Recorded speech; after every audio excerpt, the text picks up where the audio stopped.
Whether it's sunglasses outside, blue light glasses inside, or night driving lenses in the dark, Zenni has affordable eyewear for everyone. Get 10% off with code PAX at zenni.com. These worlds we dive into, they're alive. They're epic, and they're ours.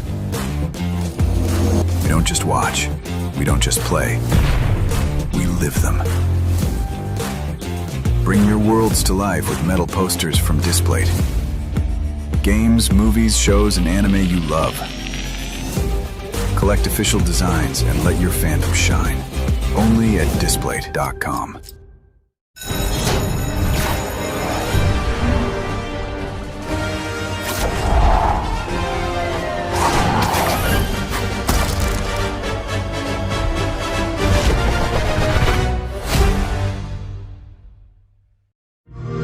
This is Sloan Beaumont speaking. Yes? From the commercials.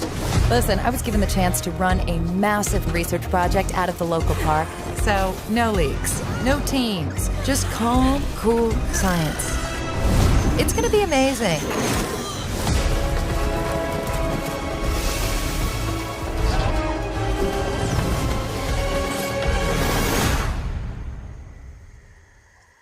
Play it now with Game Pass.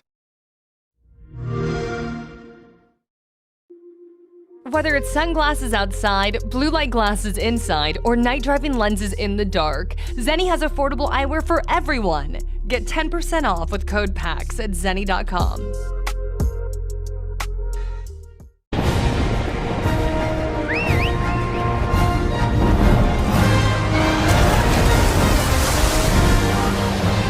Our ignorance is proving fatal. The encroachment threatens to drive our people out of house and home. But this divide has brought our two kingdoms to the brink of war. But it won't be for long.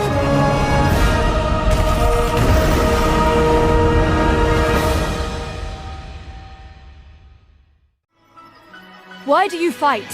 Why walk this path of subterfuge and conflict? If you feel wronged, blame yourself or the father. The powerful must rule the weak. It is our duty. Heavens fall upon your crown! This vile charade has gone on long enough. It ends now. Do you remember when your father showed us how to make a whistle of a blade of grass? Whether it's sunglasses outside, blue light glasses inside, or night driving lenses in the dark, Zenni has affordable eyewear for everyone. Get 10% off with code PAX at zenni.com.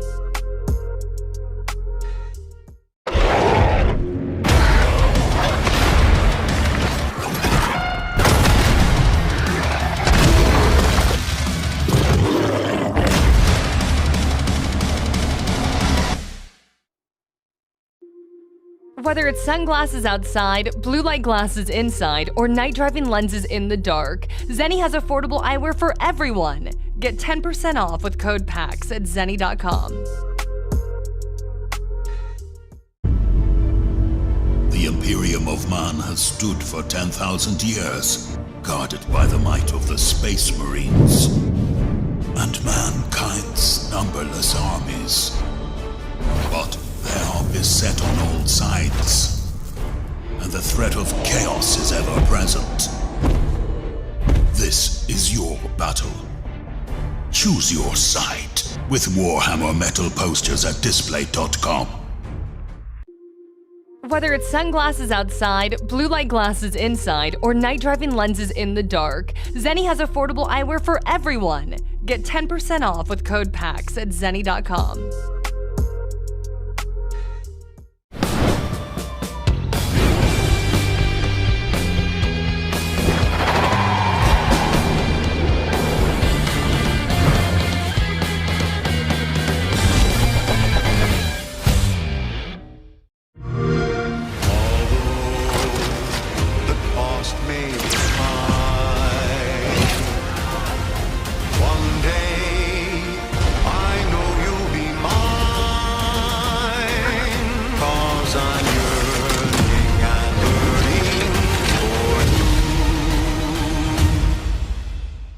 Celebrate the beauty of capitalism by pre-ordering today. Play it day one with Game Pass. Whether it's sunglasses outside, blue light glasses inside, or night driving lenses in the dark, Zenni has affordable eyewear for everyone. Get 10% off with code PAX at zenni.com. Why do you fight? Why walk this path of subterfuge and conflict? If you feel wronged, blame yourself or the father. The powerful must rule the weak. It is our duty. Heavens fall upon your crown! This vile charade has gone on long enough. It ends now. Do you remember when your father showed us how to make a whistle of a blade of grass?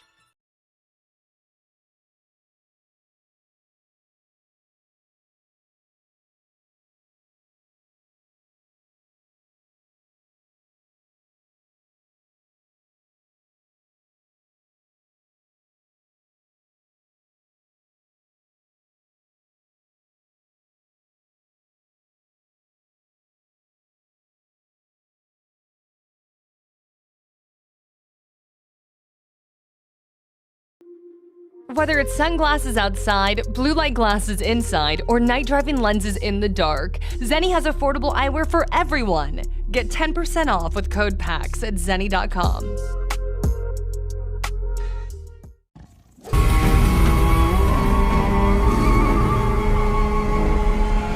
Let's see your best, Zenni!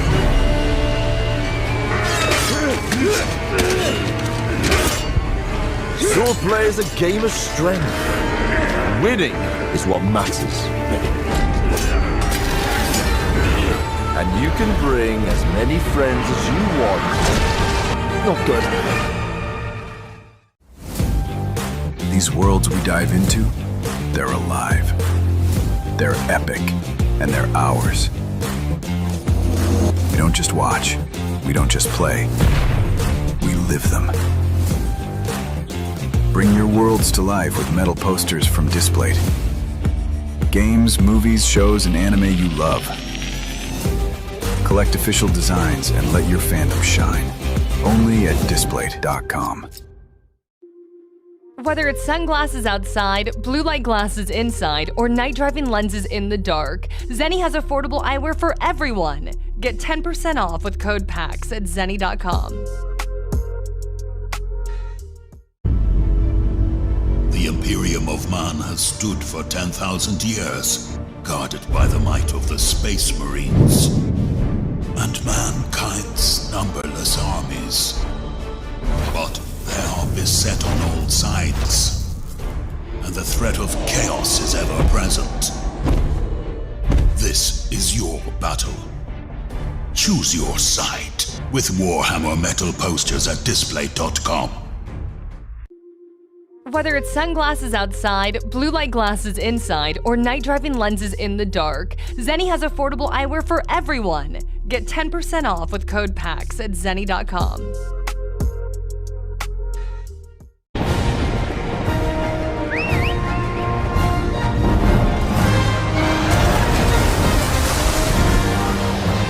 Our ignorance is proving fatal. The encroachment threatens to drive our people out of house and home. But this divide has brought our two kingdoms to the brink of war. But it won't be for long.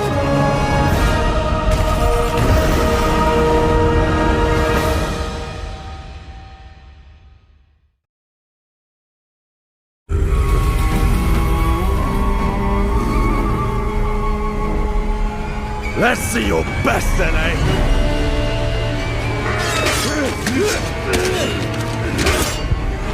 Sword play is a game of strength. Winning is what matters.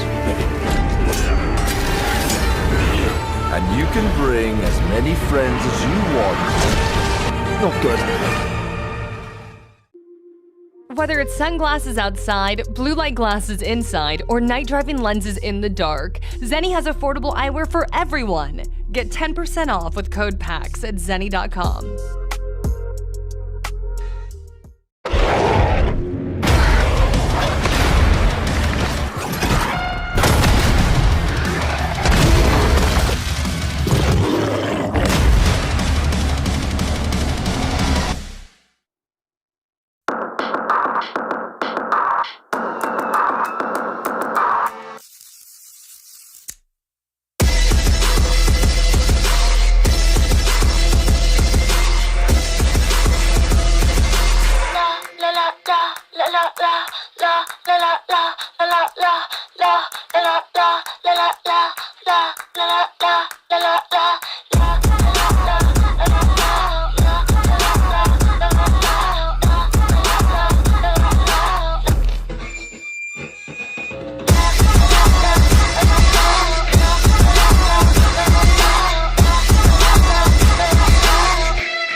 Whether it's sunglasses outside, blue light glasses inside, or night driving lenses in the dark, Zenni has affordable eyewear for everyone. Get 10% off with code PAX at zenni.com. These worlds we dive into, they're alive. They're epic, and they're ours. We don't just watch, we don't just play, we live them. Bring your worlds to life with metal posters from Displayed. Games, movies, shows, and anime you love. Collect official designs and let your fandom shine. Only at Displayed.com.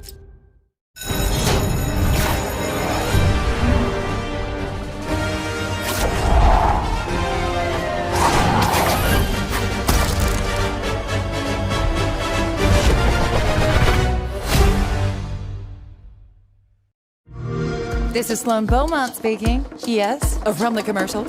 Listen, I was given the chance to run a massive research project out of the local park, so no leaks, no teams. Just calm, cool science. It's gonna be amazing.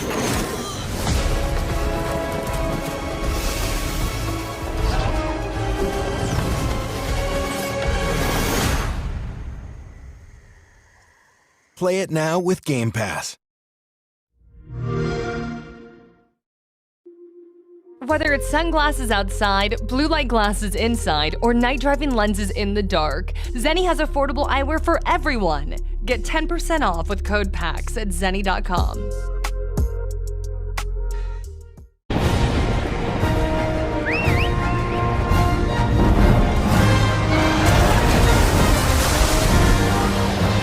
Our ignorance is proving fatal. The encroachment threatens to drive our people out of house and home.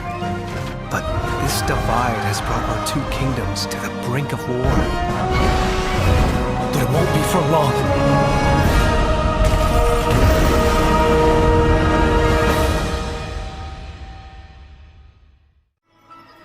Why do you fight? Why walk this path of subterfuge and conflict? If you feel wronged, blame yourself or the father.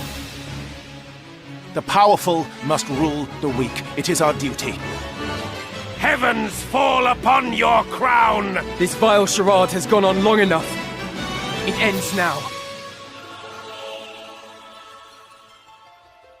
Do you remember when your father showed us how to make a whistle of a blade of grass? Whether it's sunglasses outside, blue light glasses inside, or night driving lenses in the dark, Zenni has affordable eyewear for everyone. Get 10% off with code PAX at zenni.com.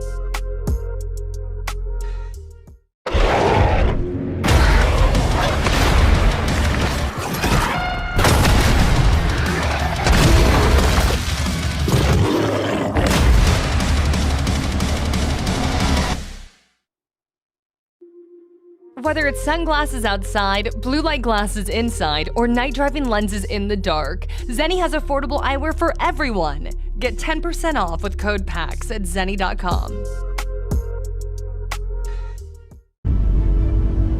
The Imperium of Man has stood for 10,000 years, guarded by the might of the Space Marines and mankind's numberless armies.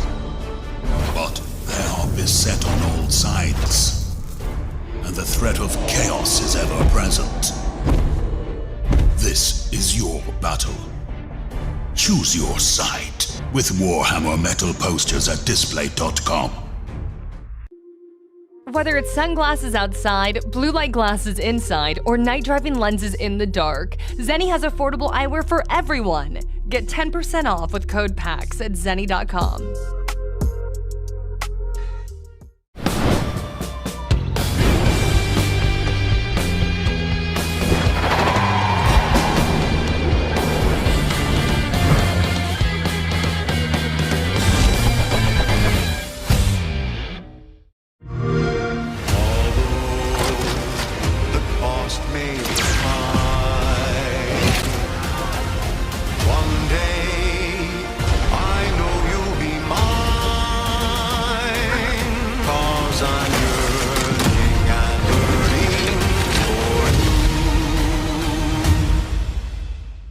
Celebrate the beauty of capitalism by pre-ordering today. Play it day one with Game Pass. Whether it's sunglasses outside, blue light glasses inside, or night driving lenses in the dark, Zenni has affordable eyewear for everyone. Get 10% off with code PAX at zenni.com. Why do you fight? Why walk this path of subterfuge and conflict? If you feel wronged, blame yourself or the father. The powerful must rule the weak. It is our duty. Heavens fall upon your crown! This vile charade has gone on long enough. It ends now. Do you remember when your father showed us how to make a whistle of a blade of grass?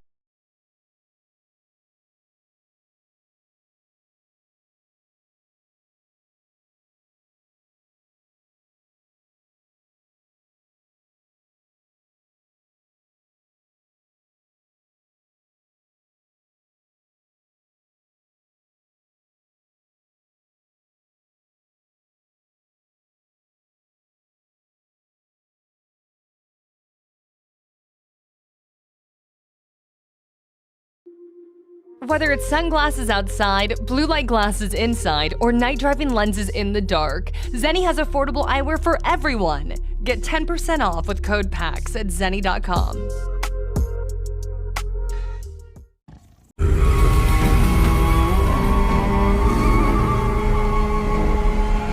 Let's see your best, Zenni!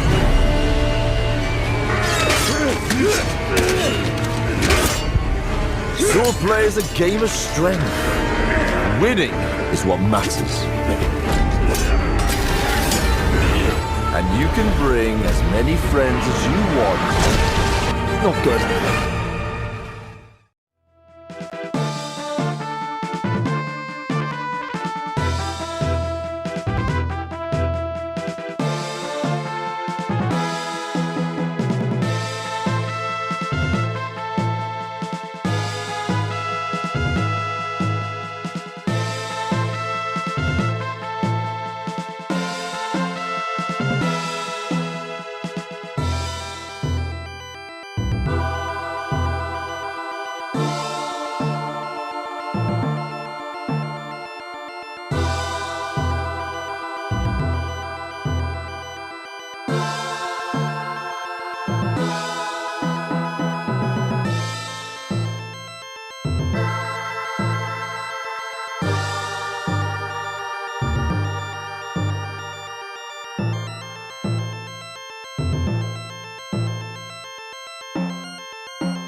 Yep, it's time.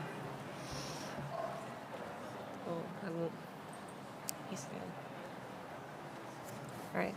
Hi, everyone. Good morning. Welcome to PAX Day 2. My name's Anran. I'll be your host today. I hope you're all here for the Career Path into the Video Games Industry panel.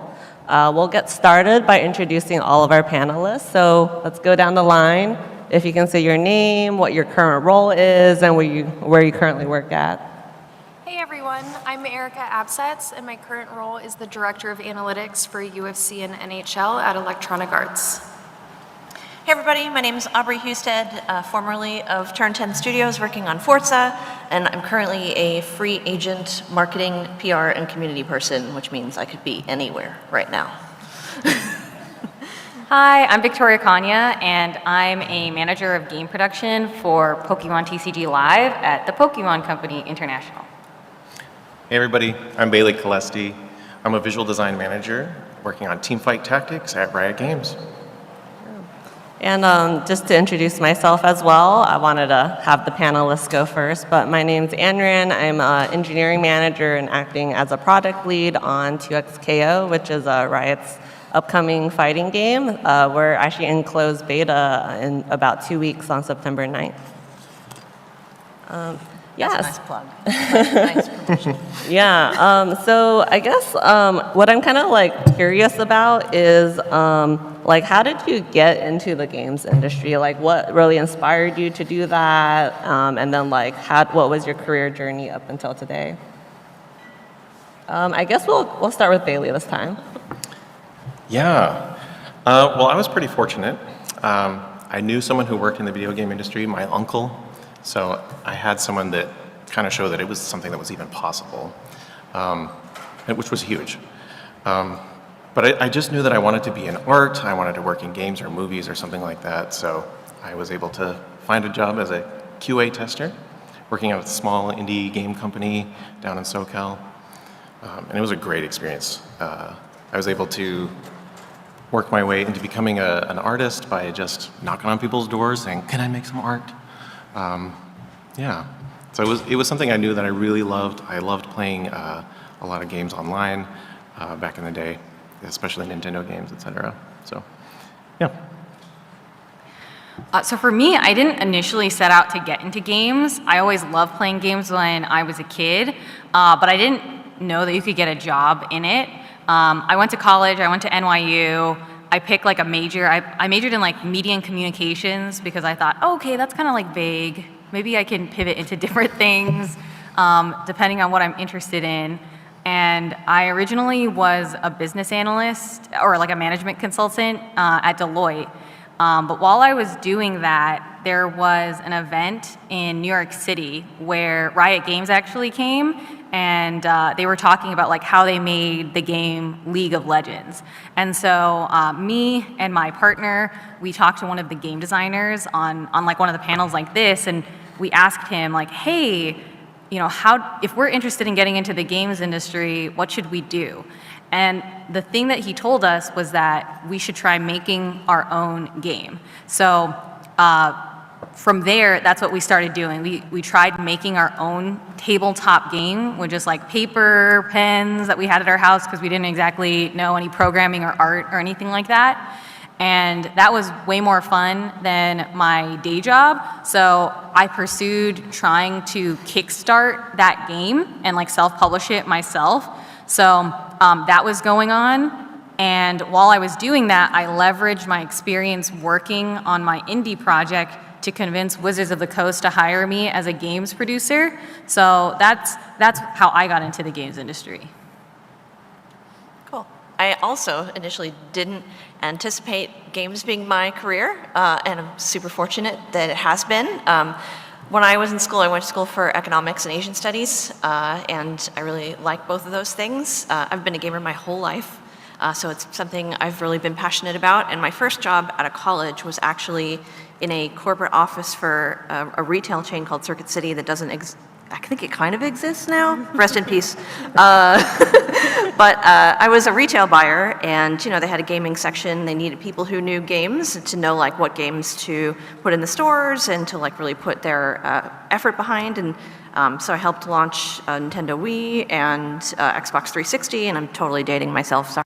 But that was really fun, and I got to meet like every publisher in the industry, and I got an opportunity to go work at a small indie publisher, and that's kind of how I made my way into the publishing side. Awesome. Yeah, I think like everyone else, I also didn't set out to be in the games industry. I went to school for computer science, and I remember like talking with my friends in classes being like, what a dream that would be, but how unattainable, because just didn't feel like there were jobs around, and I was going to school at Virginia Commonwealth University, and there wasn't a lot of gaming in Virginia. And so I got out of school and I worked for Sears at their corporate headquarters doing predictive marketing analytics. So I decided retail, yeah. For Kmart, I decided who got coupons for sneakers, and that was my job for a short time, and I hated it. And Sears was going bankrupt at that time, so I started spending every waking moment at work looking for jobs, and ran across a posting for Wargaming to work on World of Tanks launching on console. I met maybe 40% of what they were looking for. I was like, this is a stretch. I'll apply anyways. And they called me for an interview, and I like just couldn't believe it. And I went in, and while they had been looking for someone with more of a statistics background to do analytics for the studio, they loved my programming background and taught me how to program the hooks into the game as well as do all the analytics on top of it. And so it was just taking a chance, and then that started the rest of my career. Cool, yeah, and for my background, like many of the folks here, I grew up playing a lot of games, played like some RPGs with my dad. I played MapleStory very early on for folks. That's like my MMO of choice. And then my dad was also a software engineer. I was like very much inspired by him. And so I kind of picked up programming at an early age. Back in like MySpace, Thynga, created my own templates. And then the first opportunity, I was very privileged to have a computer science class in my high school. So then I took that. At first, it was kind of like a little bit intimidating. Like for everyone, when you first start programming, it's like, I had no idea what I was doing for like months. And then one day it just kind of clicked. The other sort of thing that's interesting is like, there was not a lot of women in my classes. I guess maybe I was like unaware, or maybe I was just like very into, coding at the time. But there was only 2 women in my classes. But I thought my teacher at the time did something that was really cool, where she kind of announces the top test scores, and then me and the other woman kind of like always consistently were in the top of the class. So it kind of made me not feel like I was like an outsider. So I formally went to like college and studied computer science. And then I basically was interested in gaming as well. So how I got into the industry is I got like a normal internship at Microsoft. I worked on the OneDrive, it used to be known as SkyDrive team. And then I did a really good job. They wanted me to return. But instead of returning on the same team, I'm like, hey, do you have anything in your Xbox or gaming division? And then I interviewed with the Halo team. It was a little bit of a risk because I had to give up my return offer. But luckily, everything worked out, and that's kind of how I started in the industry. And then from working on Halo, I then went to Twitch, where I met Erica as well. And then now I'm at Riot, working on 2XKO. So for our next question, I guess I'm a little bit interested. So we have a lot of folks from different backgrounds here, like marketing, production, like visual design. Like what does that mean? Like what do you do for your day-to-day job? And then we can start with whoever wants to start. I can start. Go. So for analytics, my day-to-day job has changed over the years, especially now that I manage a team. But as an analyst working in the games industry, being dedicated to a game team, you're looking at what players are doing in the game and trying to understand their behaviors to make the experience better. So we're always looking at different funnels for gameplay and trying to identify if people are getting stuck places so we can make recommendations to the game team to fix that. We're looking at performance and crash rates to find opportunities for improvement. The first-time user experience, and then trying to build more player behavior profiles to make sure that the game caters to the different types of players that are coming in, and we're releasing content that keeps everybody happy and enjoying the experience. It's like kind of being a detective every day, just kind of digging through clues and piecing stories together and then presenting those. On the marketing and PR and community side, it's a similar storytelling, but just kind of in a different way. I think that's a really important skill for marketers. But basically, you're telling the story of the development of the game, what the game is itself, and why people should give it a chance, and why they'll probably love it. On the marketing side, there's lots of helping the development team kind of identify like what are people really going to love about this game, or like what's popular out in the market right now that they might want to consider for the game. It's buying ads and making sure that the word gets out so that people are aware of the game. And then you have on the PR side, it's working with the media, sending out press releases, helping people like kind of coordinate reviews and previews of the game so that you can get publicity. It's working with YouTubers and influencers to get them access to the game and access to your devs and things like that. So you're kind of coordinating the access You're helping to write, what does a blog post look like? What are we going to say? How are we going to talk about this game so that people will be really excited to play it? And on the community side, it's a bunch of different things. It's running all of the different social channels, running the Discords, making sure that it's a safe and positive place for people to be. It's also kind of being a conduit between the dev team and your players, gathering feedback and kind of being the voice of the players to the devs, and then also the voice of the devs to the players. So there's lots of different interesting facets of marketing, and those are 3 very different ones. Yeah, Aubrey, I'm actually very curious because I noticed marketing has changed over the years, where it used to be a lot of ads and things like that, and now it's a lot more social media. How did you navigate that change, and how do you make sure you keep up with the trends? So even within social media, the verbiage changes or the platform changes. Yeah, you're absolutely right. So the first big game that I worked on was called Dead Island, and it was maybe 12 years ago, no, more than that now. But it was a long time ago, and back then, in order to successfully market a game, you would go and buy ads on TV, and if you had enough budget to buy on NFL, that was a big deal. And social media was just something that people were dabbling in. And now it's kind of the opposite, where if you have a ton of money, you might go and buy stuff on TV just because you have that much money, and it's oh, well, that's nice to have. But now social media is kind of the thing that you have to be good at, because that's where everybody is. One of the important things about making a game and making sure that it actually gets noticed is that you're showing up in the places where people are. So it has pretty dramatically changed, and I would say that the way to be successful at marketing a game changes rapidly, and it just requires that you're constantly kind of watching what gamers are paying attention to, and that you're there with them. Awesome. Yeah, that's super cool. I always wondered that. Yeah.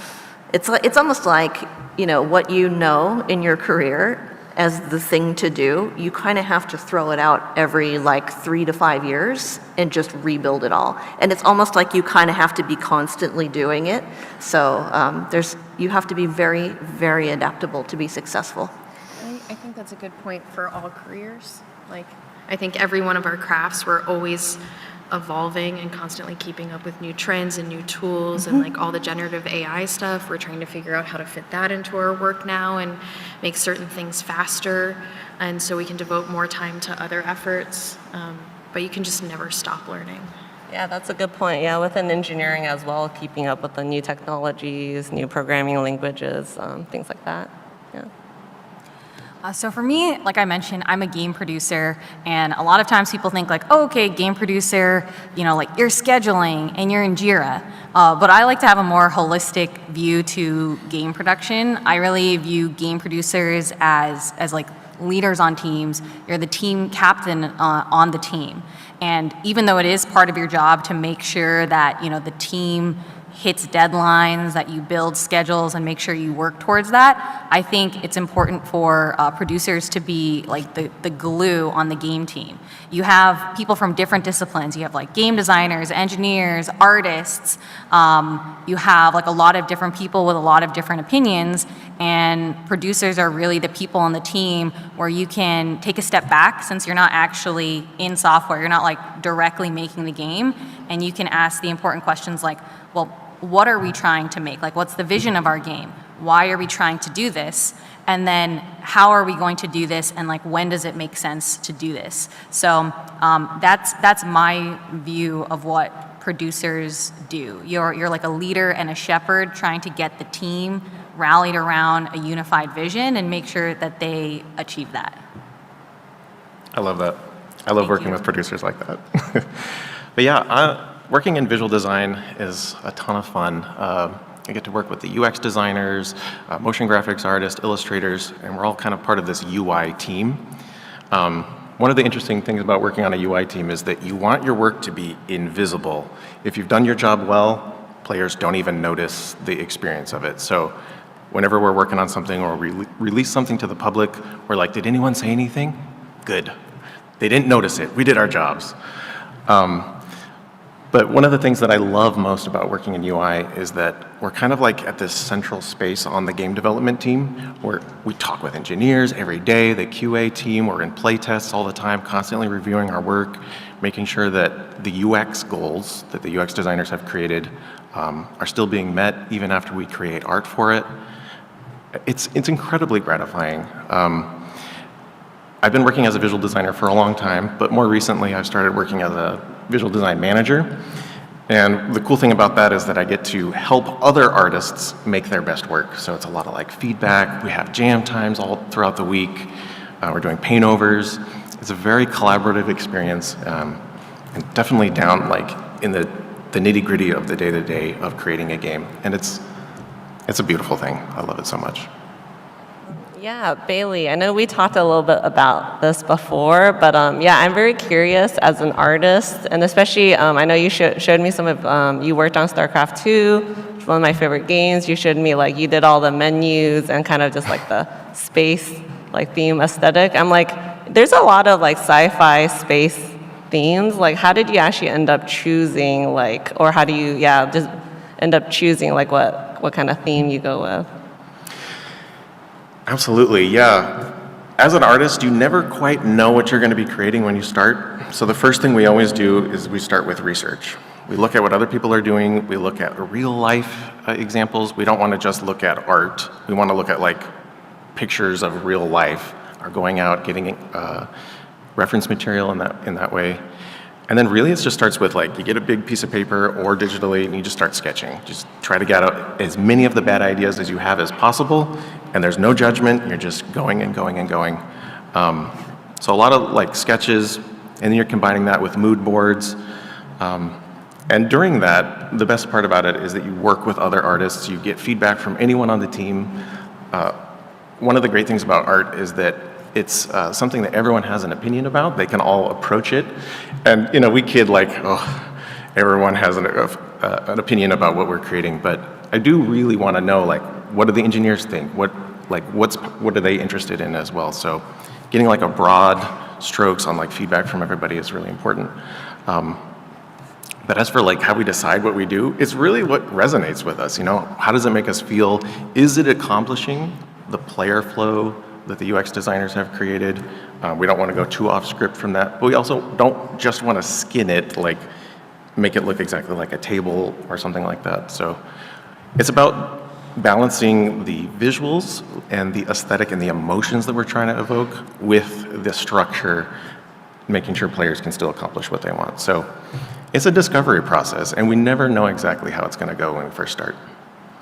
Awesome. No, it's super cool. Yeah, I'm like, yeah, I should all check out his portfolio. It's very, very nice. Yeah, so I can talk a little bit about what it's like to be an engineer in games, and then as well as I'm doing some product work as well. So as an engineer, your day-to-day is usually like your team will work in some structured sprints or some other sort of milestone type of cadence. Usually, you know, you attend a couple meetings like your kickoffs, and you get assigned by your producer or your engineering manager like some work to do. Hopefully, most of your day-to-day should be coding and like heads down time. A lot of that might be like first like researching what code is already there, figuring out what the product they want you to build is, and then kind of connecting the dots and creating that. And it's actually a very collaborative kind of craft, as a lot of folks have mentioned. You know, you might have to talk to your UX designers, be like, they want you to build this screen. Okay, like, why are we putting this element there? And is it hard in our specific program? Things like that. Or if you're, you know, like, oh, I was coding and things came up, talk to your producer and they'll coordinate work and scheduling. And then that's probably your like most day-to-day as an engineer. As a manager, I help kind of like lead the team and guide folks in their craft. And then on the product side, it's been kind of interesting. I've been filling in for my team a little bit on doing that. I would say like half of it is execution, so like working with, you know, your engineers, artists, all of that, and guiding them as they're working. And then the other half is a little bit more strategic work. So half of it is like maybe working more with their data analysts to be like, what trends are there, what features might we build, what are competitors doing, and then scoping with like your game designers what a feature might look like in your kind of game, and then why, what metrics you want to go after. Like, are we going after retention, monetization, things like that? And then, yes, and then like working with like the rest of your team to schedule a lot of that. I was like, I can give a kind of cool example that I worked through recently. So between the 2XKO Alpha Lab 1 and Alpha Lab 2, we actually redid our main menu. We just knew the experience wasn't quite there, and I went to my game designer. I'm like, okay, like what are some of our goals I'm trying to pick out from him for our redesign? And then he kind of was just like, oh, I play on a hitbox, so it's like a pad sort of controller, and he's just like, navigating menus are hard. And then for me, it was trying to figure out like, okay, what do you mean by hard? I'm like, can I actually just like sit down, watch you play? I realized like some of the navigation was using left and right, some of them was using up and down. And then I would actually have, UX designers or game designers. I'm like, okay, I actually can set some high level goals for you, like navigation is smooth, whether it's left, right, pressing confirm, deny, or using arrow keys to navigate. I don't care, you are the expert, so you tell me that. But I think, general ease of use, like products usually sets like high level goals, and then, your game designers will kind of like break it down into like lower level goals and actually like designing out the game. But yeah, hopefully all of our answers helped you kind of consider some of the roles and jobs that you could be doing in the games industry. So I guess for our next question, can we go a little bit maybe more into our journeys? Because I know we talked about how we first got into the games industry. Some folks have like done career transitions as well as like job transitions, like from, Bailey from like QA into like being an artist. I guess, does anyone want to start? I'll start us out, since everybody's glaring at me down the table. So with mine, like I already talked about, like I started at Sears. Even before that, when I was working on my master's degree, I was working in computer security doing like a data breach analysis. So I did have some experience in that data space and had decided to pivot like my computer science programming experience more into data, because that was just kind of what I fell in love with during the end of my program. And so once I got started at wargaming, within a couple years, I was kind of covering analytics across the studio. I had built out a full dashboard suite, had made sure we had telemetry coverage for the game, and I was really trying to figure out like what was next. I always wanted to do more predictive analytics like I was doing at Sears and get into more modeling. And as I was looking around for opportunities, I ended up speaking at a conference that Wargaming actually threw in Ukraine. And during that conference, my talk was about heat map construction and how you can use that to better balance out levels. I ran into another team that was part of the central platform that was looking to build a game center that all the wargaming games could be played through, and just a way to start publishing other people's games. So I ended up getting an offer from that team to move out to Seattle and architect out like a data platform so people could integrate with it, just get like basic high-level business reports out of the box, and then also do all the analysis on the game center. And that was really fun. I got to support a global team and travel quite a lot, which is rare in a data analyst role, to see all the teams that I worked with. But then at some point, Wargaming wasn't doing well as a company, and they decided to pull that team back into Belarus. So I knew like our time was limited, and I started looking for another role. And that's how I ended up at Twitch. I met Anran. And like while Twitch was games adjacent, I felt like the data set would still be really fun to work with and interesting. And at Twitch, I worked on the commerce team, was reporting into a business manager, but really looking at how like the bits and subscriptions products were working, what was successful with different things that they rolled out.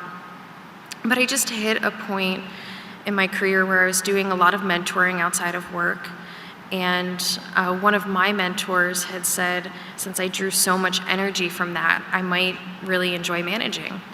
But at Twitch, just with the current structure we had, there wasn't an opportunity. So I started looking around to see how I could get into maybe a safer management role where I didn't just suddenly take on 10 direct reports. And I found this role at Turn 10 where they were just starting to invest in building up their analytics in the studio. They had had some contract roles cycling through. And so that was a really nice stepping stone for me to start building management experience, because I started with managing one contractor, and then I got to slowly build a team of analysts and data scientists to grow a strategy over time for the studio. And I think that was like a much nicer approach to like figuring out if I liked managing, which I did a lot. Like, I think some of the most rewarding parts of my work now is how I've built like my team's careers and supported them in like what they're really passionate about. And I spent 5 years at Turn 10 building out that team, and kind of got to a point where I absolutely loved the team, was really attached to the entire studio, and believed a lot in all the projects we were doing, but didn't see any way that I could personally grow besides staying kind of stagnant in my role. Because as an analyst embedded in a studio, like, there was no other hierarchy for me to go into. The discussion was like, oh, do you want to take over another team in the studio and manage them too? And I didn't really have the same passion outside of my space. And so as I started considering other roles, a friend who had moved over to EA reached out and said that they were going to be opening my current role, and that EA has a central data structure. So the team that I now report into, like, I report to the VP of Sports Analytics, and she reports to the VP of Data and Analytics for the company, so I can see a growth trajectory if I want to go up, but I also can see growth to get broader or work on other titles and get different experience. So there's a lot of mobility and flexibility with this for me in my role. So it just felt like the best place for me to move to invest in my future growth. Awesome. For me, I think I mentioned I started working at a kind of an indie game publisher, publishing really small games. We wound up working with a company that used to be called Deep Silver. They're called Plyon now.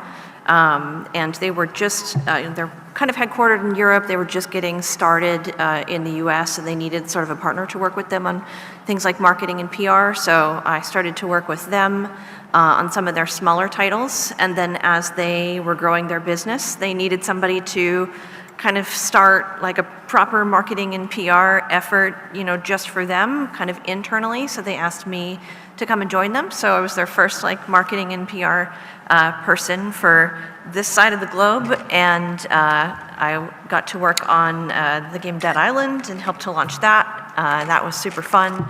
While I was there, I got to build a small team, and I'm super proud because one of the people on my team has a booth here for the game called Crimson Desert. It's between the Nintendo booths. You should go check it out.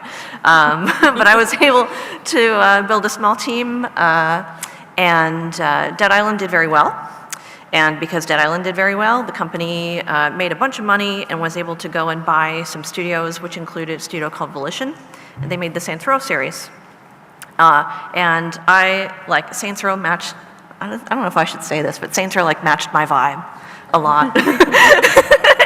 I don't know if I should say that publicly. But I loved that game, and because I was on the same time zone and I was already doing marketing, they needed a brand director for Saints Row 4.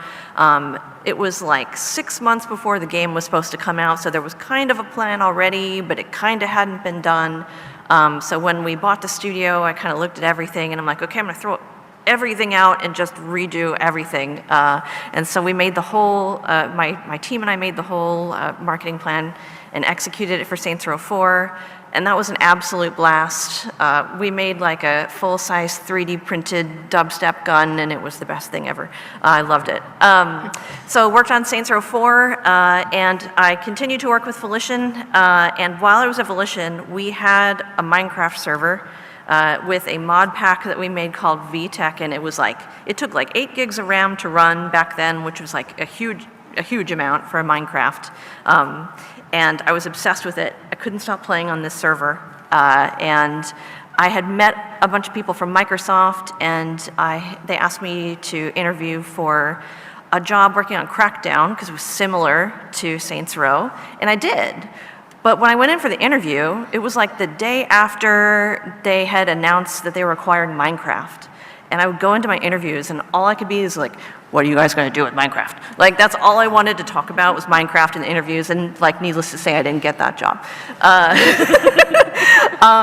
So I didn't get that job. But then, you know, inside, like, kind of moved on with my life, and we were working on another game, and then at GDC, like 6 months later, I got an email from them, and they're like, hey, we're ready to build out a Minecraft team, will you come talk to us? And I'm like, I was in the middle of moving to like be like at Volition, because I wasn't living in the same state. Like, my house was on the market. Like, I did not plan on moving here. It was a very happy surprise, but I said, yes, I'll interview with you. So I came out and I talked to them, and they were wonderful, and so I completely pivoted my like entire life plan, and instead of moving to Illinois, I moved to Washington, and that was 10 years ago.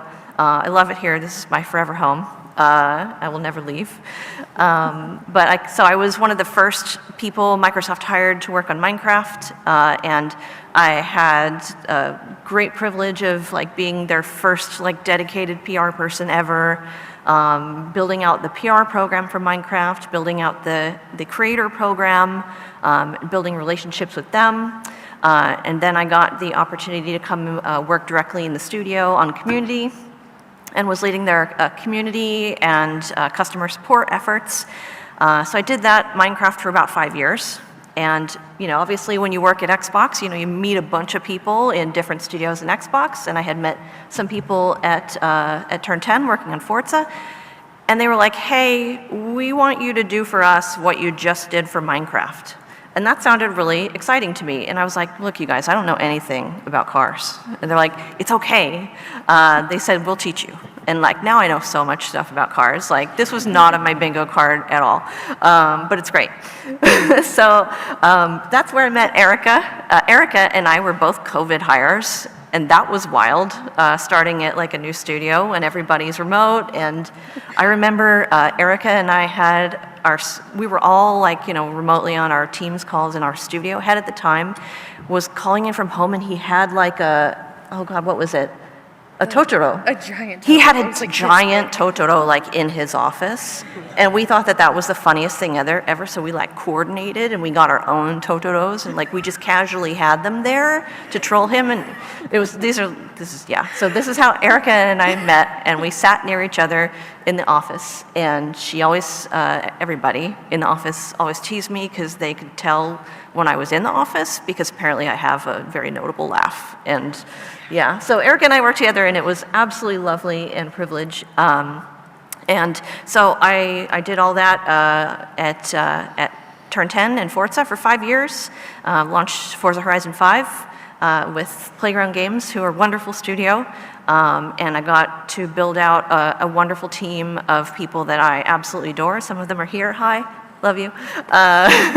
And now, you know, I've been doing this for 18 years, and I have a lot of experience, and I've done a lot of things, and I've served in multiple functions of marketing. So now I founded my own marketing consulting company, and now I'm kind of working with everybody, and it's kind of nice. I think I mentioned earlier that, so the way that I got into games was by working on an indie game project on the side. So I had to wear like multiple hats, you know, game designer, art director, marketer, figure out how you manufacture a game in China person. And I was like a recent college grad. I think I was like 20 or something like that. And I had a different job. And my theory was this. I was thinking, okay, no one will ever hire me if I don't know anything about games. It'll be very difficult for me to get like an entry-level position because I didn't study games. I don't have any like related experience. So what I'm gonna do is I am going to set out to make my own game, so that way I can learn about the game development process, and then I hope that experience, I can use that as a stepping stone to get a job in the games industry. So like my experience really was in my little New York City apartment with my husband, who was my co-designer, and my friends, I would just figure out like, hey, what's the design of the game? How do you make a game? I'm gonna play test it with people. Oh, okay, they didn't want to play again. It must be bad. Maybe I should figure out how to tweak the design to make it better. And through that iteration process of like trying to design my own game, getting feedback from players, I was actually able to learn about the end-to-end process of making a tabletop game. And then I also ended up doing little indie game jams where I would like pair up with other people, engineers, artists, etc., to make different types of games. So that was what my strategy was. I'll try to teach myself how to make games on the side, and then hopefully that will lead into an opportunity for a job.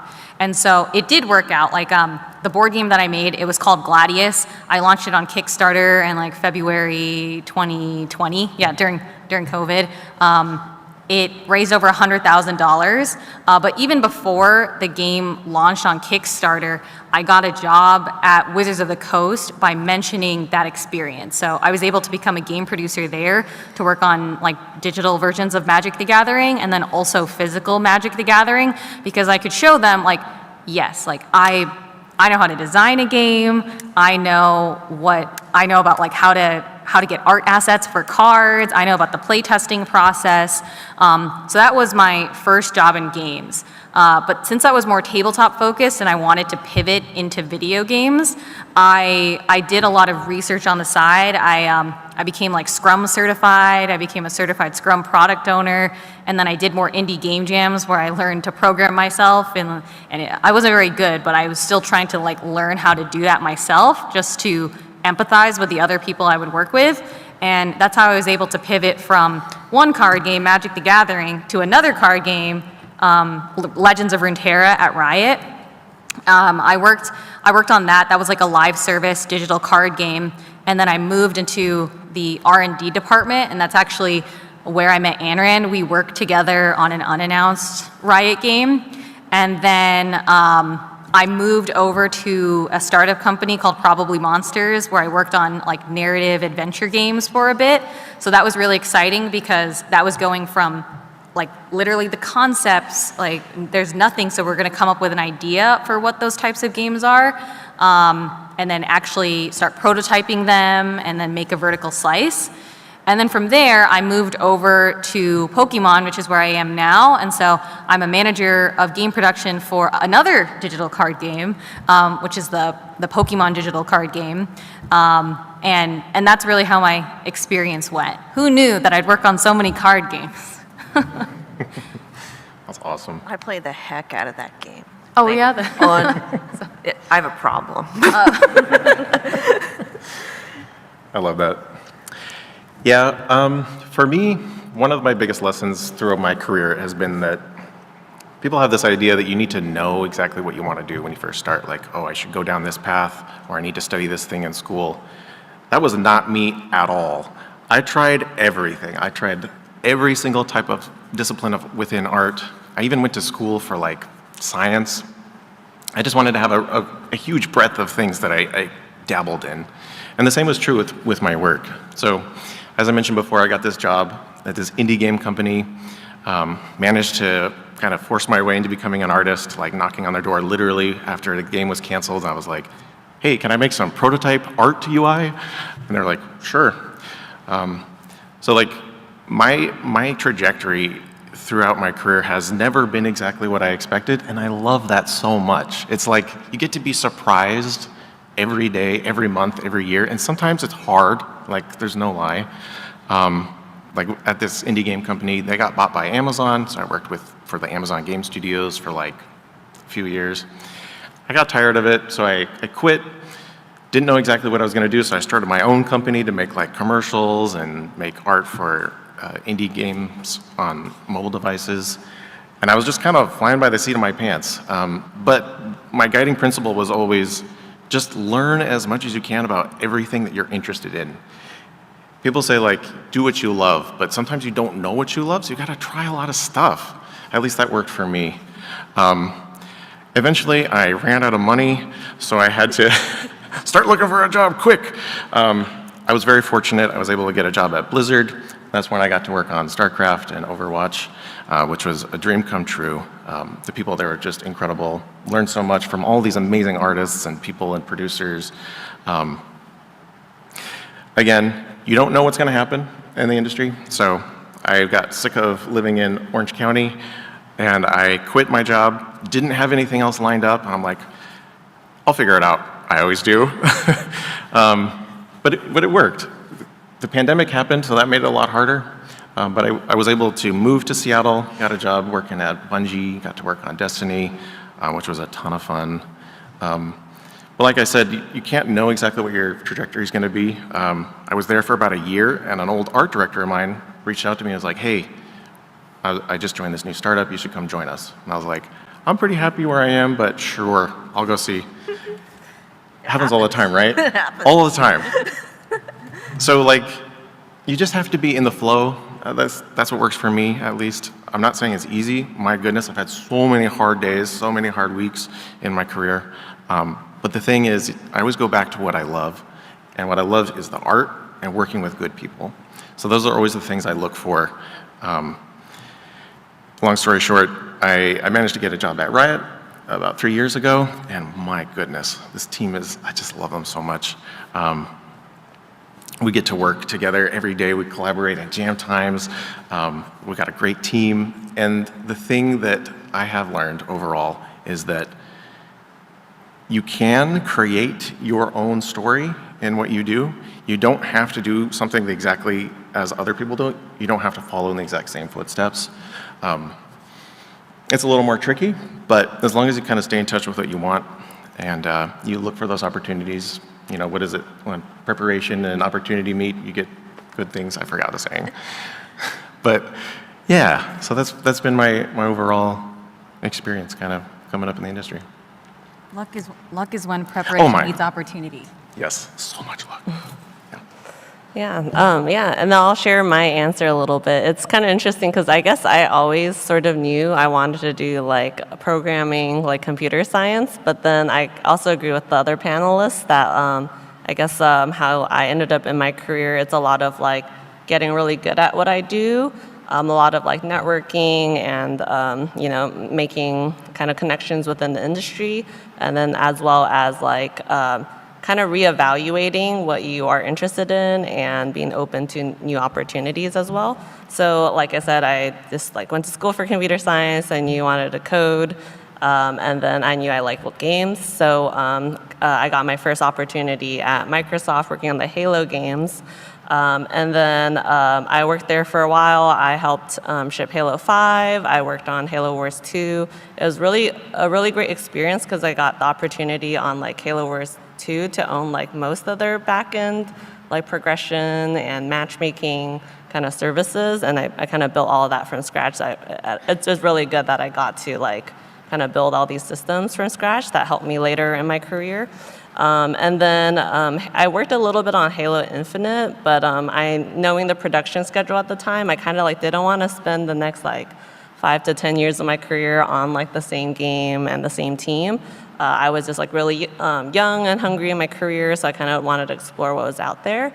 And these were actually through like personal connections of like I played like a lot of Pokemon Go with a friend at the time. You know, a big like into watching streams on Twitch, and then so I just met people who were interested in those same things through like friends and just like personal connections, not even through work. So when I was looking, I basically like ended up with these 2 opportunities where my friends referred me to their companies, and I landed a job at like Niantic, at Pokemon Go, and then also at Twitch. But then at that point, I evaluated like what I was looking for, and Twitch was really exciting for me at this time because it was growing. When I first kind of like got there, I launched a feature in like my first month working there on like all the emotes. We do like holiday themed emotes. I worked a lot on like esports integrations with actually I guess not StarCraft, and that's my favorite Blizzard game, but I did integrations for Overwatch, Hearthstone, Heroes of the Storm. We built a lot new kind of like hype trains and like new features for Twitch at the time. And then that's also where I got the opportunity to pivot into management. Much like Erica, I mentored some interns, and I guess generally had stepped up as a leader on the team. And then I decided to, let me try this management thing, and kind of enjoyed it. And then after a while at Twitch, kind of wanted to go back into my roots of working on games, because it's really fun. And then I discovered this R&D opportunity at Riot. I actually had not applied there. I guess at that time, what really drew me was working on small, fast-paced teams. And this, I thought I was just going to work at a tech startup or something. But R&D at Riot's also really interesting, because we joined pretty early on, Victoria and I, and we kind of got to build the team that built all the around game metagame systems. The team was pretty new with a lead designer. Victoria's the producer. I was the engineer lead, and we kind of built our roadmap together, and it was what do we work on first? What type of progression system? Do we want what type of matchmaking or store?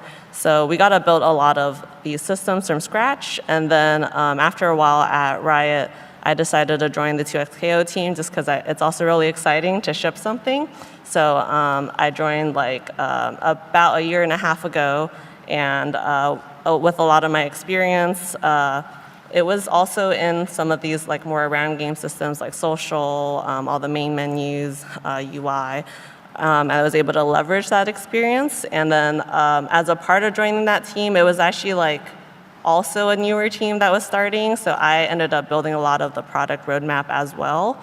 And we basically ended up not hiring a product manager, because they're Andrew, you're doing a great job, so do you also want to do that? So I know a lot of folks are I want to get into game design eventually. So you can definitely utilize, be really good at what you do. For me, it was engineering or being a leader on the team, and then pivoting that to other opportunities towards potentially what you're interested in. Yeah. I guess something that might be interesting for folks who want to get into the industry. Is there any advice you would give, either getting into the industry, interviewing, or potentially pivoting into the industry? I have a couple things that stand out. So I think for your approach, there's tons of people out there interviewing. A lot of people have comparable technical skills. As I've gone through resumes, as I've hired people over my career, technically people start looking the same. But the things that really make you stand out are kind of how you approach, at least for me, is a lot of the softer skills. How you approach relationship building and think about that communication with your team and how you work together, as well as your passion for the space and your craft. Relationship building is so key throughout your career. It's not just networking and getting to know other people in the industry. It's how you treat your coworkers, how you approach different tasks. And in my role doing analytics, it's really a service-oriented role, and people don't think about it that way. But I serve everybody else in the game studio to make sure that they have what they need to do their jobs, and they feel supported in a quick way, so they're not held up waiting on me or my team to provide information, but also that they feel they can come to us and brainstorm and get ideas about the kind of telemetry they might want to look at, and we can give them encouragement and work together and partner on kind of whatever they're thinking about. And building those relationships is something that I feel consistently gives back to you as well. Some of the best career opportunities I've gotten, or even just projects inside of a role, have come from having a great relationship with somebody, and I supported them in something, and then they supported me back. So it's really worth spending time investing in that, and then it just makes your whole work atmosphere better. Everyone's happier, and it's just a nicer environment than trying to be kind of cutthroat and competitive with each other. When everybody's friends. Yes, it does. Yeah. And I mean, having Aubrey and Anran as friends from work, like those relationships bleed into your life. Like, I still have a whole group of friends from Twitch that we play D&D together, just from like that relationship bonding during the time we work together. So you never know who's gonna continue to be a part of your life or pop back up 10 years later and be like, I got this cool job that you might like. Why don't you come over here and do this with us? So I think that's paramount, but then also like passion for your space. I've interviewed people that have come in and been great analysts, have impressive backgrounds, but told me they didn't want to play our game. And it's like, that's part of your job, but it's also like, it's such a cool industry to work in. Like, I'm sure there's plenty of other people that would happily play the game and could have the same skill set. So like knowing your passion, like loving what you do, because that also kind of spreads in a contagious way to the people around you and feeds into the relationship building. The other side of it that I would say is when you are interviewing, like make sure you're interviewing the company too, and that they're the kind of environment and culture you want to be a part of, but also that the manager that you're going to report to feels like someone that's going to support your growth. Like having a good manager can make or break the way your career changes. And like, I mean, I've had both, and I think that's one of the things that inspires me as a manager to like not be the bad ones that I've had. But like definitely make sure you're asking them questions about how they handle different career growth things, how they work with the team, how they drive culture and just socialness within the team to make sure that that feels like a good fit for you. And it was like with my role at EA, I met my now manager like months before they opened the role. And it was more of just a mentoring, kind of just us chatting opportunity. I didn't even know they were gonna have a job. But like I walked away from that meeting being like, she's who I wanna grow up and be. Like really solid role model, further advanced in her career. And I think having someone like that you report to gives you something to look up to and build towards. So definitely think about that as you're looking around. That's a really good point, and I'd like add on to that, is sometimes if you interview for a job and you don't get it, it doesn't mean that it's, just a wasted effort, because you're meeting people along the way, and while you might not be right for like this particular thing that they have right there, you might be right for something else that comes down the line, and like you can kind of use looking for a job as just a way to meet more people in the industry. I mean, that's happened multiple times in my career where I've just met people through that kind of process, and then they thought of me later. So I would say, like advice for people to get into the games industry.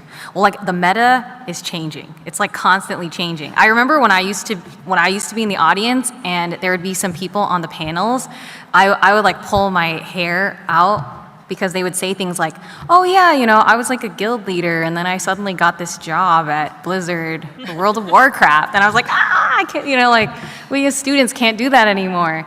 And so I know that times are tough right now because it like transformed right before our eyes. It used to be a situation where, you could like study game development, you could apply for an internship, and then like most of those interns would get converted into full-time employees, or there used to just be more jobs. So if you had indie projects or if you were in another industry, you could like pivot into games because there were a ton of jobs. But like overall, not just games, but like many industries, like they're experiencing a correction right now. But that's just how it goes. Like things expand, things contract. So I wouldn't be too discouraged by that. What I would recommend is if this is what you love doing, like you want to be in the games industry, think about what opportunities are out there, what skills are needed to get there, and then focus on building those skills, because it is one thing to be passionate, but passion can only take you so far. The second thing that hiring managers look for and that I look for is, did this person put in the work? Are they showing me the hunger? Are they showing me that they're willing to learn the skills needed to get this job? That's another thing that stands out to me. And then the other tip that I have is that when you're applying for jobs, it really frustrates me sometimes when people think like, I'm going to put a resume together and I'm going to submit it and then I hope I will get the job. You know, I don't think that, sometimes that can work. You know, if like you're the best and if you have the most relevant resume, that can work. But I really thought of myself like when I was a recent college grad, I thought, I need to market myself. I need to put together a marketing strategy to figure out how to convince people to hire me. And if I was the best, that would be my marketing strategy. But I wasn't the best at that time. So I had to put together a strategy where I was like, I need to show them that I'm different. I need to show them how I'm going to stand out. And so I actually like reached out to the head of talent management and like the executive producer of Magic the Gathering on LinkedIn with some like crazy message telling them why they should hire me. And a few of those messages didn't work out, but one person did respond. So that's how I got my foot in the door. So I would just think about how you can market yourself and like how you can achieve that goal of getting your foot in the door. I just want to back up that point really quick. Like, I've seen hundreds of resumes for one job opening on my team. So like standing out those messages on LinkedIn, finding like through your network, finding someone to refer you, because referrals often will put you to the top of the stack to definitely get reviewed by the hiring manager. Like all these techniques are really important to just make it stand out, because out of all those hundreds, we still have recruiters that screen resumes and pull ones that stick out to them and then show them to the hiring manager. So we never even get to see the full thing that's out there. But if someone reaches out to me on LinkedIn with a message, I'll be like, oh, hey, pull this person's resume so I can check it out. So definitely that extra effort is worthwhile. 100%, yeah. When I was trying to work at Blizzard, I applied over 50 times, got rejected every single time. But what worked was when I reached out to a recruiter on LinkedIn and said, hi, could you look at my portfolio? And she was like, sure. And I was like, awesome. But yeah, you said it really well before, Erica. I don't think I could say it better than what you did, but I'll just add on and say, the best jobs I've ever found while searching have been the ones where I'm trying to see what their culture is like. It's important to love the game that you're working on and like, oh, I'd love to work on at this company or that company because they make amazing products. But my happiness is when I like the people I work with, when my manager has my back. So try to definitely interview the person you are being interviewed by. See if they're creating an atmosphere of psychological safety. See if they care about human beings. And those have always been the roles that I have loved the most. On top of that, to speak more from the art side, when we are looking at portfolios, that's really all we care about. Can you create awesome art? We don't really care so much generally. I'm not saying across the board, but we don't care as much about like what degree you have. It's more about, can you make art? And the next thing is, do you credit other people for the projects that you've collaborated on with? Whenever I see a portfolio that just does nothing about it, I'm like, did you work on a team or what happened here? So we really love to see when people are considering their teammates, because that's what we do all day long, is we're collaborating together, we're working together, and we're trusting each other. So I want to see that in the portfolio, like this person worked on that part and that person worked on this part. It shows that there's like a consideration for that, which is amazing. Yeah, I want to.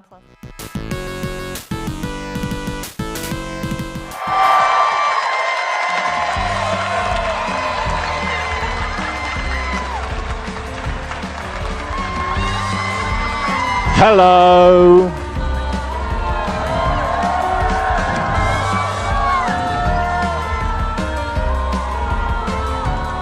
Some of you are so overdressed. Wow. Hi, I'm Ben Starr.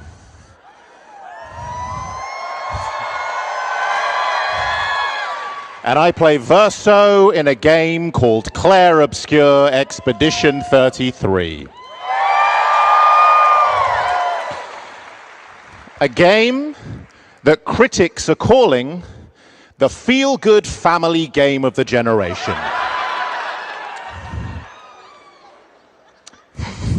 It ends so well, guys. Everyone is so happy.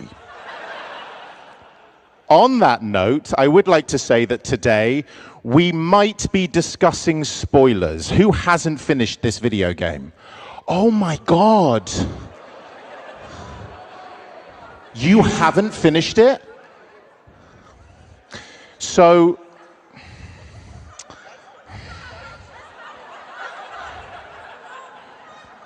like, what act are you up to?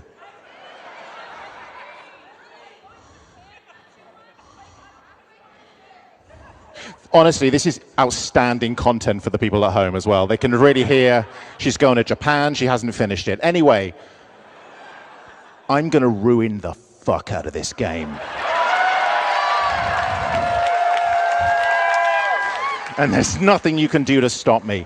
Today we are meeting the cast of the game. You've already met me, but today we will be speaking, I think, quite forensically about the process that we as a cast went through to bring this game to life. We are fully aware that we are not the only people who made this game. We are speaking on behalf of us and what it is like as actors to bring our voices or our bodies, or in some cases, our voices and our bodies, to this amazing video game. And before we kick off immediately, I would personally like to say thank you. Because right now I have a sea of people in red berets. I see them.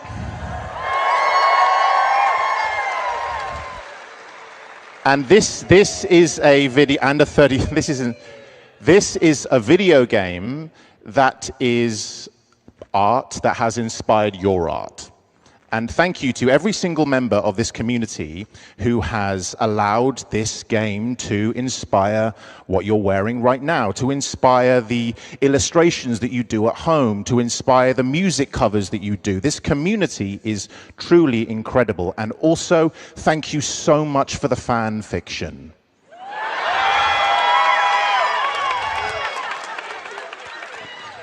To all my verse stabs out there and my CL Lunes, thank you for taking very specific license with this classic masterpiece. We see you, we hear you, we appreciate how detailed you can truly get. Okay, now let's introduce the cast. Jen, Charlotte, Estelle, Charlotte, and Maxence.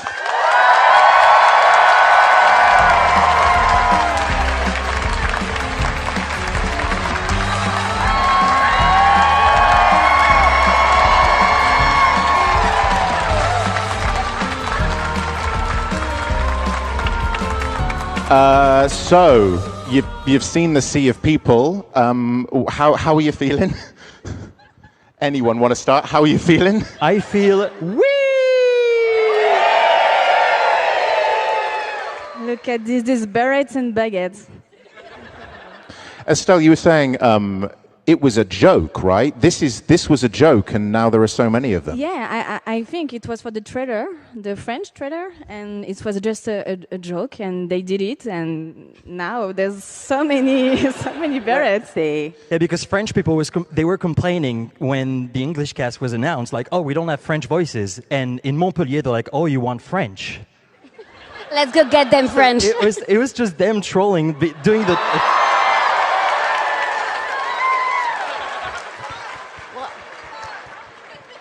What's happening? I can't believe we just got upstaged by a dog. We worked so hard on this video game.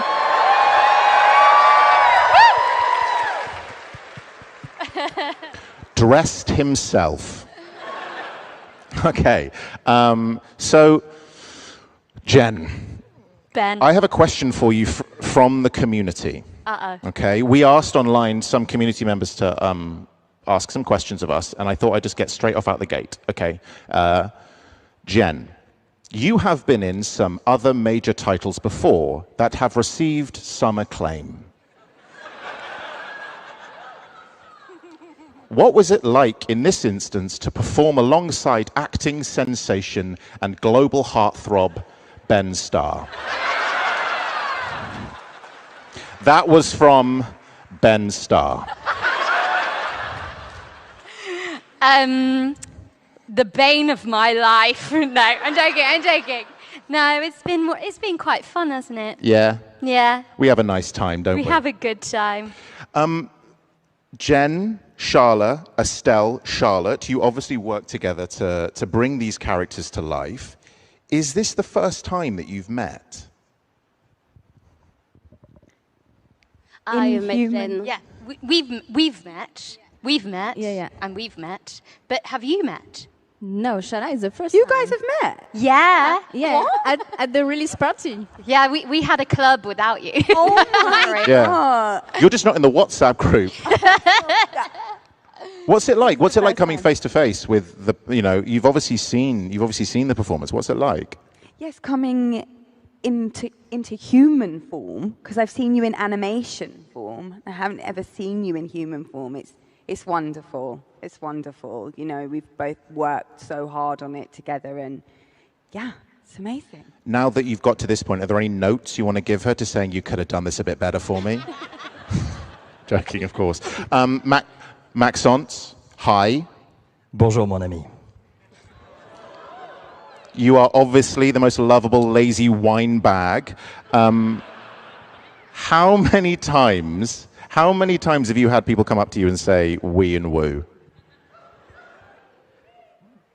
Yeah, quite a lot. Yeah? Yeah, it was just, it's crazy because when I recorded that specific line, I had no idea that it would be the wee-woo thing. And if I would have known, it would not sound like this. Do you know, I didn't have your lines when we were recording that scene. I didn't have a clue what the hell was going on. I actually had to have Guillaume give me a line reading going, I don't know what you want, dude. I'm just going to give you something. This is a game that has clearly been embraced by so many people. And I think it's kind of changed a lot of our lives, really. What's it been like? Have you watched any streamers play it? Like, what's it like seeing people emotionally resonate with your work, Charlotte? Well, that feels surreal because 2 years ago we were wearing funny suits, fighting invisible monsters. And here we are 2 years after in front of very real people. So that's surreal. It is. There's a lot of you. For those in the front row, you cannot see how many people there are behind you, but you've all turned up. Jen, what's it like for you? It's been beautiful. I mean, this community, you're quite lovely, actually. You are. Well done. My favourite thing, and we were discussing this in the green room, is, we poured our hearts out quite a lot doing this game. And I love it when, we'll be watching Maëlle going through various stages of grief, wearing a sac a patat outfit, looking dumb as hell, or like Verso at the end with like his glasses and a beret. I love it. It's the combination of weird as hell sense of humor and beautiful emotions. And I feel like that sums up you all quite well. Well done. Yeah, I think I can say this. Like, you are all so weird. So weird. Yeah. And like, we love you for it. Okay. So this is a special panel today, and we want to show you some stuff that we've never shown anyone before. A PAX exclusive, you might say. We know how it all ended up. Here we are in this video game, but let's take a more forensic look about how each of your individual expeditions started. We are going to look at the auditions.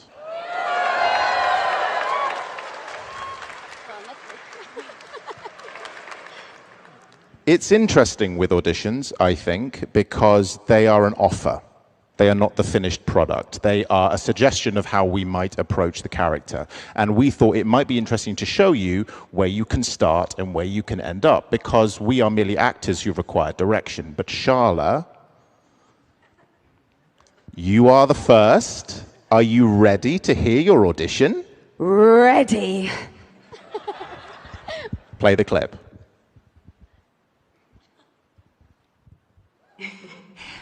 Actually, I'm the one whispering to them. It's something my dad and I used to do. When I was scared or anxious, or even when I was happy, he'd say, "Shh." share it with the stars. When it's hard to talk about things, the stars will understand. I talked to the stars a lot after he was gone. Right after the effacement, I had to get away from the harbour. And those damn petals everywhere. So I climbed up. You know, it meant a lot to me, the comfort we shared that day. But you avoided me after. Why? Okay. Not personal. Friends are not distractions.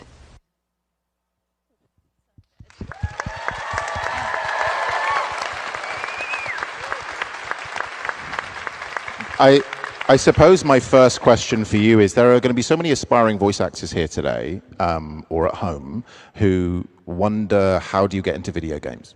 And I want you, if you might let me ask you, you contractually have to. Can you take us through the process, what went on to recording this particular thing, and how much information did you actually use towards the performance? So it was a really interesting process for me. It was like it was a new process that I spent a really, really long time in the booth for this one, and I actually got feedback from Jen and Guillaume, and they sent. So I spent about 4 hours in the booth the first time, and then I got feedback, and they were like, "Can we go deeper?" And I went back in the booth for probably another 4 to 5 hours, and I was just unraveling, trying to find that authenticity. So I only had a few kind of paragraphs about, you know, they said, oh, she's a cheerful and serene warrior. And then I read the scene, and it's like 30 years of trauma that we're just carrying in that scene, cheerfully and serenely. So, you know, that's the kind of work that I was like, how do I do that vocally, technically? And it was brand new for me to kind of unpack in that way. And then once I got the part, then we got the character bios and more information about her history and her parents and her relationships, and then that allowed me to ground her even more. But I spent a really long time just trying to, it was so complex finding her. What do you think it was that made you finally find her, or were you still finding her by the end of the process? No, I think that is pretty much how that came out in the scene with Lune. Yeah.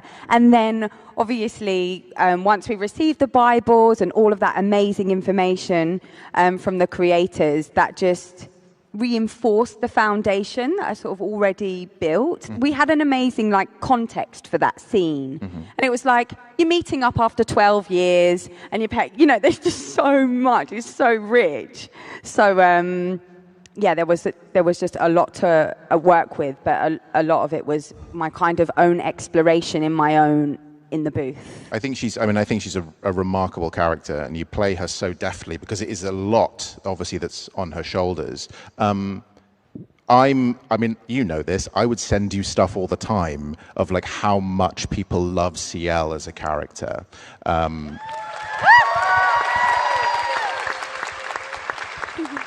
What do you think it is about CL that resonates with audiences, do you think?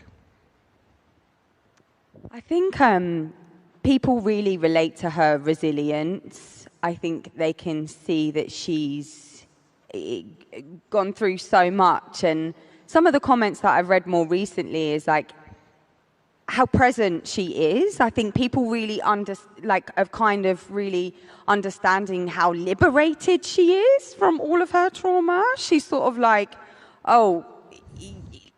very present, able to be calm, able to kind of see things how they happen. But definitely her her resilience and her playful nature people love, and obviously how deadly she is in combat.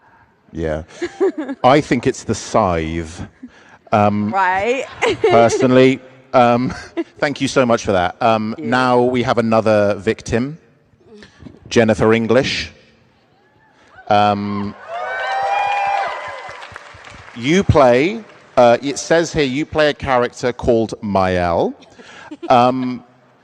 Shall we listen to your audition? If we must. Oh.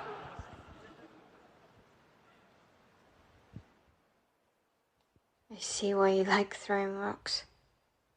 It felt like they knew me. Like, actually knew me. I don't understand what's happening. And I feel like I never understood. Like I'm always missing something that everyone else just gets. In Lumiere, life never made sense, and I never fit in, and now out here, when it was just starting to feel maybe good, then this happens, and... I heard that's because you were only thinking about girls. I believe that. Well, the paperwork probably says we're dead too.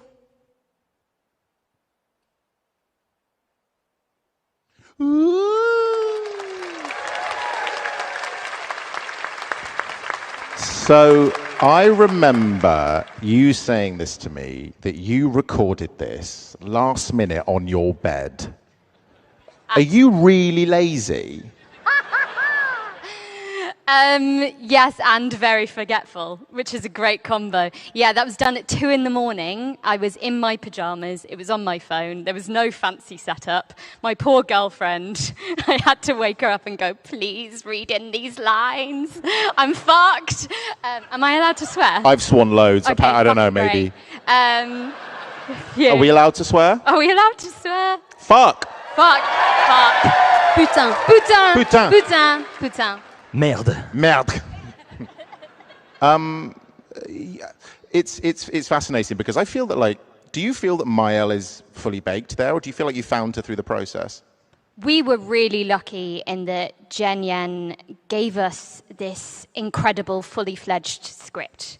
So obviously not fully baked because I did it at 2 o'clock in the morning, but I was very aware when I read that script for the first time that as actors we don't get characters like that, and some people will never get a character as emotionally raw and deep and complex and like gut-wrenching, right? Like I cried so much, we both did, and so I knew that I had to do her justice, and thank God I forgot to do it, because I think if I had like amped myself up for that, I would have fucked myself over royally. So sometimes it's really good to be lazy and forgetful.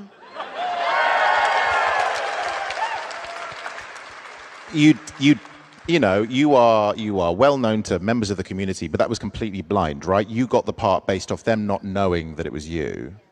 And, you know, do you think that context is everything, essentially? Like, do you think that had you done it another time, you might not have got the part? I think if I hadn't done...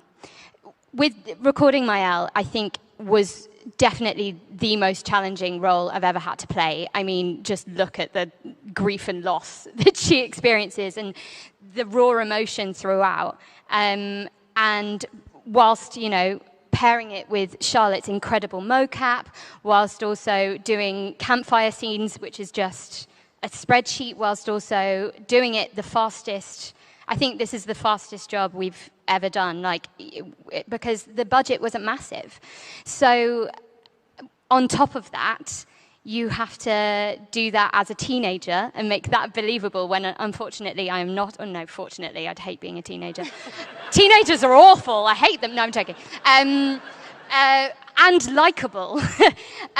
But thank God I had done 4 years of Shadowheart, because that created this wonderful like launch pad. And I think if I hadn't got that experience, I would have drowned. Yeah, I think there's really something to be said about when it comes to being a part of this industry as a performer. You don't need a really cool microphone. You really don't. You don't need to have the coolest setup. You don't have to have everything. You can just be good, and like a lot, you can hear the imperfections in our auditions. You absolutely can. And I would say to anyone, it's like, don't feel like because you don't have the £300 microphone, you can't do it. You absolutely can. You did it on your phone. It's talent will out. And if you have the passion and the drive, just pursue it, because it is a very, very cool thing, because you get to come up on the PAX stage in front of 3,000 people. So thank you. Pursue your dreams, basically.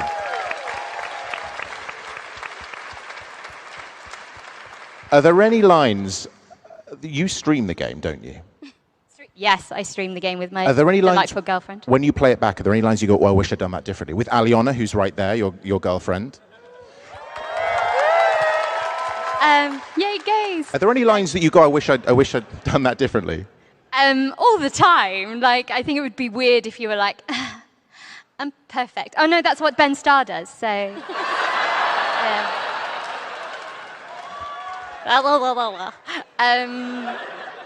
No, obviously we are not. Like, art is unfinished. Like, obviously you look at it. I think watching the first like 2 minutes of the tutorial, you know, when Mael's running with Gustav, and I've never, like, I wanted to fold my own skin up over my head. That's really gruesome, I'm sorry. But it's horrible, that first few. And then you do kind of forget, thank fuck. And sometimes I'll be like, shut up, Mael. Oh no, that's me. Thank you very much. Now, because I don't think enough of this has been about me, it's time to listen to my audition. But before we do, the context of mine is a little bit different. We're not going to be listening to an audition for Verso. We're going to be listening to an audition for the trailer for Expedition 33, as seen in the Xbox Showcase in 2024. But it was through the lens of a character called Verso. So when I was given that, I was told about Verso as a character, a lot of his trials and tribulations, his, sorry for spoilers, immortality.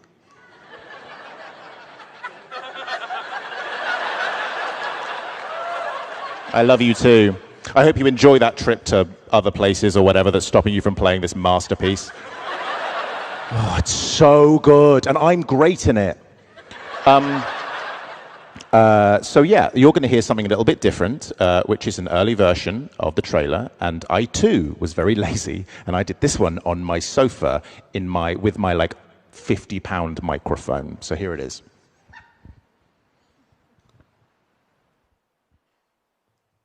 Soon she'll wake and paint again. Paint a new number, her cursed number. Counting down our lives, erasing us year by year. One stroke, one number. And every one of that age turns to smoke, vanishing into nothingness.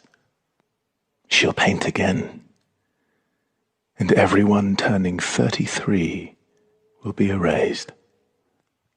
Like the expeditioners before us, we dedicate this last year of our lives to that flicker of hope that sustains us. Destroy the paintress, so she can never paint death again. We are Expedition 33. She'll never paint death again.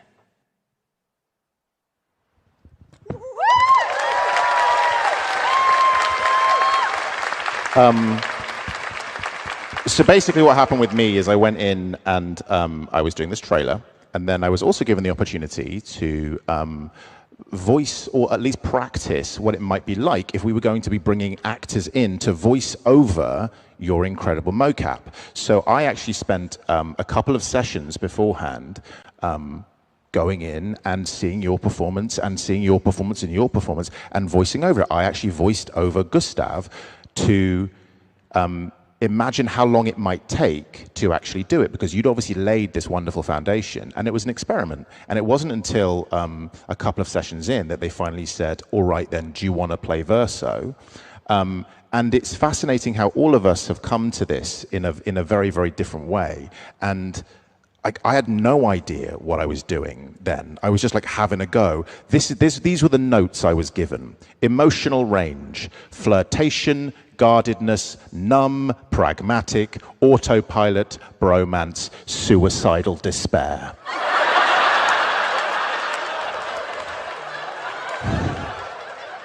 That's just your personality. I know. I was like, wow, Sandful really gets me. So that's me. I hope you enjoyed it. Obviously, you guys, like this game, these characters don't exist without the work that you did.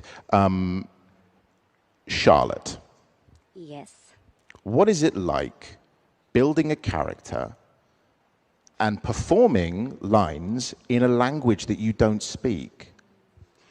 Well, that was quite hard because obviously I'm not English, and we had like 50 pages to learn for the week after.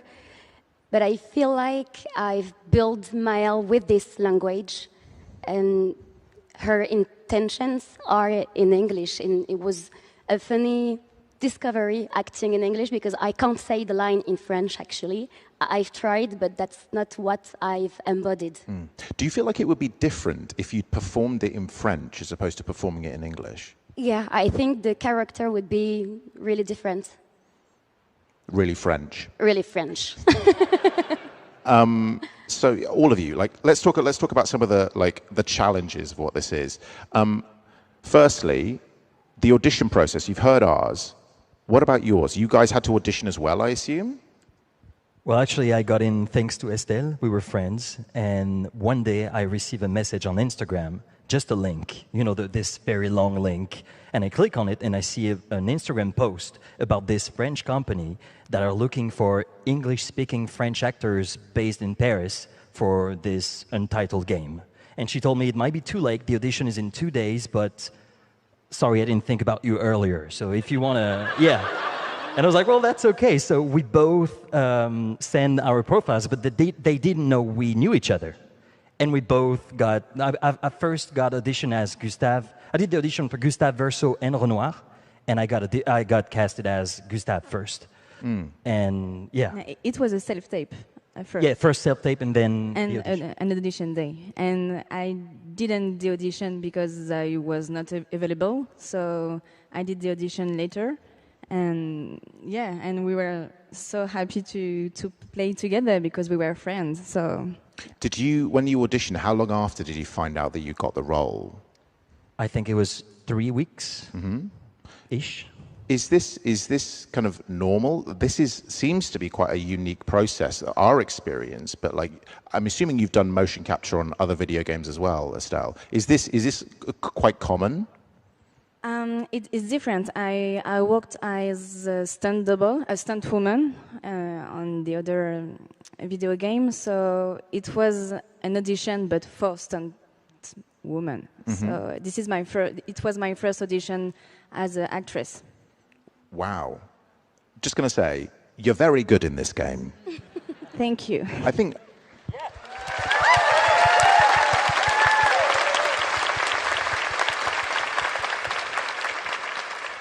You've said this. You've just said this, Maxence. But you know, you performed Gustave, Verso, Renoir. You've also mentioned before that you found it quite difficult. You know, quite easy multi-rolling, but finding Verso was something you thought you had trouble with over the first few days. Tell us about that. Yeah, Gustave was. It was easy for me because the physicality of Gustave was me. The way Gustave walks is the way I walk. The way Gustave expresses himself it was kind of not easy because I had to find the character, but I found him really quickly. And also, I wanted to add this awkwardness that he has. You know, it never really looks at people. He never really keep the eye contact. He's always a bit nervous and awkward. He has those panic attacks. So that was great. And once I was done with Gustave, I thought the adventure was over. And I was so sad because I knew the girls, they would be there for another 8 months. And then Guillaume called me and he said, well, we would really like you to be Verso as well.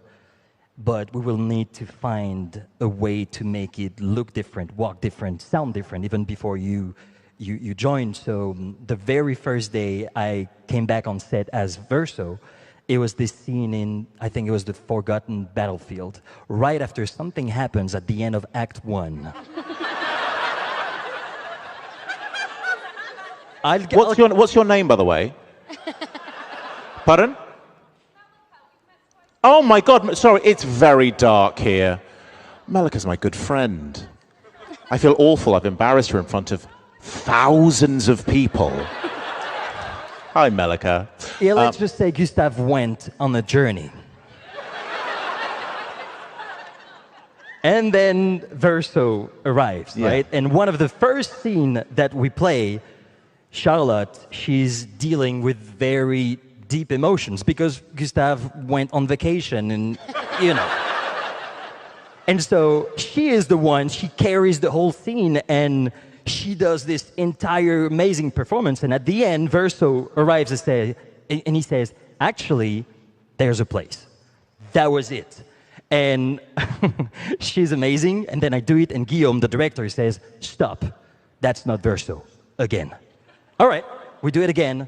Sorry, stop, that's not Verso, again. And I kept on apologizing to the girls, like, I'm so sorry, I'm trying to find him. And she's like, that's okay, it's okay, let's go again.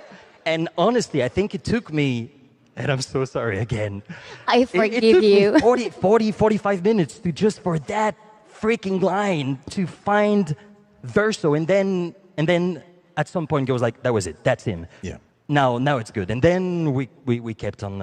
I feel like we all relate to Guillaume doing that to us at some point.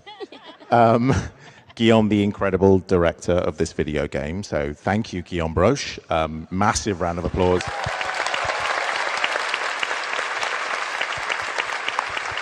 Now let's slag him off. Does anyone have any other stories of where like Guillaume is really specific about something that he wants?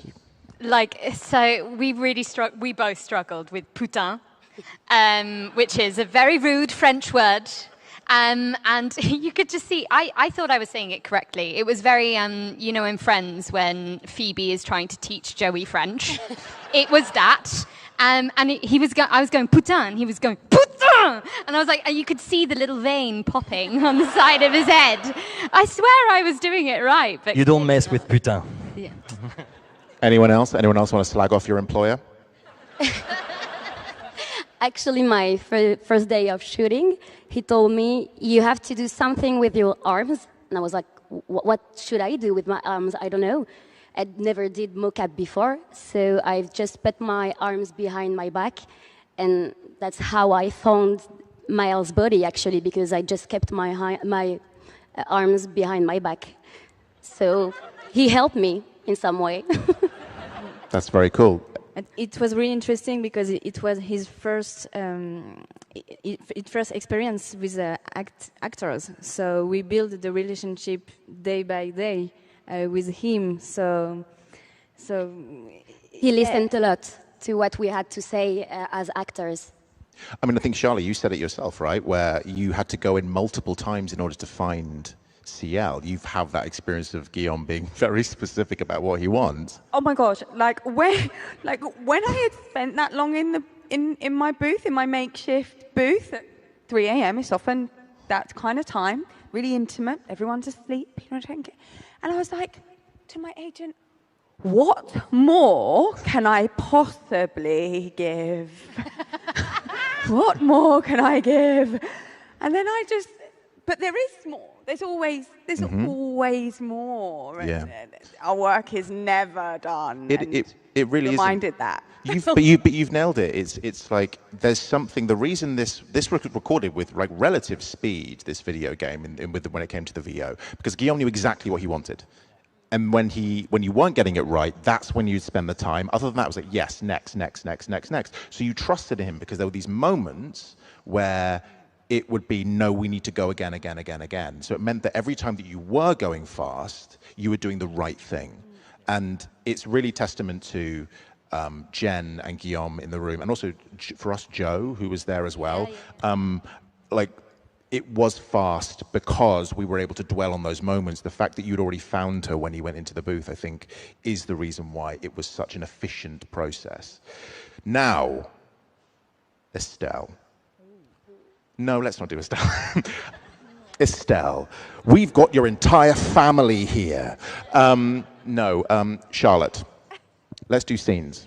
Favorite scenes from the game. You have a scene that you want to talk about. We're going to bring it up on screen now. Do you want to talk us through this scene? What about it means something to you and what you went into performing it? Well, I've loved all the scenes because I had incredible teammates.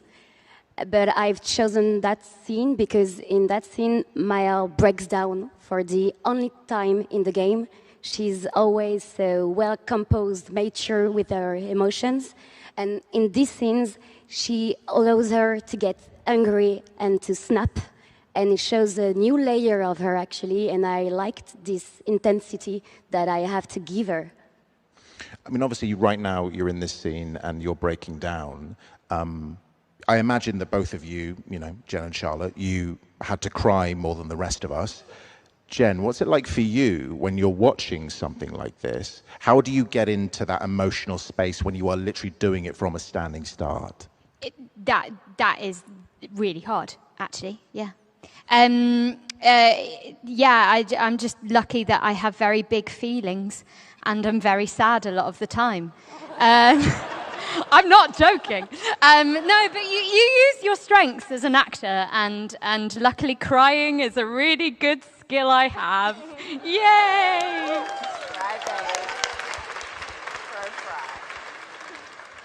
Thank you for applauding crying. Thank you. Yeah, I think this is an absolutely a stunning scene, and both of you are absolutely wonderful in it. Maxence, let's talk about your favorite scene.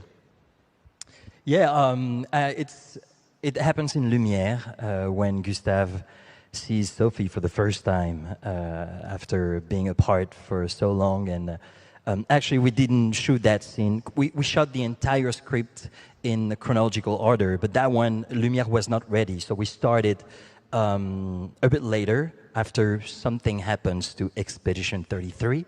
But then, yeah, it was 2 months. We were 2 months in the shooting process, and Guillaume told us about that scene. He told us about the relationship between Sophie and Gustave, and I couldn't wait. Like, just everything is going on in that scene, and also I feel like that's where you understand who Gustave is, the way he talks to her, all those mimics, what he does with his eyes, with his mouth, the way he is. Like, there's so much. It was so much for me in that scene and the next one that. Yeah, that was just, I couldn't wait. We read the script, and I told Estelle, I said, like, I really want to get into that scene, and I didn't want to get into the next scene when they are in the harbor for some reason. But yeah. Estelle, what was that like being in that scene? It was terrible. All right. No, it was just amazing because what I said, we were friends, so it was just amazing. And, we were. And. Words matter. Yeah. And Maxence has his positive vibes that make you feel really confident when you play with him. So, and he has a lot of ideas and creativity, and yeah, it was just amazing. Maxence, other than that, also, you played Renoir as well, a very, very different type of character who has a very specific physicality. How was that? It was, well, I played Renoir in Act 3. In the first part of the game, it's another actor called Alex Martin that played the part. For me, it was towards the end of the game. We, being Gustave and then Verso, were also my relationship with Estelle and Charlotte the way I was with Charlotte when I was Gustave was completely different when I was Verso, and the same with Estelle being Lune, Ciel, Sophie, Aline. The paintress. The paintress, everyone. So trying to be Renoir at the end, real Renoir, and also making sure that he would have a complete different way of speaking, walking, the way also the... Which is, by the way, different from this scene. Get out of my way. But yeah, no, it was very challenging because I also knew what was at stake, and it's the end of the game, and all the emotions and everything that is going on. So, but then again, it's been a 1-year process. So we knew each other. We felt comfortable failing. We felt comfortable trying things, and sometimes it didn't work, and sometimes.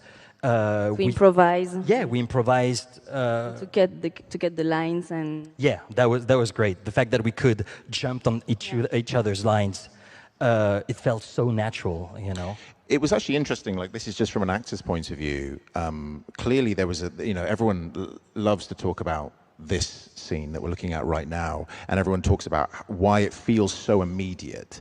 And I think the reason we were able to do that is because you had the opportunity and the freedom in the studio to do that, and then we were basically watching that immediacy. You do it over the top, and so I think us getting into the scene was quite easy because you had that kind of real. It felt improvised. It felt really real. Certainly, obviously, with the Verso Monoko good scene, it's a crazy scene, and it feels improvised because it was.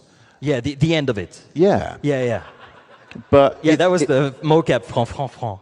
Yeah, because also you excellent mocap. Let's talk about Esquier very slightly. Everyone's least favorite character in the game. Hands up if you've got an Esquier tattoo, by the way. Oh, wow. Not enough of you. Oh my God, you can see it right there. You cowards. Yeah, Esquier, right there. Can you give us one line from Esquier, please, Maxence? Yeah, it happened 2 weeks ago. I was in the subway in Paris. And, no, wait, you want... No, but please do that as well. No, because it was about the tattoo. I was going back home, and there is this girl looking at me, and I look at her, and then she doesn't look away, so I'm just like... and then I'm supposed to get off the subway. So I leave and I hear, sir. So I turn around and she's like, look at this. And she pulls up her dress and I'm like, no. And that was an Esquier tattoo. Yeah. And it's crazy. Like, yeah. It's Give us one cheeky line. My favorite one? Yeah, whatever. I don't know, I really have the ready to say like a snail. That's the one I like the most. So now, Estelle, let's talk about your favorite scene from this. Let's talk us through this. So my favorite scene as Sophie, because I have another favorite scene, it's the gommage. It was, I think, the best experiences as actress, because there was nothing. I mean, everything was in our imagination. So it was a really emotional scene, and yeah, I don't know, that there were this connection together, and we just needed to fix a point and listen the Lorient music and the Guillaume's directions, and let the feelings take over your body. And so yeah, it was just amazing. You play pretty much every female character other than Maëlle, right? Yeah. How do you go about differentiating those physicalities between characters? First of all, I did the audition just for Lune or Ciel, and finally I did the both. And sometimes Guillaume asked me if I could play Aline, the Paintress, and Sophie, and blah blah. And I don't know really, because I think that I still search in my process as actress. I know that I'm really sensitive and empathetic person, so what happens to the characters affects me. emotionally, but I'm also a physical actress and stunt woman, so I love the art of motion, of movement. I feel that I'm like a modeling clay, you know, so I love to pick some words. For example, for Lune, it was straight determination, curiosity. And for Ciel, it was childlike, sunshine, and water. And I walk a lot, and I think about these words, and I try to feel in my body what's happened. And I try to do that for all characters. We should also give credit, because there's another actress who did Ciel alongside No. you. Who was that? Yeah, it was Joanna Bro. She came one day to shoot a few cutscenes, like Magic Verso, the meeting with Verso, the cutscene with Ciel and Lune look at the stars. Mm-hmm. And yeah, she was just amazing. I met her before because it's really hard to step in the characters that's already developed. So I wanted to meet her. Yeah. Sorry. And like that, I could give her some tips, and she was just amazing. We talked a lot with Guillaume, with her. With Charlotte, obviously, how did the way you play Ciel, was that at all affected or informed when you were looking at Estelle's motion capture performance, or was it very much like, obviously it was a collaborative process, but how did that kind of come together? Yeah, so I didn't see too much, but what I did see, I'm a very physical actress as well, and so, you know, it's like one of these kind of moves, but it comes from the stomach, and you kind of know where this kind of feeling comes from. It's so helpful to see. And obviously I didn't see you, but I saw Ciel the animation, which is obviously you, but yeah, and that combined with the artwork and the movement is just so informative. You come with sometimes you come with an idea in your mind, and I didn't see all of them, but the ones I did see, it was really helpful. Because your favourite scene of Ciel's is actually not any of the mocap scenes, is that correct? It's not my favourite scene. A scene that you like and want to talk about today. I know. I was like, is this you that said this is my favourite scene? You know what? It says here, Charla loves this scene so much, she won't shut up about it. It's her favourite scene. My God, will someone shut Charla up about this scene? She keeps yapping. Ben, you got to talk to her about it. She absolutely loves it. It's just because it's me, and it's Ben and I. So Yeah. I thought, how strategic. Yeah. I do love this scene. You do. Go on, talk about it. Scene. So why do you like it so much? It's not my favourite, because my favourite is the mask axon scene, which I love. But I do love this scene because we really get a sense of like, well, it's the romance scene, and then we find out that actually what they do is just really, they get closer. Yeah. They get closer as friends, and it's a really beautiful, intimate moment between Verso and Ciel. And I love it because we're just both in our bathing suits. Yeah. Like, he's a little bit like, he's like wet, and then there's like water, and he's trying to like goad me into the water because of this fear of swimming, because of the history that Ciel has, her dark historic past with the water, and it's so kind what you're doing. And he's like, well, she's like, tell me a story that's dark and personal. And he's like, oh, I was a swimming captain once. I was like, sorry, what? She's like, what? That's rubbish. And then, but then she realizes that he's trying to help her face her fear and tell this dark truth about herself, which is the first time she ever admits that. And so it's just a really beautiful one, a little hidden one that maybe not everyone would know about. Because we as performers, we're very, very lucky to have exactly what you guys laid down, but then a large portion of the character development happens at camp, you know? So we're faced with these very kind of like emotionally hefty scenes that have the motion capture, and then we come back to camp and we're kind of laid bare, right, as performers. How was that for you, Jen? Like having a lot of weighty conversations between Verso and also with Gustav as well, like at camp. Yeah, I mean, those are some of my favorite. I think Jen Yen writes the most beautiful scenes there. And yeah, it's harder because you're going in blind. And sometimes I would get your voice or Gustav's voice, Charlie Cox as he is known, and sometimes you wouldn't, so you have to kind of guess the tone and go, will Ben match me or will he make me look dumb? And luckily, I think you think? I think you did okay. But no, yeah, that was a really, really juicy challenge in itself. Yeah, there was nothing, like I'd just like to say, there was nothing about this, I'm realizing, talking about, that was easy. But that's more rewarding, I think, and I'm so proud of what we've all done. I feel like this process was really hard. Really, really hard because it was so fast. If you weren't turning up to the booth and ready to go, you were going to be left behind. And actually, I remember my first session, the first line I ever did for Verso, I think's terrible. I think my delivery of it is terrible, and it's still in the game, and I'm not going to tell you where it is. But every time I hear it, I go, Ben, you're a terrible actor, you need to quit.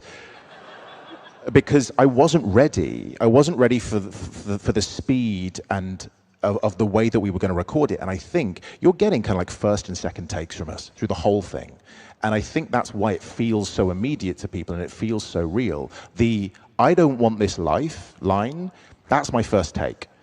Because it's like, we're just going to do it in the immediate moment. Yeah, we were running on instinct. And, you know, it's like, it's one of those things I think a lot of young actors really want to break through their first role. And I'm like, don't do that. You'll be poorer, but thank God we've done the jobs we've done because they prepped us for this. Yeah, it was really difficult. Looking back, what anyone can answer this, free for all. What? Okay, yeah. Charla, what?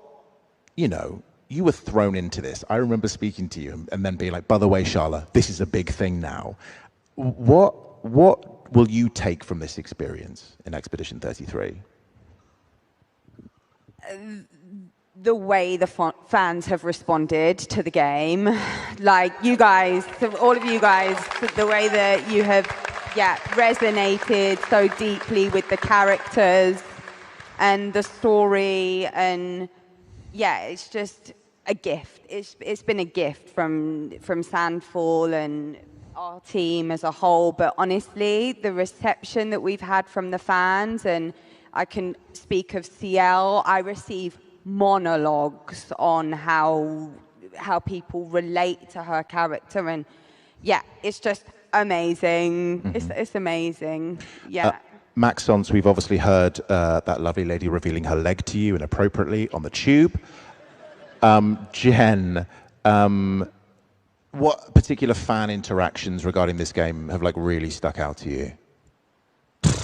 I mean, there's a dog in a bloody like baguette outfit. I think the way that like just echoing what Charla says, but also like I'm completely derailing this question, but I'm just thinking about the fact that until this point, as far as I'm aware, the mocap actors, like every incredible, not every, I'd say a lot of your favorite video game actors and award-winning performances, there will be a mocap performer or a team of mocap performers behind this that remain anonymous or deep as hell into the credits and unacknowledged.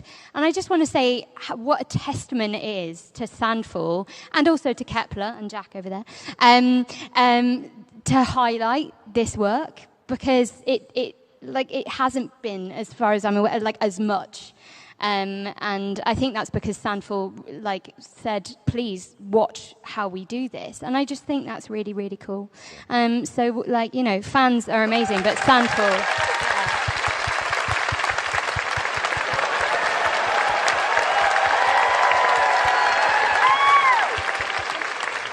Can I say something? You must. I just really wanted to thank you and Adeline Chetaille, who did the French voice and gave us a wonderful French Maël, because we worked almost a year on our characters. We care about them, we love them, and it was so hard to give Maël away.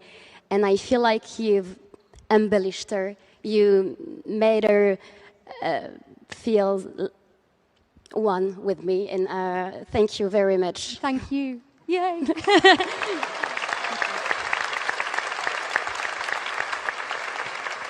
Okay, so we got some fans to ask some questions. I know I joked about it earlier, but we did, so we're going to do some quick fire questions. Okay.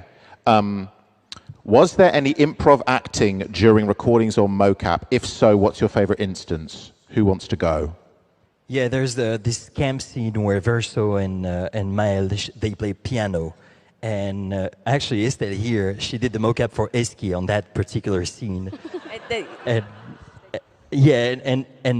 at some point, Guillaume just, we keep on rolling, and he didn't stop. We were just pretending to play piano, and she was like, and so it took ages, and after I think 6 full minutes of awkwardness, she talks to me and she says this.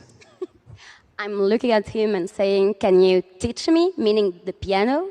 And me, I hear, can you touch me? And I am Verso. She is Maël. And the first honest reaction I have is, what? And that's just improv. And also like you said, the good thing. That was improv. Good. That was from _Blue Phoenix_ on Instagram. Go and hit them up for all your fun question needs. From Captain Elm on Instagram. Jen, can you parry it? Parry it! Or Harriet, as a lot of people hear. It's not Harriet, it's parry it. You're being very aggressive today, Jen. Really aggressive. I'm sorry. I'll rein it in. They're here to see you. Oh, they came all this way. It's cuteness aggression, okay? You're just. From Chokes on Cheese 101 on Instagram.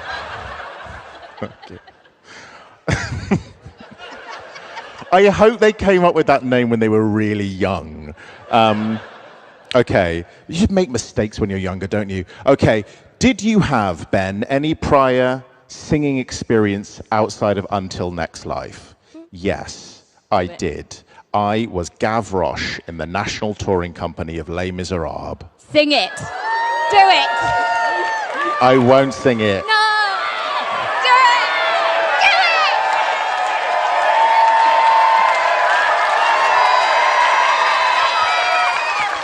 How do you do? My name's Gavroche. These are my people. Here's my patch. Not much to look at.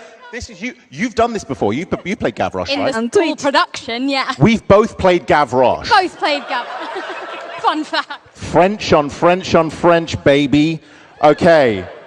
Do we have time for one more? Yeah, sure. Charlotte and Estelle from Tasha the Witch. What emotions did you want to channel into Ciel and Lune's scenes when you made them?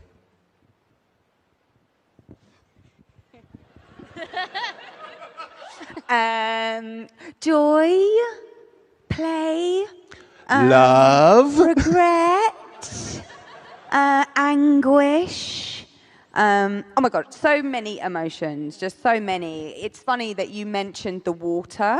Like you used 3 words when you were creating Ciel, and you mentioned water, and that is because her well is so deep.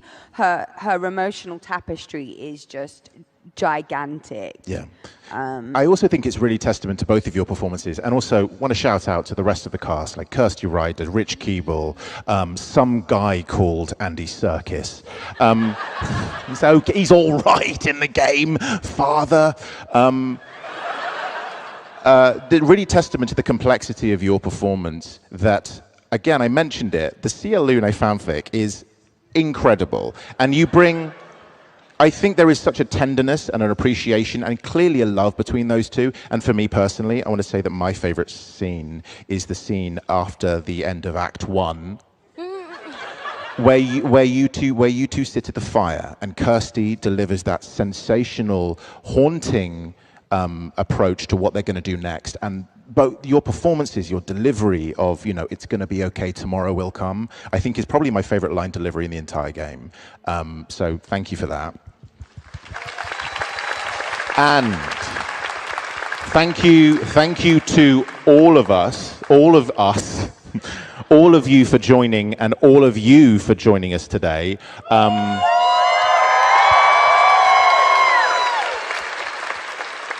Genuinely, this wouldn't be possible without you. The love that this game has got from fans and people, it's unbelievable. We will always be indebted to your passion, your creativity. You really are amazing. Thank you for welcoming us and these characters into our hearts. And thank you, Ben Starr, for being an incredible host. Thank you. You've been amazing. We've been the cast of Clair Obscur Expedition 33. Thank you so much. Before you go, we would like to take a selfie of all of you. Okay? So if you'd like to stand up. Does anyone have a phone? We've got a phone. We've got a phone. Stand up. If you want to get in the photo, this might go on the Instagram. You ready? You got it? Are you guys ready? You guys ready? Let's make a video. Tomorrow comes on 3. 3, 2, 1. Tomorrow comes! Thank you, everyone. You've been amazing. I hope you have a lovely rest of your PAX. We've been the cast of Clair Obscur Expedition 33. Be safe. Thank you.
These worlds we dive into, they're alive. They're epic, and they're ours. We don't just watch, we don't just play, we live them. Bring your worlds to life with metal posters from Displate. Games, movies, shows, and anime you love. Collect official designs and let your fandom shine. Only at Displate.com. Whether it's sunglasses outside, blue light glasses inside, or night driving lenses in the dark, Zenni has affordable eyewear for everyone. Get 10% off with code PAX at Zenni.com. The Imperium of Man has stood for 10,000 years. guarded by the might of the Space Marines and mankind's numberless armies. But they are beset on all sides, and the threat of chaos is ever present. This is your battle. Choose your side with Warhammer Metal posters at display.com. Whether it's sunglasses outside, blue light glasses inside, or night driving lenses in the dark, Zenni has affordable eyewear for everyone. Get 10% off with code PAX at zenni.com.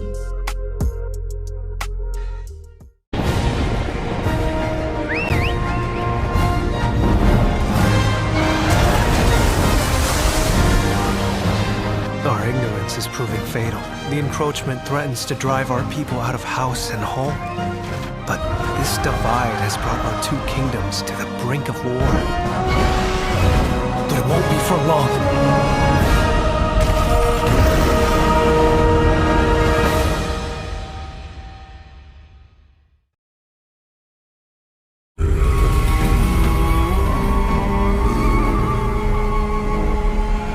Let's see your best then, eh?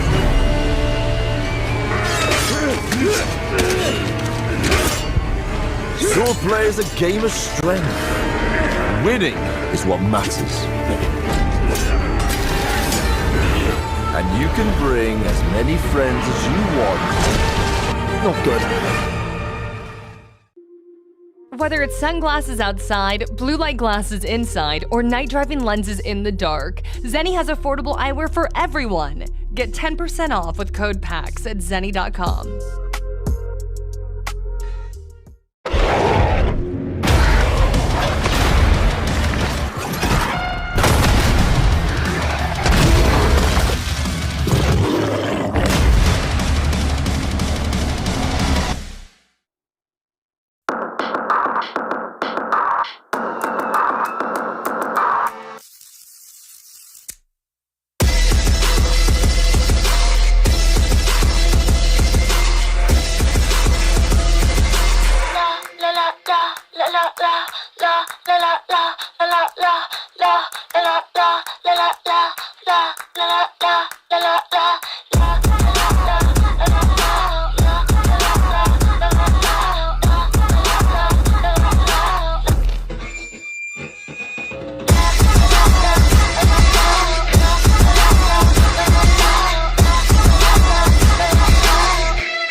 Whether it's sunglasses outside, blue light glasses inside, or night driving lenses in the dark, Zenni has affordable eyewear for everyone. Get 10% off with code PAX at zenni.com.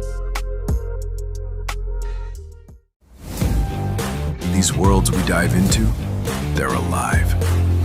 They're epic, and they're ours.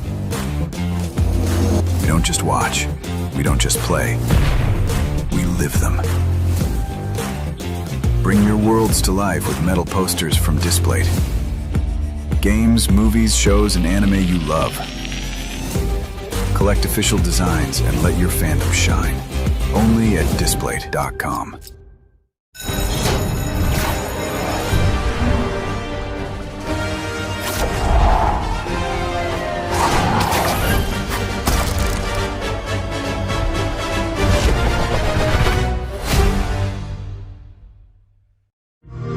This is Sloan Beaumont speaking. Yes? From the commercials.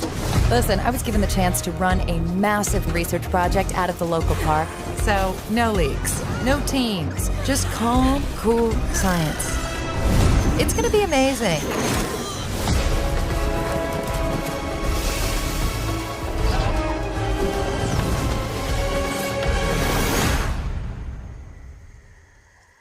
Play it now with Game Pass.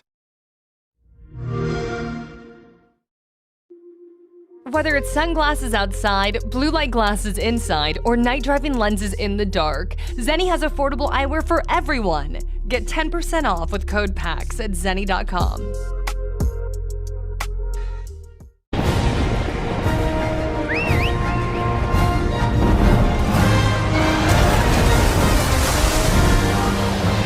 Our ignorance is proving fatal. The encroachment threatens to drive our people out of house and home. But this divide has brought our two kingdoms to the brink of war. But it won't be for long.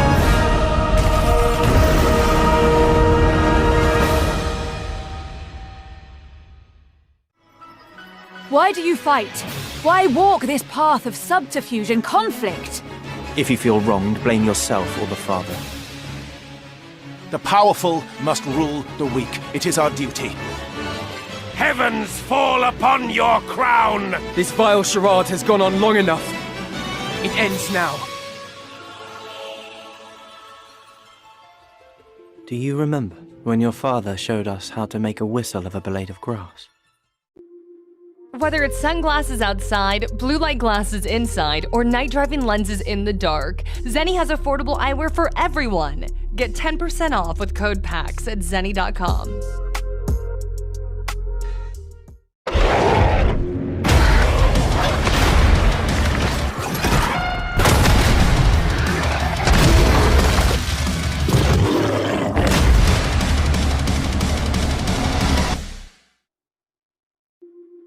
Whether it's sunglasses outside, blue light glasses inside, or night driving lenses in the dark, Zenny has affordable eyewear for everyone. Get 10% off with code PAX at zenny.com. The Imperium of Man has stood for 10,000 years, guarded by the might of the Space Marines and mankind's numberless armies. But they are beset on all sides, and the threat of chaos is ever present. This is your battle. Choose your side with Warhammer Metal posters at display.com. Whether it's sunglasses outside, blue light glasses inside, or night driving lenses in the dark, Zenny has affordable eyewear for everyone. Get 10% off with code PAX at zenny.com.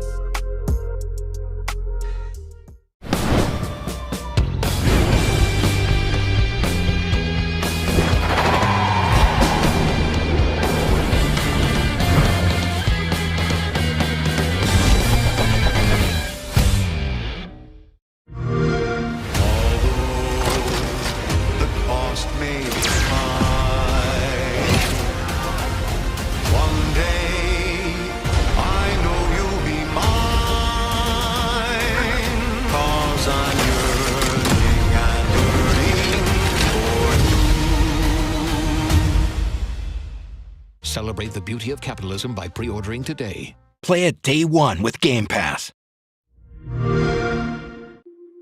Whether it's sunglasses outside, blue light glasses inside, or night driving lenses in the dark, Zenny has affordable eyewear for everyone. Get 10% off with code PAX at zenny.com.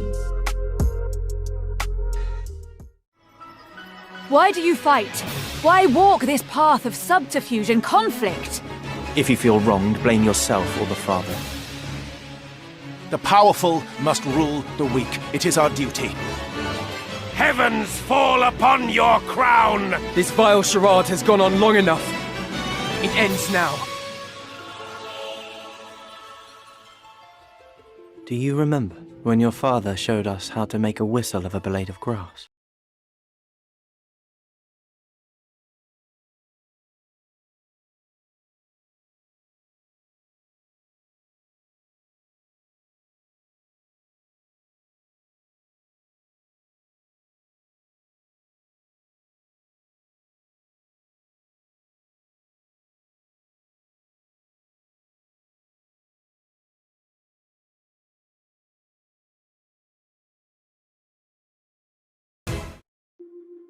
Whether it's sunglasses outside, blue light glasses inside, or night driving lenses in the dark, Zenny has affordable eyewear for everyone. Get 10% off with code PAX at zenny.com.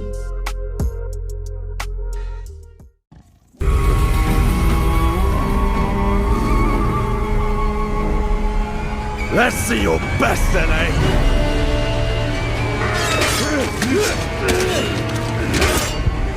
Swordplay is a game of strength. Winning is what matters. And you can bring as many friends as you want. Not good.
These worlds we dive into, they're alive. They're epic, and they're ours. We don't just watch. We don't just play. We live them. Bring your worlds to life with metal posters from Displate. Games, movies, shows, and anime you love. Collect official designs and let your fandom shine. Only at Displate.com. Whether it's sunglasses outside, blue light glasses inside, or night driving lenses in the dark, Zenni has affordable eyewear for everyone. Get 10% off with code PAX at Zenni.com. The Imperium of Man has stood for 10,000 years, guarded by the might of the Space Marines and mankind's numberless armies. But they are beset on all sides, and the threat of chaos is ever present. This is your battle. Choose your side with Warhammer Metal posters at display.com. Whether it's sunglasses outside, blue light glasses inside, or night driving lenses in the dark, Zenni has affordable eyewear for everyone. Get 10% off with code PAX at zenni.com.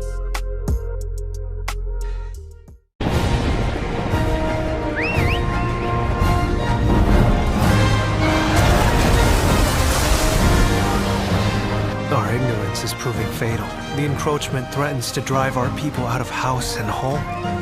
But this divide has brought our two kingdoms to the brink of war.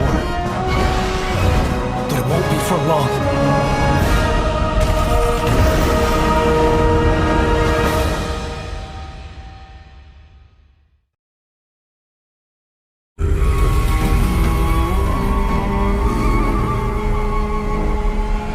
Let's see your best then, eh?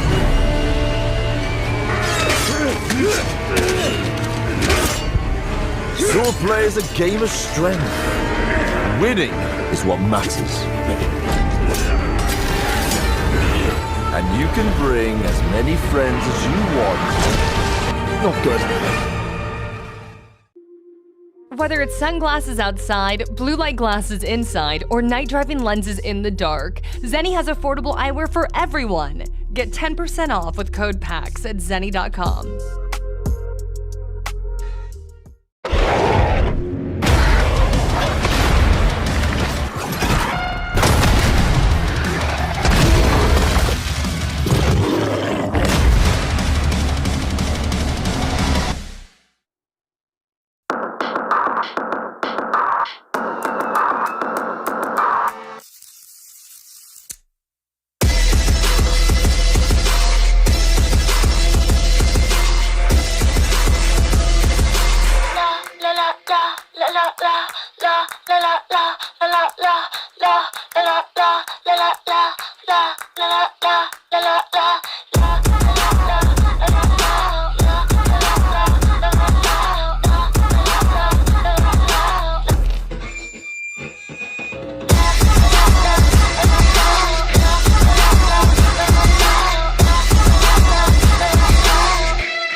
Whether it's sunglasses outside, blue light glasses inside, or night driving lenses in the dark, Zenni has affordable eyewear for everyone.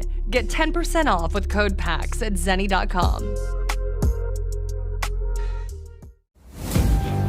These worlds we dive into, they're alive. They're epic, and they're ours. We don't just watch. We don't just play. We live them. Bring your worlds to life with metal posters from Displate. Games, movies, shows, and anime you love. Collect official designs and let your fandom shine. Only at Displate.com.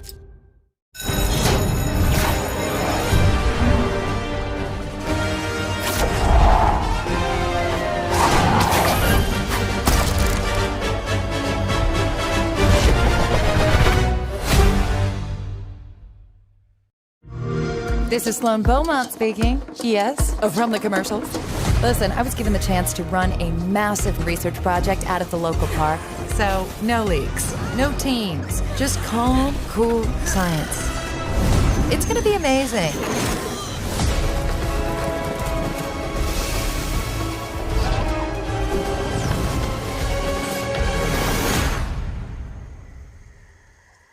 Play it now with Game Pass.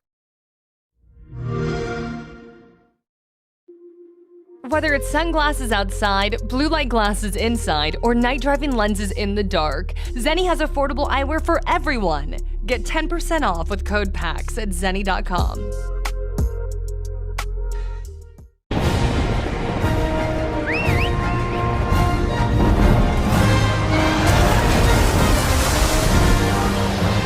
Our ignorance is proving fatal. The encroachment threatens to drive our people out of house and home. But this divide has brought our two kingdoms to the brink of war. But it won't be for long.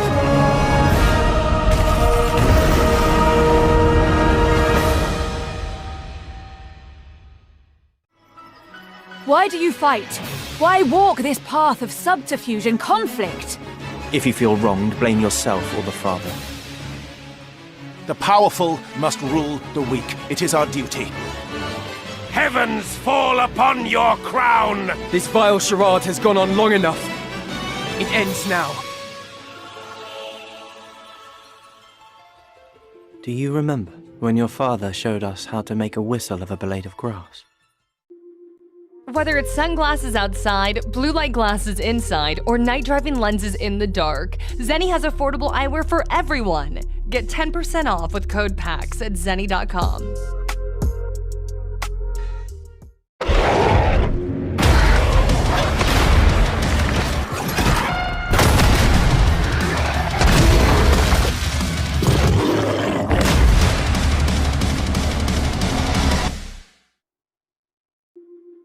Whether it's sunglasses outside, blue light glasses inside, or night driving lenses in the dark, Zenni has affordable eyewear for everyone. Get 10% off with code PAX at zenni.com.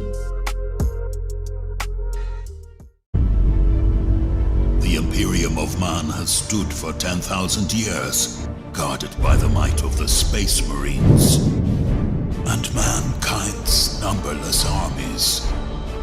But they are beset on all sides, and the threat of chaos is ever present.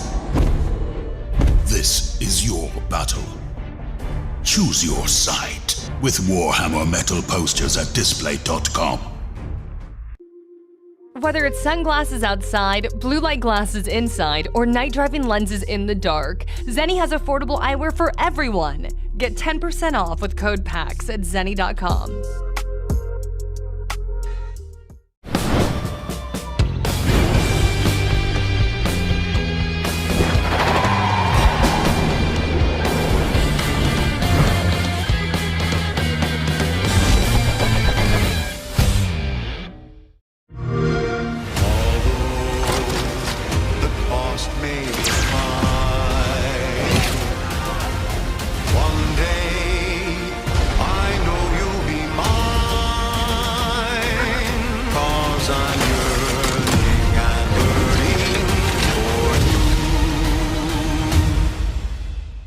Celebrate the beauty of capitalism by pre-ordering today. Play it day one with Game Pass. Whether it's sunglasses outside, blue light glasses inside, or night driving lenses in the dark, Zenni has affordable eyewear for everyone. Get 10% off with code PAX at zenni.com. Why do you fight? Why walk this path of subterfuge and conflict? If you feel wronged, blame yourself or the father. The powerful must rule the weak. It is our duty. Heavens fall upon your crown! This vile charade has gone on long enough. It ends now. Do you remember when your father showed us how to make a whistle of a blade of grass?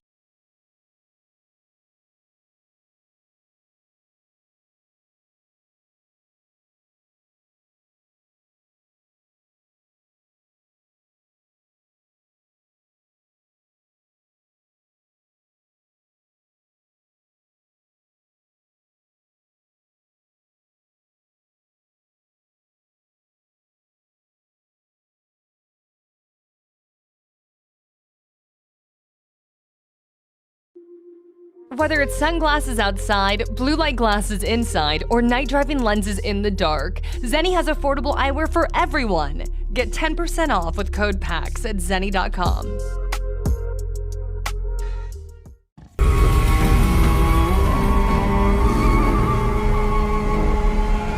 Let's see your best then, eh?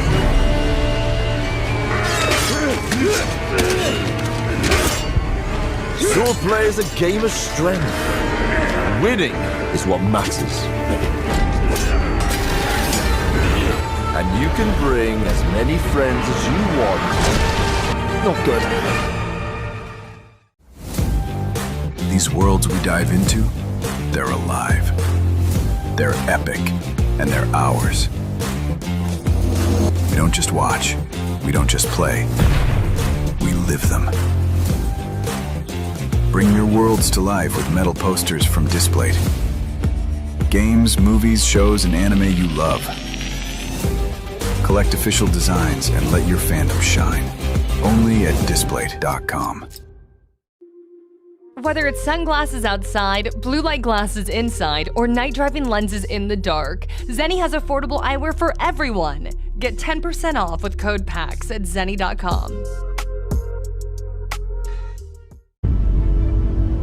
The Imperium of Man has stood for 10,000 years, guarded by the might of the Space Marines and mankind's numberless armies.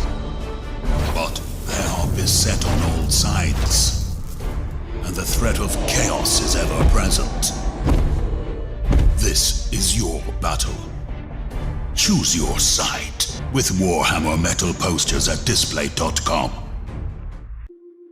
Whether it's sunglasses outside, blue light glasses inside, or night driving lenses in the dark, Zenni has affordable eyewear for everyone. Get 10% off with code PAX at zenni.com.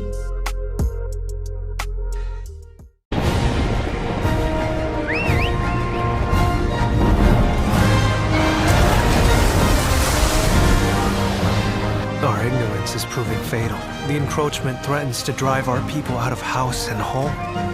But this divide has brought our two kingdoms to the brink of war. But it won't be for long.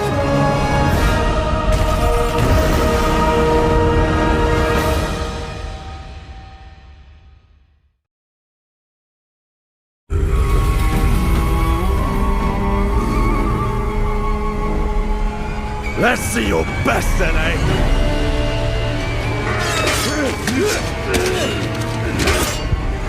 Swordplay is a game of strength. Winning is what matters. And you can bring as many friends as you want. Not good. Whether it's sunglasses outside, blue light glasses inside, or night driving lenses in the dark, Zenni has affordable eyewear for everyone. Get 10% off with code PAX at zenni.com.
Fantasy Tactics, the Ivalice Chronicles.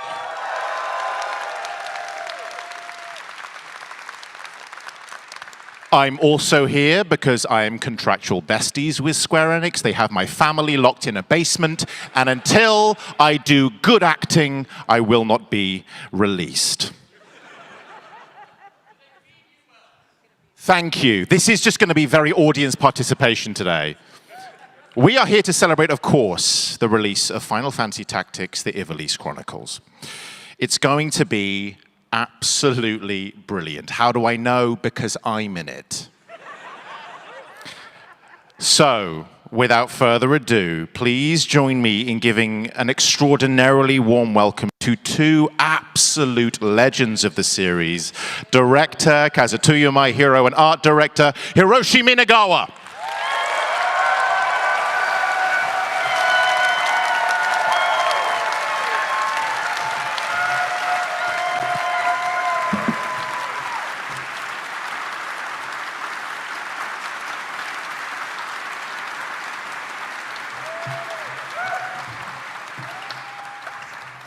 Not that you need to, but would you like to introduce yourselves? 皆さん、こんにちは。ファイナルファンタジータクティクスイバリースクロニクルズでディレクターを務めております前広です。本日はどうぞよろしくお願いします。Hello, my name is Maihiro. I am the director of Final Fantasy Tactics, the Ivalice Chronicles. It is great to have everyone here today. Thank you for coming. はい、皆さんこんにちは。ファイナルファンタジータクティクス、The Ivalice Chronicle の、アートディレクターを担当しています皆川です。原作、オリジナル版でもアートディレクターを担当しました。本日はよろしくお願いします。Hello, my name is Minagawa. I am the art director of the Ivalice Chronicles. I was also the art director of the original Final Fantasy Tactics as well. Thank you so much. And my name is Kenichi. I'll be helping as the interpreter today. And my name is Adam. I'll also be helping interpreting. So, right. I didn't know you guys were so excited about interpreters. You do amazing work. So, before we dive in, we have a lot to get through in this very short allocated time. We've got so much to show you. But if you're for some reason not familiar with the original game, don't worry, we have you covered. Final Fantasy Tactics, as read by me. Final Fantasy Tactics first graced us in 1997. Yes, the very same year as a little game called Final Fantasy VII. It, like that game, was an absolute triumph. With its intricate gameplay, gripping narrative, and unforgettable characters, it struck a chord with fans and critics alike. It is widely regarded as one of the finest standalone tales in the Final Fantasy universe, and it helped define what a tactical RPG could be. In short, it was a real game changer. My Hero-san, would you be so kind to give us a brief overview of the story? はい、ですね、本作は、政治的に混乱をしている、かつさまざまな、暴力が渦巻いているイバリスという、国を舞台に、歴史上決して語られることのなかった、若き英雄ラムザ・ベオルブとの、共にですね、歴史の真実を解き明かすという物語です。So Final Fantasy Tactics takes place in the kingdom of Ivalice, which is a medieval world steeped in political conflict, and you will take the role of Ramza Beov, whose role on history stage has been buried from view, but through your adventures you will be able to uncover the truth behind him and his adventures. ファイナルファンタジーシリーズではあるんですけども、完全に独立したストーリーとなっておりますので、他の、ファイナルファンタジータイトルをプレイしていなくてもすぐにゲームを始めることができます。And while it is a part of the Final Fantasy series, it is a standalone game, so worry not if you've not played any other Final Fantasies. You don't have to play them beforehand. You can dive right into Final Fantasy Tactics and enjoy it. はい、自分も開発者として関わってはいたんですけれども、ストーリー本当に皆さんにも共感できる内容で、古いゲームなんですけれども、今この瞬間も世界でいろいろ起こっていることというのも照らし合わせて、そのストーリーの重みがより感じられるようになっていると思います。Yes, as someone who was involved in the development of the original game, I feel as though the story of this game is something that we can all really resonate to, and I hope as people do, experience this game, they're able to kind of, see what's happening in the world right now, and sort of almost essentially, I hope that it carries the weight of really just how much powerful the story is, and so yes, I hope people do look forward to that. I absolutely agree. But I would love to ask, if I may, what's the first memory that comes to mind when you think of the original Final Fantasy Tactics? そうですね、僕がオリジナル版に、携わった時はゲームデザイナーとして、本当に、新人の状態でパッケージタイトルとしてはこのファイナルファンタジーオリジナルのファイナルファンタジータクティクスが、デビュー作です。So one of my first memories of working on the original is actually the fact that I was just starting out as a game designer when I got onto this project, and it was the first full game that I had a chance to work on. オリジナル版の、ディレクターと、シナリオを書かれたゲームデザイナーの松野康美さんの指導の下で本当にがむしゃらに、仕事をしてたのを今でも思い出します。So I worked alongside the director of the original game, Mr. Yasumi Matsuno, and he kind of guided me through the process, and I just remember working really, really hard trying to do whatever he needed.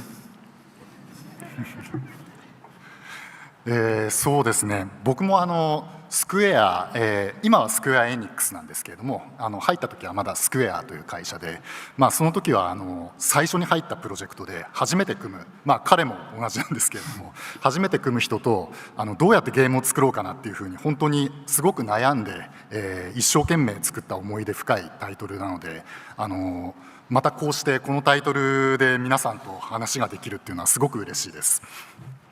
So for me too, this was the first title that I was a part of since I joined what at the time was called Square, now is known as Square Enix. But it was really the first project, and this could be said the same for My Hiro-san as well, where we really had to think through what makes a really good game, and really had to work hard in order to make that a reality. And so being able to talk about that today with you all just makes me very, very happy. 僕は今年でもう55歳になるんですけれども当時はまだ27歳ピチピチでした。で彼と朝までタバコ部屋で雑談をしたりしながらちょっと眠る前に焼肉を食べるみたいなそういうかなりダメな暮らしをしてたんですけれども今やったら体壊すと思います。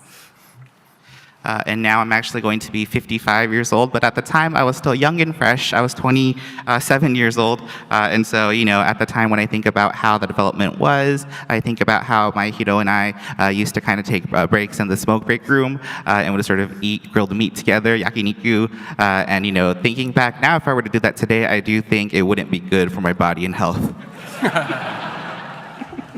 Thank you for that very intricate bit of trivia. Please update the wiki page for that.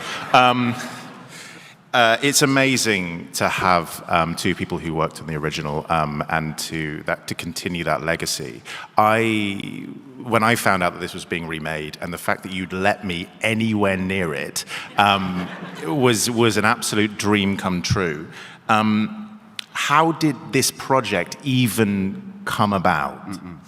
まず僕もダンさんがダイスダークに演じていただいてとても幸せです。First and foremost, Ben, I just wanted to say I'm very, very happy that you were able to reprise the role or to do the role of Dice Dark for this game. Thank you so much. Clive does not exist. I know only Dice Dark. いやですね、本作の、きっかけの話なんですけども、数年前にですね、とあることがきっかけで皆川と、僕とでオリジナル版の「ファイナルファンタジータクティクス」をプレイすることがありました。So if we're talking about how this project came about, it actually started a couple of years ago when Mr. Minagawa and myself had the chance to play the original Final Fantasy Tactics for the first time in a while. その時プレイして本当にオリジナル版の発売から本当に久しぶりにプレイしたんですけどもファイナルファンタジータクティクスの素晴らしいゲームデザインと奥深いストーリーというのを改めて実感することができました。And it had been a really long time since we played the game. It also been quite a long time since the game had come out from back in 1997. But by playing it again, we were able to re-experience just the brilliance of the game all over again, whether that be the game design or the story. なんですけども、特にコンソール環境において現行のコンソールで長らくプレイできない環境が続いてましたので、でもぜひともオリジナルのファンの方はもちろんこれまでファイナルファンタジータクティクスを遊んだことのない新しいプレイの方にもぜひともこの素晴らしいゲーム体験を味わっていただきたくてこのイバリーズ・クロニクルズのプロジェクトをスタートさせました。But we were aware that on current consoles there's really no way to be able to play the original Final Fantasy Tactics, but by playing it and experiencing it, we really felt that we wanted to be able to bring that original experience back to not only the fans of the original, but to new players as well. So with that in mind, we kind of kicked off development and went forward with it. I mean, me included, so many fans here and across the world have been calling to be able to play it maybe for the first time or kind of relive those memories that they had when they were a child. But I think this is probably one of the most interesting things that I know about this project is you didn't have the original source code. So what was it like to develop the game without it? そうですね。このソースコードのことについては当時のゲーム開発の環境が大きく影響しています。So it is true that we didn't have the source code, but the reason we didn't have that is really has to do with how we kind of managed things at the time. 今でこそ日々のプログラムだったりデータの更新っていうのを非常に厳格に管理してくれるツールというものが存在しているんですけども、当時はそういったものがありませんでした。So nowadays we have some really nice, resource management tools. Even when it comes to like daily updates with just minute changes, we do have ways to keep those stored very well. ですので、例えば我々が日本語版を最初に作って、じゃあその次に英語版を上書きして作って、その次の言語というように次々上書きして作っていったんですね。But back in the day when we were making it, we would, of course, originally make the Japanese version first, but then when we were finished with that and we wanted to make a different language, say English, we would basically take that data from the Japanese version and overwrite the English data on it, and then if we wanted to do another language, we would just keep stacking on top and overwriting and overwriting. でこうやって上書きした結果、本当のオリジナルというものが失われてしまいました。So basically, because we kept doing all that overwriting, the true original ceased to exist. でファイナルファンタジータクティクスにはオリジナル版とか PSP 版とかスマートフォン版とかいくつかのバリエーションが存在しますが、そのバリエーションそれぞれでやはり最適化したチューニングをしているので、そこにもオリジナル版を見つけることはできませんでした。And also, I know we have a lot of different versions of Final Fantasy Tactics, whether that be the PS1 original, the one for the PSP, smartphone version, but each have their own fine-tunes and adjustments as well. So trying to find the true original from those is actually difficult too. でそこで我々開発チームが取った手段としては、全てのバージョンのファイナルファンタジータクティクスを解析して、で時にはファンの皆さんがまとめてくださっているウェブサイト、データ等のウェブサイトを拝見させていただきながらオリジナル版のファイナルファンタジータクティクスを見つけ出すという工程を踏みました。So we kind of went on a journey to find the original version. We were using whatever resources we had available to us. So all of those different versions, we'd be analyzing what was there to try and find what we felt was the original. On top of that, we had actually go to different websites made by fans and look for data there. And because we know you guys do such a good job of keeping that all up to date. So that was kind of the process we went through in trying to recreate the game. なのでこの工程というのは非常に大変だったんですけども、それに携わってくれたエンジニアチームもそうですし、本当にファンの皆さんの力があったからこそ、こうやってイバリスクロニクルズとしてオリジナルを蘇らせることができました。So it was quite a bit of a challenge, but we had a really, really good engineer team that went through with the analysis of those different versions. On top of that, I do want to thank all the fans again for all of your help and keeping that information, archived like you do. And I think with all of that put together, we were able to make a very, very good version of the game that is true to the original.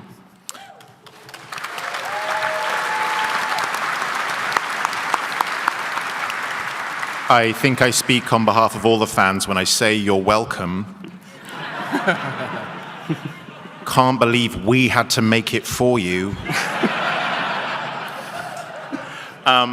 It truly is. Just hearing your story, that just sounds like an incredible accomplishment. But this game isn't, obviously it's not just a remaster. There's the classic version, but then there's the significantly enhanced version.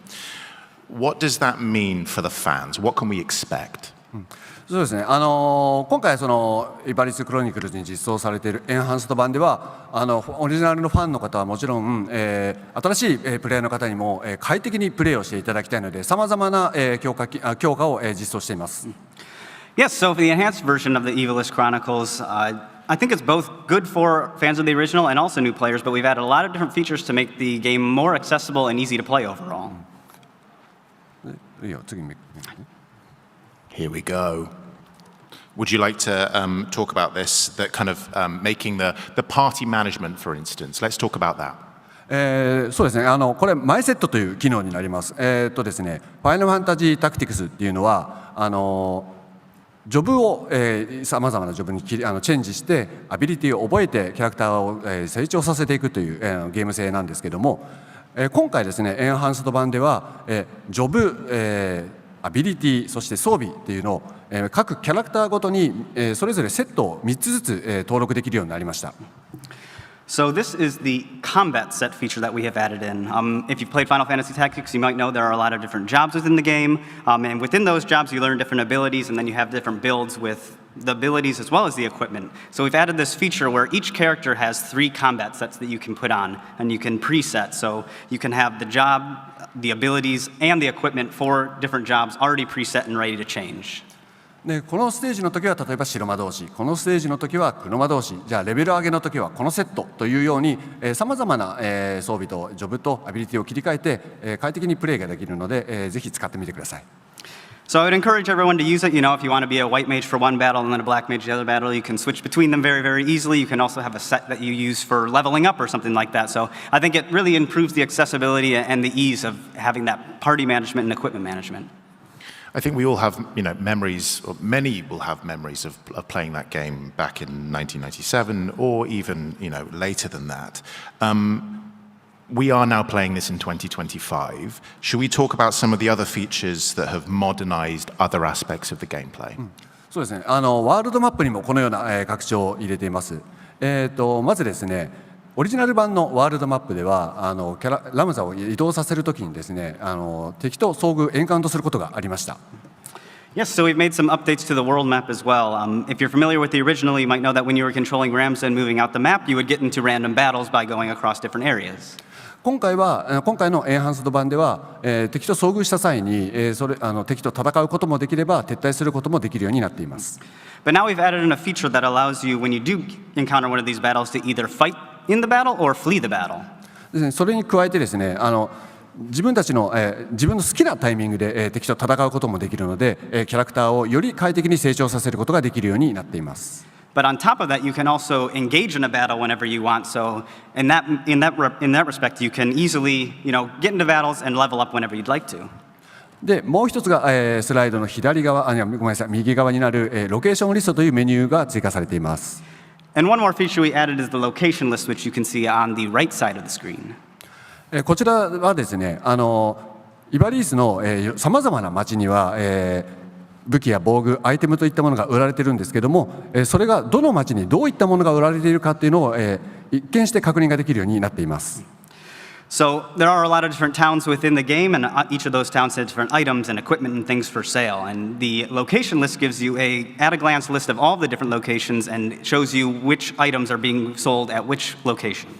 でこちらのリストから、その街やフィールドに移動することもできるので、とても便利なのでこちらもぜひ使ってみてください。And you can also use this to move to one of the locations that you have selected, so you can easily get there and purchase what you need. So I hope everyone will make good use of this. So, it's not just about this, it's also about combat, correct? And it would be great for us to talk about how you've taken a lot of those features and moved them into combat. Oh, we're one step ahead. Am I one step ahead? Let's not talk about combat for 1 second. Can we all just calm and slow down? There'll be no talk about combat. Let's talk about this one.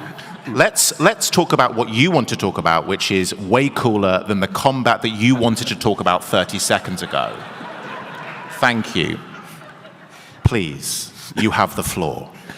コンバットの要素に触れる前にこちらも大事なので、まずこちらから説明させていただきます。Yes. Combat is very important as well, but we do have an order of things, so we will talk about this first. I'm so sorry about them. I'm trying to keep them in order. They help you make one game and suddenly they want to command this whole thing. It's wild. はい、ゲーム内に、機能としてあるブレイブストーリーという機能があるんですけども、こちらも、今回大幅に強化されています。So we have the Chronicle is another feature that's in the game, but we have made a lot of additions and adjustments to this as well. まず、スライドの左側ですかね。今回情勢という機能が追加されました。So first we'll start with the left image, which is the State of the Realm feature. こちらはですね、物語の進行に応じて主人公のラムザとその周りで起こるさまざまな出来事っていうのをこうやってビジュアルで表現してタイムライン上で確認することができるようになっています。So this is kind of a visual timeline of what's going on in the world of Ivalice. So as you progress through the game, you'll be able to go through and see where Ramza is at, as well as his companions and then other people and how they are acting. これを使っていただくことで、ファイナルファンタジータクティクスの素晴らしい物語っていうのをより深く理解することができるようになると思います。And I think this will be a great tool for everyone to use and be able to, get a good idea of all the different details of the story and kind of get in even further into the lore. 次に、スライドの右側なんですけども、今回、ビジュアルノベル4本のビジュアルノベルが新たに追加されました。And then on the right side, we have our visual novels, which we are adding 4 of them as brand new content. 実はですね、こちらのオリジナルの日本語版のファイナルファンタジータクティクスには、物語の重要となるゲリモニ育成展っていう、書物以外に4本の、書物のミニゲームが入っていたんですね。So in the original Japanese version, we had the scriptures of Germanique, but in addition to that, we had 4 other books that were added. でオリジナルの英語版もそうですし、PSP 版もそうですし、さまざまな理由でその4本のミニゲームがカットされた状態になっていました。But unfortunately for the English version of the original as well as for the PSP release, we weren't able to include those 4 books as localized content. で今回そのイバリス・クロニクルズを、作成するにあたってこの4本の、ビジュアルノベルっていうのを、新たに翻訳して、追加しています。But for the Ivalice Chronicles, we have made sure that we have full localization for all 4 of these books, so they will be in the game for you to enjoy.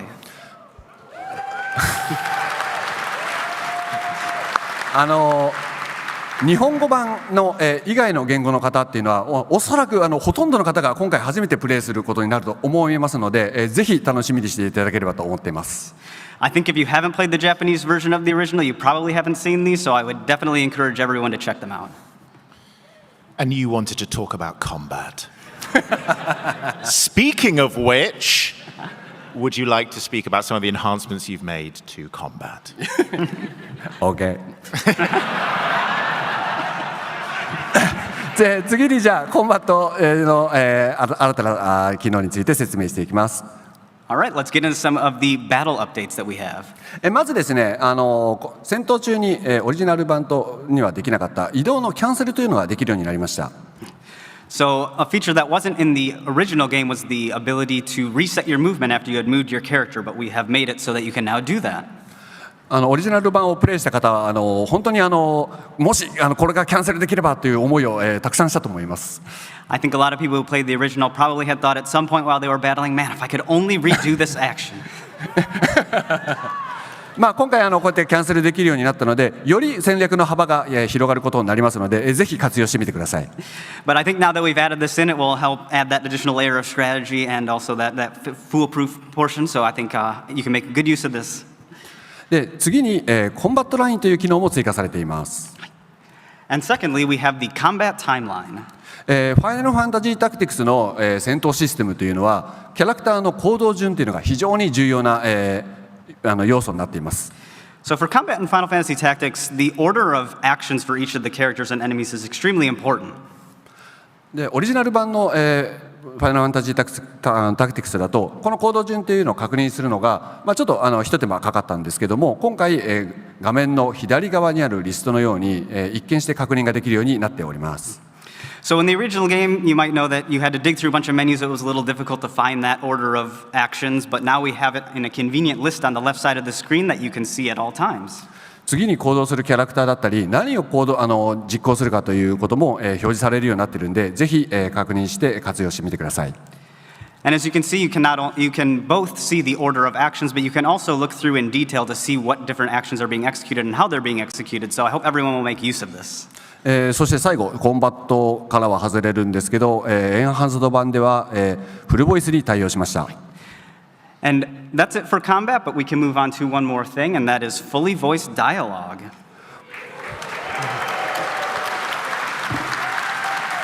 じゃあちょっと一シーンでちょっと見てみましょうか。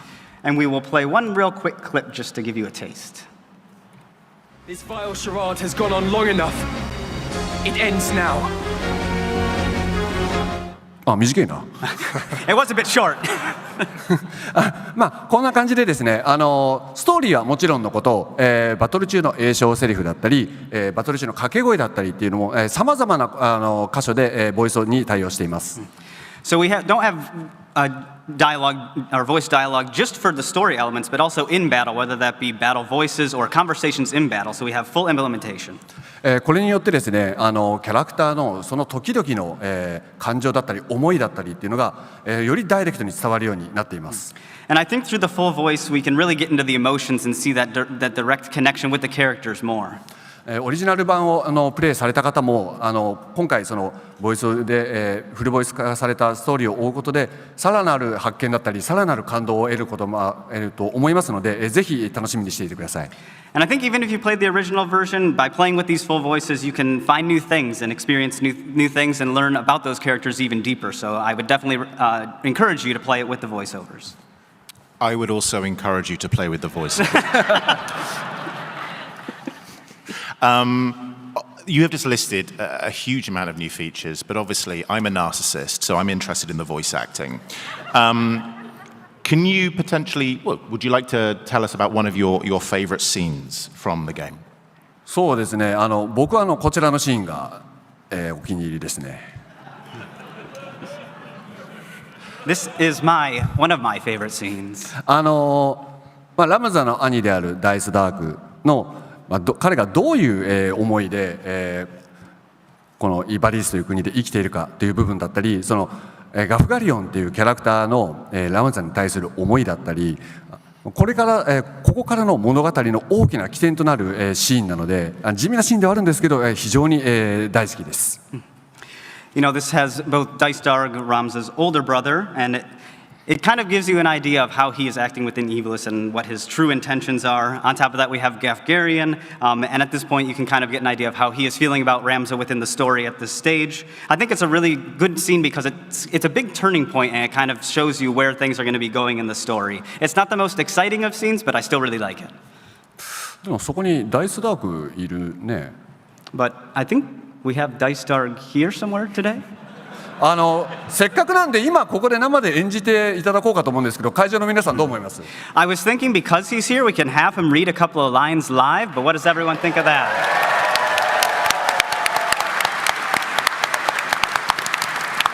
No, I couldn't possibly. Okay. God, it's so hard. Sure, why not? Interestingly, for you, maybe it won't be, maybe this will be very boring. I was quite nervous about agreeing to be a part of Final Fantasy Tactics because I was really happy with my contribution to the Final Fantasy franchise as Clive. And I didn't really want to maybe kind of soil that. I didn't want to come back in and do something badly because I was so happy and I was very, very nervous. But when I was given the opportunity to do Dice Darg, he's so texturally different from Clive. Very, very different. And so we're going to do a couple of scenes that kind of show that, where he is both the older brother, he is the disciplinarian, and also he's the scheming tactician. So, here you go. This scene here. I hear you were decorated for your first victory, Ramza. They sing your praise from on high. You do honor to our name, my brother, and to me. And this scene is interesting because this is that first moment where we see him as this caring but ever so slightly stern individual, and then we move on to him being a bit of a nag. Might I pose a question, Ramza? What purpose do laws serve when even those who would enforce them choose not to pay them heed?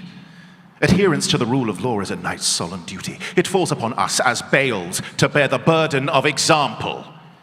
Is it your intent to live up to your name or to drag it with you through the mire? Nice guy. And then this one is probably my favorite. This is him scheming. This is him being a terrible person, but also very delicious to play. The fool. He soils our name, dogs my every move. I thought this a chance to let him learn the harsh truths of the world, but the boy is too stubborn. So there you go. That's a bit of Dice Darg.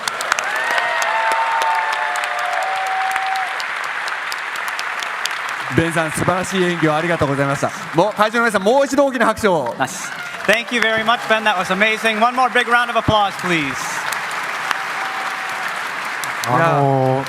僕ベンさんはFF16 のクライブのイメージが強くて、彼すごく正義感のある男なんですけども、こんな悪い男も演じられるっていうのがびっくりしましたけど、すごくかっこいいです。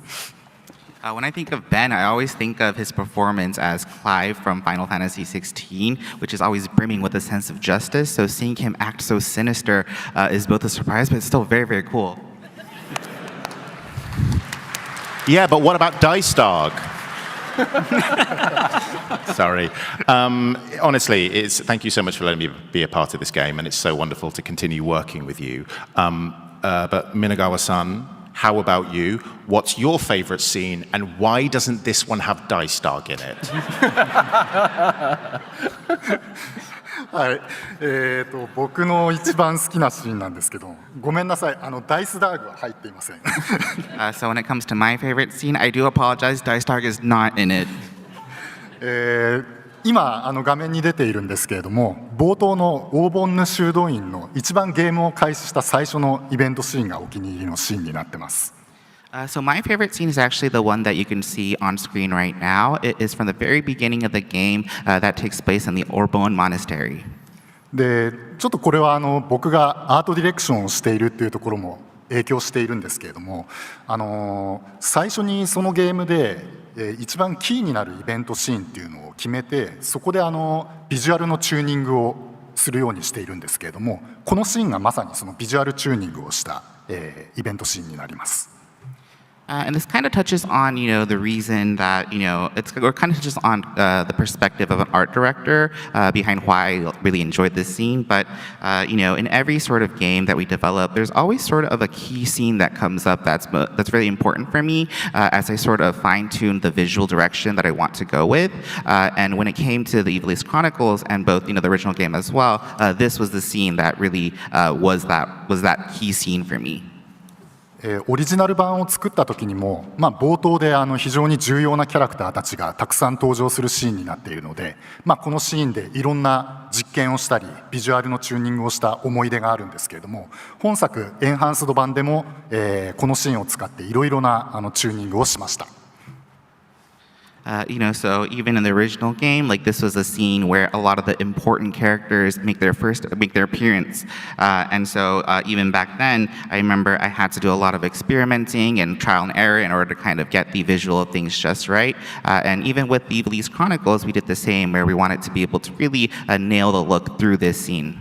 そして一番開発の初期の頃はまだボイスが入っていなかったので、ちょっとボイスが入った時にアニメーションとかを演出を変えなければいけないんじゃないかっていうふうに心配していたんですけれども、実際にボイスが入った時に非常に素晴らしいシーンに変わったので、何もしなくてもビジュアルは何もしなくても素晴らしいシーンに変わったということで、非常に安心したという思い出があります。In the early stages of development, we also didn't have the voice, included in the game just yet. And so once we did, hear about how we're going to be including voiceover into this game, it kind of made me a little bit worried in terms of whether or not we're going to have to then make adjustments, perhaps like the animation as well. But, once we actually dropped in the voices and got to see some of these scenes, I really felt that all the scenes just came to life, and, you could really see how great and excellent everything was. And so I remember just feeling very relieved. Minagawa-san, Ivalice is an incredibly special place for so many people in this room and around the world. We have so many memories of living in that place, and it's amazing to see the enhancements that you've made. It nostalgically looks exactly like we remember it looking back in the day. But I imagine, as great as it looks now, there probably were some challenges. Would you like to talk us through some of the challenges that you faced when working on it? そうですね。まず最初にちょっと皆さんに謝らなければいけないかもしれません。First, I actually need to start with an apology to everyone. これから話をする話というのが非常に地味で、でもすごく大切なところなんですけど、地味な話になります。And the reason why is because everything I'm about to share is going to be definitely more on the plainer side of things. However, it's still very, very important, so I hope everybody bears with me. じゃあ画面のスライドを。今画面に出ているのが、クラシック版とエンハンスド版の、比較になるんですけれども、見ての通り、遠くから見たときにほとんど印象が変わらない同じように見えるっていうのをまずは原作に忠実にするというところを目指しました。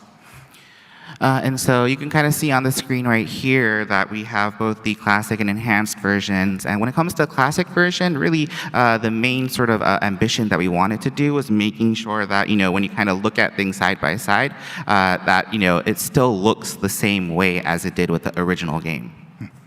ですけれども、昔の画面と違って今は非常に大きなテレビでプレイされる方もいますし、そのまま、同じように見えるだけでは絵が、物足りないものになってしまいます。That said, nowadays people, of course, play games on much larger screens. And so if you were to kind of take the same sort of, screen and blow it up in those larger monitors, then it would almost kind of look a little bit empty. そういったことから小さな画面では同じように見える。でも拡大すればディティールがちゃんと現れる。そういう絵作りをまずは目指しました。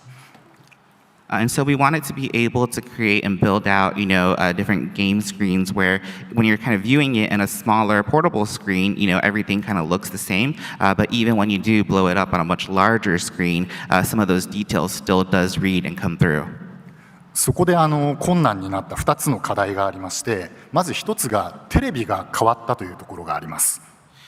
And so when it comes to kind of developing this game, there were two main sort of challenges that came to mind. And the first one really is, the topic of the fact that the TV monitor is different. プレイステーション1の頃はブラウン管で、プレイされた方が多いと思うんですけれども、今は液晶の画面が主流になっているので、そのままピクセルドットを拡大すると非常に四角いスクエアな感じになってしまいます。And so when the original, game launched on the PS1, most people probably experienced that game through a CRT monitor. But now, it's much more commonplace for people to be playing games through a much more higher resolution LCD monitor. And so in those situations, kind of the way that the pixel would kind of read would be much larger. 当時のピクセルアートはブラウン管で見たときに滑らかに見えることを期待して、チューニングをしているので、今回改めて高解像度化するときにはブラウン管で見たときの印象に近づけるというふうなチューニングをしています。And with this game, we really wanted to be able to deliver an experience that sort of matches, the feeling of what it was like to play this game on that CRT monitor. And so as we tried to, make everything higher res, we wanted to also add adjustments to be able to kind of make sure that that impression of this being an experience that you're reading through or you're seeing through a CRT monitor still came through. 他にも、プレイステーションというハードウェアはポリゴンを回転させたときにちょっとガタガタしていたりしてたんですけれども、それを滑らかに回転するように、不動小数点というちょっと難しい言葉を使っちゃいますけれども、滑らかな計算ができる今のハードウェアに合わせた設計に変えた結果、予期しない問題が起こりました。And sort of the other, issue that we sort of encountered was when it comes to the original PlayStation, hardware, when it came to the way that the polygon graphics would sort of be processed, typically with the way things were built out, where like 3D models, if you kind of rotated it slightly, then they would kind of come across a little bit more jagged. But with this iteration, we had to sort of try to make adjustments to be able to process that information much more smoothly and cleanly. 当時はよく見えていなかったので見逃されていたさまざまな、プレイステーション1の時には出ていた誤差というものが今回改めて高解像度化することによってはっきりと見えてしまうというトラブルが起こって、それを、現場のアートスタッフデザイナーが、一生懸命それらをチューニングした結果、見てのように同じルックを表現することができるようになりました。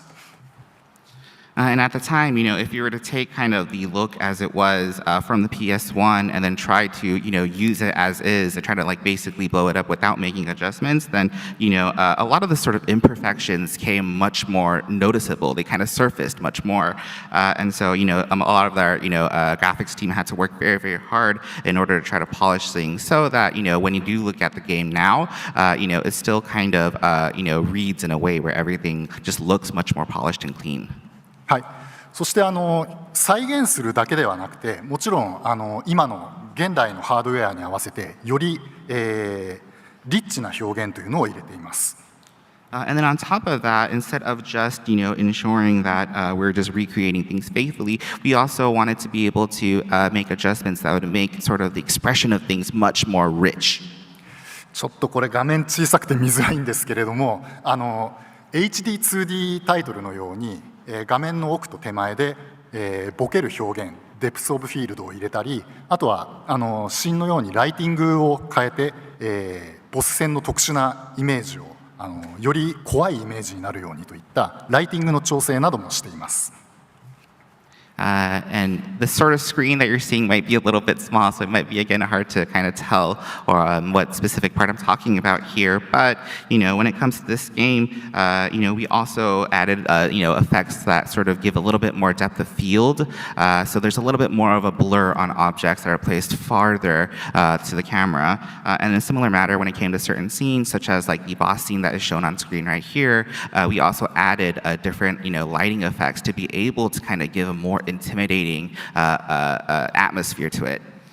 What is one detail in this game that fans might not notice at all, but you are proud of, that you want to point out? じゃあもう一枚。これ先ほどの、僕の印象に残っているシーンの黄金の修道院になるんですけれども、ちょっと画面のライティングの明るさというか色ですね。ちょっとシーンをこのまま見続けていただければと思います。So this actually kind of goes back to my favorite scene or most memorable scene from earlier, which is the one that takes place in the Orbonne Monastery. But there's something about the lighting here that I did want to talk about, which we're kind of playing right here at the moment. 今回は昔よりも細かくライティングの調整ができるようになって、このシーンも、ライティングをアニメーションさせるといった、オリジナル版ではできなかったことっていうのをいろいろとトライしています。And compared to basically back then, we obviously have much more of a wider array of options of things we can do when it comes to lightings. And so, this is kind of an example of something that we did do where we wanted to be able to give a little bit more of a granular effect and storytell through lighting. シーンの始めは温かみのある王女の祈りに合わせたライティングだったんですけれども、緊迫したシーンに変わることによって次の不吉なシチュエーションを表現するためにだんだんと色の温度を下げています。And so you kind of see right here that what starts off as, a scene that has a much more warmer undertone through the lighting, when it's basically Princess Ophelia praying, sort of starts to become more of a colder palette, and through the lighting, really to kind of foreshadow really the, unfortunate incidents that's going to unfold. And so that was kind of a thing that we wanted to do to capture a little bit of that, colder atmosphere. どうしても今回こういう地味な話が多くなってしまって申し訳ないんですけれども、自分からは以上です。And so I do apologize again that this might be something that's a little bit more on the subtler things to talk about, but yes, that was everything that I wanted to share from my end. Thank you very much.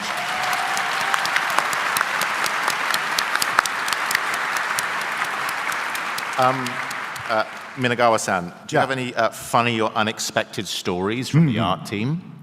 面白い話。ここでじゃあですね、これもちょっと失敗談になっちゃうんですけれども。So I actually do, though this I guess would be something that speaks more to something that I didn't do very well. 僕と前広くんはオリジナルのスタッフだったので、他のスタッフから開発中に非常にいろんな質問を受けました。Basically, My Hero and I were members of the original development team, and so it was very common for us to receive questions from, younger staff members.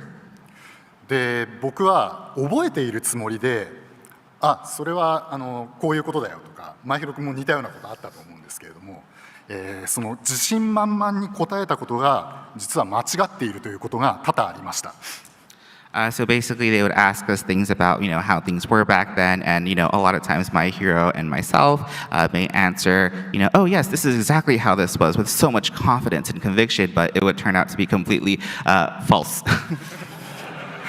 結果、だんだんスタッフのみんなは僕らに聞くよりも YouTube を見た方が確実だというふうになりました。And so gradually, a lot of our younger staff members started to turn to materials on YouTube instead of asking us directly. ファンの皆様のおかげでイバリースクロニクルズはできております。It is really thanks to all the fans that we were able to actually make the Ivalice Chronicles.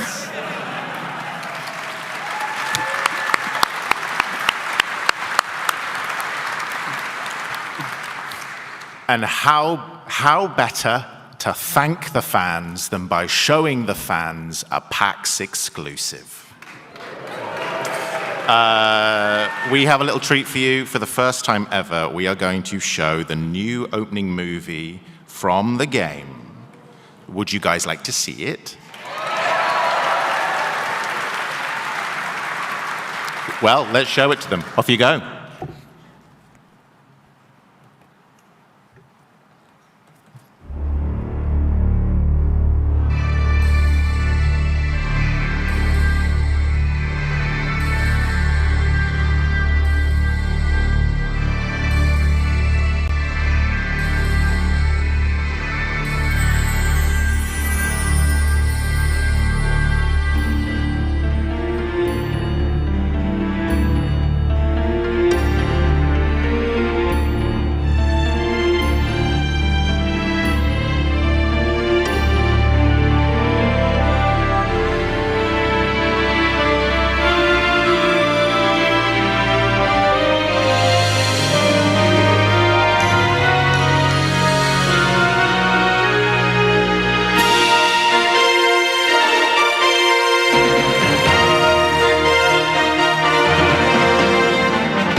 It looks like a good game.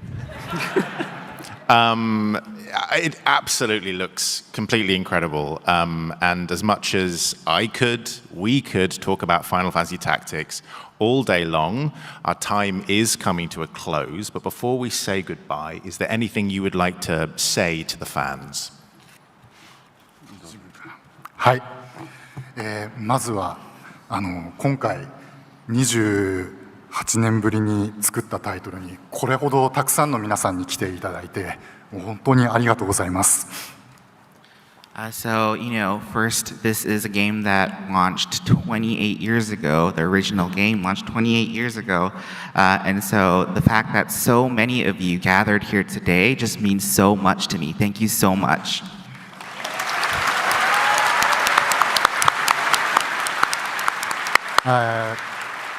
今回非常に多くのプラットフォームに小さな任天堂スイッチの小さな画面から例えばプレイステーション5で大きな画面で見たりあとは Steam で自分の、一番よく使う PC で遊ばれたりいろんな環境で遊べるように作りました。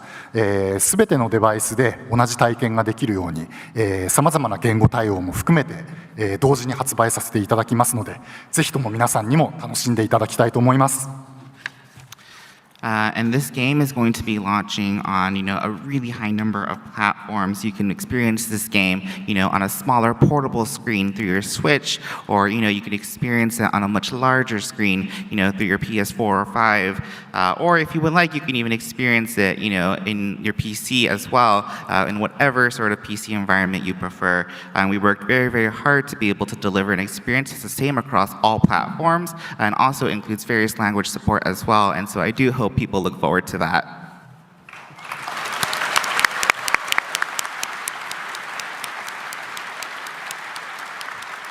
はい、まずベンさん今日は本当にありがとうございました。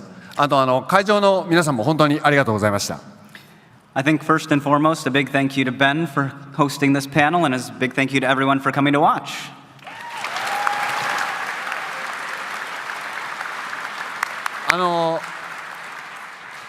始まる前はとても緊張していましたけど、始まってしまえば本当にあっという間に終わった本当に楽しいパネルでした。I will admit I was a bit nervous before we got on stage, but once we got things rolling, it went by in a flash. 本当に28年前に発売された、ファイナルファンタジータクティクスのオリジナル版から、2025年になってイバリス・クロニクルズとして、ファイナルファンタジータクティクスが、蘇ります。オリジナルのファンの方も、本当にまだプレイされてない新しいプレイヤーの方も、本当に楽しめるゲームとなっておりますのでぜひ、購入して、楽しんでください。It has been 28 years since the original Final Fantasy Tactics came out, but we are finally able to bring it back in 2025 with the Ivalice Chronicles. I would really encourage everyone, whether you're a fan of the original or if you're somebody who hasn't played the game at all yet, to give it a try. I think everyone can really enjoy it no matter what. 本日は本当にありがとうございました。Thank you very much.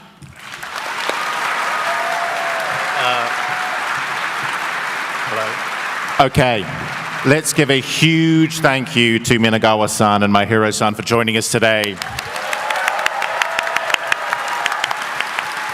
Your contribution to this franchise is incalculable, and to be able to share the stage with you is a complete honor. So thank you so much. There you have it, everyone. Thank you for joining us today and for the making of Final Fantasy Tactics, the Ivalice Chronicles. I hope to, and we hope to, see you in Ivalice in September the 30th. So, make sure to tell your friends, your families, anyone you've ever seen, anyone on the street, anyone you're passing by now. In fact, don't do anything else today other than tell people to go and buy Final Fantasy Tactics, the Ivalice Chronicles on September the 30th. You got it? Because you can get it on Nintendo Switch 2, Nintendo Switch, PS5, PS4, Xbox Series X and S, and PC. And I would advise you all to buy it on every single platform. Is that a promise? Do we have a deal? Because I will come and I will find you. Thank you so much, tacticians. Keep your blade sharp and your minds sharper. I would ask, we would like to take a little selfie afterwards, so we might just go and do that. But thank you so much, and we really appreciate you. You're wonderful. Thank you.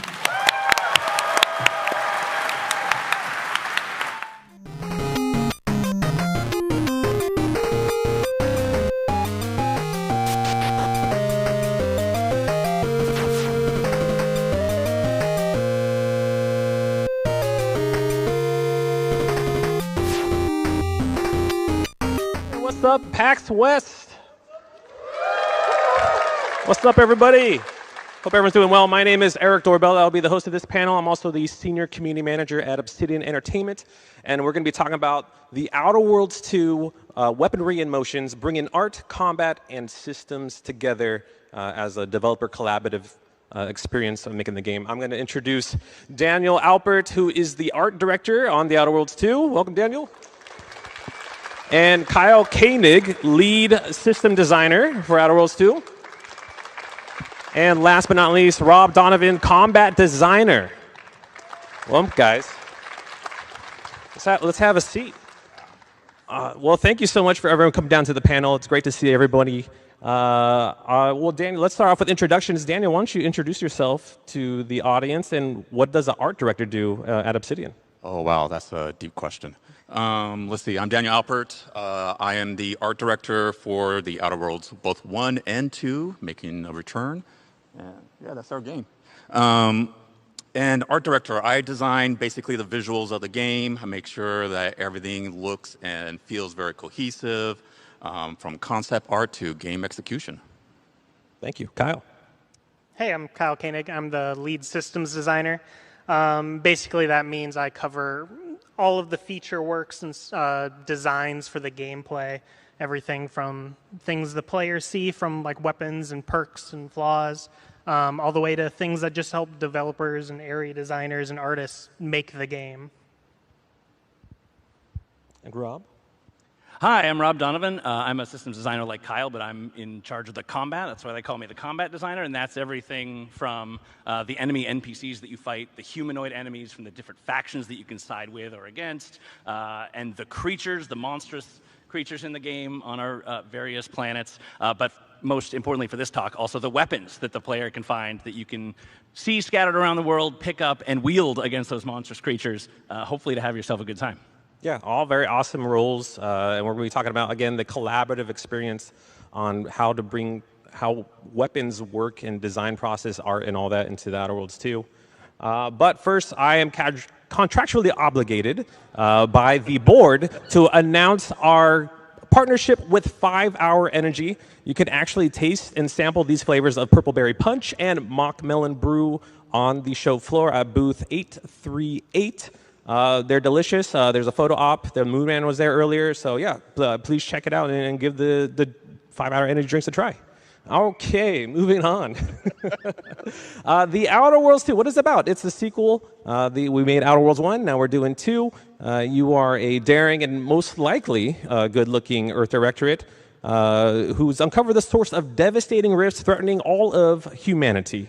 This leads your investigations to the Arcadia system, home of the skip drive technology, where fate and colonies and ultimately the entire galaxy rest upon you and your decisions on what you do in the game and the factions you choose to trust. And speaking of factions, we have 3 major factions in the game that the player can interact with. The Protectorate, the Order of the Ascendant, and Auntie's Choice. But first, we're going to talk about, we're going to move with the Protectorate and their weapons. But before we go on to that, Daniel, I have a question for you. Go for it. What is the process with having 3 factions in the game to make sure they all have like a unique identity and ethos and mantra, and how that relate to art and weapons? Setting me up for more challenges, man. All right. Well, in general, with any kind of game, you want to make sure that, you know, your enemies, your friends, everyone is very recognizable from a far distance, so you know who you're going to go talk to.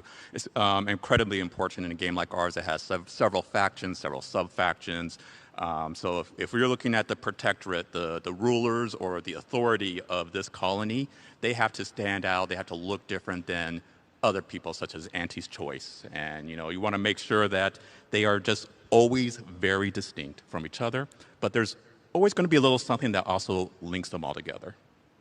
On that silhouette point, if you come up against somebody and they're facing away from you, we do want you to know which faction they're part of so that you don't shoot them by accident. If you want to shoot them on purpose, that is also really supported, but we don't want you to shoot them on accident if you're trying to make friends with them.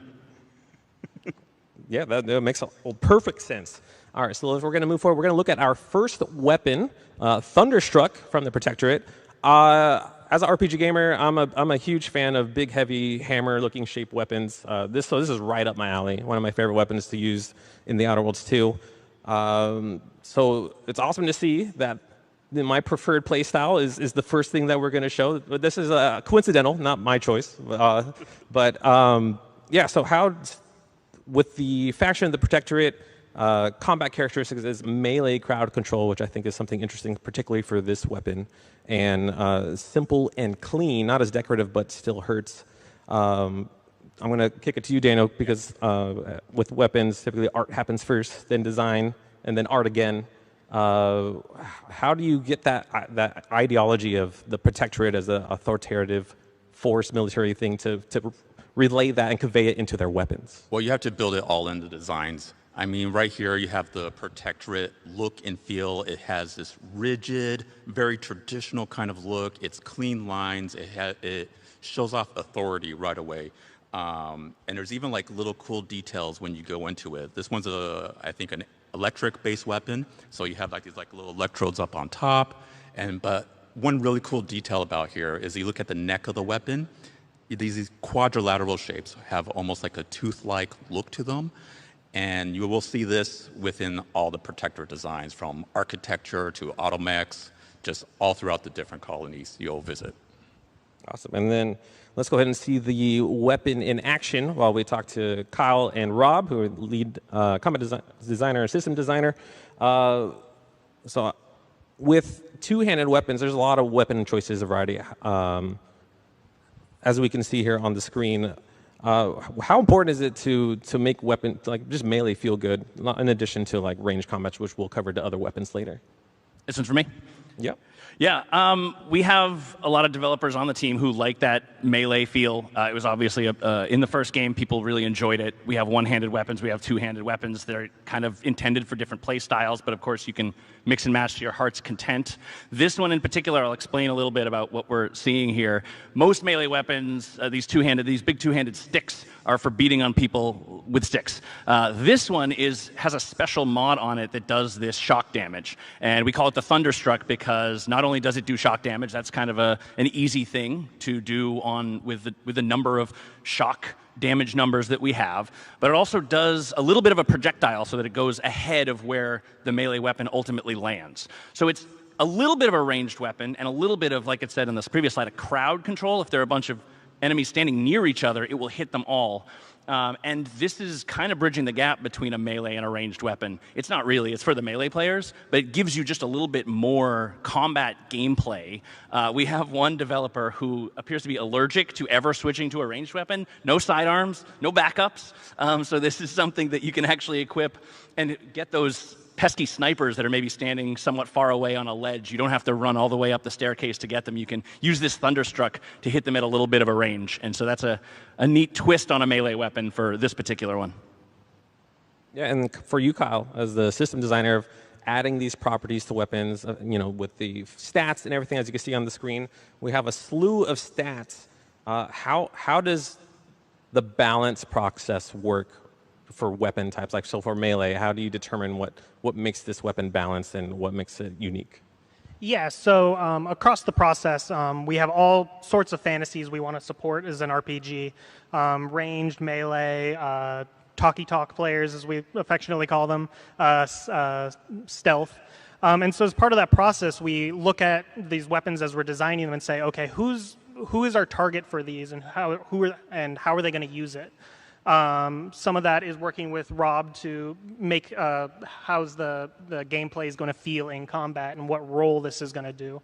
And then stepping back from there and adjusting numbers to make sure that it's fitting that role. It's not getting too far into eclipsing other weapons that aren't in this role, like making sure this isn't the best melee one-handed weapon or melee two-handed weapon in the game so that you never have to use anything else, but making sure that when that melee player does want a ranged weapon, that's what this is for, and it's filling that niche. And so how does that work with the unique property of this two-handed weapon being a crowd control weapon? How does that differ from other weapons?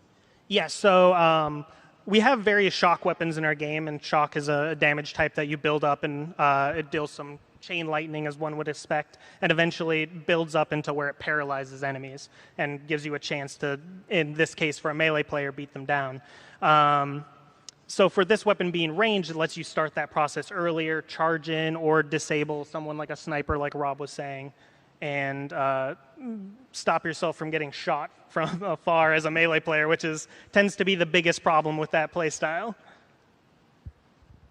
And then, so for you, Daniel, when Rob and Kyle are like, all right, here's the weapon, here's how it's going to work, can we make it feel heavy? Can we make it feel meaty with like the visual aspects of the game? So how do you go about making that the feel of the weapon also show represented visually? Well, I mean, I wish it was just art alone that did that, but really it's animation, it's audio, it's VFX, it's lighting. Everything has to come together to where you get that heavy feeling. And even though like this is like a nice, meaty, chunky weapon, like it is not the biggest hammer in the game. Okay, I like that. Yeah. Okay, thank you. We're going to move on to another weapon from the Protectorate. I think this one people will have a lot of fun with, and this is the multi-launcher. The combat characteristics are explosions on demand. So when you guys design and develop weapons in the game, and you're coming up with these characteristics, what are you looking for for the design choices? Yeah, so when we're first starting to look at what is our unique weapon palette, we're looking at what weapons do we have and that we are building on and expanding for the unique weapons, and how do we get a good spread of playstyles and faction representation. So for something like this, which is Protectorate is very authoritative. They like big explosions. They like dealing big damage in a big, flashy way. So from there, we just elaborate on, okay, well, we have rocket launchers. What's the next level of that? What's the more that makes this unique, interesting? And that's more explosions. So this is a pistol that shoots missiles at rapid fire and just kind of lights up the enemies from afar. Thank you. And so, question for you, Daniel. When the team comes up and they're like, "Hey, we have a pistol that shoots missiles," what kind of real-world or maybe fictional inspirations does you and the art team get when trying to create something like this? I was asked that question twice in development of this game because this is the multi-launcher. We do have a singular launcher as well, geez, you know, we look at our retro aesthetic, and we have a time period that we kind of base everything out of. And so we will take inspiration from like real world weapons and say like, how can we make it more outer worldsy? How can we add a little flair? How can we add a little punch? And this is sometimes what you get. You just get a giant multi-shooting rocket launcher. And a question for you, Rob, as a combat designer, how does balance come into play when you just have I guess a pocket rocket essentially, and how will the player expect to use this in combat? I mean, it's a rocket launcher. I don't need to talk too much about how the rocket launcher works. I think people who played a video game know how the rocket launcher works. I will get to your question about balance in just a second, but you know, the important thing here is we're trying to make something that's fun to use. We're trying to make something that's more than just something you've seen in 100 other video games before. A tube rocket that fires one time and has a lengthy reload. That's great for other games, but we want to do something a little more. We want to make it something unique and different. We want you to think hard about, well, why should I use this thing over something else? And I mean, it is fun to use. In terms of the balance, we start with the player fantasy, like Kyle was alluding to. We're saying, like, if you are the kind of person that wants to use this, you find this in the world, you pick this up and you go, I figured it out. I got it. Maybe you're spec'd into the explosive skill that we have, and you're like, this is going to combo really great with my RPG build. We want to start by saying, then how can we deliver that for you? And then we need to figure out, like, what are the levers that we can use so that, like Kyle said just a second ago, how is this not the best weapon in the game? We can't have every weapon be the best weapon in the game. We want them all to fit those roles and be perfect for one kind of player, or maybe even one individual player. So some of the things that you might expect out of firing this many rockets this rapidly is you're going to run out of ammo. You're going to have to engage with some of our other systems to get ammo. You could buy it at vendors. You can craft it. We have a crafting system. It might be very expensive for you to actually use this weapon all the time.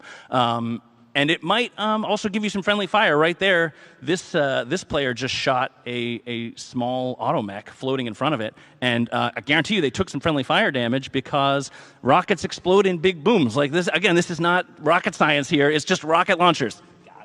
That was a good one. And then for you, Kyle, as Rob mentioned, when there's an explosive skill and if you're using explosive weapons, how does that cater or benefit for players' specific playstyles? Yeah, so we between perks, flaws, skills, pretty much everything in the game adjusts based off of your skills, as one would expect from an RPG. No pun intended. So for the explosive skill and also the gun skill, because this is also a gun, it scales with both of those just in damage. But then we also have perks here. There's one perk which actually stops you taking friendly fire from explosives. So if you're living this fantasy of shooting missiles 2 feet in front of your face, you can. I bet somebody out there likes that. I don't know. You sickos. Okay, thank you. All right, we're going to take a look at the next faction in the Outer Worlds 2, and that is the Order of the Ascendant. And then we're going to take a look at the Plasma Beamcaster. But before we jump into the details of this weapon, Dan, would you care to share with people who are the Order of the Ascendant? All right. So you have the Protectorate. They are the authority of the Arcadia colony. The Order of the Ascendant is their, or at least once was, their religious wing. So where you have the government structure, this is the religious structure. And when I say religious, we're talking about scientific methodology here. They are number crunchers. They are people who love to collect data and look at the cosmos and just kind of plan everything out. So they are precise. They are basically the science of our colony here. And when you're looking at the weapons here on the Order set on the caster, they're not worried about like the look, the frills of it. They are making sure like this thing is set up to be a precision weapon. They have excellent cable management, and as you can see there, this thing is sporting some plasma damage. Yeah, I wish I can have that skill of cable management. It's a nightmare. And then, so I guess, yes, the Protectorate is very sleek and simple, where this seems a little more mechanical, technical, and even maybe more elaborate. How does that kind of go in line with the Ascendant's ethos? Well, it's going back to like, they're not worried about like, how do they look? What's the flair? They're worried about the science of it. They want to make sure that this thing just works. So when we designed these weapons and we designed a lot of the Order look, we almost like took the idea of like, what if we took off the outer casing? And this is the feeling of it. Very, very nice. All right, let's take a look at the Plasma Beamcaster in action. Again, for a quick question for you, Kyle. So we had a melee weapon, we had a launcher weapon, and now we have a plasma weapon. How do you determine, like statistically wise, with like all these stats here on screen, of how to make each weapon feel unique from one another, including like the factions? Yeah, so we have multiple damage types in the game, and each damage type is associated with one of the factions. We saw Protectorate uses a lot of shock, which relates back to they utilize a lot of automechs, and that the themes line there. The Order of the Ascendant is all about plasma, and so a lot of their weaponry uses this plasma damage, which lights enemies on fires and deals more damage over time, and aligns with this weapon where you're from afar slowly ticking this up and increasing the burn rate more and more. All at a pretty efficient cost, going back to ammo. But although a lot of our weapons have these damage types, a lot of our weapons are also pretty moddable, especially all of our base weapons like this. This is actually not a unique, this is just one of our base core weapons. There is a unique version of this that you'll have to find. But all of our weapons also have mods available to them. So while this weapon is always going to be an accurate mid to long range damage type machine, you can also mod it so that it gets a zap barrel. So now it deals the shock damage, so you can use it to CC enemies from afar or chain damage between them. You can also mod it to be even more efficient with ammo. So if you're really struggling for ammo, you're not quite good with managing your money, you can mod it to do so. You can also mod it to be better for your companions and mark enemies so your companions focus them down and get some bonus damage against them. And then for you to follow up with Rob, with a weapon that's this moddable, be able to like change its damage type and all this, and then going from rocket launchers to a beam of plasma, how do you go about how the player is going to use that in combat with the weapon be able to change in different variations according to what the player does to it? Well, the modding part I think is a different axis, and we can return to Kyle and talk about that a little bit, about the different damage types. But the beam, the fact that this is a beam weapon really crowbars it away from many of our other guns in the game. If you have a bullet-firing weapon, if you have the rocket launcher like we just looked at, if you have a two-handed melee, those kind of have their own roles. They have their own combat abilities and things. This is a beam, so it's hyper accurate. You don't have to worry about recoil and weapon sway and things like that nearly as much. You can just kind of hold the beam on an enemy, and you'll burn them, and you'll burn them for as long as you keep holding it. And some of these guys are dodging out of the way, which is very cool. It gives you a little bit of a challenge. Maybe this isn't the weapon for you. Maybe you don't like that precision aim. You want to go back to the rockets where you just kind of launch them downrange and wait and see them explode. But one of the very cool things about working on the Outer Worlds 2 and on working on sci-fi games is that we can do this. We can do these made-up beam-like weapons and have them occupy a unique combat role that's different from some of our other roles. And like I was saying with the rocket launcher, like do something different with them. Make it something that you haven't seen before. Make it something that one person is going to be like, oh, this is my jam. I love the plasma. I love the precision. Maybe the player here is sort of focusing on one at a time, but what would happen if you sort of burned one guy a little bit and then ran around the corner and burned a different guy and just let them burn alive? Some people might like that as well. Being a game developer is weird. But yeah, it's really fun to work on all these different kinds of things. And like Kyle was saying, this is just a base weapon. Like this is just what it does out of the box. And this is not a unique special thing. You can make it unique and special, and you can make it your own, and you can play your own play style with the mods and with the elemental damage. Do you want to talk any more about that, or do you say what you had to say? Well, I can get into the third other damage type when we get to the next one, but yeah. Oh, that one. Yeah. Well, I guess what is the collaborative process like? What design meeting of having like all these different disciplines together? Like we want this laser beam cannon. We already have like a foundation from Outer Worlds 1. How do we plus this up for Outer Worlds 2? Yeah, so I'll take that one because I think it starts on my team. Yeah, so we'll think through our suite and our focus, and from there we come up with ideas, brainstorm, and we run them by the other teams. Hey, Combat, we want to make this crazy beamcaster. Can we make that work? Is that going to disrupt combat in a fundamental way? Hey, Art, is that something that even makes sense for this world? Things like that. So once we have an idea and everyone's kind of on board, we all meet up and we start developing there. Like, okay, let's hammer in. How exactly is this going to play? How is it moddable? What do those mods look like?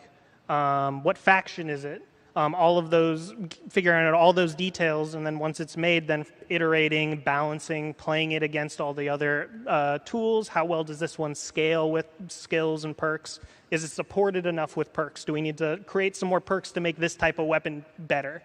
All sorts of things, looking at a giant big picture of all the pieces and making sure they're all together. Yeah, I mean, we got some crazy designs from these two over here. And it's always fun, and it's always a challenge to like take one of their designs and say like, how can we push this? How can we make it as cool and as appealing as possible? But while also making sure, again, it has to be Outer Worlds, and this one has to be Order of the Descendant. And you see a lot of cool like little details that we added onto this weapon. As I talked about before, the Order of the Descendant talks about, they take details and information from the cosmos. So you have these two spinning wheels on the very top of the weapon. It's actually a quarter moon and it's a half moon if you can catch it. And then the weapon itself, it's this big giant spinning orb, which is actually meant to like look and feel like a moon, a planet with a molten core inside of it. And it's one of the reasons I'm really happy we chose plasma to be the Order of the Ascendant's damage type of choice.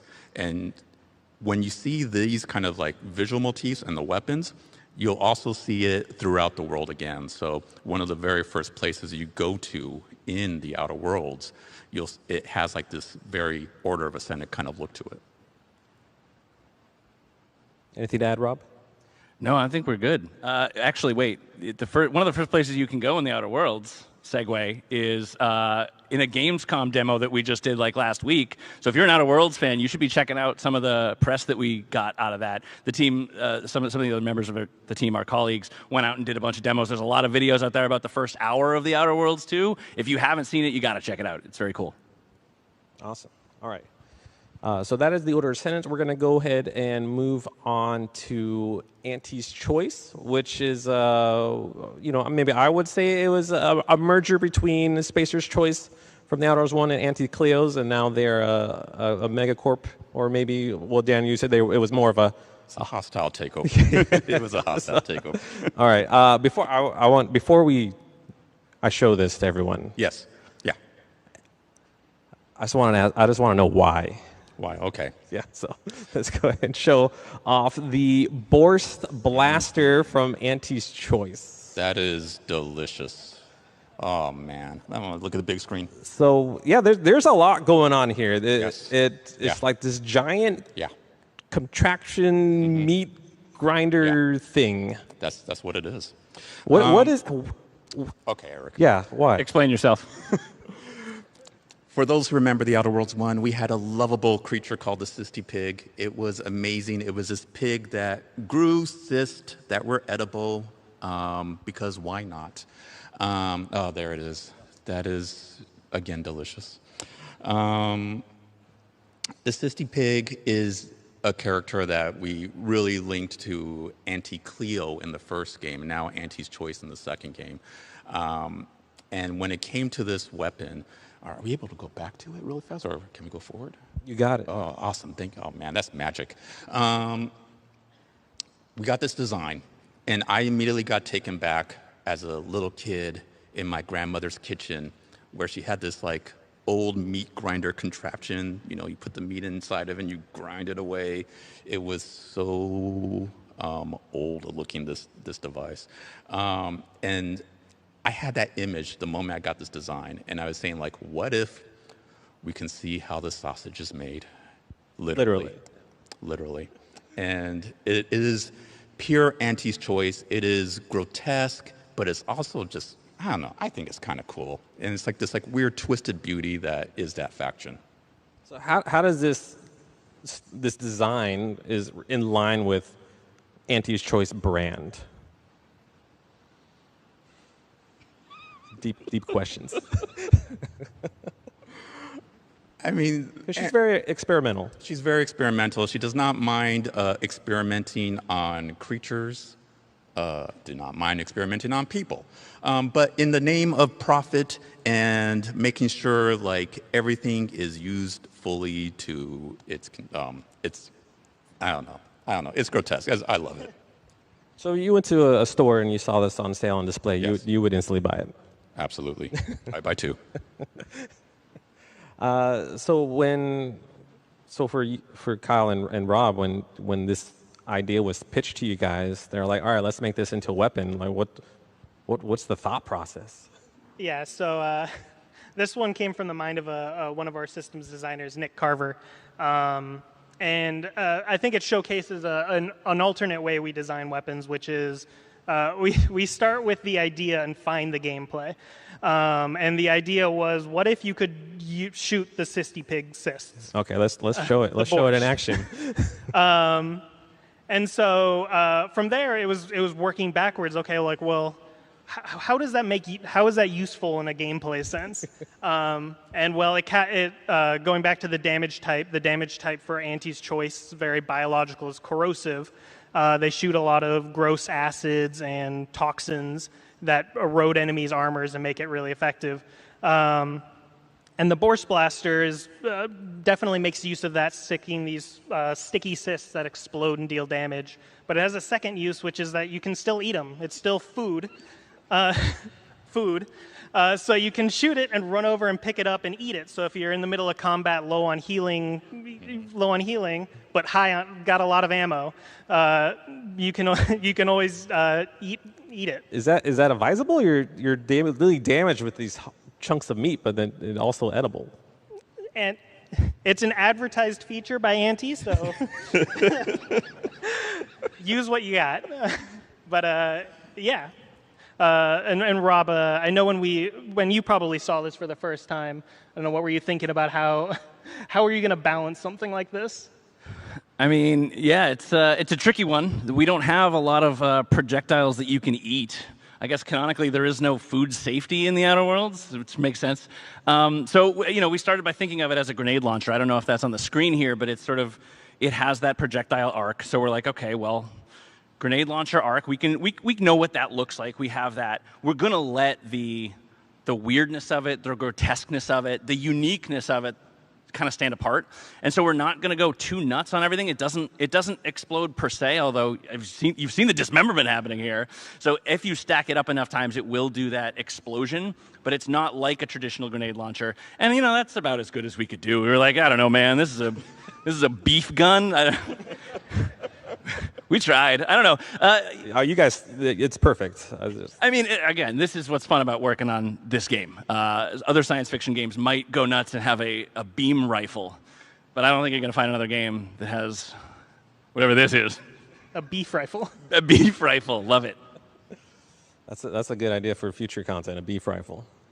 I guess for Kyle, when a multi-purpose weapon, as a system designer, where you need to deal damage, it needs to do corrosive damage, but also heals. How do you make sure it's not, overpowered, where you're like, you don't need to heal anymore with your inhaler. You just eat meat.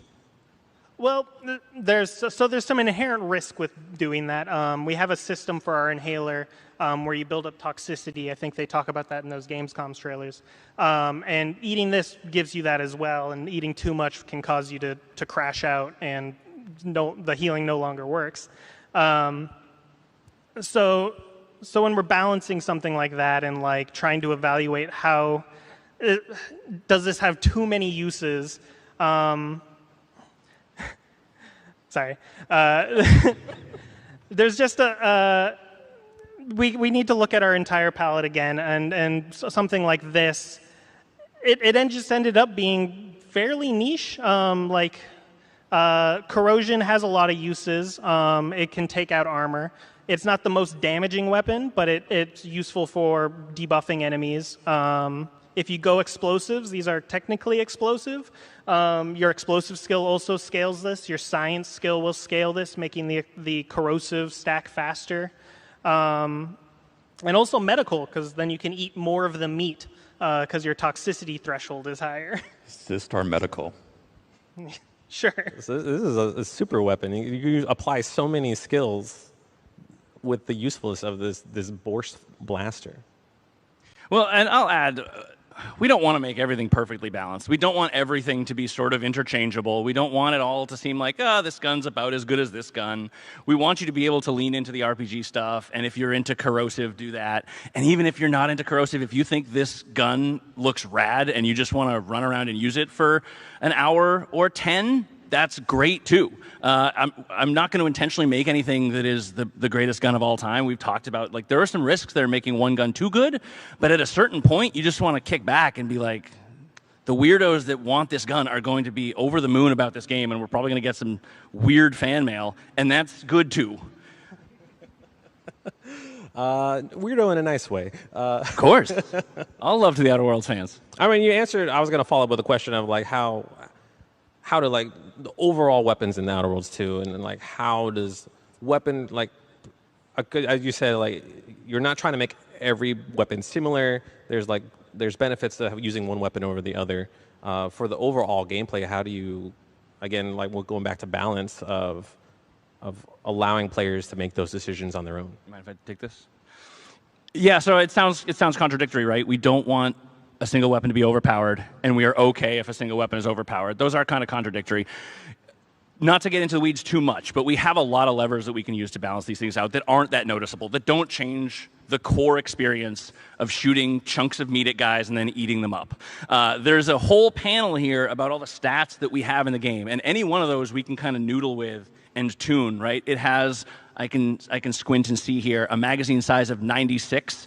Now that's not 96 units because they take variable amounts of the ammo type that this takes. So that's one thing we could tune. Maybe it takes up more ammo, maybe it takes up less ammo, maybe the magazine size is smaller. Magazine is maybe not the right word for this, but Kyle, do you want to talk about any of the stats here that you think people are going to kind of go nuts for? Maybe I'll set you up. This says that it has a crit chance of 0, and I am really angry about it. Yeah, so I mean, pretty much every stat leads to some sort of build. Crit chance, well, a lot of weapons, there are other uniques that have inherent crit chance. Crit chance is also available through perks and flaws, and that could be someone's specific build. We have one perk called Serendipitous Slayer, which whenever you do get a crit and the perk increases your crit chance, gives you, immediately reloads your weapon.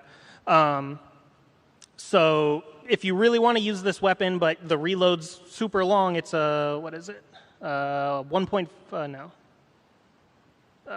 seconds. 5-second reload, which is you pretty can turn long. around too behind you. It's a much bigger screen. Oh yeah, yeah. So it's a 5-second reload time, and you're like, I want to use the Borst Blaster, but I'm the crit chance build.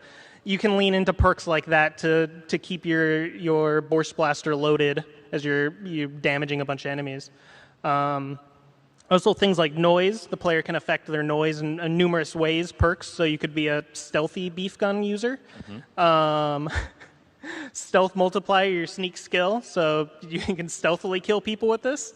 All of these things key into different skills and perks and flaws to kind of let you go any direction you want with these weapons. Certain weapons will obviously lend themselves better to certain play styles, but we didn't want to interfere with the player's creativity with build construction and weapon design. And then, so for Danny, I don't want to leave you hanging because we're very weapons heavy at the moment. Again, when coming to designing weapons with multiple factions in mind, like how does the visual process of like showcasing the potential functionality of weapons? That's a great question. I'll just say it's just a general, it's a challenge because, you know, we're looking at just a few weapons here and we literally have, what, hundreds of weapons? I don't know. How many weapons? Depends on how you count them. I don't. Yeah. We have a lot. Not counting mods, and every weapon has mods, where I think we're at 90 plus. 90 plus, all right.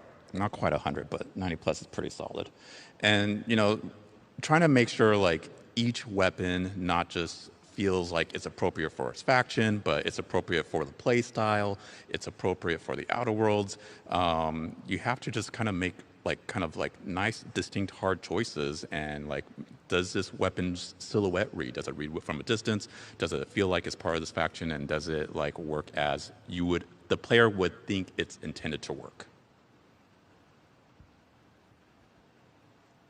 Thank you. So yeah, I love this weapon, by the way. It's the best weapon. How many people in here had the word beef uttered 20 times on their bingo card today? I guess if you're going to the Outer Worlds 2 panel, that's the only one that might, right? They would win. They got it. You got it. Beef. Check it out. Okay. Let's see. I guess I want to circle back of the collaborative process, because this takes a whole team. It's not just one person working on a weapon. It involves, you know, programmers, systems, combat, art, all that stuff. Were there any during these discussions and design talks? Were there any like fun behind the scenes stories when it came to like developing a weapon? We have a sniper weapon. It's an OA sniper weapon, and I made it probably the world's tallest and biggest sniper rifle ever. And I think I scared everyone. And the designer said, can we make it a little smaller? And I was like, but it's so cool. And I admit, it was ridiculously ginormous. They eventually won. We made it smaller. We had the animators on our side. They were like, we can't put this anywhere. It doesn't fit. And then it would clip through all the cover and everything. So But sorry it was about so that. cool. It was. It was way taller than the I'm person. sorry. I'm sorry we had to veto that for you. Yeah, it would create lots of bugs, for sure. But it was an amazing weapon, nonetheless. We still have it. It's just not as tall. I don't know. There's just so many, like... I think in general, you know,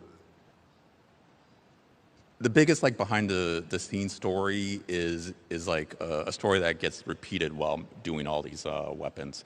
You know, we'll get these designs, we'll come up with some cool concept art, we send it back to the team, and the team kind of goes like, all right, but what if we do this? You know, we could take it back and we nudge some things, we move things around, and we present it, and we go, oh, well, what about this as well? You know, and it's that collaboration of ideas from all of our development partners on the team, from the animators, from the audio team, from VFX, from design, which really takes these weapons, you know, and kind of like just keeps pushing that detail, keeps pushing that feeling of like, where can this go? And that was like over the course of the 90 plus weapons, you know, we had those talks over and over and over again. And it's the great part about collaboration, really, for the Outer Worlds and this process of creating all these weapons. Yeah. So speaking on like that process of making weapons feel good and you know cater to people's play style, what's the like the final thing you want to like really push about this process of how the collaboration process and even trying to make weapons that feel memorable for players? Yeah, I mean, from my point of view, and what we were really trying to hit is trying to make a palette of weapons that reinforced the your play style, your way kind of fundamentals of Obsidian RPGs and the Outer Worlds. And from there, starting with like, okay, what is our palette and what is all our weapons? And then working with combat and art to pitch these ideas, get something back from them and say, whoa, that's not what we were thinking, but we like it. Or, hey, this piece is really cool here. Let's kind of just move it up a little bit so it's a little bit more in the player's point of view.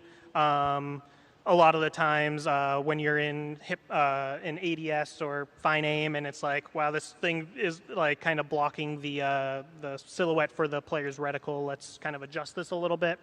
But just going back and forth saying like, okay, well, we also want all these mods on there. What can you guys do to make these mods look cool in this situation and show it off after the player's modded the weapon? And just back and forth and iterating until we've got something that is super cool and super fun. Awesome. Well said. Anything else you guys want to add before we wrap things up?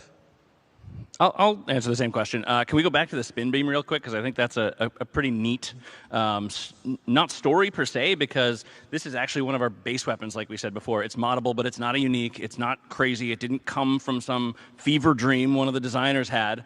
It's really just kind of a workaday weapon for a strange faction, strange to us. And developing it meant from the combat team, we could get a beam weapon, which filled in a nice role between long range and short range. We could give it elemental damage, which plays into some of the skills, the RPG checks, and Kyle could go and sort of figure out, like, okay, how do we want it to behave?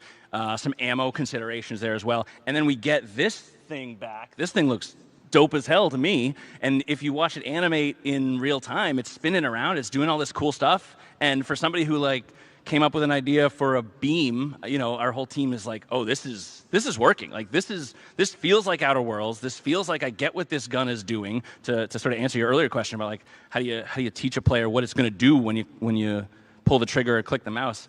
And then I got inspired and I was like, well, you know, you can side against the OA. If you don't like the Order of the Ascendant, you can kind of try and fight them. So what if one of these guys has a spin beam? What if there's an entire class of human combatant that can wield this and use it against you, how would that feel? And we get some VFX on it, right? And we start to noodle around with it, and it is a really collaborative experience. And there are some days where it's just like really fun to go to work, and we should all be so lucky. All right, thank you so much. Let me fast forward to the end of the slide. Again, the board would like to remind you all that the partnership with 5 Hour Energy, you can actually experience the flavors of Purple Berry Punch and Mock Melon Brew, which will be coming out later in November, over here on the PAX West floor at booth 838. Purple Berry Punch is available now. You can get it at Walmart and other locations. You can also get more information at the 5HE.com 5 Hour Energy website. And also, but yeah, I'd like to thank all of you for coming out to the panel. The Outer Worlds 2 will be launching on October 29th on Xbox, Xbox Game Pass, Battle.net, PlayStation 5, and Steam. So thank you so much, everybody, for coming on out. And if you guys want to stick around, I would like to get a selfie with the devs here, with all you in the background, if you guys don't mind. Just real quick. NPCs. Thanks, everybody. This is fun. Thank you. Thank you.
Whether it's sunglasses outside, blue light glasses inside, or night driving lenses in the dark, Zenni has affordable eyewear for everyone. Get 10% off with code PAX at Zenni.com. These worlds we dive into, they're alive. They're epic, and they're ours. We don't just watch, we don't just play, we live them. Bring your worlds to life with metal posters from Displayed. Games, movies, shows, and anime you love. Collect official designs and let your fandom shine. Only at Displayed.com.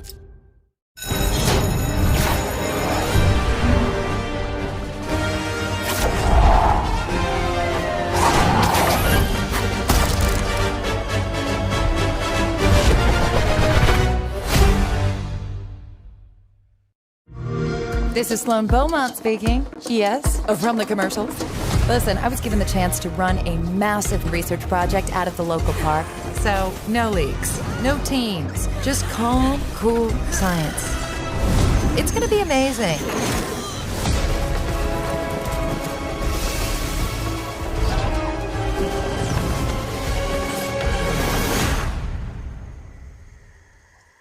Play it now with Game Pass. Whether it's sunglasses outside, blue light glasses inside, or night driving lenses in the dark, Zenni has affordable eyewear for everyone. Get 10% off with code PAX at Zenni.com.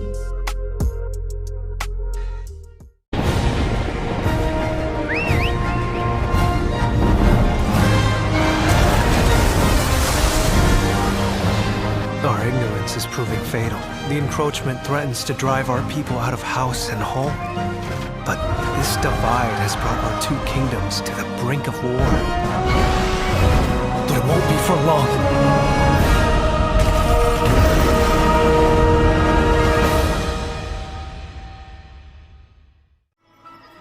Why do you fight? Why walk this path of subterfuge and conflict?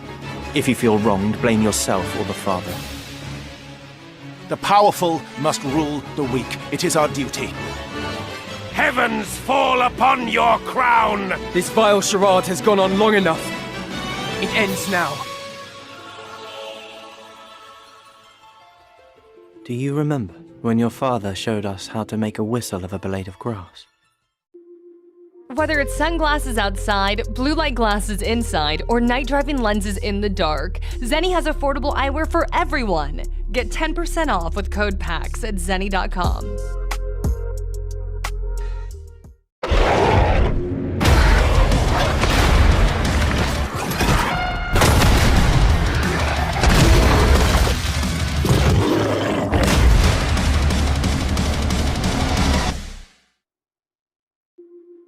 Whether it's sunglasses outside, blue light glasses inside, or night driving lenses in the dark, Zenni has affordable eyewear for everyone. Get 10% off with code PAX at zenni.com.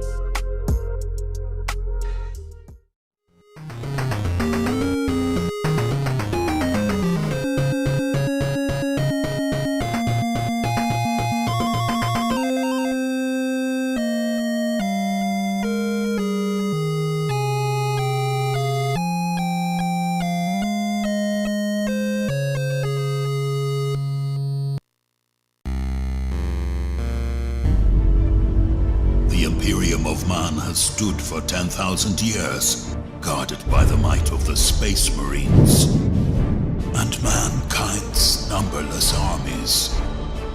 But they are beset on all sides, and the threat of chaos is ever present. This is your battle. Choose your side with Warhammer Metal posters at display.com. Whether it's sunglasses outside, blue light glasses inside, or night driving lenses in the dark, Zenni has affordable eyewear for everyone. Get 10% off with code PAX at zenni.com.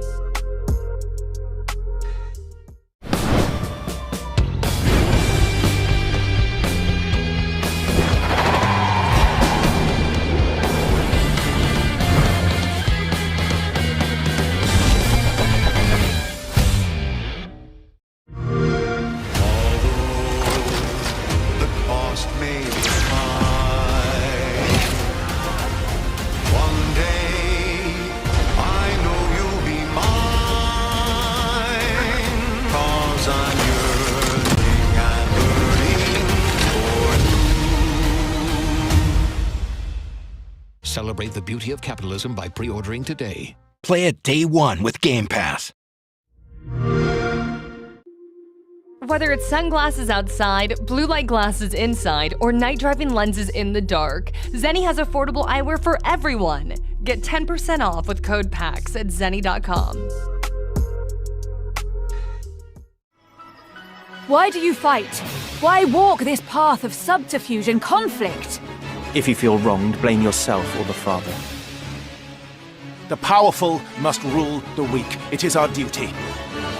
Heavens fall upon your crown! This vile charade has gone on long enough. It ends now. Do you remember when your father showed us how to make a whistle of a blade of grass?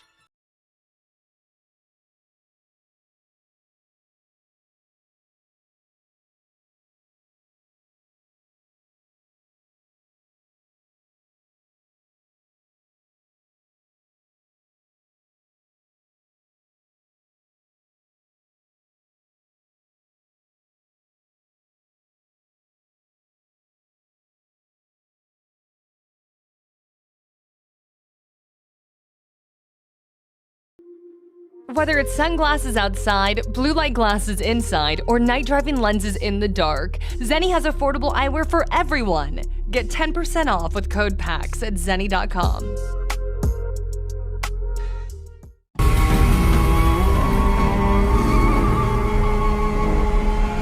Let's see your best then, eh?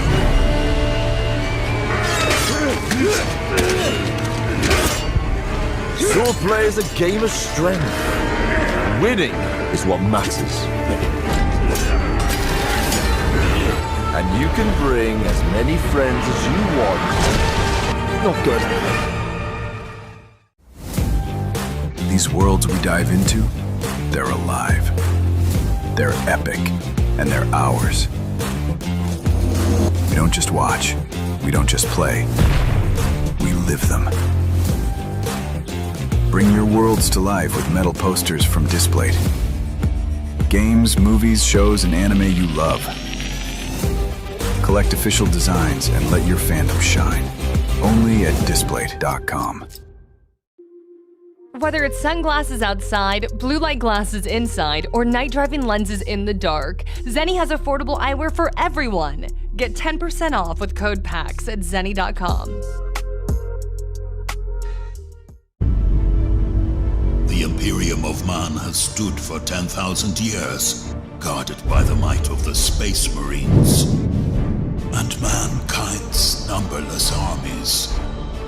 But they are beset on all sides, and the threat of chaos is ever present. This is your battle. Choose your side with Warhammer metal posters at Display.com. Whether it's sunglasses outside, blue light glasses inside, or night driving lenses in the dark, Zenni has affordable eyewear for everyone. Get 10% off with code PAX at Zenni.com.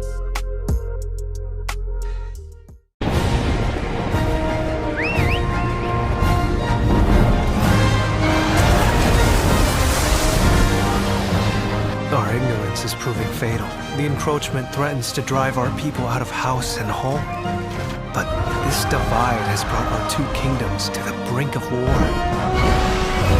But it won't be for long.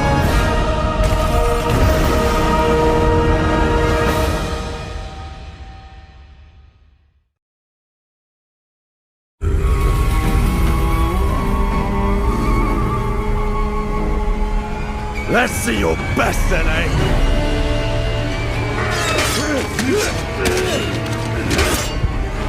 Swordplay is a game of strength. Winning is what matters. And you can bring as many friends as you want. Not good. Whether it's sunglasses outside, blue light glasses inside, or night driving lenses in the dark, Zenni has affordable eyewear for everyone. Get 10% off with code PAX at Zenni.com.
Whether it's sunglasses outside, blue light glasses inside, or night driving lenses in the dark, Zenni has affordable eyewear for everyone. Get 10% off with code PAX at zenni.com.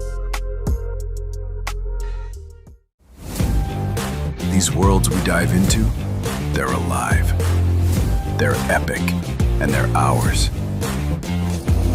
We don't just watch. We don't just play. We live them. Bring your worlds to life with metal posters from Displate. Games, movies, shows, and anime you love. Collect official designs and let your fandom shine. Only at Displate.com.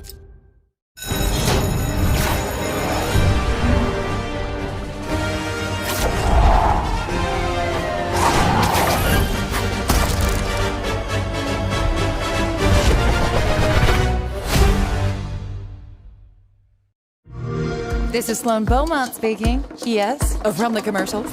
Listen, I was given the chance to run a massive research project out of the local park.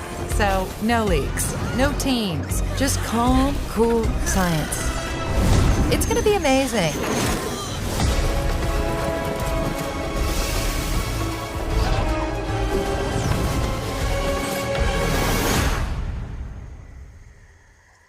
Play it now with Game Pass. Whether it's sunglasses outside, blue light glasses inside, or night driving lenses in the dark, Zenni has affordable eyewear for everyone. Get 10% off with code PAX at zenni.com.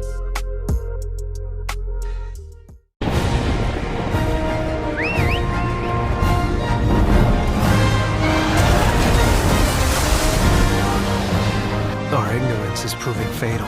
The encroachment threatens to drive our people out of house and home. But this divide has brought our two kingdoms to the brink of war.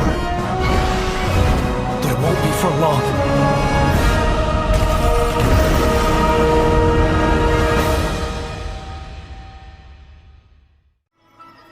Why do you fight? Why walk this path of subterfuge and conflict? If you feel wronged, blame yourself or the father. The powerful must rule the weak. It is our duty. Heavens fall upon your crown! This vile charade has gone on long enough. It ends now. Do you remember when your father showed us how to make a whistle of a blade of grass? Whether it's sunglasses outside, blue light glasses inside, or night driving lenses in the dark, Zenni has affordable eyewear for everyone. Get 10% off with code PAX at zenni.com.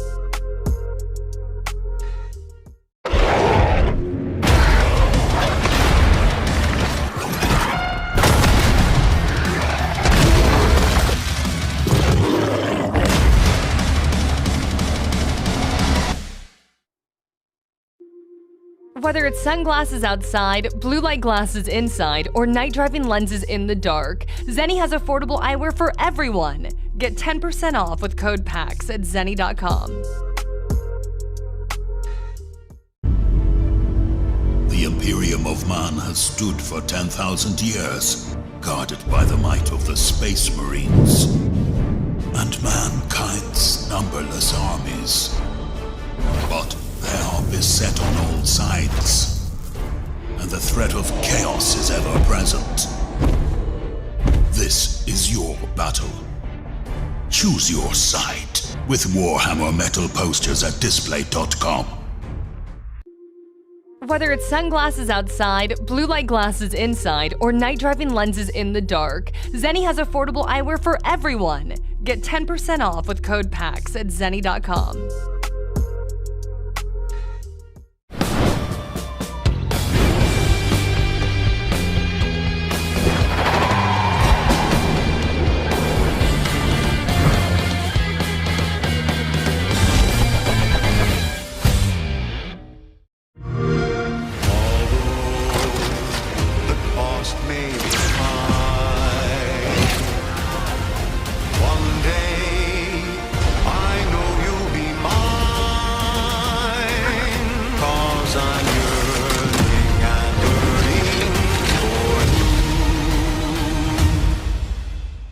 Celebrate the beauty of capitalism by pre-ordering today. Play it day one with Game Pass. Whether it's sunglasses outside, blue light glasses inside, or night driving lenses in the dark, Zenni has affordable eyewear for everyone. Get 10% off with code PAX at zenni.com. Why do you fight? Why walk this path of subterfuge and conflict? If you feel wronged, blame yourself or the Father. The powerful must rule the weak. It is our duty. Heavens fall upon your crown! This vile charade has gone on long enough. It ends now. Do you remember when your father showed us how to make a whistle of a blade of grass?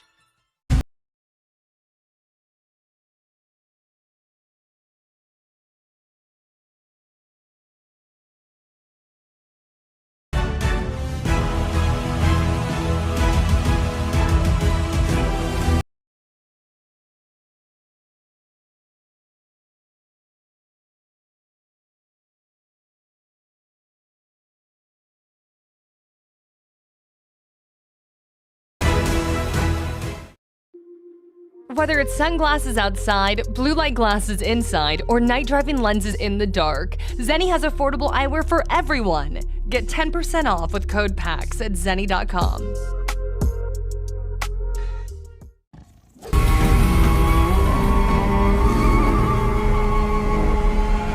Let's see your best then, eh?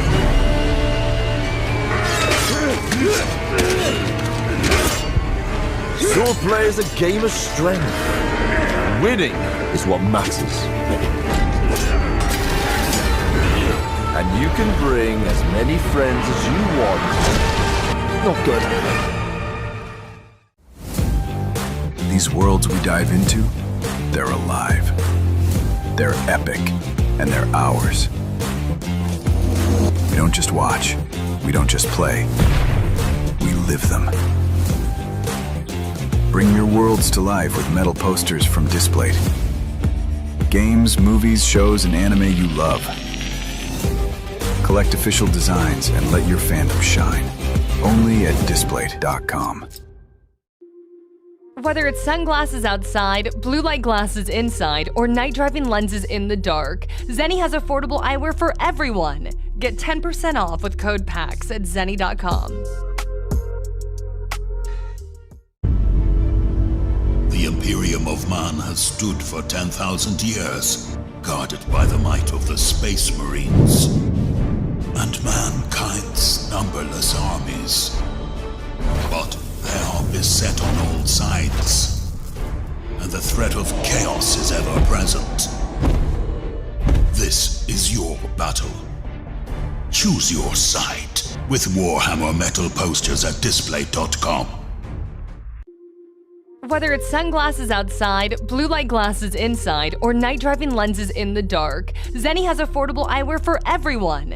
Get 10% off with code PAX at zenni.com.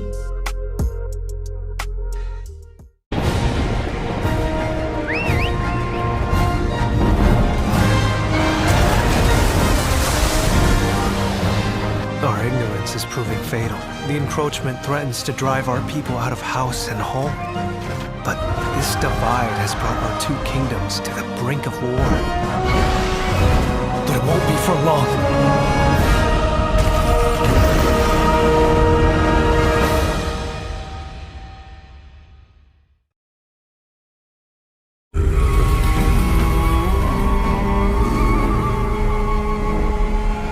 Let's see your best then, eh?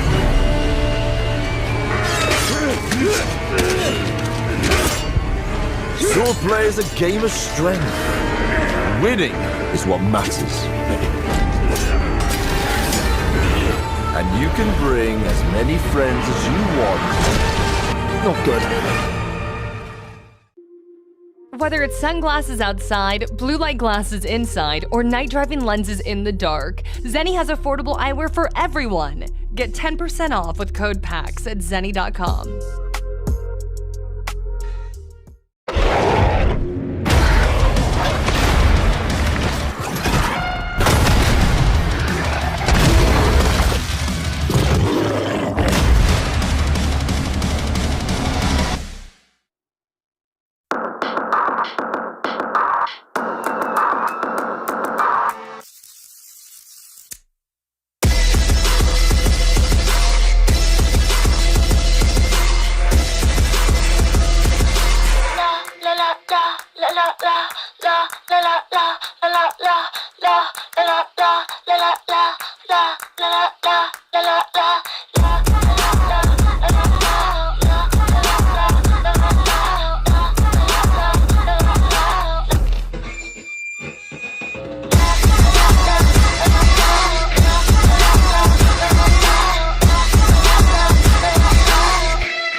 Whether it's sunglasses outside, blue light glasses inside, or night driving lenses in the dark, Zenni has affordable eyewear for everyone. Get 10% off with code PAX at zenni.com.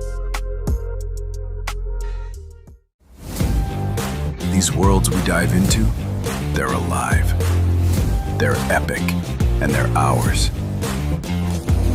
We don't just watch, we don't just play, we live them. Bring your worlds to life with metal posters from Displayed. Games, movies, shows, and anime you love. Collect official designs and let your fandom shine. Only at Displayed.com.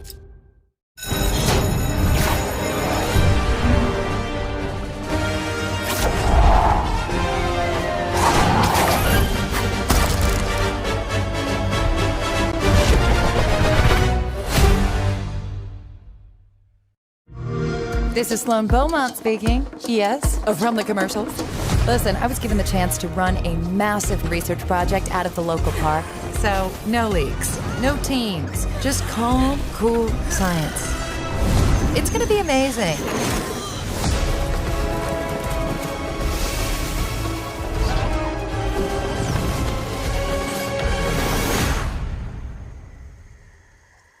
Play it now with Game Pass. Whether it's sunglasses outside, blue light glasses inside, or night driving lenses in the dark, Zenni has affordable eyewear for everyone. Get 10% off with code PAX at zenni.com.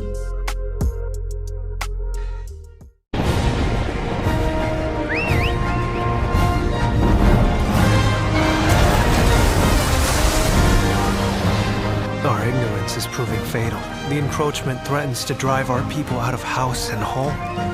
But this divide has brought our two kingdoms to the brink of war. But it won't be for long.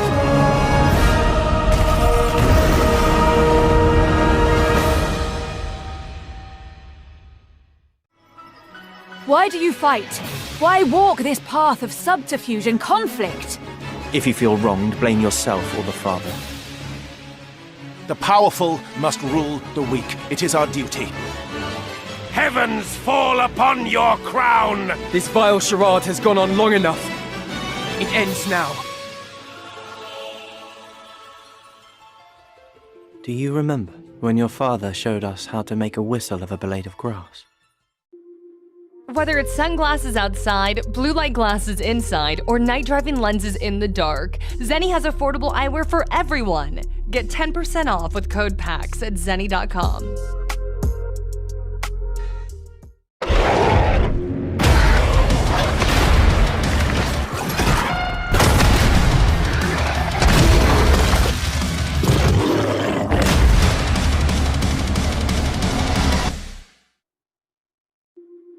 Whether it's sunglasses outside, blue light glasses inside, or night driving lenses in the dark, Zenni has affordable eyewear for everyone. Get 10% off with code PAX at zenni.com.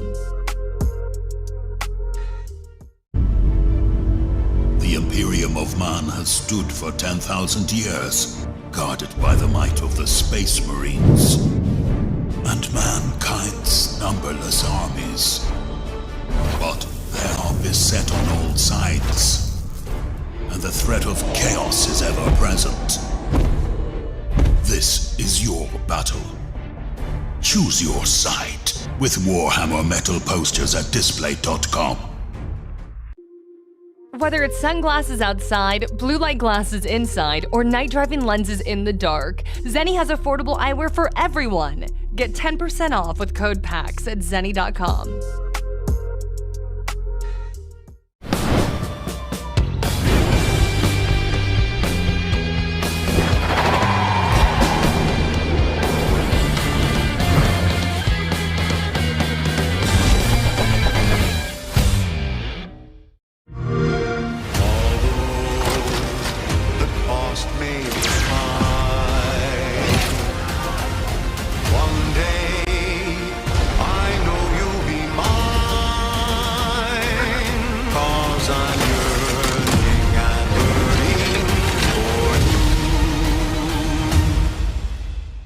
Celebrate the beauty of capitalism by pre-ordering today. Play it day one with Game Pass.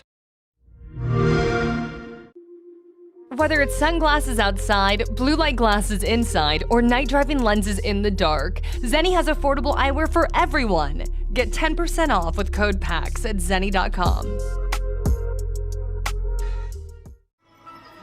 Why do you fight? Why walk this path of subterfuge and conflict? If you feel wronged, blame yourself or the father. The powerful must rule the weak. It is our duty. Heavens fall upon your crown! This vile charade has gone on long enough. It ends now. Do you remember when your father showed us how to make a whistle of a blade of grass?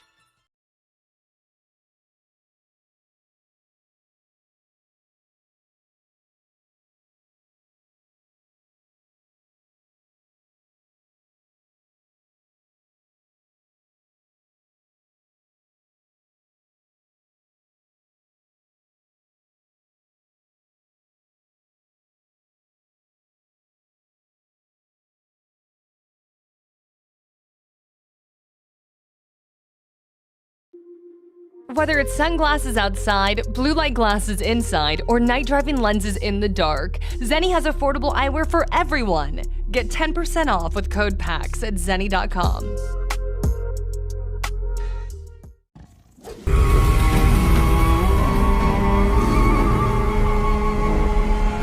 Let's see your best, Zenni!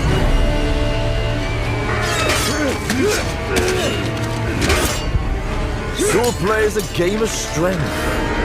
Winning is what matters. And you can bring as many friends as you want.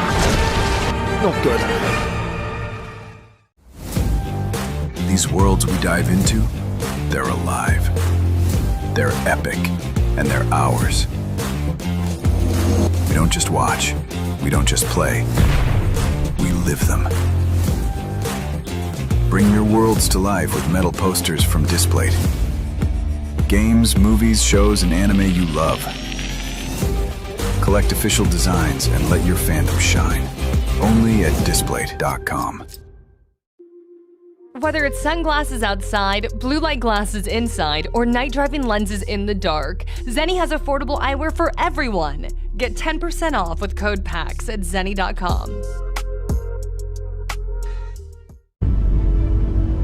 The Imperium of Man has stood for 10,000 years, guarded by the might of the Space Marines and mankind's numberless armies. But they are beset on all sides, and the threat of chaos is ever present. This is your battle. Choose your side with Warhammer metal posters at Display.com. Whether it's sunglasses outside, blue light glasses inside, or night driving lenses in the dark, Zenni has affordable eyewear for everyone. Get 10% off with code PAX at zenni.com.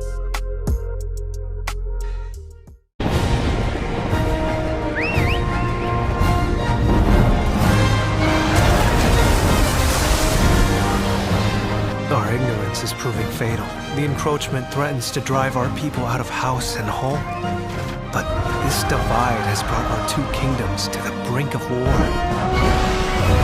But it won't be for long.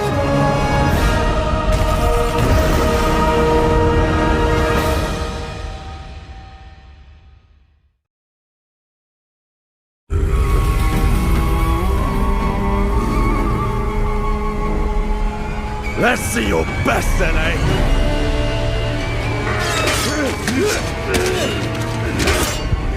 Swordplay is a game of strength. Winning is what matters. And you can bring as many friends as you want. Not good. Whether it's sunglasses outside, blue light glasses inside, or night driving lenses in the dark, Zenni has affordable eyewear for everyone. Get 10% off with code PAX at zenni.com.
Yeah.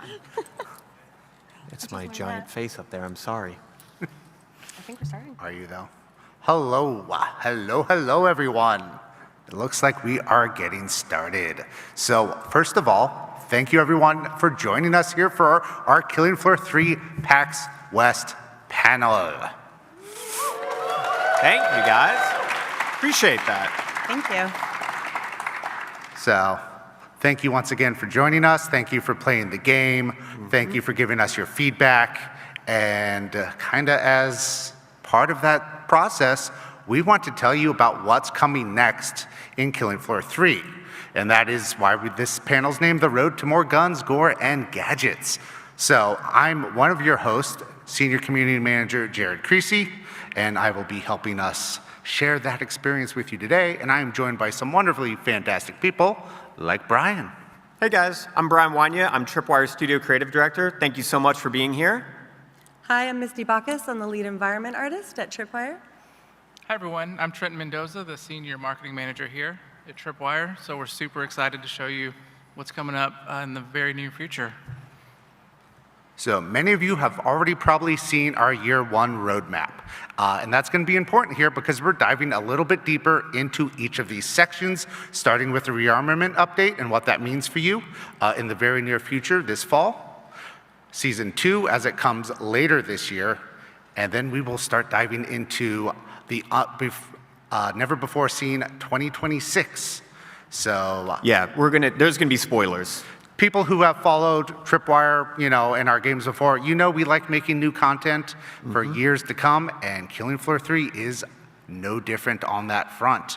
And Brian has promised me he's not going to break any NDAs this time. I'm breaking every NDA. I'm definitely going to get in trouble with someone. I see there's like marketing people at Tripwire in the back with like blow darts in case I get too out of hand. But yeah, we got a bunch of cool shit we're going to show you guys. So I say we just jump right in. Yeah, so Brian, why is this image so important to our players? Yeah, so this is a big one, right? Like you guys had some feedback, and one of the biggest parts of our first content update, the rearmament update, is the ability for any specialist to be any perk, right? So what that means is, in our world, a specialist is essentially a term for the character that you are. You're a member of Nightfall, you're this unique individual who is completely well-equipped to fight Zeds, even though you're barely surviving. You need to work together as a team. And then you have your perk. So what you see here is this is a team full of Mr. Fosters. They all have the different cosmetics that are currently available in game. And then you see that perk icon above them. So currently there is a build at Tripwire that we are iterating and working on where any specialist can pick any perk. You also notice they all have their own unique poses. So when you play the game and you pick Commando, it'll show you a different pose. It'll show you that different base weapon. So that feedback, we have very much heard it. The team has been hard at work at getting it in game. And in fact, let's just show you. It's one thing to show you an image. Let me show you what it looks like to actually do it in game now. So at this point, you're in the stronghold, you've picked the specialist you want to be, you're going to see a new perk icon tab, and you'll be able to basically go down with each perk. It's going to highlight the gadget you're using, the throwable that perk is assigned with, and then also where you are at with leveling that perk. So I want to say a massive thank you for your guys' feedback. I want to say a massive thank you to the team at Tripwire for working on this. I think you guys are going to really, really enjoy it. So Brian, one of the things that came up in even our last panel is how are gadgets going to be handled for these perks? Yeah, let's go into some detail about that. So if you guys have been playing the game, you know that every perk has a unique gadget that is assigned for it. So this is our Commandos gadget. This one was pretty easy to kind of make sure it's continuing working the same way. Originally, the Commando would reach down, throw it up in the air, and it would start to auto-target enemies and fire upon them. That's still working the same way. So if you love that, you're good. Same goes with the Engineer. This one was pretty straightforward. Now, originally, when we had Imran basically as the engineer, and he has that whole bio or kind of the mechanical suit on him, we basically just popped off the actual weapon of the gadget. So now, any specialist that plays with the engineer, when you fire off that, we call it the oh shit button internally, when you're backed up against the kind of walls and need to kill as many Zeds as possible, just mash that button, pull it out, and you'll be able to use it. And then the same goes for the medics, right? Pretty straightforward. We didn't have to do any massive changes on it. But then you get into certain gadgets where you look at like the Firebug and it becomes a little bit more unique. So our concept team, our design team, they worked really hard with the character art team to basically find a way to make it where the Firebug gadget can now easily be used for anyone. So when you fire off that gadget, basically you're going to kind of reach, pull up this shield, and deploy it, and it acts exactly the way that it currently acts in game now, but it just has a different visual treatment for that, right? Now, if you guys really enjoy playing as Devlin and you want to use that gadget, it'll still work that way in game now for her. But once again, if you want to be a commando, you're going to use that gadget. If you're wanting to be Firebug, you're going to use that gadget. Now let's talk a little bit about the sharpshooter. So I'm a sharpshooter main. This one was really special to me. And originally when you'd played it, it was kind of like this forearm mounted version of it. We wanted to attack this process in a creative way, where how would Nightfall handle this challenge? Cordelia, the leader of Nightfall, how would she go to the team and be like, I want any specialist to be able to use any perk? How do we do that? So she would employ Imran. If you look at his background as like an engineer, he likes to tinker, he likes to build things. Those of you that have played the game, you'll probably recognize parts of this gadget. It's actually utilizing the multi-tool. It's utilizing the actual sharpshooter gadget. So he's kind of MacGyvered it together. Some of you are too young to probably know who MacGyver is. It was an awesome show. Check it out. But now you have that ability, once again, that any specialist could play as a sharpshooter perk if they'd like to. And this is what that gadget looks like. And we applied that same mindset then to the ninja as well. One thing that I would like to focus on is these act the exact same way gameplay-wise as they do currently in the game. So there's not a big change to them gameplay-wise. It's just a visual thing so that you're able to pull it up. You're going to notice, like with the Ninja's gadget here, when this opens, it opens vertically. A lot of these gadgets pop up on your screen for a second, very quick. So we have to do these big animations so that they read really quickly. So this one goes vertical, the sharpshooter one goes horizontally. So just you have these different VFX. So you have these different animations, all of these different things to help communicate to you as a player what you're doing in the game. Now, Brian, I'm sure players also want some new cool toys to play with as well. Oh, I think we've got some stuff. We have some new weapons, right? New guns. This was another big bit of feedback that our team really focused on, and it was creating some real-world guns as well. This is something that we've had planned for a really long time. One of our goals at the beginning of Killing Floor 3 was creating a series of guns that could only be found in Killing Floor 3. And now that we're past the launch, it's introducing some of your favorite guns from the previous games in the series to also introducing brand new guns that have never been in the game before but are still based on real-world weapons. So let's go ahead and just give you a little glimpse of what some of these new guns are.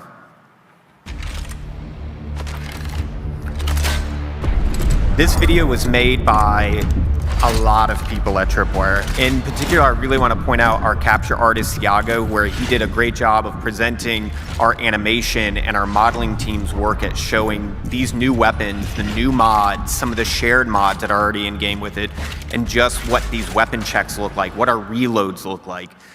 They've spent a lot of time and a lot of love at making the best versions of those guns for our game. Right? So, Brian, you've told me the M14 is probably your favorite new weapon, so let's start there. Yes. So once again, sharpshooter main, I love the M14. I would love to say there was a bunch of rad data on why we picked the M14. Yes, it was a KF popular one. I'm obsessed with this weapon. It just feels really good to pop Zed's heads with it. I will note, if you guys watch the video, you're going to notice a slightly different sound with headshots in the game. Our audio team has also been very busy. So using this gun, hearing it fire, and then hearing a Zed's head pop, it works. I know a lot of you guys are going to clip this online. So if you see this, here are your kind of notes. Everything that is red in this list are new mods. Anything that is white, those are current mods that are in-game that can be shared with this, all right? So you have everything from like a new type of suppressor that can be used for the M14 that's very much modeled on a real-world gun. But then you have also things like a receiver where that mod allows you to fire this gun in full auto, which is pretty insane. A little bit of rock and roll. Yes. Now this, if you're a commando, I think you're going to really enjoy this one. And this was very much a big community request, is some sort of AK variant. This gun is awesome on full auto. You put the dual mag on there, it has this rad animation that goes with it, and it just makes very quick work of a nice group of Zeds. So commando mains, I think you'll enjoy this one. But also, you can still off perk. So if you're playing as a ninja and you need something to handle a larger group of Zeds, feel free to grab this guy. Okay. I know I said I liked M14 a lot. This thing is friggin' insane. All right, let's just point this out. If you go to the mods that are new and you see you have an extended barrel, very solid. Do you guys see where it says quad barrel? If you watch that video, there's like this weapon check where you kind of drag your thumb across the shells. That quad barrel, if we were to, like, that were a real thing and we were to fire it, I'm pretty sure we would just, like, break our shoulders and wrists and all that. It is insane. One of the things that I really want to point out, too, is our weapon team have done some fantastic, really subtle details here. So this combination of, like, really refined animations, really refined models.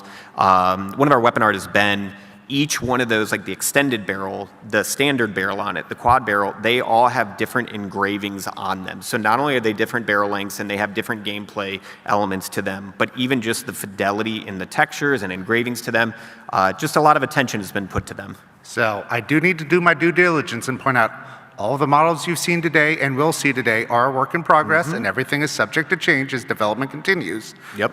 But having said that, Brian, can we show it to them in action? Yeah, let's just show them how it works, right? It's one thing to hear us talk about it. Let's just show it to you.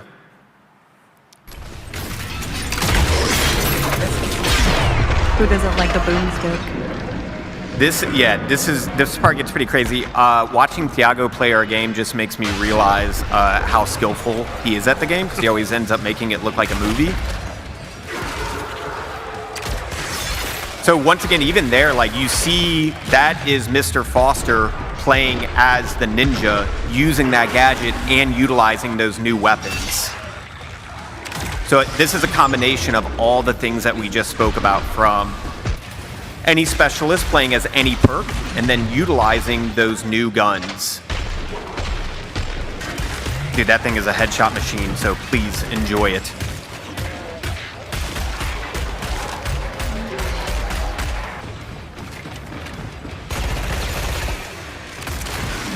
Once again, Mr. Foster using the sharpshooter gadget there, using the new AK, and then utilizing a variety of different mods on top of it. I love that reload. The animation team did some awesome work checking that one out. I love watching the Zeds get popped in half. Yeah, there's quite a few guns, especially like the dual defender literally will just, like, if you're close enough, it just cuts it in half. Like, it just gets shot so hard, it just rips it in two. Then you get to see the joy of physics. Awesome. So, not only are you getting new weapons, not only are you getting perk and character decoupling, we are working on a lot of balance updates for the game. We have over 75 major balance changes coming, including movement combat, adding in, stomping down on crawlers and killing them, which we know was a big favorite from KF2, coming back. We're making adjustments to scopes. Most of this is based on your player feedback, as well as what we're seeing in the wild. Some balance changes won't be waiting so long for the fall update and may be coming in some of our upcoming hotfixes. We see you grinding on the Vulcan. I know you that are running around in hell on earth just blasting away with that thing. Get it while you can. Yeah. And one thing about balance, not everything is nerfing stuff, right? It's about kind of coordinating weapons, skills, mods, things like that, so that, like, the biomorphic projector right now, it needs a bit of a buff, right, for it to be a more viable thing. So our design team is putting a lot of work and effort into making sure that these things are great options for this, these things are great options for that. And then, yeah, like, we watch your guys' videos, we read your comments online, and there are certain things that need to be balanced, like the Vulcan, so we're working on those for you. So instead of turning this into Jared reads the patch notes, because it's literally hundreds of fixes tons of balance changes, many additions.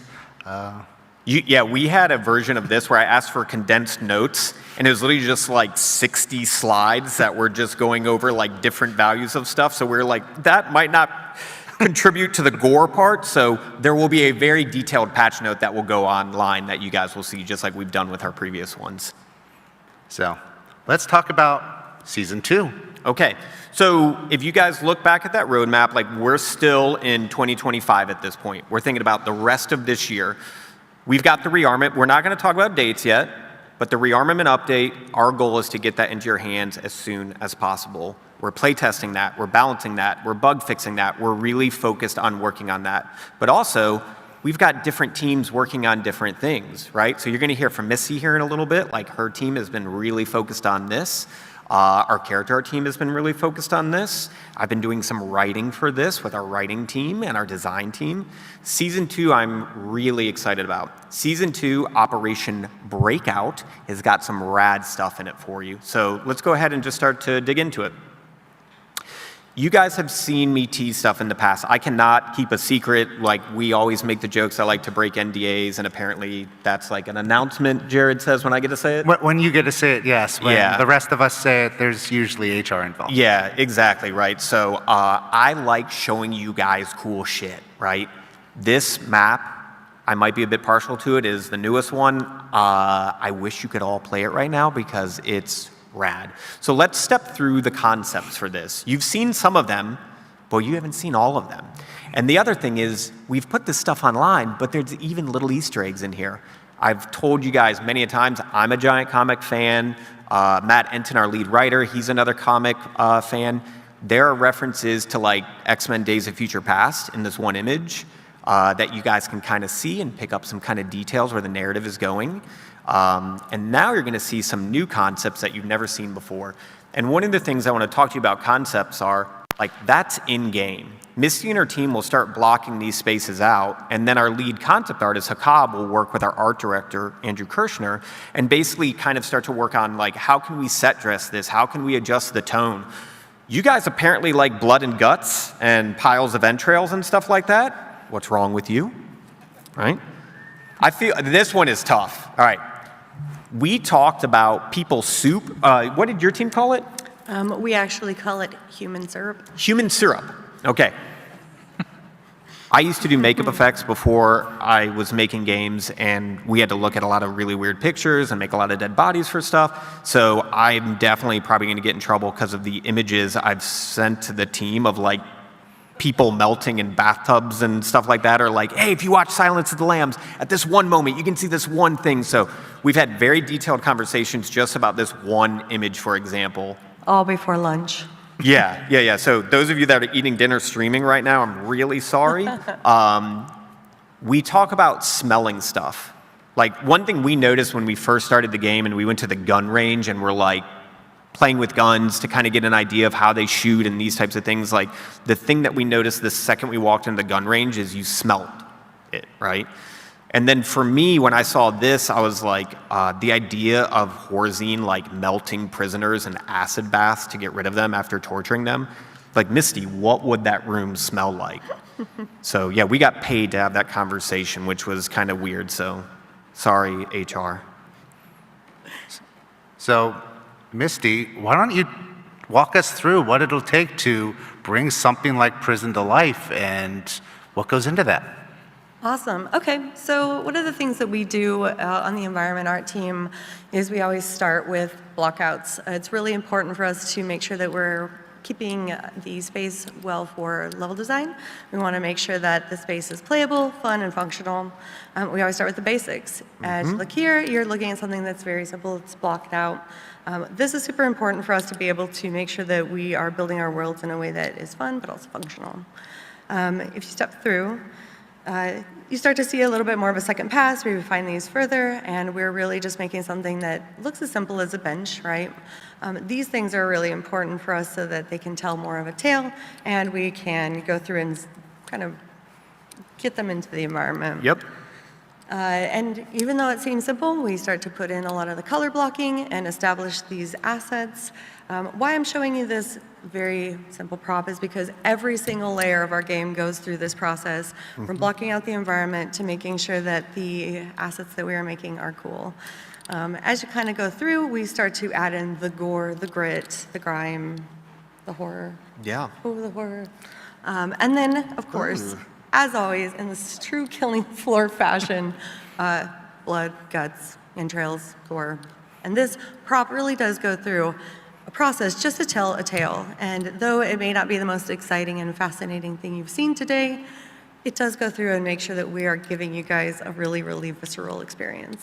When we spoke about putting this panel together, that was something Misty and I were talking about, like how do we communicate this to players? Like coming from art content, and I know there's a lot of you that might make games or want to make games or into modding, like thinking about things from a simple step process and building upon there is what I loved about these images.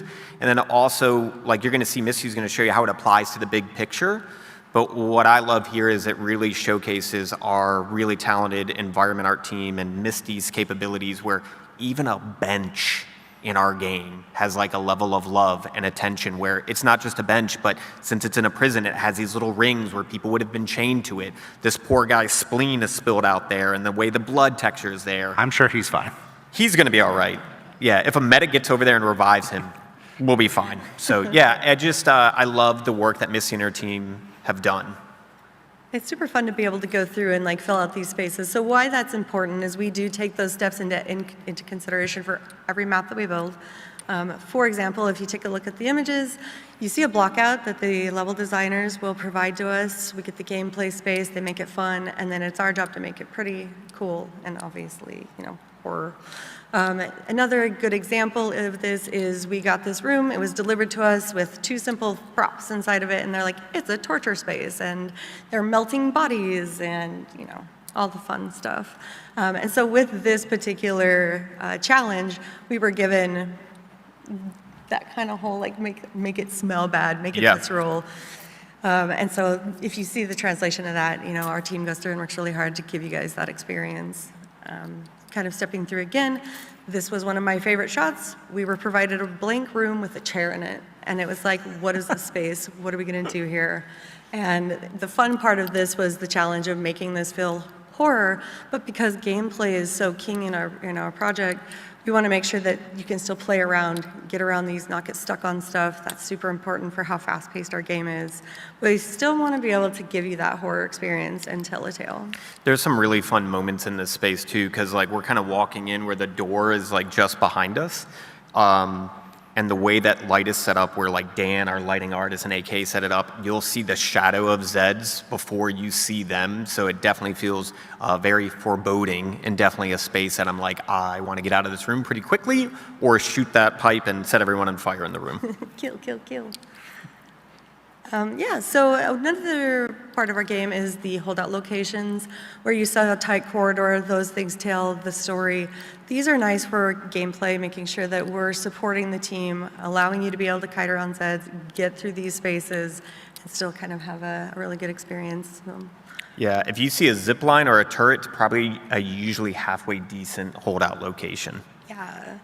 And then again, we wanted to go through and give you some spaces that feel a lot more of like gritty, dark horror, taking it in that direction. There's a bunch of poop in this shot, and you just can't see it. Sorry, I said it. That was another very like weird meeting. Because Jared, what's the one stat that KF3 doesn't have? Okay, so I know some of you out there probably know this, but for the rest of you, Killing Floor 3 is missing something that every other Tripwire developed game has.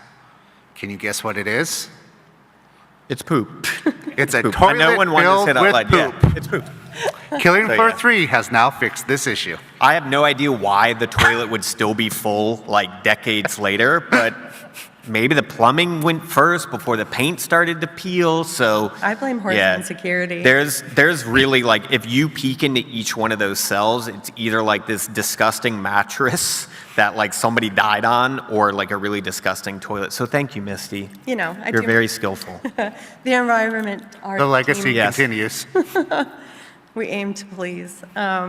So Another holdout location. So as you kind of see through these shots, you're kind of going deeper and deeper into the underbelly of this facility. And we wanted to provide some interesting story. Yeah, you're going to notice with this map, one of the things that's really cool is we use the analogy of an onion, because you're starting in this jungle that's like very inspired by, I got super excited about it. It's inspired by Predator a lot, right? And then when you kind of peel that layer of the onion off and you go deeper inside, you're going to see this dilapidated prison. But if you go inside even deeper, that's when you're going to find this kind of whole cryo prison, which will lead into that Operation Breakout. We'll spoil some of that NDA here in a moment, but. Speaking of, a lot of the things too, like we talked about building the assets, we've talked about putting them into the environment, building the gameplay space. We also like to do a lot of props and gameplay support that are like more Easter egg and storytelling. A really good example, you'll see the classic Horzine logo. This kind of helps us tell the tale that this place has been there for a while. Yeah. A little throwback to that, which is nice. It'll give you a good timeline for some things that may be revealed shortly. Yeah.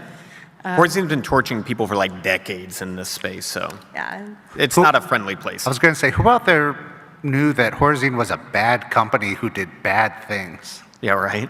That has surprised any of you? Didn't think so. All right. Well, it is kind of like, but I do see like there's a DJ thing, but then also somebody melting. So it's either like it's a great time for someone or like awful for someone else. Or it's an awful time for someone very special in yes. particular. Yes. Yeah, we will spoil that in a second. We'll just say it. But yeah, so we do a lot of these things, and one of the cool things that we've kind of talked about is Easter eggs and those hints. Our game is very fast-paced. You're definitely usually running, trying to like and not be annihilated, working with your team. But we still like to incorporate story and give you guys some of the lore. Yeah. Misty, I heard this character in this screenshot, Bob, is one of your favorites in the entire game. I really love Bob. The moment that I went into this environment and this character was being melted down, my team did a fantastic job. The character team did a fantastic job. Super excited. I was going to move Bob at one point, and the team almost lost it on me. It was the first time, like, are you out of your mind? Yo, okay, And then I opened up the map, and he was gone. Yes. And because we were blocking some stuff out, right? And then I was like, where did he go? Hopefully you guys, it's like our version of Buster from Mythbusters, I think. You're just going to see Bob, like, everywhere. So you might get a weapon trinket of Bob, we'll see. So maybe he'll, maybe a medic could heal him back to reality. That guy does not look healthy, though. He produces his own human syrup. He does. He's had some bad days. Yeah, so just kind of moving forward with this, I would love to be able to show you a fly-through of the environment and showcase the hard work that the environment team has been doing. So. This is another video made by our capture artist, Thiago, who is highlighting the work of a lot of people, from Misty and her team, our level design team. You guys previously met Chris Goodwin at the PAX East panel. You have lighting, you have art direction, you have game design. This is very much a group of people putting a lot of thought and effort into bringing this space to life. Once again, this is just a work in progress. This is not even final lighting. You're going to see us, we're doing some experimenting with weather. Yes. Something that I think it would be kind of cool to touch on is that we are experimenting with weather in the new Killing Floor maps. And as the preview continues, you'll see we get deeper and deeper into this facility. Yeah, you're gonna need a tetanus shot hanging out here. I hope you can smell how terrible this place smells. I could assume this part of the prison may be a little bit abandoned. Yeah, no one's really working there too much anymore these days. That guy is definitely not in the corner there, who's now a puddle. You will see some return of like barrels and pipes and turrets, so things that you enjoy in the map, everything from like the fan. I will not spoil this one, but there is a new kind of like map-specific multi-tool trap that you can utilize in a particular space. I'll let you guys find that when you're able to play it. But we're always giving you different ways to kind of interact with the world and kill Zeds. Cryopods are very special as well. Yeah, there's definitely some secrets hidden in those. So thank you for taking the time and listening through this. Something that I'd like to say is thank you to the environment art team for working really hard, and the tech art team. They always support us. But now that you've seen it, you guys want to see it in action. Yeah, you guys probably just want to see gameplay, right? You want to see? Okay, all right. Dude, that guy got pumped back there. Yeah. So once again, this is utilizing those new guns. This is running around that space. You can see how husks are still deploying in the world. You can see how dense the jungle gets, so I highly suggest turning on your flashlight. Thiago did here. You got to watch out for some of the destructible lights. Sirens can take those out. But then once again, it's kind of that risk versus reward where it's like when you go inside to some of these tighter spaces, it might be illuminated more, but you are definitely closer to the action there. See, that siren's going to definitely push you deeper. That tunnel is awesome because it's got a bunch of the fire pipes, so I highly suggest utilizing that area as well. I particularly like this space too because it feels uncomfortable, it feels gritty, it feels like you would need a tetanus shot. Yeah. If you go through this. Well, like one thing that's actually really interesting is just even from a gameplay standpoint, but like we want you guys to work together when you're playing co-op, right? Like we don't want you to just run off. So like designing a space that feels uncomfortable that like I wouldn't want to just walk around that place by myself. So like Misty and her team visually creating that kind of vibe is really helpful. So you want to bring a friend to help you explore this space, right? You would want to bring a friend. So I think some of you guys that are fans would be very happy to see that DJ Scully is officially returning. Now, if you guys have watched our live streams, if you watch previous panels, like we have talked about this character, but I wanted to give an update on him. Literally, this character just finished their high poly mesh. That's what you see here. So this is when our modeling team, we're working with this fantastic modeler named Evgeny. Evgeny has brought this new version of DJ Scully to life. But the thing that I want to really confirm is this is DJ Scully. If you're looking at a cryo prison, maybe he didn't fall to the fates of those acid baths and become human syrup. So you have the ability to basically play as a new specialist and use that specialist with any of the perks that you have seen to this point. I was going to say, Brian, I think we have many members in the community who will have one question they want to ask you right now then.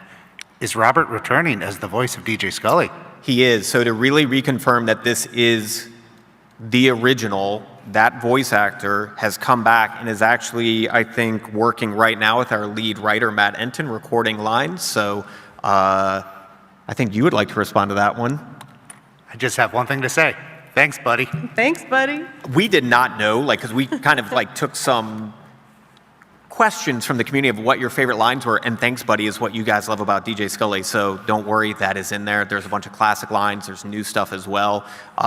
We'll talk a little bit about season 2 more in a minute.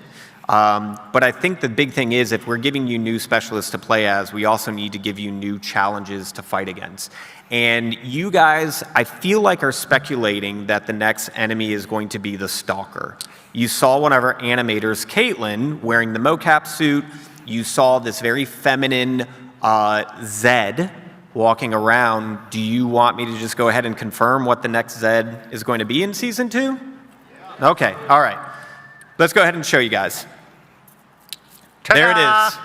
Dude, invisibility at its finest. This might be Eric Tron's best concept ever, all right? I can confirm that in that jungle video, there could have been like 4 or 5 of them walking around, right? So, all right, that's our panel. Thanks so much. Good night, everyone. Sorry, that is like awful. You can clearly tell I'm a dad, and this would not be doing Eric any sort of justice. Let's show you what the new Stalker looks like, right? All right, so you guys are the first people to ever see this concept publicly, and I really want to take a minute and kind of talk about it, what it means to upgrade a Zed. We really try to approach things not only from a creative design standpoint, meaning like what is the design of this enemy doing, but from a narrative standpoint as well. Like Horzine has had time to perfect these designs. So what would they have done? So everything from communicating, why does she cloak? How does she cloak? And she has these little lenses in her skin that can kind of basically take a picture of the surroundings around her and kind of project them out. You see that the face is peeled back, showing a more menacing set of teeth. You'll even see this like giant data spike. Once again, kid of the 80s growing up watching RoboCop and just seeing RoboCop just punch a data spike through Clarence Bodiger's head. We were just like, dude, we got to give her that weapon. Even her eyes roll back. So let's talk about when we go from the concept phase. We then go into the modeling phase. And our senior character artist, Hammy, has been working on this character and putting a lot of love and attention into bringing this monstrous creature to life. Outside of being inspired by nerdy things from the 80s and obviously the previous versions of this Zed, we're also looking at like elements of mythology. So one thing that we noticed, like with having her face totally just monsterfied, it lost some of that essence from KF2. And so one of the mythology things we looked at was like a succubus. She's very curvy, she's very feminine. So at a distance, when you see her cloaked, it is this kind of like sultry figure walking towards you, but obviously she has horrible intentions and just wants to drive that data spike through your head. I didn't bring it because I don't want to spoil it too much, but like you guys have seen how certain Zeds can execute you, like where the Scrake will literally just slam his chainsaw through you and kind of just rip you in half.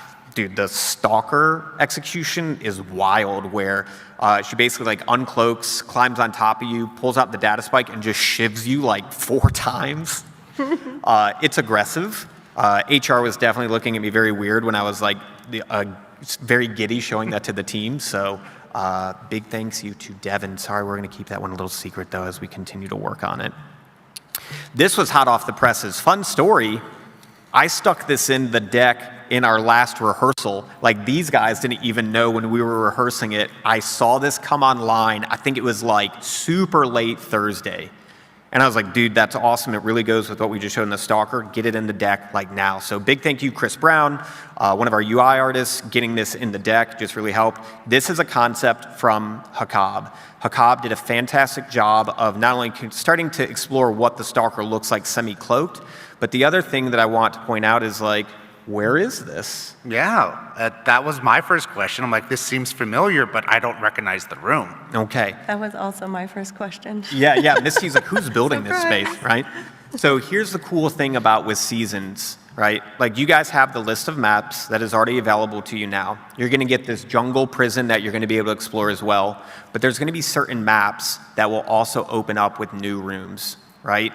So this, I'm not going to tell you where it's going to be, but a part of this season assignment is looking for DJ Scully and exploring more what's going on with Horzine and what's going on with Moorcroft. And that really made us look at like adding extra rooms to pre-existing maps on top of giving you whole new maps as well. So this right here is a combination of a new Zed, new space, new storytelling elements that when I saw it, I was just like, dude, that's got to get in the deck. I want to show fans immediately. I cannot just post that on the internet or like my Instagram right now. Put it in the deck. We'll show everyone at PAX. That's awesome. So we went through everything you're going to see through the rest of the year. But once again, there is a lot more to come. And this will be the first time we're really going into some detail on it. So let's talk. Yeah, for sure. 2026. Yeah, so just so even that you guys know, everything we showed there, that's not everything, right? There's more of it. We want to keep some secrets. We want to surprise you with certain things in game. And also there's things that we're still iterating on. I know you guys data mine stuff. You found the Bloodwing. It needed more time in the oven, right? There's stuff out there. We're cooking up at a lot of different stuff. So with that being said about the future, let's look at what 2026 is working on as well.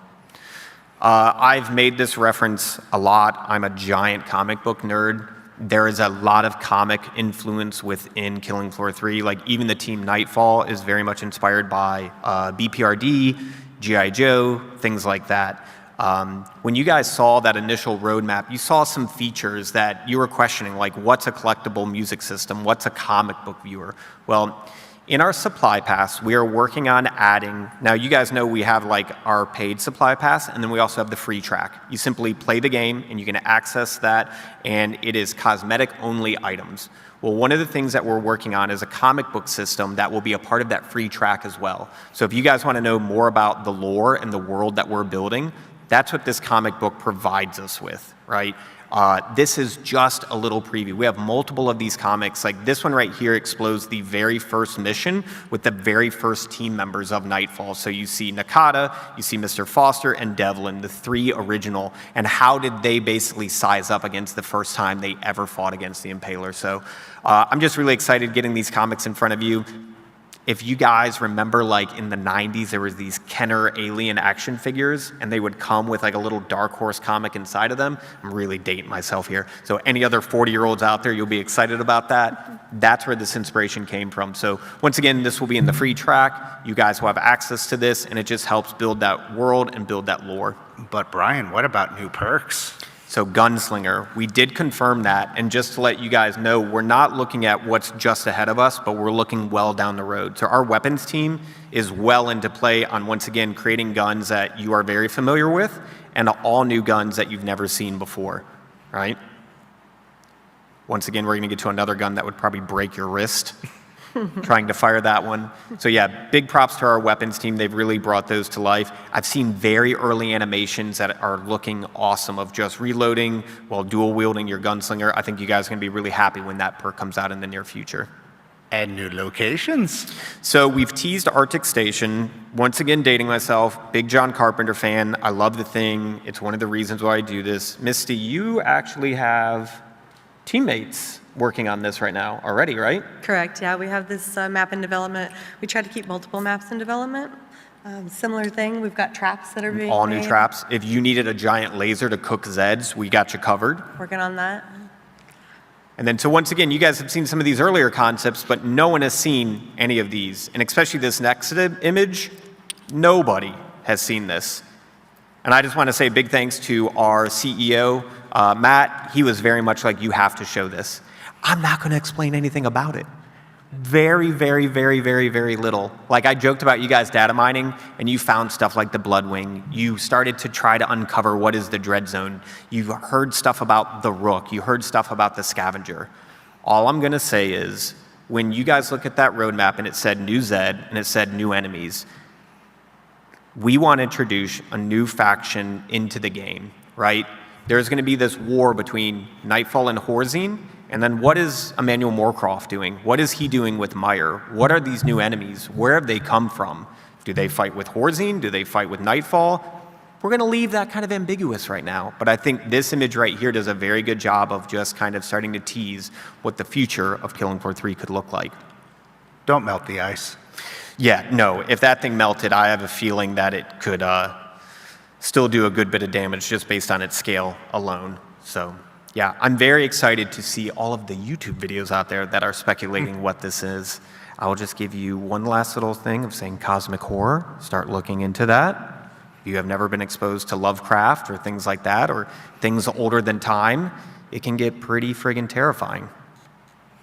So with that being said, we've got some time to take questions from you. And I believe we have some mics on either side of the room if anybody would like to ask us any questions. Please yeah, if you guys have any questions on the stuff that we've shown you, what the future looks like, I'm not spoiling what that creature in the ice is, so I'll just divert that one. But yeah, we would love to hear from you guys. Hi, so one of the things that kind of threw me off when it first came out was there was no like server browser to promote like custom maps, and I did see that it was in the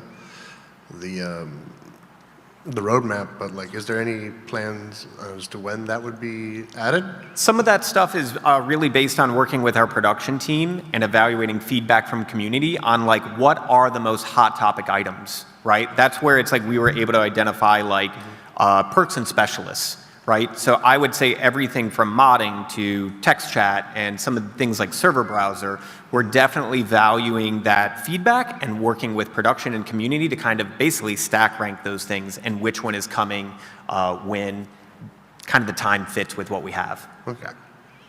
It's a lot comes down to how long does it take to make each item and how can we fit that into the schedule?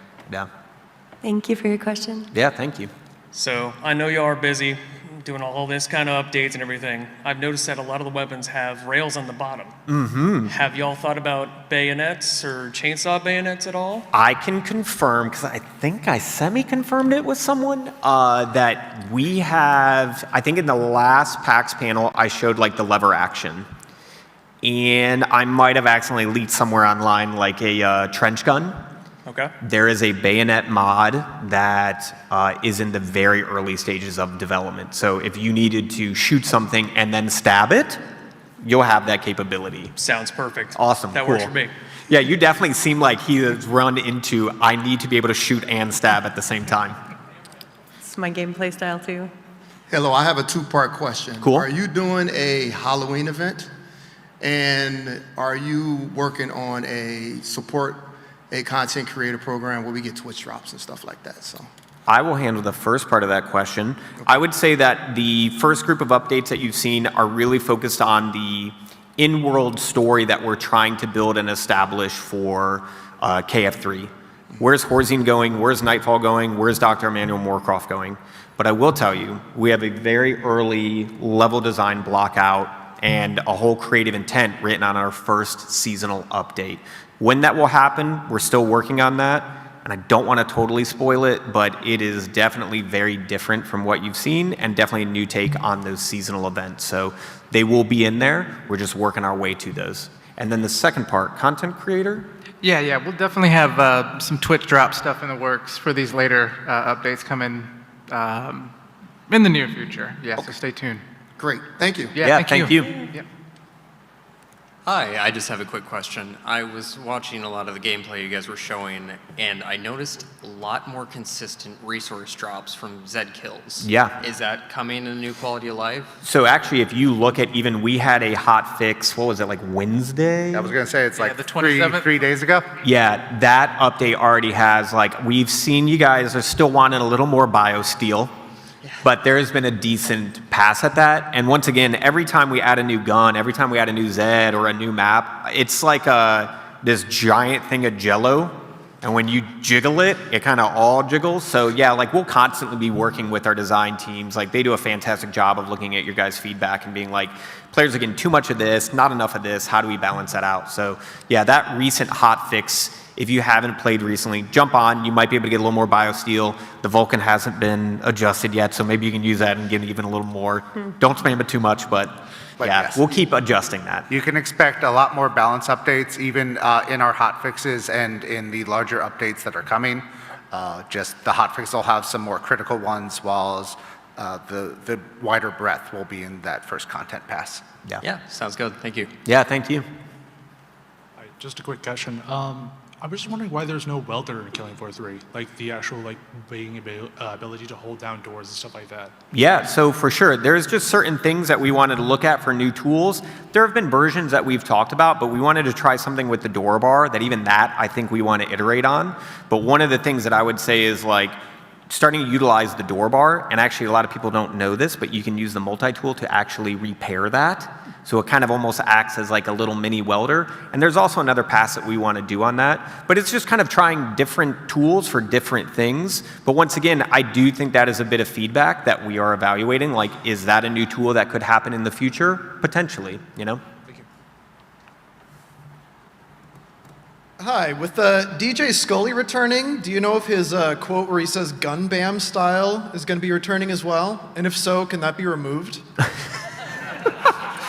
We will make sure and note that with community here and give it to our design team. I think I've heard that like 1,500 times in my life, more than I need to. Okay. So I'll be happy to tell you that you may have recently seen another musical-themed demon hunting group doing stuff. Oh, no. And DJ is the original kind of musical-themed demon-type hunting guy. Sure.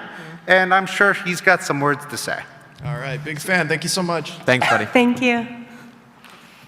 Hey there. I actually have a couple of questions also. Cool. I was curious about the next season pass and kind of what the theming would be for Mhm. kind of how the costumes and aesthetics are going to be. Yeah, so I can actually just totally break NDA and tell you about a bunch of different stuff that we got planned. I also used to do character art, so I think a lot about how I look in a game, right? It's really important that anything in our supply pass is gameplay, not messing with it like at all. It is just cosmetic only. That was one of the big things that we really wanted. We want to try different themes, right? We want to give you guys options. So like we've given you some weapons that are very grounded in reality, like that you just saw. We've given you some near future weapons. We've given you stuff that look like laser guns. Basically, there are options for you. We want to do that same thing with our character art. There are also very early sketches and ideas for universal cosmetics so that any of the specialists could wear a very particular thing. That's very similar to stuff that we've seen in KF2. There's stuff with the Arctic map. That character art is also doing some very themed skins that would fit within that space. So like for me, I love kind of like role playing when I play a game. So it's like if Misty and I were going on a mission to the Arctic Research Station, I would put on that like Arctic camo and stuff like that.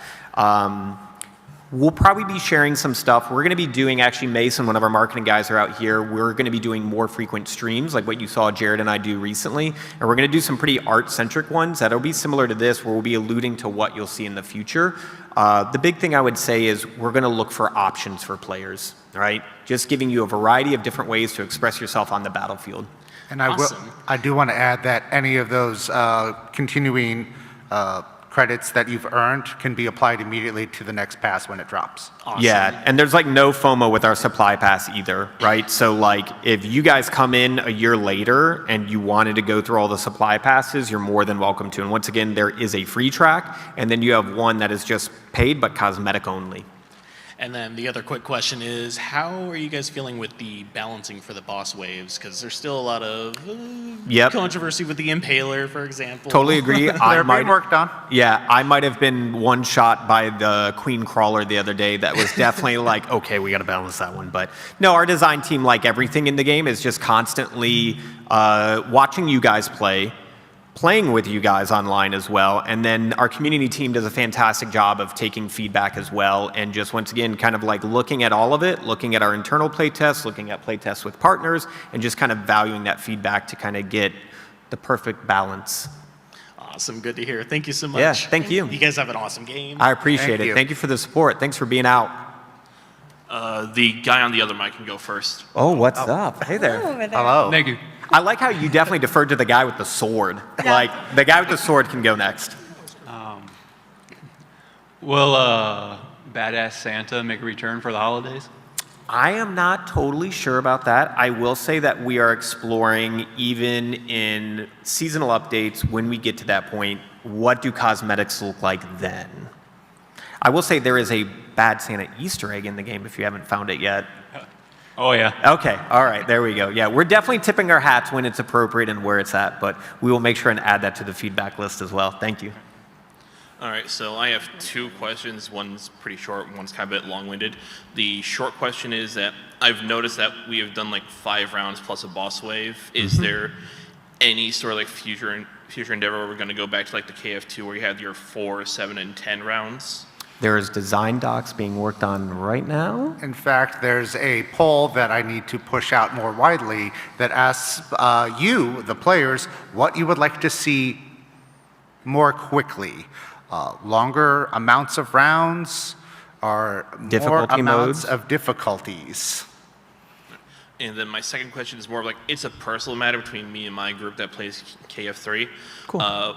We've kind of gotten to a point where we've found our hold spots and have our strategies, and it's gotten to a point where it feels like we don't need the field medic that much. So field medic has felt very underused, and the only point we've needed a field medic is when things have gone completely foobar and there is already no hope of recovery. Yeah. So like, is there any plans to try to make field medic be more, I'm not sure, like versatile or powerful, or just be able to be used more?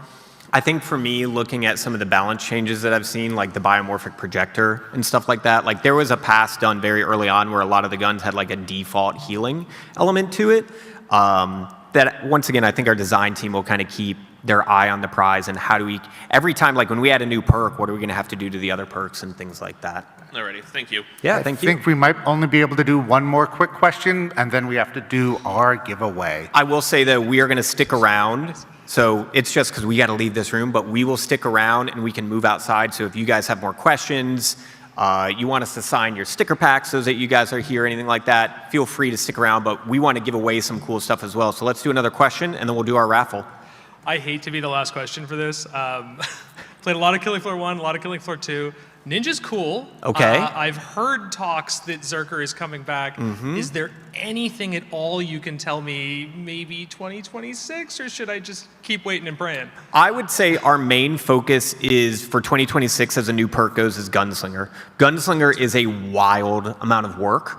So when you, just animation-wise, like having to handle reloads and two hands and that whole thing, our big thing was, like, if you guys aren't aware, like, the martial artist was one of the perks that was supposed to be added for KF2. So we knew we wanted to do classic returning perks, but also new perks for KF3, and that's one of the things that moved Ninja over Zerker. And we did a live stream where we did kind of confirm this a little bit. The team's focus is on Gunslinger. But from a creative standpoint, what our thought is on a Berserker and the Ninja is one is very slice and dice, and one is very smash and go, right? Like if you want to cut someone's head off, go Ninja. If you want to smash someone's head in, that's where Berserker is going to go. And I do Okay. really badly. We will make sure that you are able to do that. Yeah, we've had many, many conversations, and like it's funny, there's times that we want to take polls. I don't think we need to take a poll that a lot of people want Berserker after Gunslinger, so we got you. All right. All right, let's do a raffle. Trent, what are we raffling off here? We've got some awesome stuff from our friends at Alienware, and a couple Killing Floor 3 press kits with some awesome like swag gifts in them. All right, so you guys should have your tickets. Jared's going to call out which one are we going for first. Let's start with the mouse. Okay. All right, who's getting the Alienware mouse? Get ready. All right, I think it should be fine with the last 4 numbers. I think we're all starting the same. So, does anybody have 2, 3, 4, 5? Oh, that guy's walking away with a mouse. Here, I got you. Verify. Congratulations. And now, one Alienware Pro Gaming keyboard. Yep. I'm going to do my best van of white for you guys. They don't know who that is. 2350. 350. It's heavy, so it feels expensive. Number, going to a new number. Going to a new number. 2323. Oh, this guy.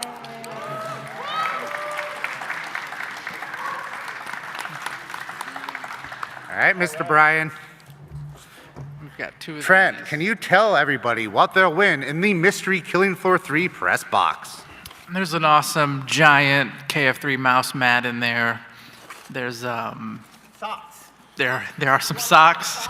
A little lunchbox. Yeah, there's a lunchbox. There's socks. I think there's like a pint glass. yeah, there's some fun stuff in this one. Yeah, this is A med kit. I'm looking for 2380.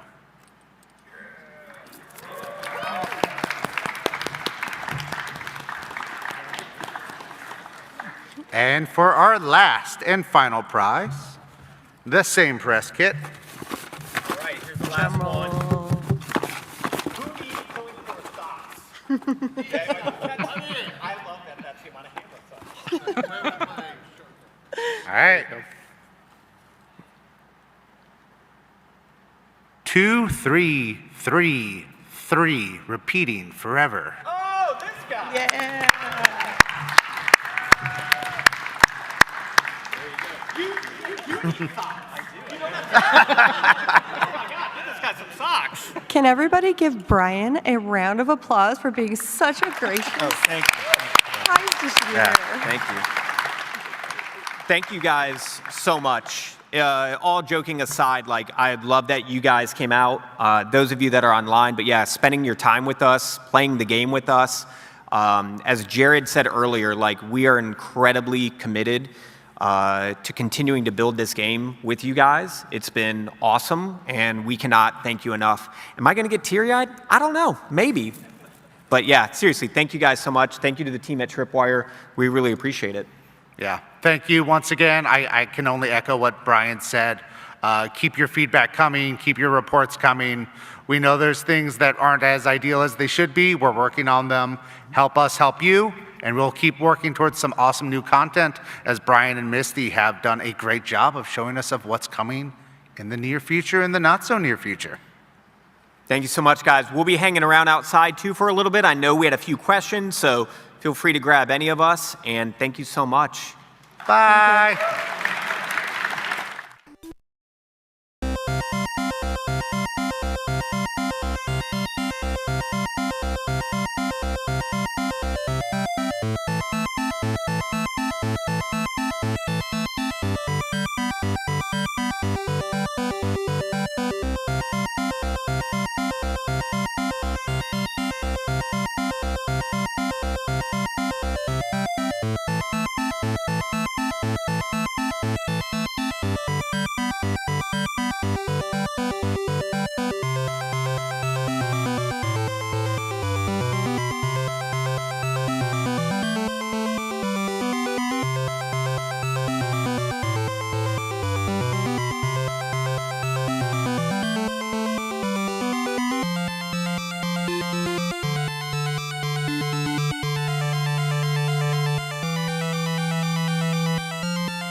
Whether it's sunglasses outside, blue light glasses inside, or night driving lenses in the dark, Zenni has affordable eyewear for everyone. Get 10% off with code PAX at zenni.com.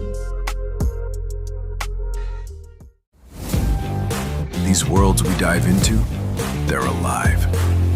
They're epic, and they're ours. We don't just watch, we don't just play, we live them. Bring your worlds to life with metal posters from Displayed. Games, movies, shows, and anime you love. Collect official designs and let your fandom shine. Only at Displayed.com.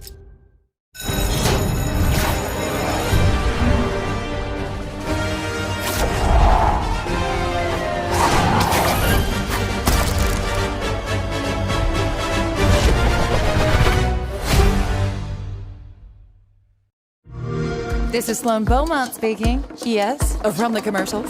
Listen, I was given the chance to run a massive research project out of the local park. So, no leaks, no teams, just calm, cool science. It's gonna be amazing.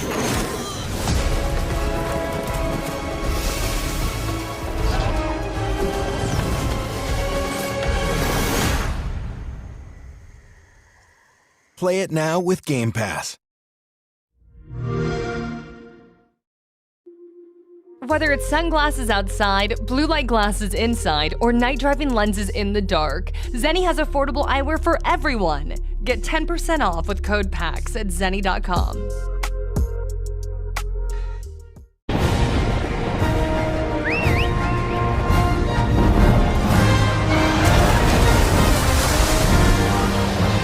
Our ignorance is proving fatal. The encroachment threatens to drive our people out of house and home. But this divide has brought our two kingdoms to the brink of war. But it won't be for long.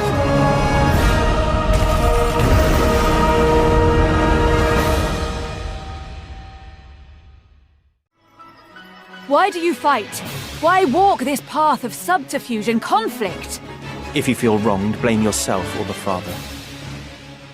The powerful must rule the weak. It is our duty. Heavens fall upon your crown! This vile charade has gone on long enough. It ends now. Do you remember when your father showed us how to make a whistle of a blade of grass? Whether it's sunglasses outside, blue light glasses inside, or night driving lenses in the dark, Zenni has affordable eyewear for everyone. Get 10% off with code PAX at zenni.com.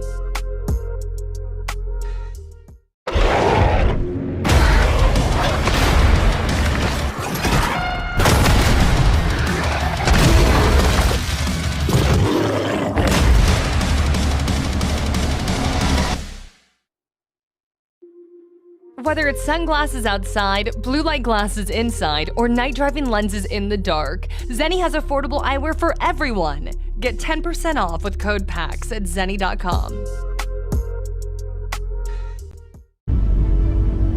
The Imperium of Man has stood for 10,000 years, guarded by the might of the Space Marines and mankind's numberless armies.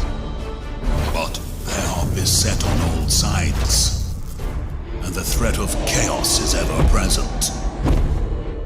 This is your battle.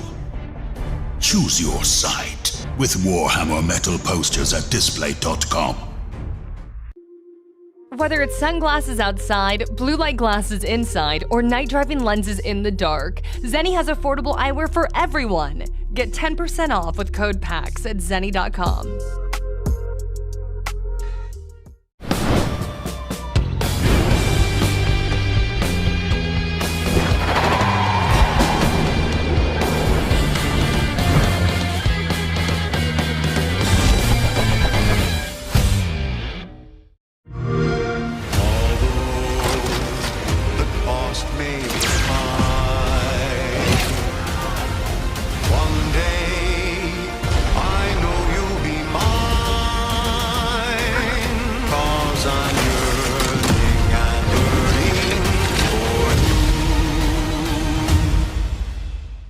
Celebrate the beauty of capitalism by pre-ordering today. Play it day one with Game Pass.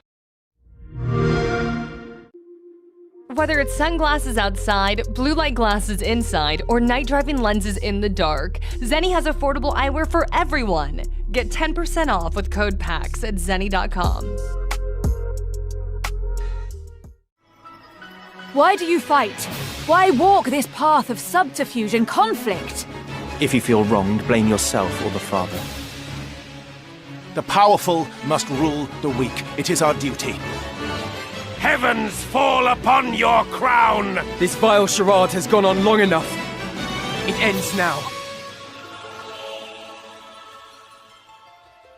Do you remember when your father showed us how to make a whistle of a blade of grass?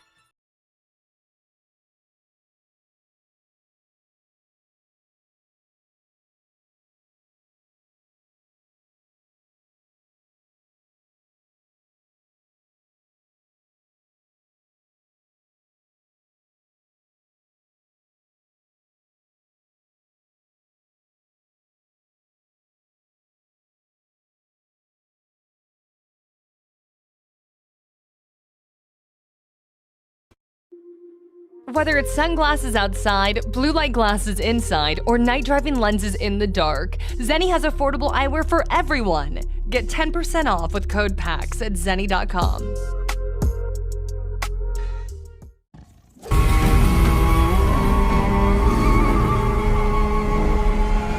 Let's see your best then, eh?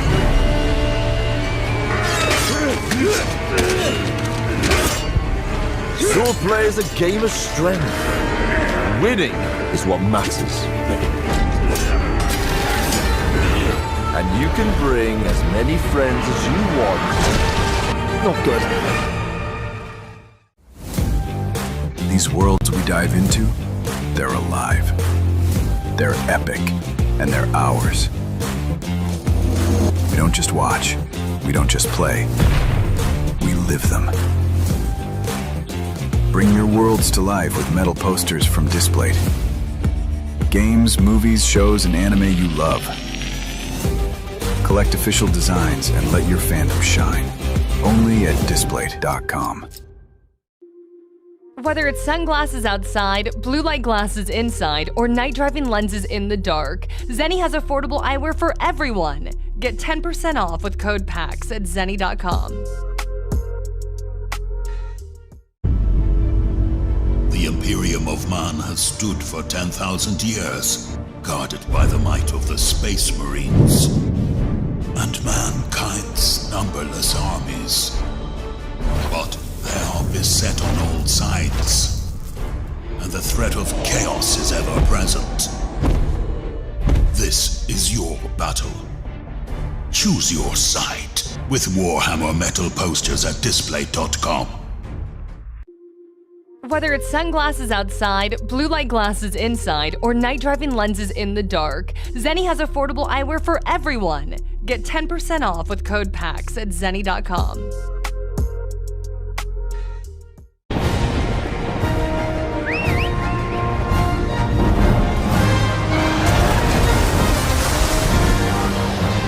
Our ignorance is proving fatal. The encroachment threatens to drive our people out of house and home. But this divide has brought our two kingdoms to the brink of war. But it won't be for long.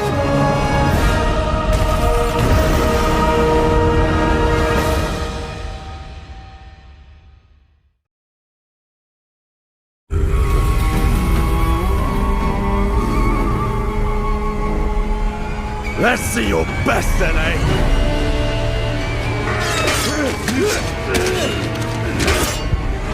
Swordplay is a game of strength. Winning is what matters. And you can bring as many friends as you want. Not good.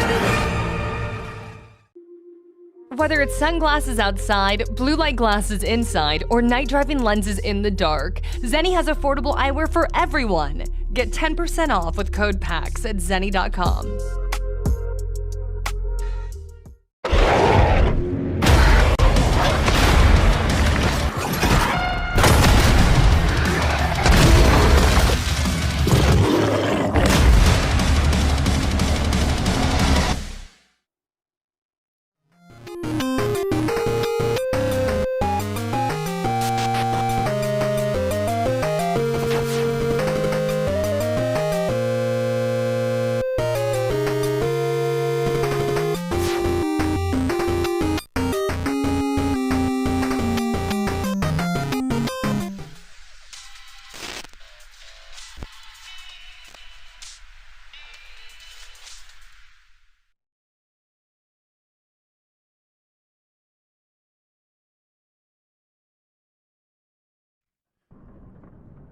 Hello PAX West 2025 and hello friends of the Northern Entertainment.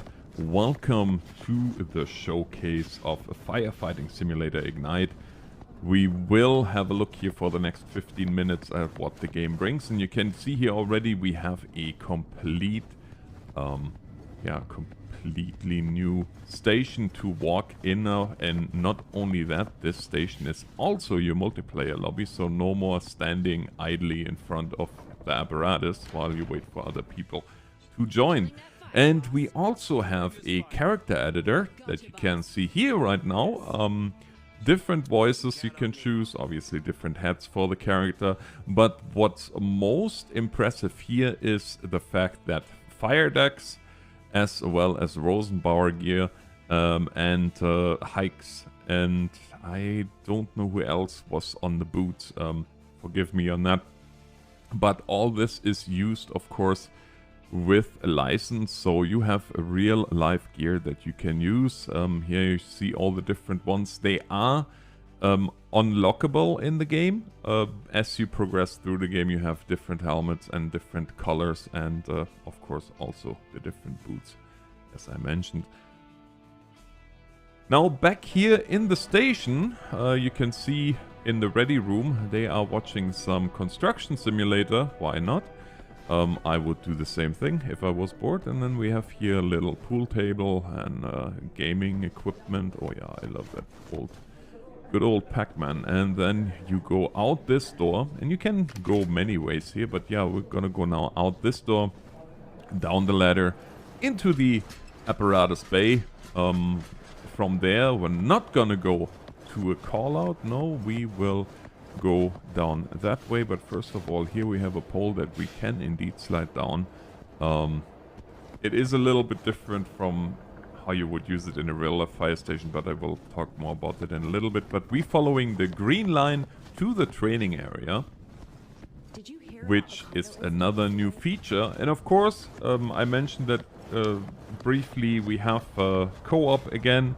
We have VoIP, so voice over IP in co-op, and crossplay on all platforms. So that's really nice. You have crossplay, so your friends in the console community can play with you as well.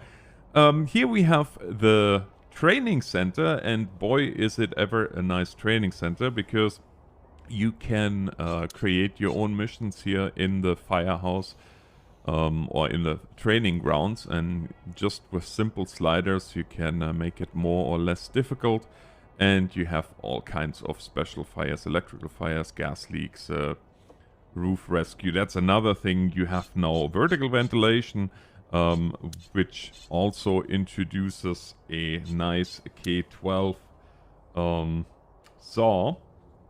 And yeah, like I said, you have all these different special fires. You can do rescues, you can do all this. Now here from the training center, going back towards the engine bay, and now we're gonna go and walk to the briefing room. But before we go to the briefing room, we're gonna have a quick look here at the menu, and not only do we have a ranking system here that you can see, but we have also a mission editor as well as access to mod.io. Yes, you can indeed edit missions and create your own missions. That is something that a lot of people wanted, and here it is. So if you want to create an absolutely crazy scenario, then this is your chance to do so. It is a simple click, a simple drag and drop for the most part. I'm not sure exactly how the editor works, because to be honest with you, I'm not a developer, and I'm sure there will be some sort of a tutorial before too long as to how to use this appropriately. As you can see here, I'm just using the arrows to move some fire objects a little bit around. And you can also see the new ladders that are pre-positioned, and you just have to press E. Well, if you play with keyboard, of course different on your controller, but you just can place ladders. They are pre-positioned already for your convenience. Of course, we have also ladder trucks, mid-mount ladders, rear-mount ladders, and of course the T-Rex, which is always a fan favorite. And here you can see the sheer amount of objects that are already there for your enjoyment. Now, that being said, we're gonna go back into the station. And here, clicking on the screen, we open our mission menu, which shows us all the different missions that we can, respond to. Of course, if you remember the predecessor of this game, the old firefighting simulator, The Squad, then you know this kind of already. You have the side missions, which have a randomized stats and parameters, and you have the main missions, which are more scripted, and then you have the big events that really push the whole storyline along, and also help you to rank up with the ranking system that is of course implemented. And then once you are finally decided on your mission, you are greeted by the next screen, and that is of course where you choose your apparatus for the mission. Now, when you start the game, of course you need to unlock a lot of the apparatus through the progression. Then the next screen after that, once you chose your apparatus, is your final review, where you can adjust the difficulty setting between the different steps. You can see it here: easy, medium, and hard. Then you can decide on your AI responsiveness, and the AI responsiveness was completely overhauled together with some improvements on the physics system as well as on the fire system, but I'm gonna talk more about this as we get into the actual firefighting here. In the second half, essentially, of this preview. But one of the major things is you can change the approach now. You can skip the whole driving thing if you just want to go straight into the action from the station, or you can, of course, also drive to the scene. Now, having made all these choices, and also when you choose to drive to the scene, you are then greeted by this little number here, where the alarms are sounding. Everybody is running to the apparatus. We are also going to our apparatus here. In this case, showcasing the brand new Rosenbauer RTX electric vehicle. And if you are an apparatus aficionado, then, and I know a lot of you guys are, then you know this thing already, because the LAFE as well as Well, I think several German stations have them now too, from what I know. But yeah, of course, this is indeed a fully electric vehicle. And we are now driving. That shows you the driving system a little bit, as well as the AI traffic that most of the times will go away. We have first-person view in the vehicle as well as during the firefighting. And I submit to you that firefighting in first-person view is a lot nicer, a lot more immersive than when you do this in third-person view. I found myself switching a lot into first-person view just because it gives you a better idea of what you actually do. And as we are, well, I never said I'm a good driver, but as we are racing down to the scene here, I'm gonna skip the rest of the drive because you kinda know how this goes, and I don't wanna be laughed at by you guys for my terrible driving. So that being said, I'm cutting here right into the action where we are actually already starting our interior attack, and you can see here the improved fire physics, how the fire is coming through the openings, where you really have to use or should use your combination nozzle, where you can switch between a fog pattern and a solid stream. Of course, the fog pattern ideally to cool down the environment and get those nasty flames, or keep those nasty flames from coming through doorways and such. And here you can also see now that the smoke in the rooms is accumulating, and you definitely want to get down closer to the floor, because otherwise you're gonna be left with rather poor visibility. Yeah, the introduction of this additional tool to our tool belt is of course great, because you can see where the fire is still raging, even though you are in a room that seemingly has no fire left, but you can see how the other house is everything else but cold. Speaking of being out cold, our AI should maybe grab that gentleman there. And of course we have our quick commands as well as our command, which those of you that know the predecessor of this game will certainly remember.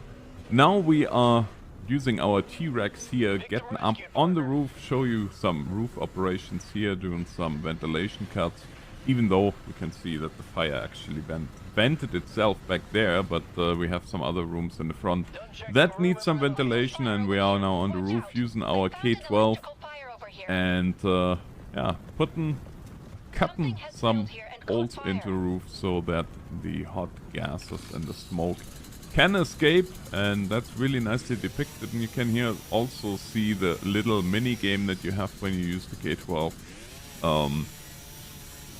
so that you don't go too far left or too far right, because if you do that, then the cutting disc will jam up, and you have to start anew, and not completely anew, but partially. And here we are now going for some search and rescue action.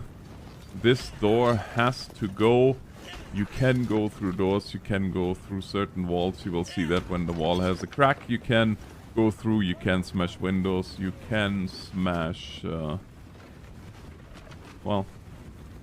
you can smash a lot of stuff. And here we have the AI doing some of our bidding. And we are moving in here, finding our victim, putting the axe down, grabbing it, and we'll quickly move out. And here you can also see how the smoke accumulates. So of course, crouching here is important.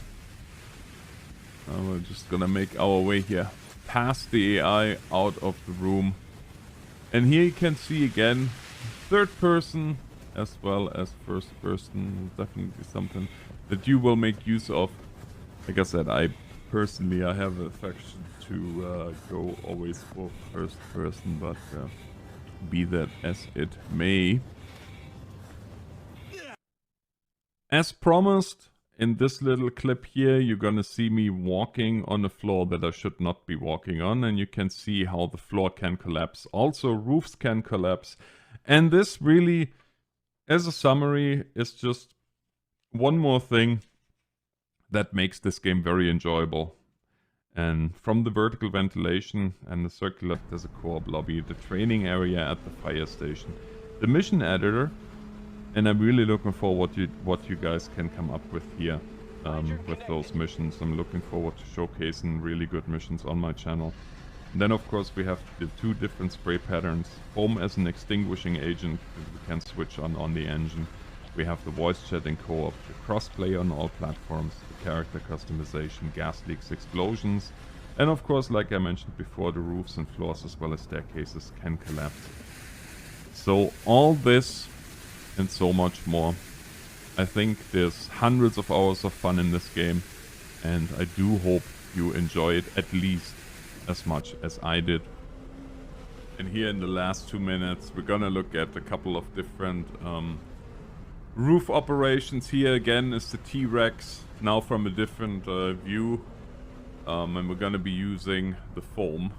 Gonna switch that now on the engine, and you can do that on every engine. You can switch to foam, but just keep in mind that if you switch to foam, then you will have all hoses that are connected to that engine on foam. And for the last minute and a half here, I'm gonna show you guys a little bit more of what's not really the firefighting aspect of the game, but what are some of the other aspects in the search and rescue, if you will. And once again, I would like to thank you all for watching. I do hope you enjoyed this little showcase and I was able to kinda whet your appetite for the game. I certainly enjoyed every minute of it so far, and I hope that you will have at least as much fun playing it as I had recording this. And yeah, thanks again to my friends at Astragon. This is it from me while I'm just walking here over the catwalk and looking for the electrical box. I say thank you so much for watching. Have a great rest of your PAX West 2025. And don't forget to wishlist the game once it's on Steam. Thank you and goodbye.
Perception check.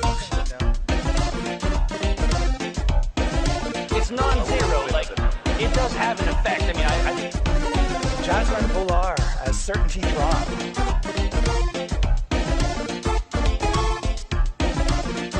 Critical hit.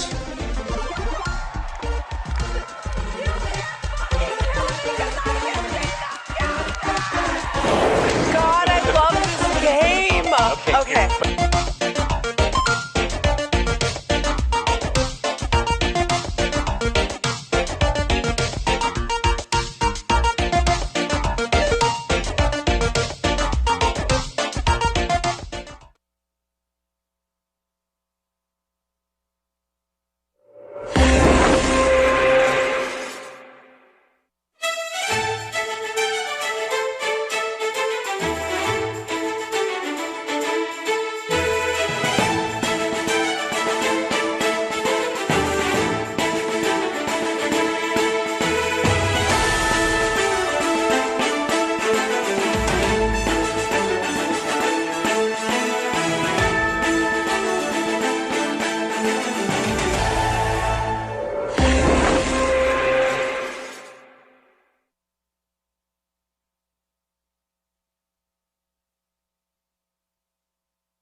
Omen?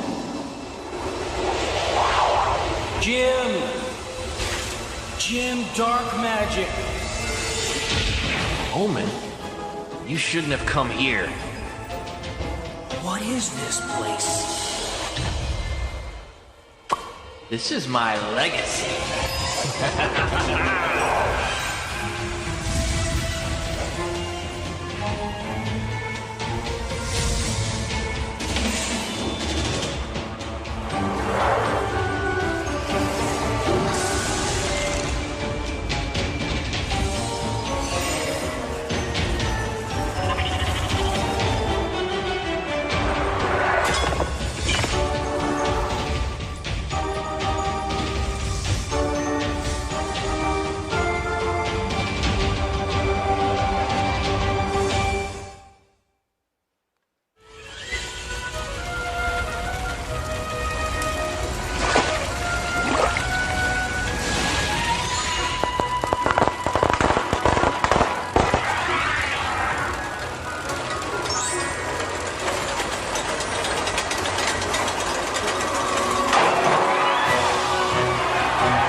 This podcast features adults using adult language.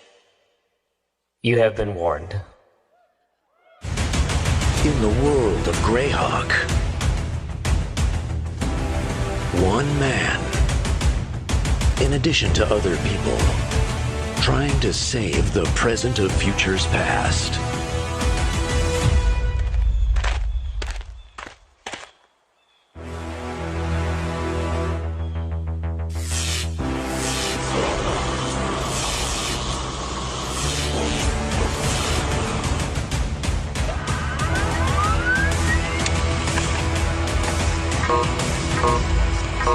I'm looking for someone. If it's Omen Drawn, I don't know who that is.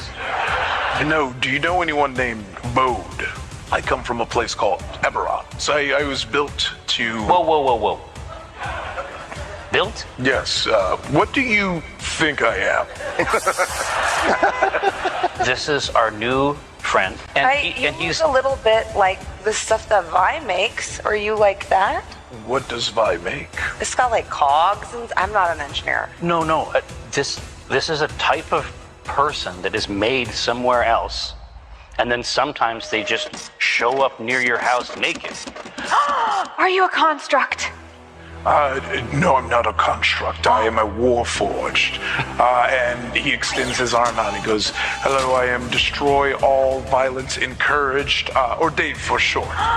Destroy all violence encouraged. It is so pleased to meet you. I'm so pleased to meet you. I'm just a little flustered. I was a construct once for a minute, and it's really nice to meet you. What are you here for? Bode. Bode? Oh, he's upstairs. Yeah, oh, he's been killing it. He's jamming. He's been killing on the loose, We bro. have a whole set. Yeah. You want to meet Bode? He's right over here. Yeah. That's my bro. Hey, Bode. Hey, Bode, you got company. Bodie, come here. Bode, you know this guy? You got a fan. You got another groupie. Yeah. Hey, so you kill stuff, dude? All I know is I need to be here to protect him. Protect? Oh, protect him from what? During the last war on Eberron, artificers created an artificial warforged heart that could be magically implanted in a living entity. What the fuck? The heart was a prototype. Two of the artificers stole the heart and implanted it in a living subject. Oh, shit. He is 1/3 Aasimar, 1/3 Tiefling, and 1/3 Warforged. 100% Dran, and I love him. That's right. A self-styled Warforged messiah calling himself the Lord of Blades deemed the heart an abomination. The Lord of Blades has sent not just one Warforged out to get Bode, but an entire company. Maybe we'd surround the stones I arrived at and attack them once they land. I like him. That's a good idea. Yeah, but there's like 20 of these things. Chrysler, Pterodyne are the captains. Ducati, Saab, Buick, Rivian, Lexus, Renault, Volvo, Porsche, and Kia. What do you do with a pit full of cheese that contains parts of multiple Warforged? Declare it a disaster area. I want to grab the head in these final moments to see if I can glean information from that final conversation with the Lord of Blades. The Lord of Blades does have the means to send forces back here as long as that contraption he has is in working condition. The other piece of information you get is that one of the architects of that device is a gnome named Vi. I'm strong, but I'm dumb. You're gonna fit right in.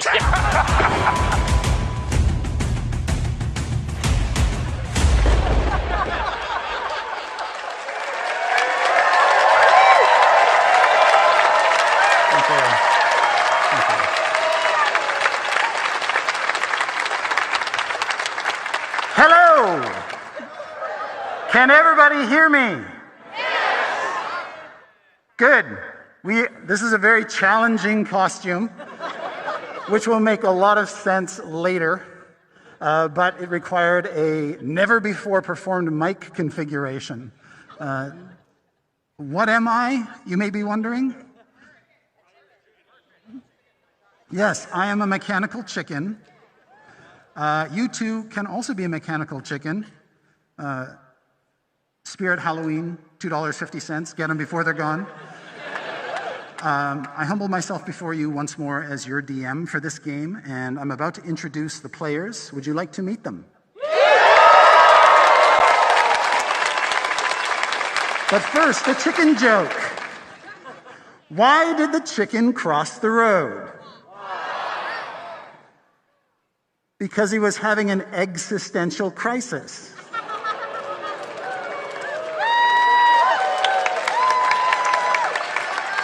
I'll be here all night. By the way, I cannot hear you, so feel free to wave and flap your arms about if you're happy. Oh, I love this. Don't give me this power. First of all, the CEO of Acquisitions, Inc., Omen Drawn, played by Jerry Holkins.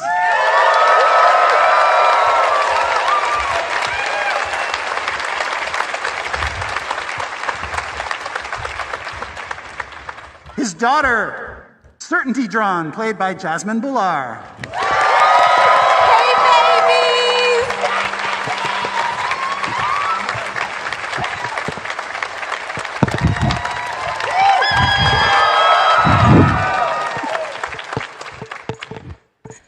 Dave, the Warford, played by Ife Nwadwe.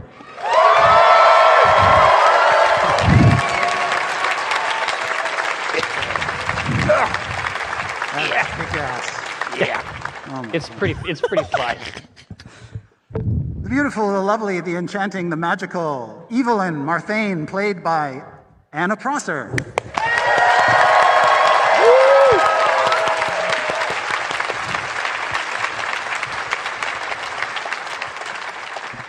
The mighty Jim Dark Magic, played by Mike Krahulik. Yeah! And last but not least, returning to the table once again, Vi, the Gnome Artificer, played by Jeremy Crawford.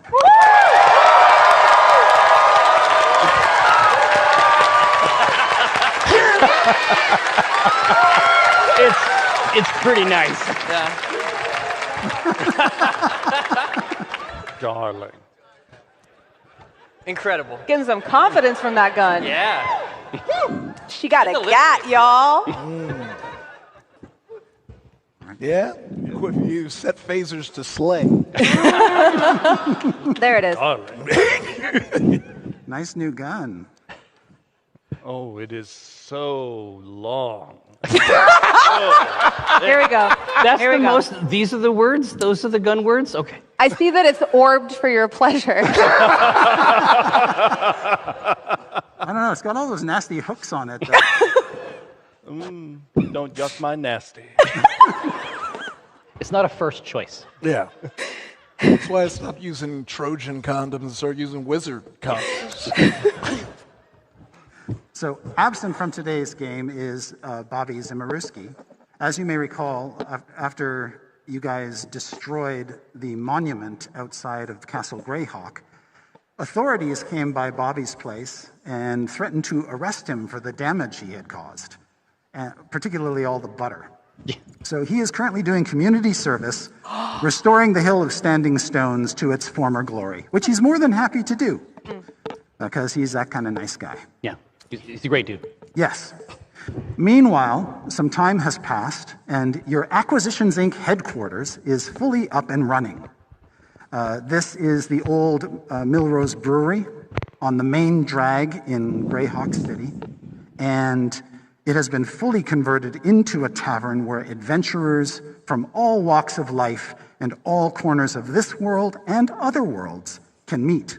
And you can thank your good friend Mordenkainen for putting a teleportation circle on the premises, and to your PR department for widely distributing the address to that circle.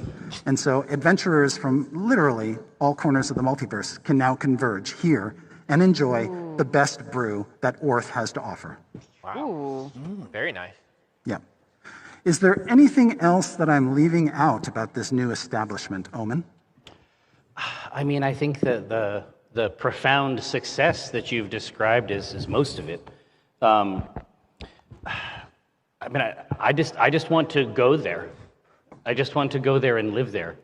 Yeah. As long as you'll let me tonight, let's just be there. Just hang out there. Aw, that's so romantic. And the most amazing thing is, you don't have to do a thing, Omen. The whole operation runs smoothly thanks to Certainty's august oversight. And just out of curiosity, what is the featured brew on tap today?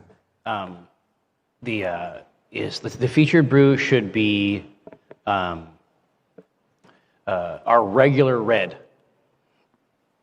Regular like the soldier, not just like ordinary. And I have to explain this to each person who buys it.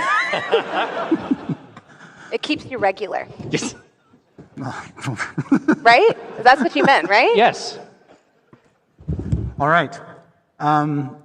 Things are really, really busy here, not only because this is a darn fine 5-star establishment, but also for the past 12 hours or so, there has been a raging thunderstorm outside. Not uncommon for this time of year in Greyhawk, but the rain is absolutely pouring down. Thunder is rolling loudly across the sky. Dark clouds have basically turned day into night, and lightning flashes outside the windows with grim frequency.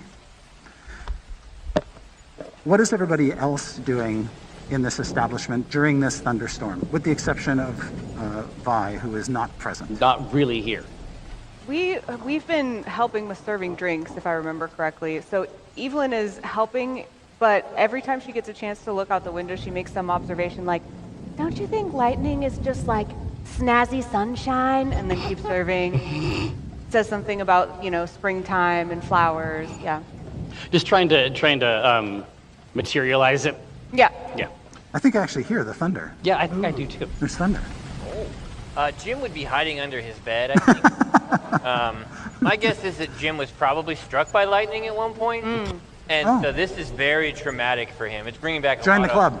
A lot of bad memories. Is it a situation where he thinks it's trying to find him? Oh yeah, he thinks it's back again for him. And he apologizes to everyone. "I'm sorry the thunder's back for me. I'll be up in my room hiding if anyone needs me." Yeah, cuddling his little fur buddy. Yeah, what do you think you would have hired Dave to do at this point? He'd be doing whatever that is. Oh no. You are currently color coding all of the employee records according to birth date and astrological sign. Okay.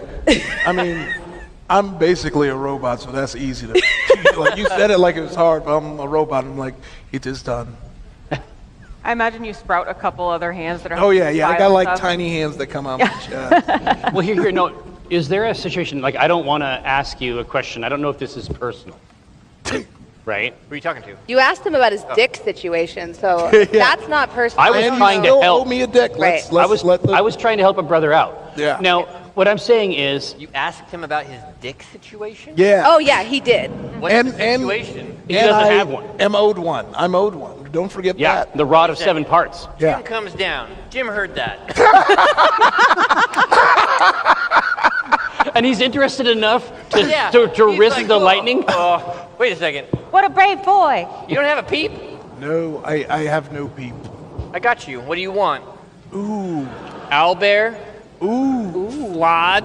Ooh. Slod? No, they're swinging meat. Yeah. I can give you slod. It's illusory, but it works. Yeah, I'll do a Can I slot cast a minor illusion that will give him a penis? A slod penis? So quickly. Are you leaving? I did it! I think you just won. You won. Congratulations. Thank you, good night! Dejected. This was my own fault. Oh, sorry, Chris. You were too... You let him go too wild as a young man. Wait a second, is slod penis not on your list? Should have prepared better, Chris. Yeah. Okay. That's all right. Well, I would like to cast something that just makes... Would you like to use this as a model? Oh! Yeah, the girth is nice. Something like this? Something like that? Something in this vein? Yeah. Suddenly, there is a flash of lightning, and a gust of wind blows open the front door. Well, we'll get You're back all to that. caught off guard as leaves and moisture race into the main room. And when you turn to the doorway, there's another flash of lightning silhouetting the tiny diminutive form of a gnome. Which one? That one. Oh, honey. How I have missed you. Bye. Oh, Run over. Oh, Evelyn. Give you a little hug. You are so shiny like the sun.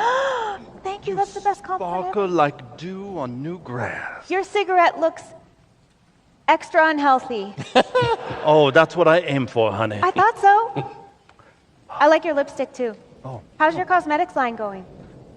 It is perfect. It self-applies. Oh. There's this little mechanical spider. It just crawls all over your face. And it sprays each part one bit at a time. And if you need a little bit of, touch-up, a little injection here and there, it has you covered. Do you have any free samples? Oh, yeah, honey. We can do that later. Okay. Makeup spider. Jim. I kiss Vi's hand. Oh. Such a gentleman. Always. Omen, how's business? I mean, gangbusters. It's pretty hands off these days, honestly. I'm able to explore my personal interests. I'm trying to discover what those interests are. But I'm working on it. I think beekeeping. Oh. I am so glad for you. I've always said that when you've done the same thing for a long, long time, it's good occasionally to make a change. Exactly. And you've also always said, "Oh, honey." Yeah, exactly. Oh. Well, and I'm thinking I'll start with one bee, and then we'll just see where it goes. If you can keep that one, then you can Exactly. Then I can have 2 bees. keep the Certainty? Auntie Vine! Oh, come here. Oh, yeah. I pick her up. Oh. I missed you so much. All they do is talk about their cocks and their balls. I missed all of our stimulating conversations about the theories of Arcana. I missed you so much. And Don't leave me alone with them again. Are you about ready to take over the company? I stay ready. It's going to be amazing once you're the CEO. If you ever leave me again, I will track you down. Oh, honey, why don't you are powerful enough. Next time, come with me. Oh. Certainty dies. Field trip. Certainty disintegrates into waves of gently undulating gold. Now, what have we here? Well, you have a Warforged. I am very familiar. You are beautiful. Well, thank you. I was getting ready to be adorned with a penis. I'm I keeping up told a you. squad D for it. I warned you. If you like him now, You've seen Squad, right? wait 5 minutes. Slod? Oh, yeah. Yeah, they'll... But there's that curve. Oh, he asked for it. Yeah, I know. That's, that's part of the fun. I think we can And the spikes. I think we can do better for you than that. I offered Owlbear. He didn't want the burrs, I guess. Well, yes, you started with things that weren't human. When I was Human first... is so boring. I don't even use human. That's not what I'm packing. See, Chris, you can't keep us away from this. No. You can't. So, forgive me. I just led talking about your beauty, and I should clarify. I see you, and it's like looking at one of my great-great-great-great-great-grandchildren. I don't follow. Are gnomes able to give birth to Warforged? This one can. No, my friends here don't know my whole history, but long, long ago, I worked for House Kenneth and the other houses, whichever ones needed my expertise leading up to that horrible, horrible war. And I was even consulted in the Warforged project. Oh. You must be the Vi that we were told about. Do you remember when we fought all of the cheese and the community service, and now, yes, I'm trying to protect Bode. Oh, all the gods bless you. Is your brother all right? He's okay, but I guess we found out he has a Warforged heart. Oh, that's what that sound was. We think it's weird. Yeah, like how would that happen? Oh, there are all sorts of ways you can replace different body parts with Magitech. I should show you sometime what I've done to myself. Jim's interested. Jim wants to know more. When are you going to give me a shot, Vi? I'm sorry. You'd have to talk with Bobby. I love you, Uncle Jim, but I feel like Bobby could take you in a fight. Oh, yeah, absolutely. Slod dick or not, I don't think that would help. No, I you. would come at him with the slod dick, and it wouldn't matter. Well, it is illusory. Yes. The whole thing is illusory, yeah. But I see what you mean. It's all cock and balls. It's like 80% cock and balls. I totally understand wanting to embrace the purity of steel. Yeah. Yeah. I just nod slowly. Yeah. But would a healthy person replace their heart with a cog one, or is something wrong with Bode? Well, there's probably nothing wrong with him now, thanks to that heart. Yeah, I think that's what it is. And for that must have procedure needed to it. have been done on him, it meant his life was in danger. Yeah. Or the person who did it was a completely unethical horseshit of an artificer. That sounds more like what would happen to us. Yeah. Yeah, that sounds about right. Okay. Now, are you aware of people that feel like such a needed augmentation would be an abomination and therefore they would want him to die? I think that's a very, very small mind. We all modify ourselves in different ways throughout our lives. It's very arbitrary when people decide one modification is somehow better than another. I ran out of spell slots, that's why I don't have buns today.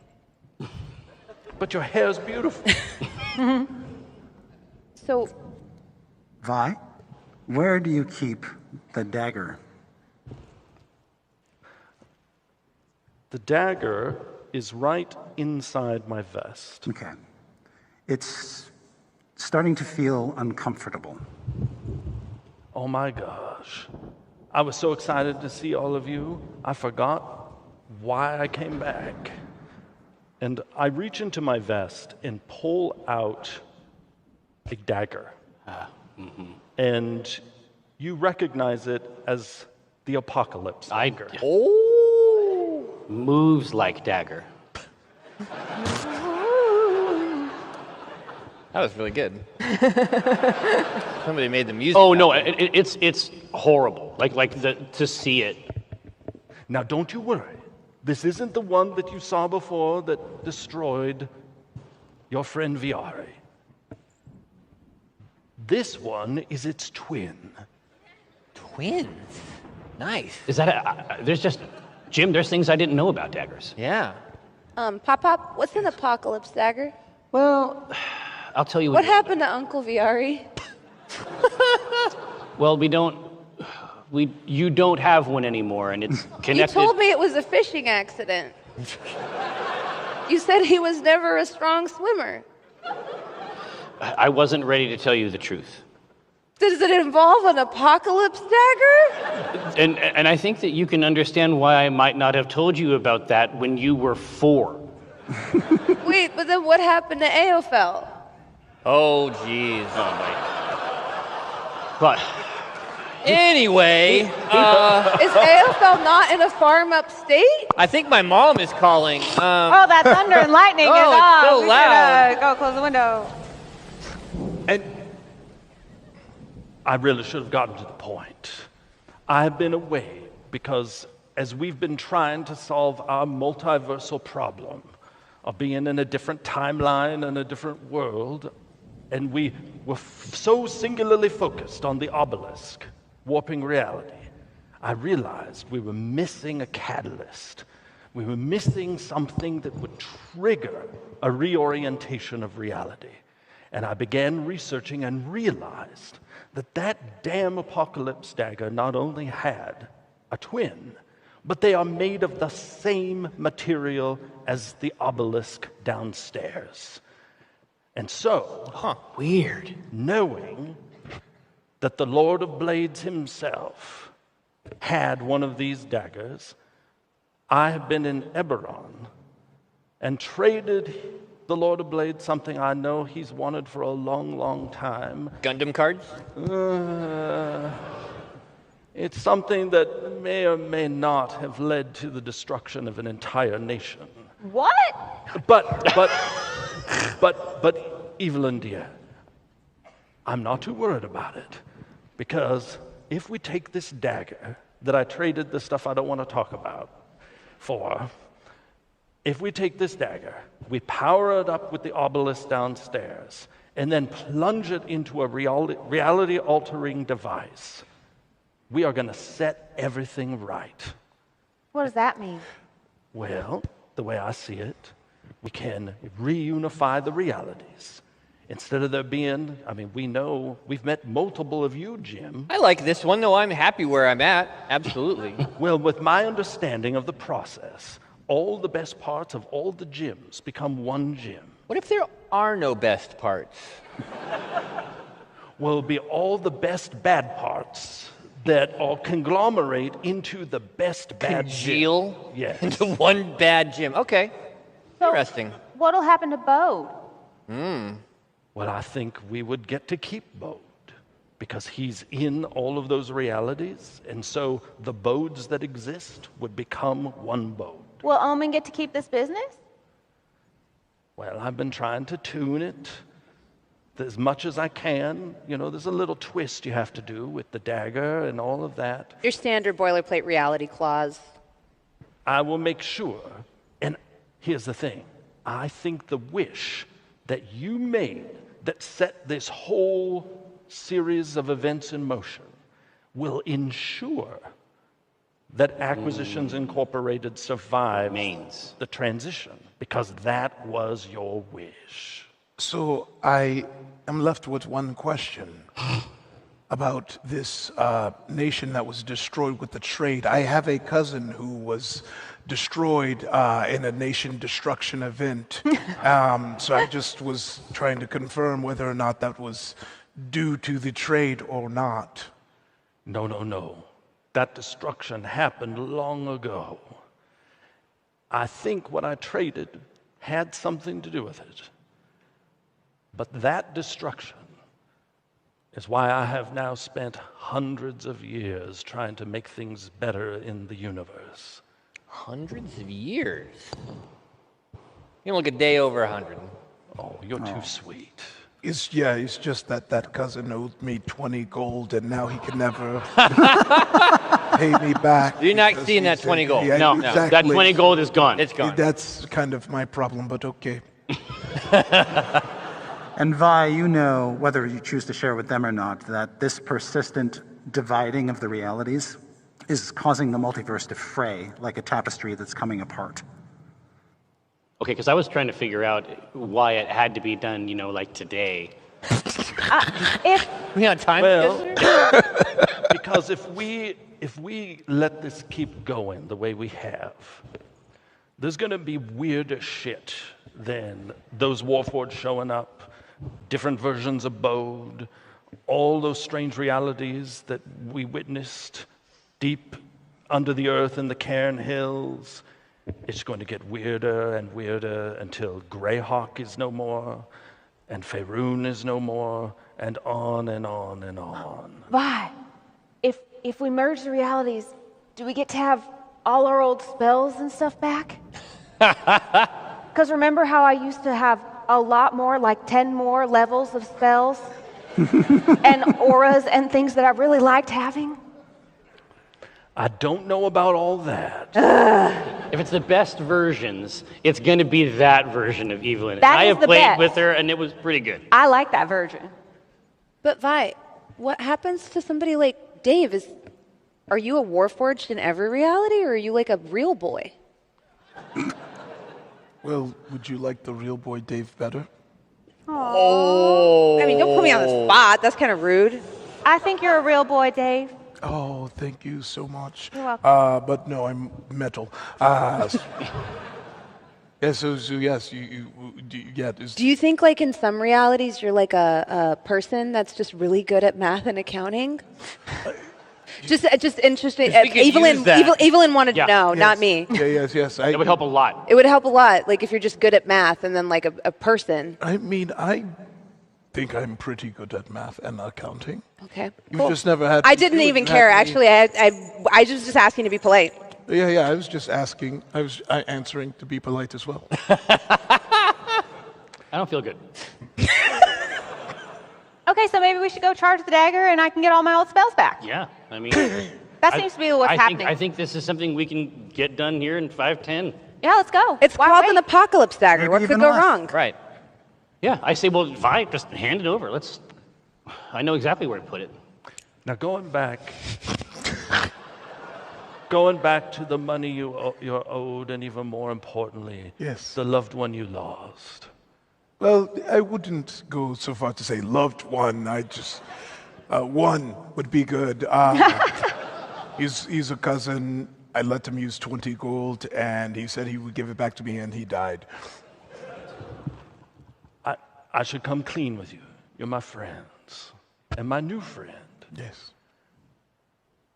One of my goals here, I mentioned, I've spent hundreds of years trying to make things right after the day of mourning when we lost the nation of Sire.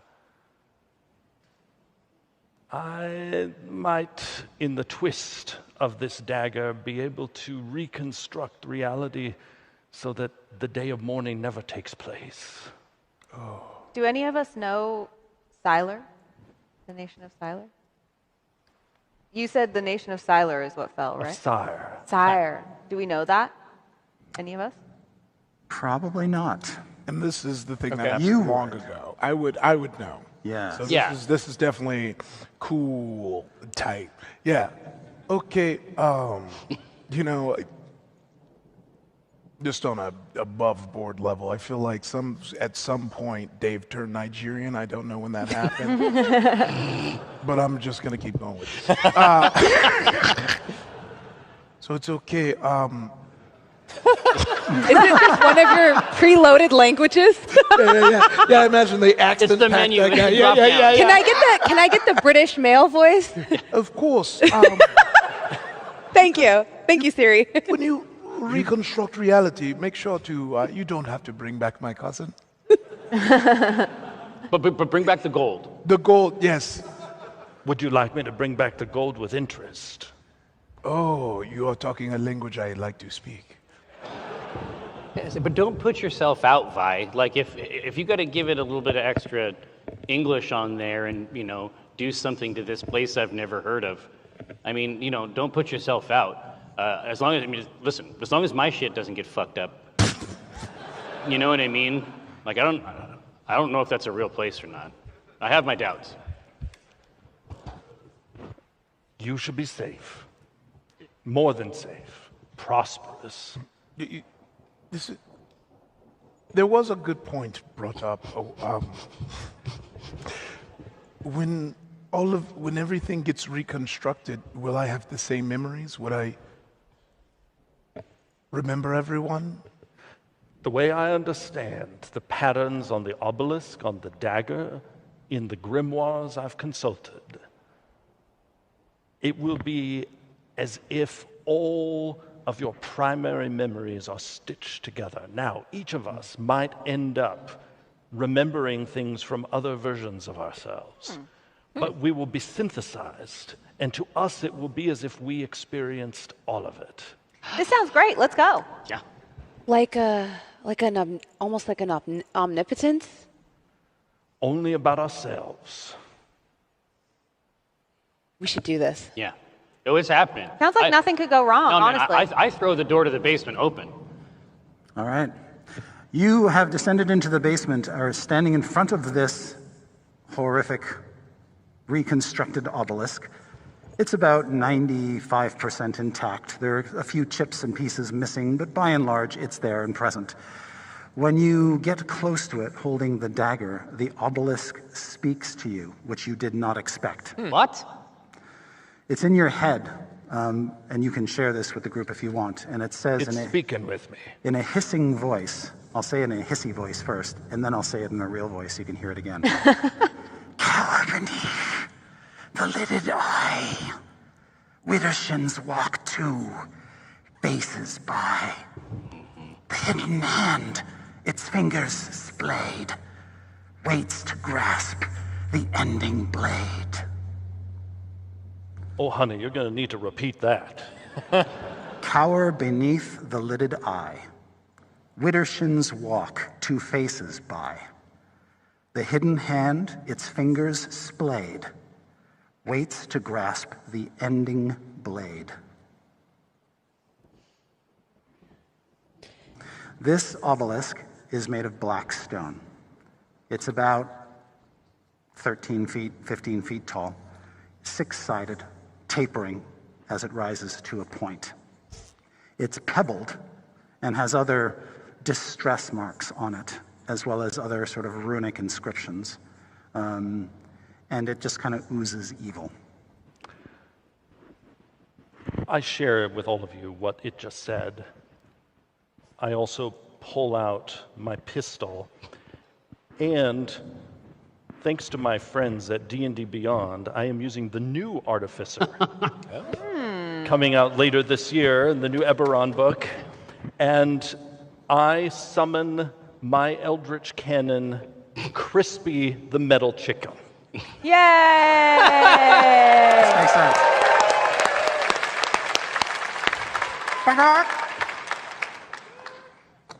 And setting Crispy to the protector mode, and with my pistol out, I have us walk widdershins around the obelisk, examining it very closely. Okay. Anybody who cares to can make a wisdom perception roll. Well, I'm very good at these. Evelyn is not. Ooh. Dirty 20. 18. Ooh. 9. 9. 14. 14. 14. 8. All right. Dave, certainty, as Vi is circling around, you notice that near the top of the obelisk, on each of its faces, is a sort of protruding, almost like pimple, like shaped oval, which doesn't exactly look like an eye, but you sort of think maybe there's some connection between those markings on each of the 6 sides and this poem that Vi heard. Mm-hmm.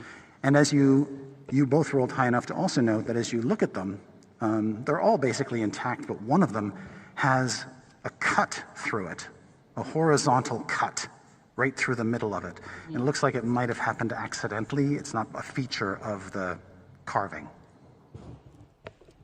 Are you seeing what I'm seeing? Yes, there seems to be a horizontal cut over there. Do you think maybe we're supposed to fix that? There was a quote about a lidded eye. Yeah, it does look like a lidded eye. We have to cower beneath it, right? Yeah. Well, because I don't think that's by design. I think maybe Jim probably broke it somehow, and now we're just... Hey! I did. We got the wand.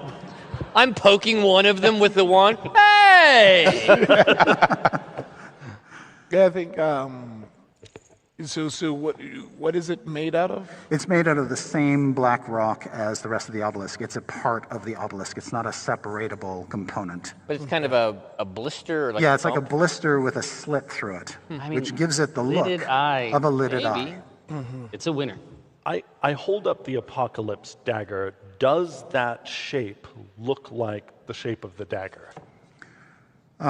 It's possible that some sort of weapon like the dagger made that slit.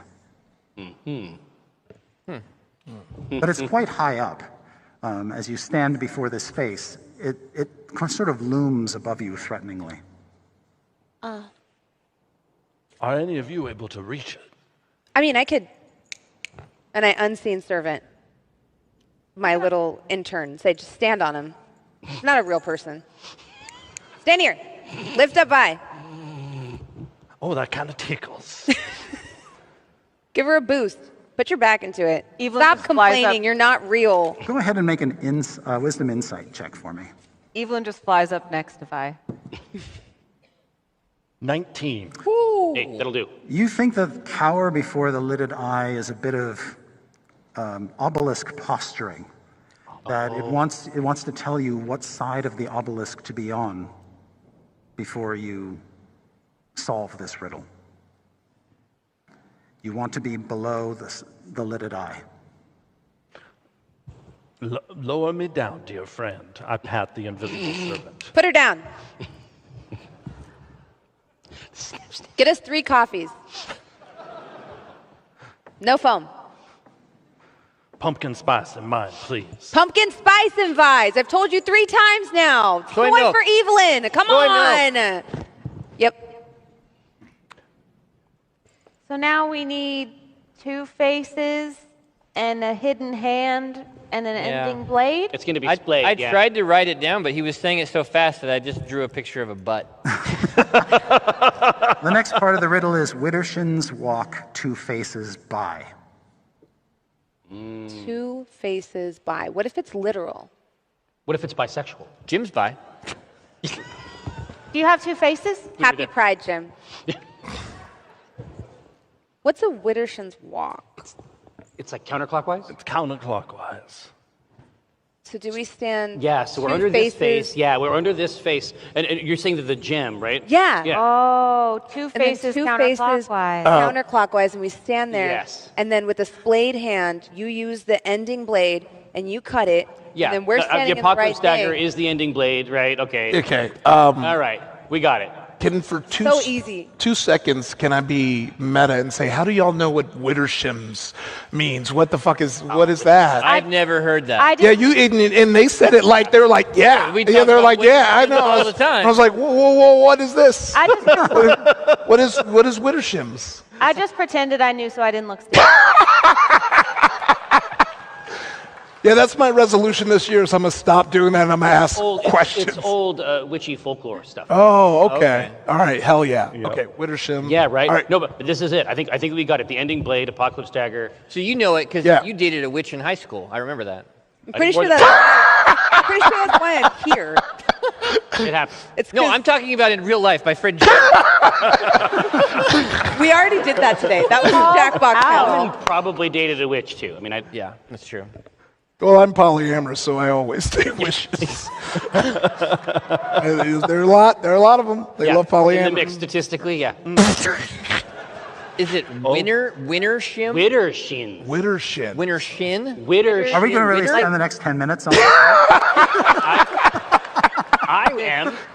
Okay, so the blade counterclockwise standing. Yep. Yeah. So we walk 2 faces. Okay. I did write down hidden hand finger splayed. Yeah, maybe you have to do that knife game thing. Do we have to You like stop play at our the fingers? second face. Yes. Jim is splaying Well- all his fingers. We do have a synthetic. Uncle Jim, what if you just mage handed it? That way, like, your own hand isn't in danger. Oh, Like a hidden hand. that's what I was going to do. I know. That's why, like, yeah. Yeah. I know so you're just trying to, like, I make- downplay it for everybody, but mage hand, and I splay its fingers. how do you splay them? You know, this is splaying, right? Splayed, yeah. Yeah. Fingers They're outstretched. splayed. I did know what splaying was. Yes, I knew splaying. Okay. Jesus. Fucking splay shit all the time. Certainty and iffy, while you see Jim creating a mage hand with splayed fingers, you can see that after you shift over to 2 faces away from the lidded eye, looking at a new side of the obelisk, that among the many other imperfections and distressing things, there is one place about 7 feet up where there's a hand, almost like there was somebody inside the obelisk pressing their hand up against it, and it froze there, and so you can actually see its splayed hand. I used the mage hand to just like high five it. Oh, you should stab that hand. The mage hand high fives the hand, no effect. No effect. Well, I'm done. That's Well, all maybe I we got. have to do it at the same time, right? Like, okay, so it says cower beneath the lidded eye, Widdersmith walk, and then I wrote hidden hand, finger splayed, enduring blade. So what if you cut it while you're holding hands with the dead man hand inside the obelisk, and then we stand in a safe place, Ooh. Okay. right? I really like the safe place part. Yes. Jim will be there in the safe space, but the hand, his mage hand, will be out. Yes. Yeah. And then we could just use maybe a second mage hand for the enduring blade because I don't want you to go up there. We can try it. But with magic, often you need a living being. Yeah. But what if something bad happens to you? If this all works, Dave, you should go. I'm okay. No. Would that, I'm would- okay would if that, something would that happens. make you happy? Yes. Then I will do it. This is toxic. But reality's going to be fixed, so everything will be fine. Yeah, you'll be fine up there. Vi, you should come to the safe space. No. No, I will do it. And Dave holds his hand out. Dave, you have so many years ahead of you. If anything bad happens, let it happen to the old lady. But if Dave dies, you could just make another Dave. But if you die, then there's no you to make another you. No, as far as we can tell, Vi, these things just show up sometimes. Listen, I just met Dave. I don't think you could make another Dave. Yeah. Yes, and I need something stronger for this conversation. Now you've got a cigar? A blunt, I think. Oh. So, something you all need to understand is even though... Oh, yeah. Don't start now, Jim. No. Don't inhale all into your lungs to start, honey. No, I smoke all the time. I'm very cool. All right. Certainty. What you need to understand, and all of you, about our friend Dave and other Warforged, is even though they were manufactured, they are people. Oh. Each one of them is unique and irreplaceable.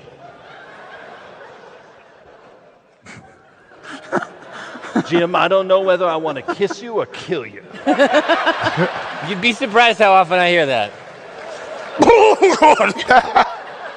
Just doubled over. Oh, it's good. It's good stuff. I feel alive. You look really cool. Yeah, I do. I'm like James fucking Dean. Maybe I need to take up smoking as a hobby. You should. No, it's no, good no. and it's good for you. No. Oh, really? Can I try Don't listen one? to a word your Uncle Jim says. Evelyn. It's good for you. So says Jim. Oh, God. I don't think it is good for you. Now I don't think something is good for you. Now that is I don't fucking think that magic you right cough there. a lot. And also, why do you have a diamond on your face? Oh, my tear? I killed a wizard in wizard prison. Is that where you learned to smoke? And that's where I took up. Oh my God! I touched my beard with my hand. Does it look cool behind my ear like this? Oh yeah, that's how they do it. Oh, ow, ow, ow, ow, ow, ow. It's on fire. Oh shit.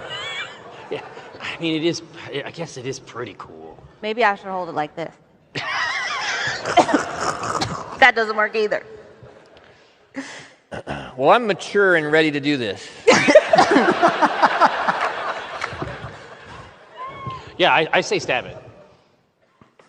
I'll use your invisible friend. Okay. I knew you were people. I knew that. Yes, you sound very confident saying that. I'm as All right, confident so as Jim you're is gonna- smoking that Her cigarette. invisible friend is going to hoist you up with the dagger so you can put it in the grasp of this splayed hand. That's right. That's the fantasy. This is what the All right. poem told us to do. Now remember, this is just powering the dagger up. This isn't going to rewrite reality.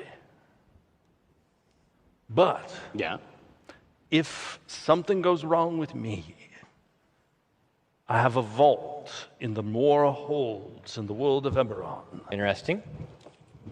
With many fine inventions and treasures. And I'd want you to have them. Certainty. Take this key. Give it back if I don't die. And All right. one other thing. No, I'll tell you the other thing. Maybe if I survive. Okay. You take the dagger, you basically touch it to the hand. There is a flash of apocalyptic energy that springs out of the obelisk, engulfs Vi, and blows her into ashes. Holy shit! All right, good night, everybody. And the dagger just falls and clatters to the floor. I thought you were setting up for a fucking green flame, Chris Perkins. I didn't think you were setting up for that. I say, no, it's good. And I start to scoop it up into a pile. Yeah, Evelyn's trying to help put it back together. No, see, this is fine. This is why I started smoking. Yeah. She wasn't very big to begin with, so there can't be that many ashes. So we want to get all that sorted together in a pile, and we wanted to make it sort of roughly Vi-like, if we can. Did anything happen to the dagger? The dagger just literally fell to the But ground. it didn't change or glow No. or anything. It doesn't look charged. I cast Identify on the Apocalypse dagger. Okay. You're able to ascertain that it is the real deal, but it is not currently. You don't sense that it's been charged with magical power. That energy came from the obelisk. Did we get the puzzle wrong? Should we head to her vault? Widdershins walk 2 faces by. Oh, so 3. Bye. Yeah. What happened? We were supposed to walk 1 more phase. Well, don't 2 spaces by. Don't worry. If we change reality, we can bring Vi back. Yeah, that how gonna it be works? perfect. Yes. Yeah, that's what Vi said. Do you ever Yeah. blood in a vault somewhere? So I immediately redo it, do 1 more stab. Yeah, there's another hand on the 3rd. Oh, so there's more hands. Yeah, there's hands everywhere. There's there's more hands. Did we just get perked? It's actually lower down. It's about 3 feet off. No, dude, we got perked. Yeah. really hard. I mean, she would have been able to Jeremy reach got that perked. one. Yeah, then I like kind of look towards everyone. It's like, see, we'll fix it, and I stab it. When you do, the hand actually extrudes a little, grabs the blade, Yikes. pulls it into the obelisk, and the blade just vanishes inside it. With that sound. Yeah. A hum. And then a moment later, the obelisk, the whole complexion of the obelisk changes. It turns from black to sort of a grayish color and begins to sort of crumble in places like it was suddenly just turned to ash, but is still clinging to its form. It's working. It's working. Yeah. And then it begins to just slowly crumble and collapse down into a pile with the dagger sticking out of it. We keep the ash piles separate. Yeah, we don't want to mix the ash piles.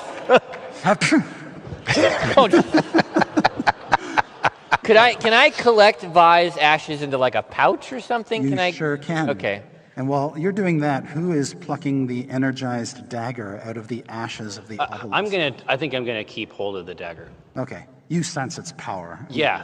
I'm gonna put that in my dagger slot. This thing was made is now fueled with the power to destroy beyond your wildest imagination. Yeah. Okay. This is great. So Vi said, I got a bunch of places I want to go. Charge the dagger, and then stick it in something. I don't remember. God damn it. We did that part. No, you have to charge it, and then you have to stick it in a reality Right. fucking thing. I don't know. What did she say? But damn it. We can. This is the funniest thing that's ever happened. You gotta stick it in a thing. Your spirit is still here. Oh. And you think if you concentrate hard enough, you may be able to do things like manifest so that others can see you, or potentially other wackier things. But you realize you are now disembodied. It could be like a ghost thing. I'm realizing this. Quickly pass into Crispy. Yes. And see if I can control Crispy from the inside. You can. Nice. This is great. You know this construct in and out. I mean, you conceived this. You know where all the stuff is. You know exactly how to manipulate it. So, this mechanical chicken, now with 2 cigarettes in its mouth. What, in its beak? In its beak. In its steely Is it beak? one on each side or picks up the star. Yeah. Yeah. It first says, "Bakak." Oh. Honeys, I'm right here. Whoa, this thing is great. It actually sounds like bop, bop, bop, bop, but you can understand it perfectly. I'm hearing Vi. Yeah. Okay. We must be careful. This might be the construct trying to fool us, knowing that its master has just been killed. That's true. Vi, if you are Vi, say something only Vi would know, and that a chicken wouldn't know. That's solid. Yeah. I know, Jim, that you have at least half a dozen dead doves in that cloak. This is Vi, everybody. And I just shake out the coat. Corpse. There's does just these fall into the gentle dust. puffs of ash. I collect those ashes in individual piles also next to Vi. Now, I've never been a mechanical chicken before. Yeah. This is going to take some getting used to. But let us know how we can help. I'm so grateful that you've gathered up my ashes. We might be able to figure out a way to transfer my spirit into a reconstituted Jim is gnome body. sniffing the ashes. No. No, yeah, that's what I planned on doing. Be Gonna careful, there, reconstitute Jim. I might be reborn inside you. Wouldn't be the first time. No, it would be the first time. All right. Having completed the first task that Vi set out, On which the was second try. the empowering of the dagger, the next phase is to take it to the reality-altering device. See, I knew it was a reality thing. Below Castle Greyhawk. Grayskull. Okay. The Greyhawk. Okay, different gray. Yeah. I know where that one is too. Well, no, and there's a tour starting in 15 minutes. We can be on it. I love the walkthrough. Yeah. So you all know, because you've been here a while now, that Castle Greyhawk is a ruin outside of the city of Greyhawk. It's not far, it's about 6 miles, and it's just northwest of the city. You cross the river, you walk along a path, the path takes you to the ruin, and this has been a site for, like a magnet for adventurers for years, because according to stories, there are many, many dungeon levels underneath the castle built by this loony wizard named Zagig. So there's all kinds of just absolutely bonkers stuff down there. So yeah, alter reality thing, sure, why not? It's going to be anywhere, it's going to be down there. It's going to be a matter of picking one of the reality-altering stones. Yes. Yeah. Okay. Yes. Do we want to roll through Vi's stash and get her geared vault? up? Yeah. Well, she said to do that if she was gone, right? I mean, she's kind of still here. Vi, do you Is have... that rude? Still here. Yeah. We don't need to pick her pockets yet. Do you think we need your gun stash? Oh, could you put that? Crispy has a handy little satchel on the side. Could you got put you. that in there for me? I put Vi's blicky in her gun stash. Oh, good. I don't want anyone else using my pistol. No, but I think that if we go to this place and we start exploring, then my suspicion is that Chris is going to ask for a dungeon to be placed on the table right there. Okay. It's almost like this has happened before. Almost. Somewhere in that area. You know me so well. Yeah, I'm ready to go. Yeah. All right. Do you don like rain ponchos? Oh, Keep yeah, yourselves yeah. dry? Okay. Yeah, yeah. Oh, it's still storming out there? Oh, yeah. It's still trying to get you. Yeah. Yeah. All right, so with your ponchos and your umbrellas, you head out into the storm.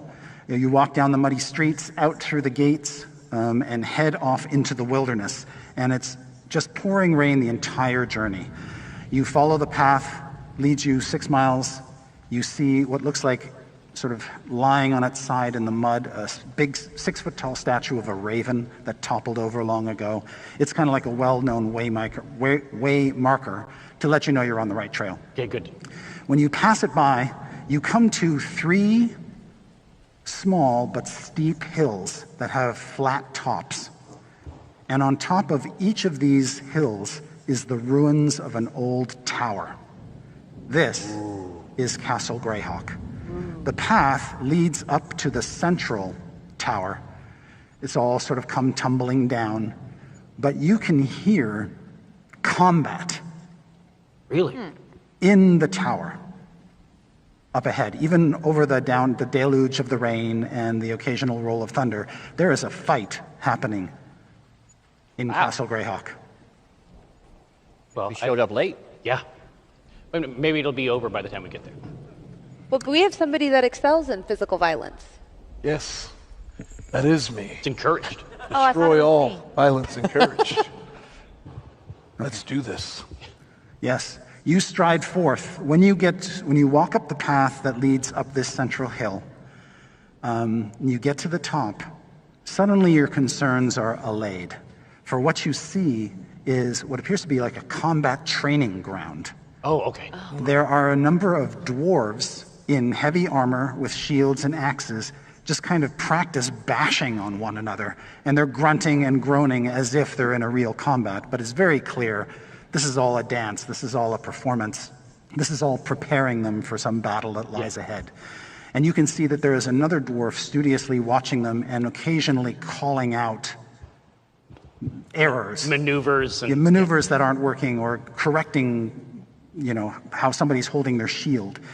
And standing next to that dwarf is a taller figure who's sort of hooded because of the rain. You can't really make out what they are, except they're slight, and they're about 2 dwarfs tall.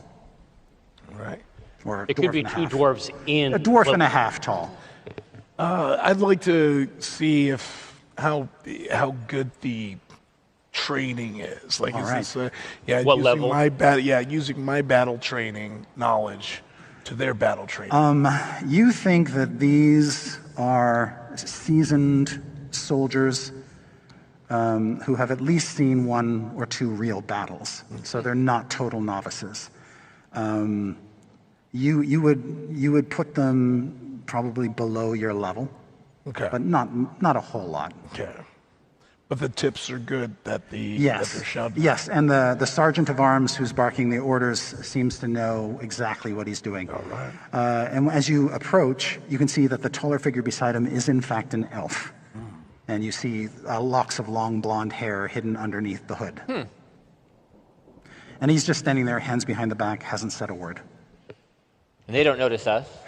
Because of the rain and everything, it's sort of hard, and because of the clamor, they haven't paid much attention yet. It's possible the elf may have caught a glimpse of something, but has been mute. Yeah, you want this one? Does it seem like this is like? Does it seem like they're battle ready? Like they're preparing for a more immediate threat? Or is this just like a standard exercise they're doing here every Saturday in the park? This looks like a standard exercise, and the fact that it's happening out in the rain suggests that they're even, testing themselves against the elements, against the mud that's getting into their boots, et cetera, and so forth. You can also see that in the tower ruins itself, there are some banners that have been just sort of propped up. They're not on display, they're just sort of off to the side. And although they're sort of crumpled up and you can't read them clearly, you're pretty sure they're the banners from the city of Greyhawk, which suggests maybe these guys were sent here as kind of like a garrison to watch over the ruins, but they're from the city. But you're saying that it's normal for adventurers to come out here and do what we're about to do. Yes. It's not going to be super weird. So I mean, is there like, can I just walk through and I'm just going to keep going on my, If what I got you to walk do? in literally to the edge of the battlefield, suddenly they all sort of stop and turn to you. And the dwarves, with the rain coursing down off their helmets, You don't have to stop for me. You guys are doing great work. Keep it up. The sergeant at arms comes wending through the warriors, the elf a couple paces behind him, and the dwarf says, "Hey, what are you doing here?" Oh, we have an apocalypse dagger and we're trying to fix reality. we got to stab it into a reality thing. No, she's super funny, and she's always saying funny shit, and she's also high as hell. So, you know what I mean? The elf puts a hand on the dwarf's pauldron and says, "I will take care of this Dilf." Dilf? Oh, well. Dilf? I didn't know it was like that. Right. And he says, "Yes, all right, men, pick up your weapons, let's get back to it." The elf says, "My name is Declan McSylvia. I will take you to the garrison commander. If I'm not mistaken, you are adventurers." you're so perceptive. What 2 soaking wet cigarettes hanging out of your beak? With a metal chicken. Yeah, Yes, please. I don't see any reason to start. We are adventurers. Yeah. The elf sort of here to just sort of looks at you and kind of studies you for a moment and says, "I am sorry, but I have never seen your kind." Yes, I am new to these parts. I'm from a different world. Oh, and then the dwarf says, "Oh, you weren't here when the others like him came by." And the elf turns and looks at Dilf and says, "Others?" "Oh, yeah, a group of metal people came by, the day before yesterday." Where did they go? Well, they saw the garrison commander, and then they went down into the Tower of War. Oh, great. Tower of War? Yeah, there are 3 ruined towers that used to be Castle Greyhawk. This is the Tower of Zagig, the builder. Okay. That one over there is the Tower of Magic, and that one over there is the Tower of War. And you can see that there are stone bridges that connect the different hilltops so that the people can get from one tower ruin to the other. Okay. Nice. And Chris, do I know which tower to lead us to? The Tower of War. Yeah, it sounds like that's where these metallic gentlemen went. I also, because I could tell before that they understood me, I will turn to this person and say, "My friend, we just have a little tour we're going to go on inside. I know it's very strange for a metal chicken to be chit-chatting with you, but we'll be going in, having a look-see. We have a fascination." Tell it to the commander. Excuse me. You mentioned that it was rare to see a metal person, but you didn't say it was rare to see a metal chicken like this. Have you seen many metal chickens just like this? The elf looks at the metal chicken and goes, yeah. Wednesday. That's so exciting. Maybe we could meet more. Yeah, I hope so. Maybe I have a whole family out there I haven't met. The elf says, "Come, follow me." Yeah, deal. All right, he leads you to the Tower of War, and inside the shell of the tower, there's a canopy that's been strung over the open roof, and basically an office has been created. And in the office, you can see a heavily armored, fur-wearing female dwarf with a beard, looking over... Beard. Bearded women, woo! Looking over a bunch of documents and papers on a table. And the elf says, "Excuse the interruption. I'm sorry, I didn't get your names. This is Commander Garina Gormgorn." Garina? And she says, "Pleasure to meet you." Pleasure to be met. And she picks up a cigar. The pleasure is all ours, honey. Oh, also a health fanatic, I see. The elf says, "These people here wish to descend into the Tower of War to adventure." True. Yeah, I mean, there's... Yes. That's all I need to know. Yeah.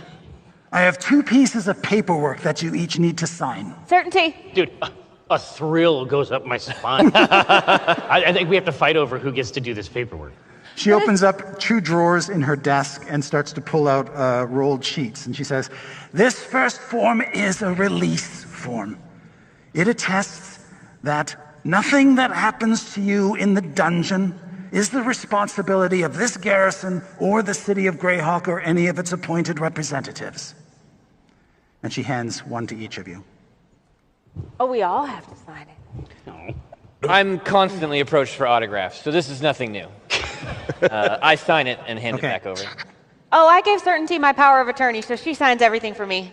Yeah, I got it, doll. Don't worry. Thank you. Yeah, absolutely. 100%. All right. Do you happen to have an ink pad that I could dip my talons into? Yes, she will furnish you with this. And she will place it down on the ground for you. All right. I gingerly place my chicken foot into the ink and then roll it onto the document. Okay. Full coverage. Very nice penmanship for a chicken. The second document you need to sign is a treasure release form. Is it what now? Treasure who? Treasure release form states that 50% of whatever you recover from the castle dungeon is to be surrendered to the garrison for delivery to the city of Greyhawk to fill its coffers, and that the garrison commander, that is myself, will determine what 50% of the treasure the city claims. Wow, we get a whole 50%. Yeah. I don't want to laugh in your face, but I laugh in your face. You can take 50% of these nuts. So like one? Yeah, I guess just that's You don't like know one how many nut. nuts he has? Yeah, I guess that's true. All of you must sign that form.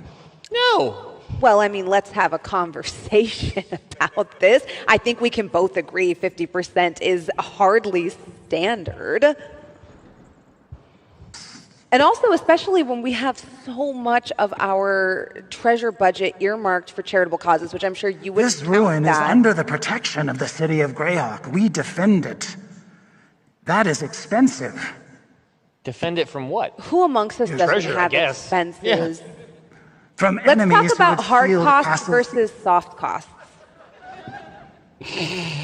I think that's her real face. You have your costs, we have our costs. Now, you've already put all of the liability of our limbs and our health on ourselves. So The you're elf not. says if we made an exception for you, we'd have to make an exception for every group of adventurers who came by the castle. Word would get out. Everyone always says that. No, you don't.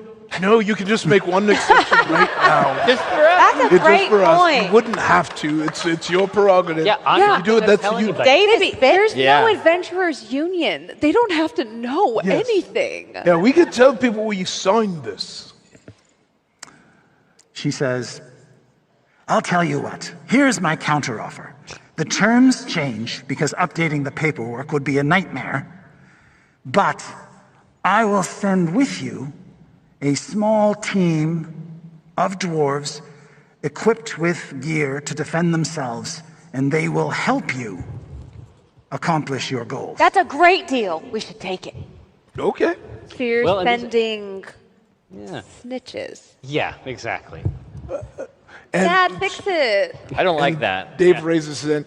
And if they were to perish, then you revoke your 50%? Is that what you're saying?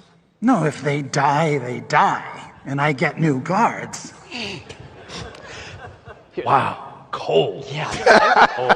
Here, I'm just. Swords are- I'm gonna look over the full text of the agreement Yes. while this is happening, just to see if there's something I can smell. Bardic inspiration. Right? As I look over your shoulder and say, Dad, fix it. Yeah. So what do we think this is? Is this gonna be? I think probably an insight, wisdom insight. Yeah, I'm glad you said that. That's what I was going to recommend. All right, here. So you're saying add a d6? Mm-hmm. Okay, let's try this. Oh God, why? No, I feel it. You're gonna roll like a normal person this time, not like Jared. like a normal human being, Like a man. like a man. Let's see it. I manifested it for you. Now, so that is 24 plus Okay. 26 total. All right.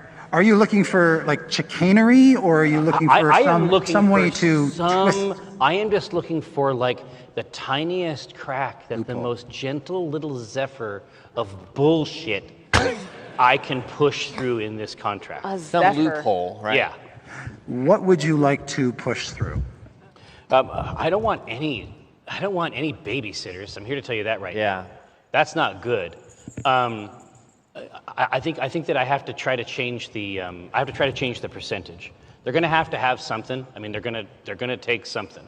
But the numbers have got to be crazy painful. Well, if it says they take 50% of our profits, what if we make it to where our expenses are so high that therefore Yes. we couldn't possibly The have any deal profit? includes our expenses of the initiative. Yes, and when we look at our day rates for such an esteemed group of adventurers, What I I'm mean, saying is Hollywood math.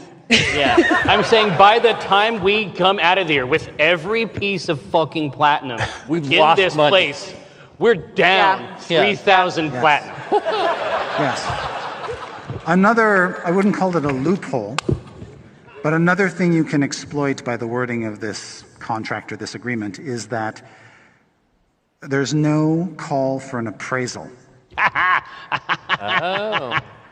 well, if So- me and Vi appraise it, and we appraise it to be worth less than nothing. So if you have a legitimate appraisal done and the appraisal comes in low, you get more. Okay, I think we have successfully fucked this contract. When you have a wizard with distort value from the Acking supplement in the roster, I think we can probably make that happen. Yeah, it's all coming up AI. Yeah. Right here. So yeah, I will assign this this version of this porous sieve-like version of the agreement that we have now figured out. Yes. Also, and you would only know this because Vi told you this, if you're successful in accomplishing your goal, the omen that went down will not be the omen who comes out. Oh, that's an even better deal. Yeah, I never did any of it. Okay. Yeah, and I'll tell him so. Yeah. You may actually look like different, like your armor might be newer or older. I got a great feeling about this. Yeah. I think All it's right, so do you all sign then? Yeah. Yeah. If Omen says it's okay, Jim signs it. Okay. I'll okay it this time. All right. And you are declining her offer to send a dwarven Yeah, escort. yeah, I think that's not for the best. And she sort of strokes her beard and looks at the elf and says, well, I guess we'll just never be able to test out the gas masks. The what mask? The who? She looks at you and says, beg your pardon? You were. I heard you saying something. We got some the tower that you're going down, the air is toxic. Oh. So we had some equipment fashioned so that our soldiers can go down there safely. Well, I mean, for a reasonable fee, we would be happy to test this equipment for you in the dungeon. But it's our equipment that you'll be using. Oh yeah, but we're really good at being test subjects. Has it been? You would be field renting tested? our equipment. But that's you, not- But you were trying to try the gas mask. We're going to test it. Well, that's what I told him. That's not what I told you. I just think it would be a lot of fun to test out the. I just think you really want adventurers like us to test your gas mask. I say persuasively. Go ahead and make a persuasion check, Evelyn, and you get advantage. Oh, shit! Nat 20. Well then. That's the real deal. Which with my level 4 persuasion is still a +6, so 26, Chris Perkins. Okay. Yeah, these two are putty in your hands. Gas mask, please. She will have Declan have the dwarves bring in the equipment. What they bring back are 4 gas masks. They only have 4. And they're attached by... He doesn't breathe. Yeah. Oh, right. Yeah. They're attached by hoses. And dead? Yeah, probably. Oh. So you're good. I'm not dead yet. Deadish. Oh. Sort of liminal. There you go. Chickeny. Chicken. Yeah. Colonel Sanders hasn't gotten it yet. And these masks are attached by hoses to tanks that you strap onto your back. And they basically cycle fresh air. This is a crazy adventure. Okay. Yeah. Yes. Starting to get a feeling of foreboding. Do I have a moment to maybe cast my bones and get my portents? Yeah. Good idea. Do that. Those were clutch last time. A 4. Okay, that's So very do the good. 4 breathing folk don these bizarre masks? Okay. 17. They're just like gas masks from World War I. They got like eye trench holes stuff. and a thing, and then they got hoses. It's cumbersome, it's awkward, and not at all flattering. All right. You kind of look like bugs. There's all right. There's somebody for that. You know from Vi that the level that you want to find is off the 2nd level of this dungeon that you're going down into. So you shouldn't have any trouble finding it. The dwarf assures you that the levels above it have been cleared out. Oh, convenience itself. Yes. All right. At this time, except for the toxic gas, I guess. Yeah. I would like the dungeon gods to give me an L. L. You take the L. Oh. Here they come. Dun, dun, You see 'em dun, in? dun, dun, Looks like a dun. W to me. Yeah. Thank you, sirs. Oh, it's a literal L. It's a literal L. Oh, yes. The hell is that? It really is an L. Yeah. I've got your figures here. Yep. Omen, I'm going to put you outside these doors. Indeed. There's Evelyn with her trusty axe. Here's Jim with his wands. Here is Certainty with her book. Here is Vi. With her Or gun? I have Do you have a chickie? I have a little mechanical dog, if you prefer.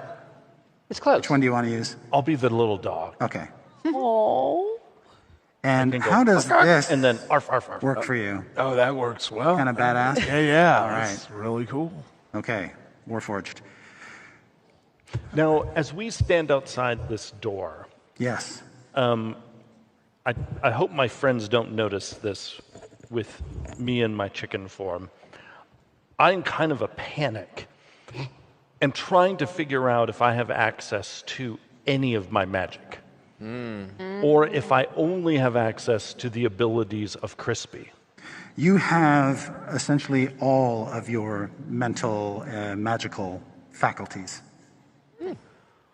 All right, then you all just hear me go, oh, thank all the gods. We hear the sigh of a steel chicken. Makes that sound like the squeezy one. Yeah. That throat. Yeah. All right. Standing outside the doors, you can hear crackling flames. You can actually feel a little bit of heat coming out from underneath the door, so it's warmer on the other side of this door than it is out in this hall. They gotta insulate. Beyond that, you don't hear anything. I will say, once again on a meta level, it's brave of you to bring out this map before we walked in when there's a big gun pointed at the door. Choose wisely. For some reason, I am thinking we must really think through opening this door. I just heard a crackling. And that's... What's that? I just heard a crackling. Oh, okay. And I'm feeling a warm breeze. Can I investigate the door for traps? You sure can. Certainly, honey, before you do that. And because I've had Crispy do this many times before, but I've never been Crispy when I've done it. I sort of shake my wings, wiggle my tail. This is adorable. Go, bakak! And as I do that, this energy field emanates, and you all gain temporary hit points. Whoa! And you all gain 10 temporary hit points. That's almost how much I normally have. That's okay. That's huge. Big for the tour. Oh, wow, you have very few hit points. I do. That's like double my health. Jim feels fucking grand. Feels right. Well, now we're ready to open this door. I'm ready to take on the world. Are you kidding me? Jim kicks open the fucking door. What? Yeah. No! Let's do this shit! I love it when Jim goes first. All right, Jim, you're staring down the barrel of a giant... Okay. But I'm fucking juiced. So you notice... Thus we heard the last of Jim Dark Magic. No, man, I've got hit points to spare. 24 health? Jesus Christ. You got hit points laying around. You have less than half my hit points. No. Wow, I felt so strong.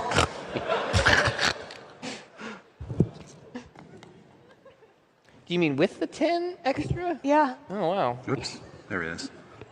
Okay. For And those.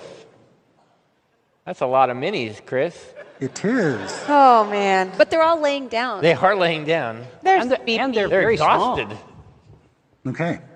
When you burst into the room, immediately you see this big giant machine sticking out of the wall with these twin barrels pointed straight at your head.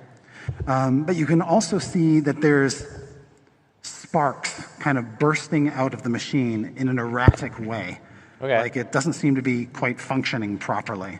Oh, good. The heat is coming from a forge over here, and there are corpses lying on the floor in front of the forge that look like dwarves, but they're sort of encased in bronze or brass, and their hair is just like smoke rising from their heads. There are 4 dead Warforged lying in the path of the gun, It looks like that they've been like partially blown apart.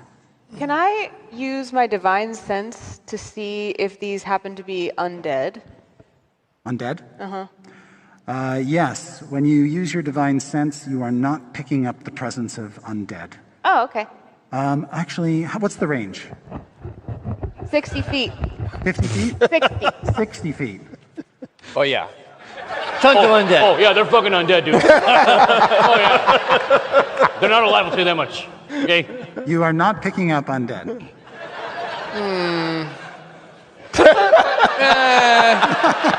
So like 65 feet away, we're fucked.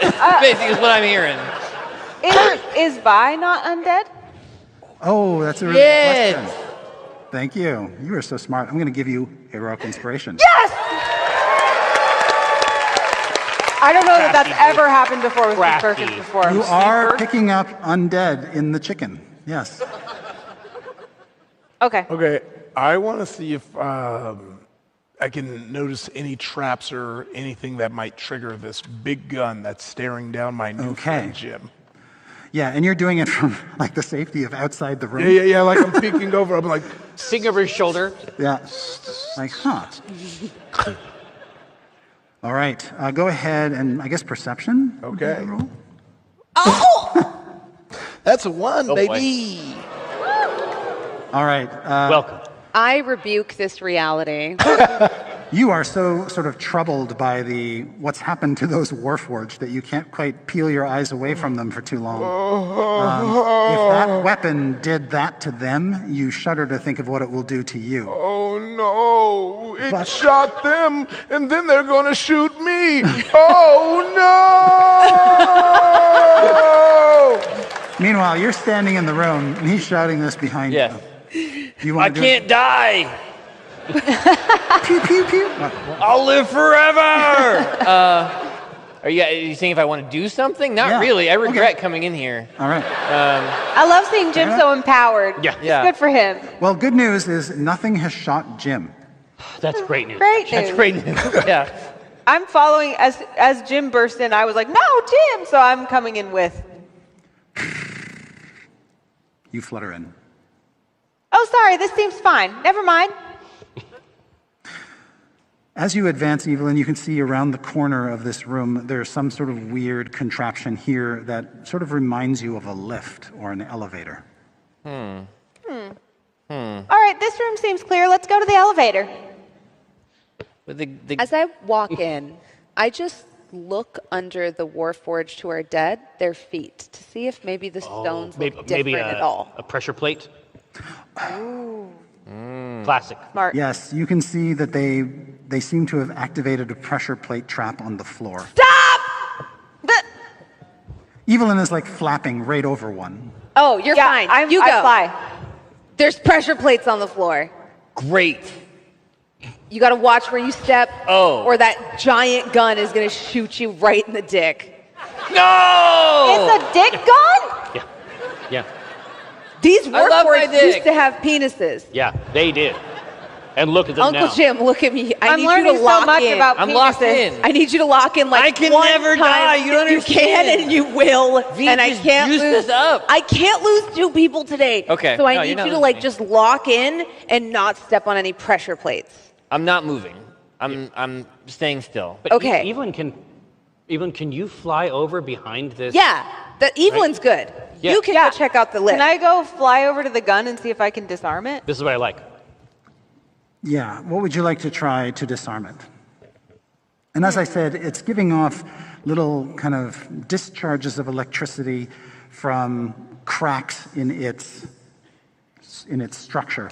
So it's already a little broken. You seem, you're being this close to it, Evelyn, it's clear that somebody has already done some damage to it and may have disabled it. Oh. Oh. Oh. Well, that would be great. What if I persuade it to power down? Balk? You can't take back my inspiration. I guess maybe could I insight check to see if I can tell for sure if it's like really down or not? Sure, yeah, go ahead. 4 plus 3 is 7. Yeah, it turns out this is more Vi's area. This machinery is pretty complicated and modern. Can I just... Can you give me uppies? Yeah, I can't really lift anyone while I fly. Can you try? You're so strong. Okay, I lift you, but it's only like your toes are kind of like dragging on the ground, like. This is a pitch.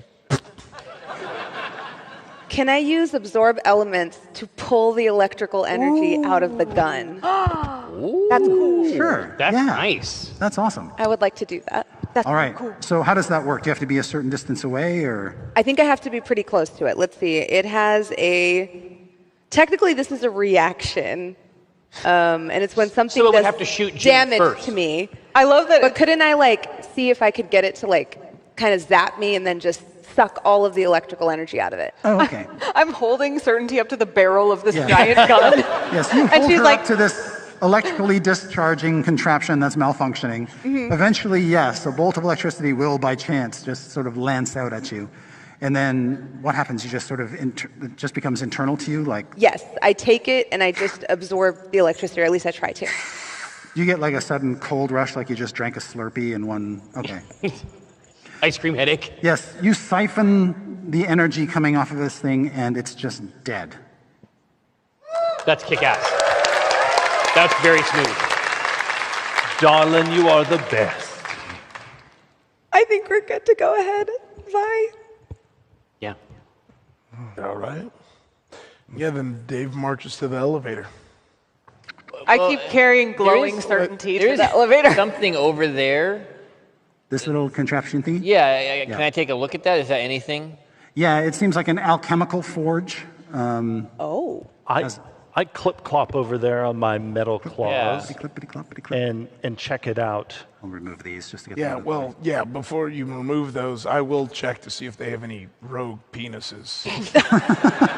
They are all without. What about money? You're reft. Ooh. Yeah, I guess I'll shake them down for any. Oh, you can see that they're using, most of them have built-in weapons. Okay. And they have secondary weapons that aren't built in, but other than their weapons, they don't have any treasure on them. Okay. These look like hired Beginners. hired mercs. They're just soldiers, yeah.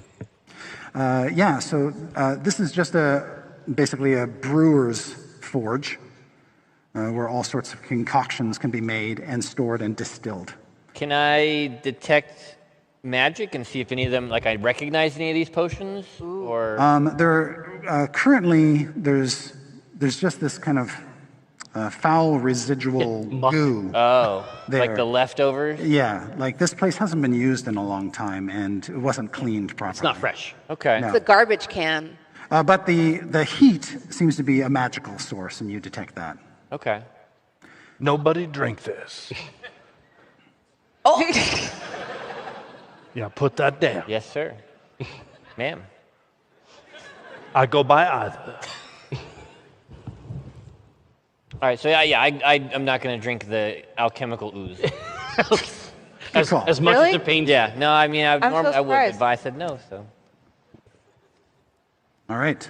Yeah, elevator time. Elevator time. Elevator time. I pushed the down button. Okay. You head over toward the elevator. When you approach these bodies, you can see more the clearly forge. that they're sort of constructs or elemental beings fashioned in the likeness of dwarves. Their skin is actually this bronze armor casing, and it's interesting. There's just kind of smoke rising out of these suits of armor. But when you come within a very close distance of that forge, you see the fires in the forge begin to erupt and spew embers like something is about to happen. Can I divine sense again now that I'm further into the room? Can you what? Sorry? Divine sense once more now that I'm further into the room. And you can detect, what is it? Aberrations, undead, celestials. Celestials, fiends, and undead. Okay. You are not picking up any of those.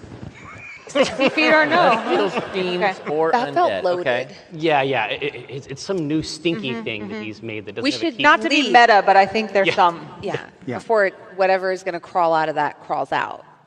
Yeah, I mean... Do they look like they're Azers, or... They're Azers. They are. What's an Azer? Oh, I don't know. You probably know what they are. Oh, honeys, those are elementals, Azers, who just look like dwarves, but they're not dwarves. Are they dead? I can't tell. And I go over and I sniff one of them with my beak. Okay. Yeah, this one has clearly expired. It looks like it may have been attacked and killed. Now, I'm worried because they're elemental creatures, that furnace might jumpstart them. We should probably get out of here before that happens. Yeah, I think it's Elevator City. Elevator time. Okay. It's funny you should mention that. Go ahead and make an Arcana, Intelligence Arcana for me. Son of a... I rolled a 1 and got a total of 8. Okay. Except Yeah. I've seen this moment. Oh shit! Oh. And I know that's not real because you're my hero and it's a 17. Nice. Nice. You know we're talking. Even as a chicken, my Vi could never fail. Yeah. Oh, your magic is always so tingly. All right. You think that you're pretty dead on, that even as you watch the embers kindling there, it's almost like they're remaking maybe another one of these. Yeah. Oh boy. They're just coming straight in. I glance quickly at that forge to see, does it look like there's a kill switch of some kind to just stop the process dead? Yes. All right, then I scamper over and I try to hit that switch with my beak. Just heck it like crazy. Yes. All right. Just go ahead, because you're a small chicken and it's a pretty big switch, just go ahead and make a strength athletics check.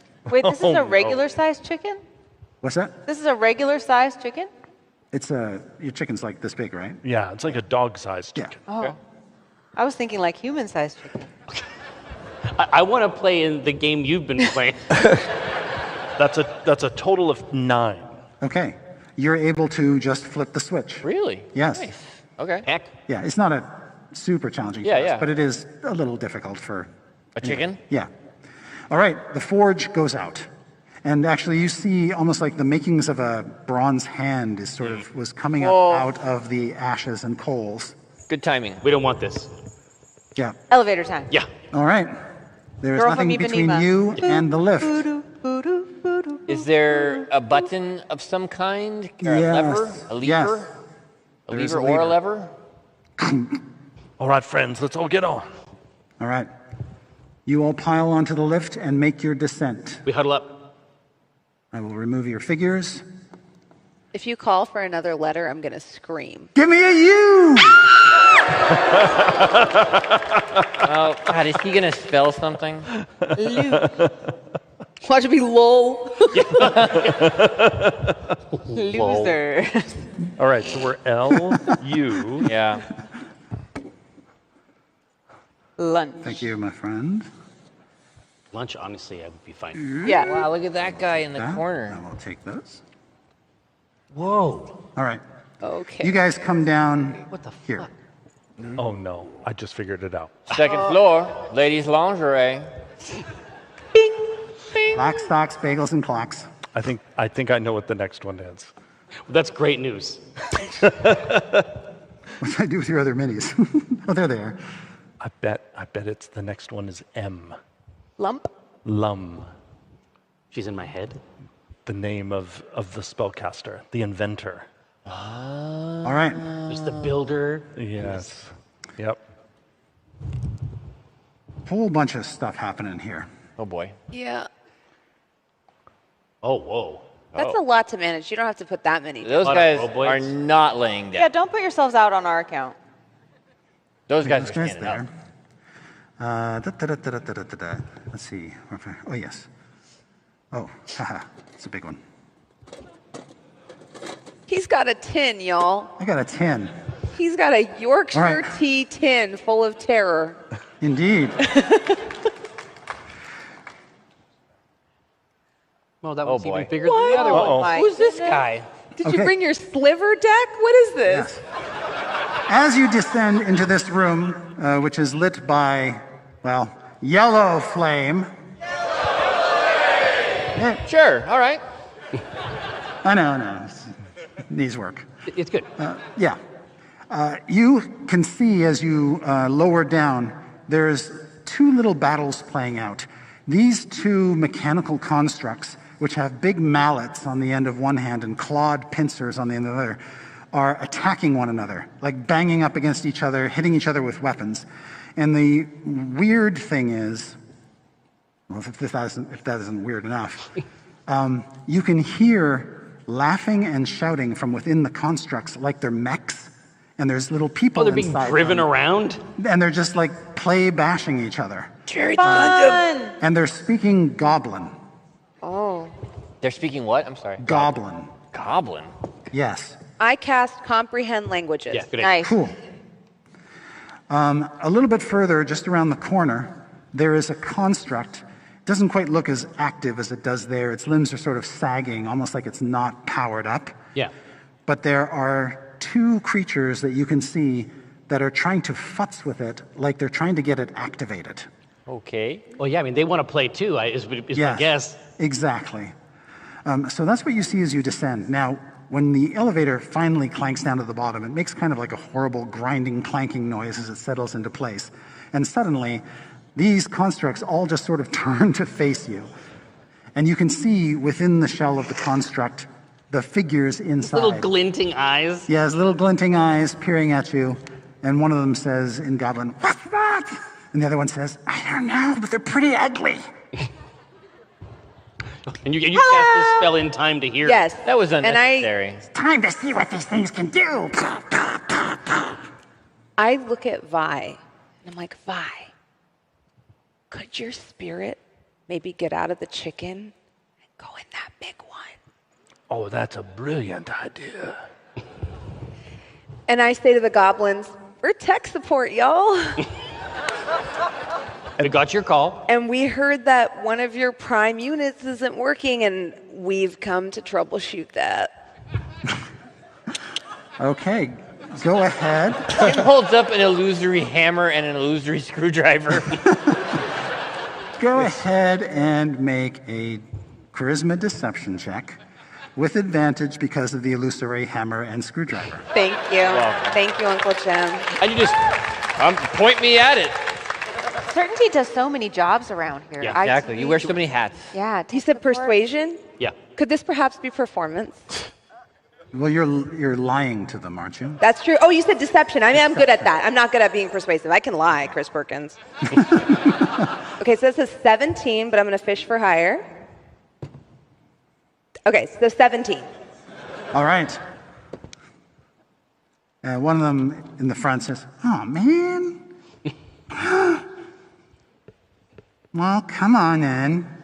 Yeah, I actually need you to get out of that unit because that one's on the, there's a recall on that particular model. You shouldn't even be in there, dude. Yeah, it's really dangerous. So I need you guys to get out of that. And then we've got a tech that's going to work on the big one. And I just look at Vi like, get in that big one.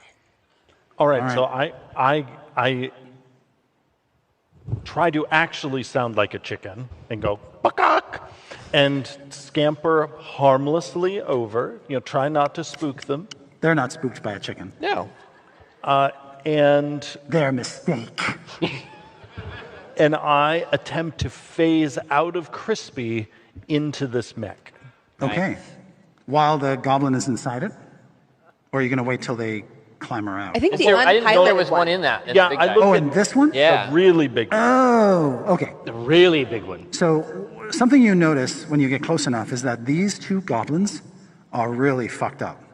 Like imagine each of them is two goblins that got fused together like in some transporter accident. What the hell? So that Yuck. they've got We like got a Tuvix more than situation. two eyes, and their eyes are sort of misshapen, like two mouths, 4 arms each.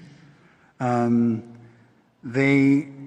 have, if not seen, you've definitely heard of creatures such as this on your world. These are what you call Dolgrims. Dolgrim? Yes, and they're a menace, a lot of them, and not being of this world, that tells you something. The double goblin? I would love to share this with my friends, but I also don't want to give myself away. I look at the two of them and then look at this mech. Is there anything, is there a goblin or a Dolgrim inside it? There isn't, and the reason there isn't is because these two clods haven't figured out how to get in yet. But you can see that there's basically a locked hatch that leads to the interior. Then I'm going to try to phase into it and You take do. control of it. You find yourself in a hollow compartment inside this creature, and its construction is pretty rudimentary. You don't think you'll have any trouble activating it, but I am going to have you make an intelligence arcana check to do so. Bardic Inspiration. So this is like the best check on your sheet, probably?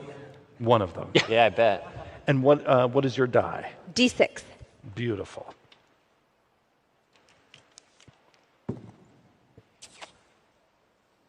All right, but I rolled only a 6. However, with my +7 and the Bardic Inspiration, that is an 18. Wow. You are in full control. We take those. That's busted. Wow. Started at the bottom. And now he's here. Now he's here. All right, suddenly the chicken kind of changes its stance slightly, like something happened to the chicken, and then suddenly that big device powers up, its arms lift up, it's got flails chained to the end of its arms, and those flails ignite. Whoa. Fed by a flaming fuel canisters on the construct's back. Wow. This is Neon Genesis Evangelion. The Dolgrims panic. I like that more. And immediately just sort of step a few paces back. The goblins all turn and go, "What the fuck?" Oh, look, you got it working. Good job. No, it's good. This is why you pay us. This is why you call us, you know? And this Dolgrim Speaking says, of, "I there is didn't the do matter nothing. of payment. We didn't do nothing. It's possessed." While this is happening, can I just, is that another mech in the wall? Yeah, back here. Yes. I wonder what that is. Evelyn's Here- looking at that one. You can see that there is a mechanical Hulk, basically, in an alcove, just standing there rigidly. Evelyn loves sparring, and that seems to be what's happening here. And she's kind of like, could I climb in there? Could she climb in that mech? Is it a suit? This one? Yeah. Well, first of all, you're going to fly over, right? Yeah. Okay. When you examine this, you can see that, yeah, it is a hollow mech suit. It has to be detached from its alcove first. You're like, how do I? You can try to make a intelligence arcana check. Not great at that. Oh, no. That's a 2. Certainty! Here. You know what? No, I'm here to tell you that certainty could replace that 2 with as high as a 4. Yeah, I don't have. 13 is great. 13 works. Yeah, when you press a hand on its chest, it You steps have out. inspiration. It steps out? He's letting me do it. I don't know. It steps out of its alcove. You're about to get perked. I feel it coming. And it just kind of stands there. Is there an entrance? So it kind of unfolds, creating a space inside it. You hop inside, it closes around you, and then injects you with spikes. Oh, shit! Dude, you were right. You were so right. It's like an Iron Maiden? Yeah. Yes. And not like the Good band. kinds. I'm sure these are the good kinds Yes. of spikes. I just walked right into that, literally. Yeah. You literally walked Literally into did, it. yeah. You Go literally ahead. walked into Go it. ahead to ask for the damage die. Do it. Just do it. Okay, you take 10 points of piercing damage. That's exactly how many temporary HP I had. That's All right. fine. That's what that was for. And those spikes are still stuck in you as you control this creature. It is powered by your pain. Ow! You found the BDS mech. I never notice knew there's- the M in that You stood also for notice mech. there's another one over here. Just like Okay, it. we might just Oh, leave I was that going to there. say, I got You know? And you notice that there is another construct in this area. And it's Do we shaped hear like this. Evelyn scream? What's that? It's here, and there are 2 more Dolgrims trying to figure out a way inside of that. That's some kind of bladed dog. Yes. Seeing this, you all hear from inside my mech, oh, hell no. And I rush over here to try to prevent those Dolgrams from getting inside. It's some kind of sharp dog? Enough is happening now that I would like you all Sharpay. to roll good idea. initiative. I was waiting for it. Stop. Dave. Oh man, that is going to be a 23 for me. Certainty. Oh, That's a 5. 5. Omen? well, I rolled a 5 on dice, but I get a -1 to initiative, so 4. Wow. Yeah. Evelyn? 15. 15. Jim? Big 7. Woo. And Vi. I'm still learning how to be a mech, so I got only a 3. Ooh, okay. All right. Okay. The first to go is Dave. So Dave, you got the lay of the land. There are these goblins in these mechs. Evelyn's in that mech. Vi's in that mech. The chicken is just hanging. What would you like to do? Evelyn, when you're stabbed by this freaked out mech, what's your reaction? Do you scream? Ow! No, I've been trying to figure out if it's like an owl situation or if it's like coming through the mech, it just sounds like. Yeah, I asked, like, do we hear her scream in there? You know, I hadn't accounted for this possibility, so I kind of like Omen's idea that there's this unnatural, deep, resonant groan. Okay, so then that I'll assume you activated it and won't try and save you. I'm going to go for the closest mechs that are looking at us and swing my greatsword. All right. Okay, that is going to be a 21 to hit. You hit. Yes. That's the one. Ooh. All right. That is going to be 12 slashing damage coming at you. All right. And then I think I'm going to do this thing that I can do. Oh, no, never mind. Don't do it. Yeah, no. Yeah, I'm going to do it. Does your weapon have a weapon mastery property? Yeah, but I also have the Savage Attacker where I can roll the damage twice and take the one that I want. And I'm going to see if I can do better. Not looking good. I did not. The first one, 12. 12. Okay. That sounds amazing. Yeah. And is there any other effect for using the sword? No, not. It just seems like I'm just swinging you. Okay. You don't have like a cleave or... I have graze where if I miss, I can got it. do some... Okay, great. Okay, when you walk up, you find your weapon strikes this construct, damages it fully. It doesn't damage the goblin inside it, but the construct is beaten up. Okay. Next up is Evelyn. Have I seen the blade dog or the Sharpay, if you will? That's really strong. Thank you. That was pretty good. Thank you. That was pretty good. Do I get another heroic inspo? Another what? Heroic inspiration.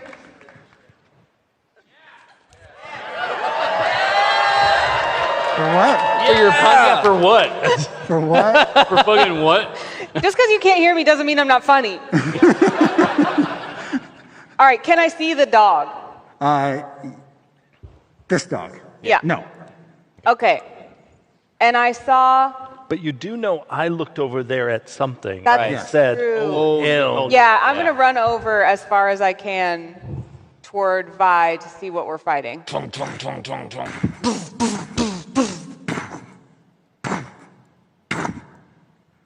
That takes basically your double moving to get there. Do I have any sense of if this mech has any special properties or attacks or anything? If it looks like another thing that you can crawl inside of and control. No, I mean mine. Yeah. Oh, yours. I'm sorry. Yes. So you have got these big fists, which are good for punching things, and Thanks, Chris. and you've got some sort of thought-mounted a head thing. Awesome. That looks like it might actually be able to make ranged attacks. Well, I don't usually get to make ranged attacks, so that sounds real fun. How novel. So I have a head gun. Yeah, you basically got like a headlight that fires a beam. Yeah, I'm going to try to do that. And you're hitting the construct or one of these little dudes? Oh, you said that the construct looks like something you could get in, but right now it's not activated. That's right. These guys look like they're trying to get into it. Those little jerks are trying to get in. What is the, do we know what the thing is? I guess I'm not over there, but does she see what that is back there? So you can see that there's this weird armed construct thing. It doesn't look like it looks like it's actually fixed in place. It's some sort of apparatus, but it's standing behind a glowing panel on the floor that has like little sparkles coming off of it. Save point. So I use my movement, but not a dash. If I were to dash, could I mount the Sharpay? I have that on DVD. Like, yeah. And would that block someone from getting inside it? Probably won't stop them from getting inside it. Oh, then never mind. I don't want to do it. Um, If I said, oh, hell no, I'll just shoot him with my head gun. okay. Go ahead and make. Go ahead and make a ranged attack. It's a D20 and it's +6. Ooh, 24. All right, you hit. Now, I'm sorry, were you hitting the construct or one of the little dudes? One of the little guys. Okay.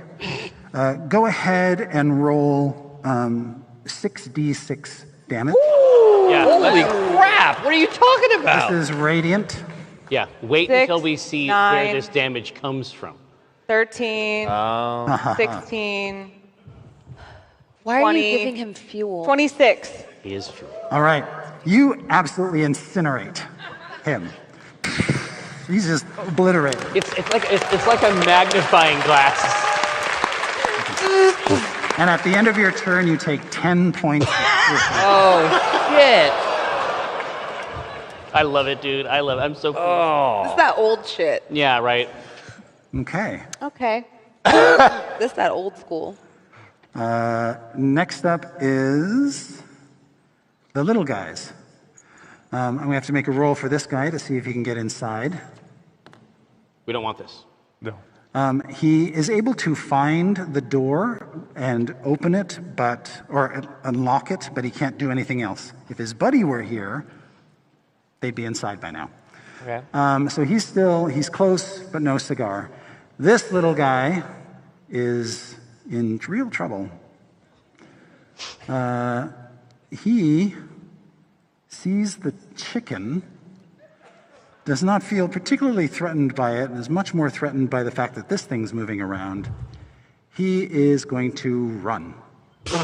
Yes, provoking an opportunity attack. Yes, from you. exactly. Here it comes. All right, so what do I get to roll as this big mecha? Yes. Him with a flail. Where's you? The burning flail. The burning flail. Yours not spiky. This is what I called the fiery flailer. You can make a flail attack. It is +5 melee. What color is the fire on the flail, Chris? Why, it's green flame. What? I had no idea. How'd you do? Terribly. +5. Plus what? +5. 5. I got a whopping 8. Okay. That misses the little guy as he scampers past you. He can avoid... No, he can't. Evelyn, would you like to make an opportunity attack as this goblin runs past you? Oh. Yeah, the fist just kind of is like, what does this do? All right, go ahead and make your +6 melee. You're going to clothesline this thing. 12. Okay. That is a miss. Really? Well, I don't know how this works yet. He blocks that, and he's going to double move over to his buddy here. Oh. Mm-hmm. Oh.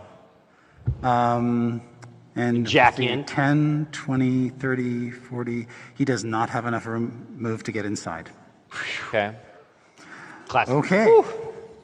The goblins turn on Iffy. Oh. They'll walk over. I hide behind Iffy. They have been practicing with these constructs, so they're not completely inept. And it looks like there's like one goblin in each of these? That's right. Okay. Yeah. So the first goblin rolls a 6. That misses you. Yeah. Second goblin rolls a 16. Misses. Okay. Nice. The third goblin misses, and the fourth goblin misses. Whoa! Hell yeah. Mallets are swinging for your head, and you are just dodging and deking out of the way. Matrix it? Yep. Which brings us to Jim. Oh, right. I should go. Okay. Can I... So I know that there's goblins inside these things. That's right. Could I use catapult to fucking fling one out? Like, I just want to grab him and, like, shoot him out of it against the wall or something.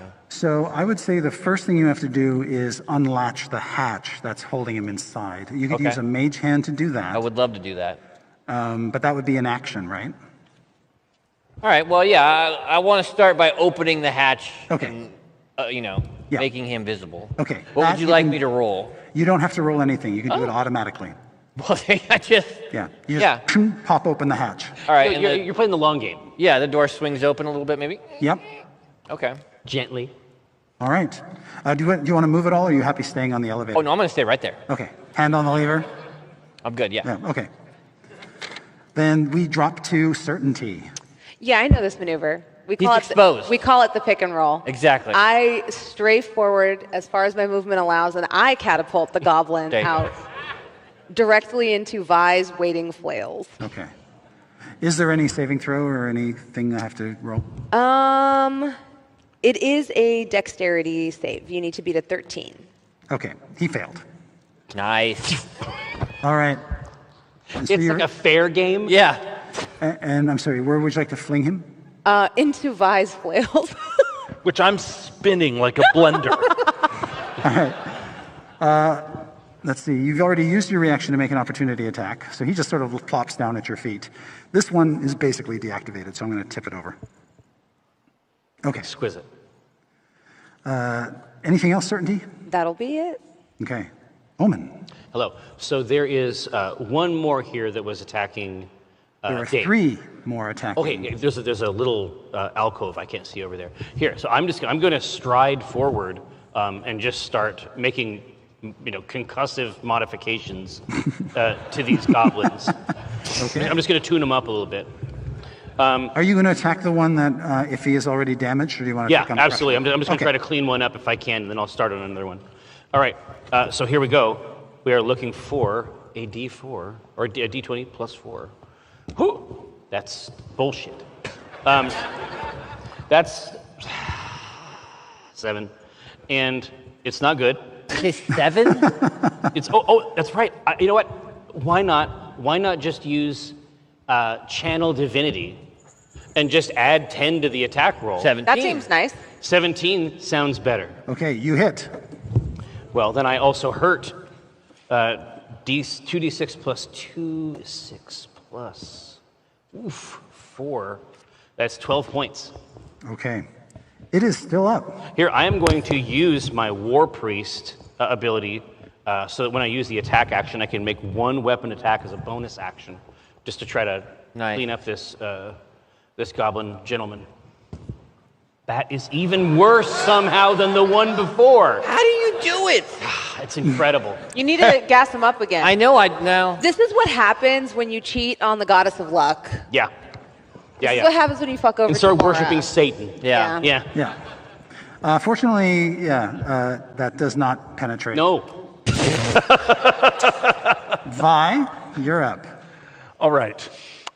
You get 2 attacks with these flailing arms, by the way. Nice. Amazing. And while I am possessing this mech, do I feel like I still have my regular control of Crispy as my Eldritch Cannon? Yep. Wow. Oh, jeez. This is this designer shit. Look at these two. fucking two. Chris, Oh, yeah, you got them. Put whatever you Chris, want. do I still have access to my cannon? Yeah, of course you do. Oh, yeah. You know Vi's on our team, right? I am literally dressed as a mechanical chicken. Uncle Something Chris, has to am I happen still with the the most chicken. special boy? Yes, you are. Yes, you are.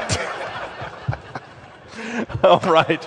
I say, Crispy, go torch him. Oh, Crispy. And so Crispy moves 15 feet over toward those 3 goblins. And because the new Artificer allows me to switch modes, Crispy, which was protecting before, now does the flamethrower mode and lets loose on all 3 of them. Okay. And as that goes out, Flamin' hot chicken. they're going to need to all make a dexterity saving throw against my spell save DC, which is, and let's pop right over, 15. They all failed. Yeah. Nice. Beautiful. And so they are each going to take...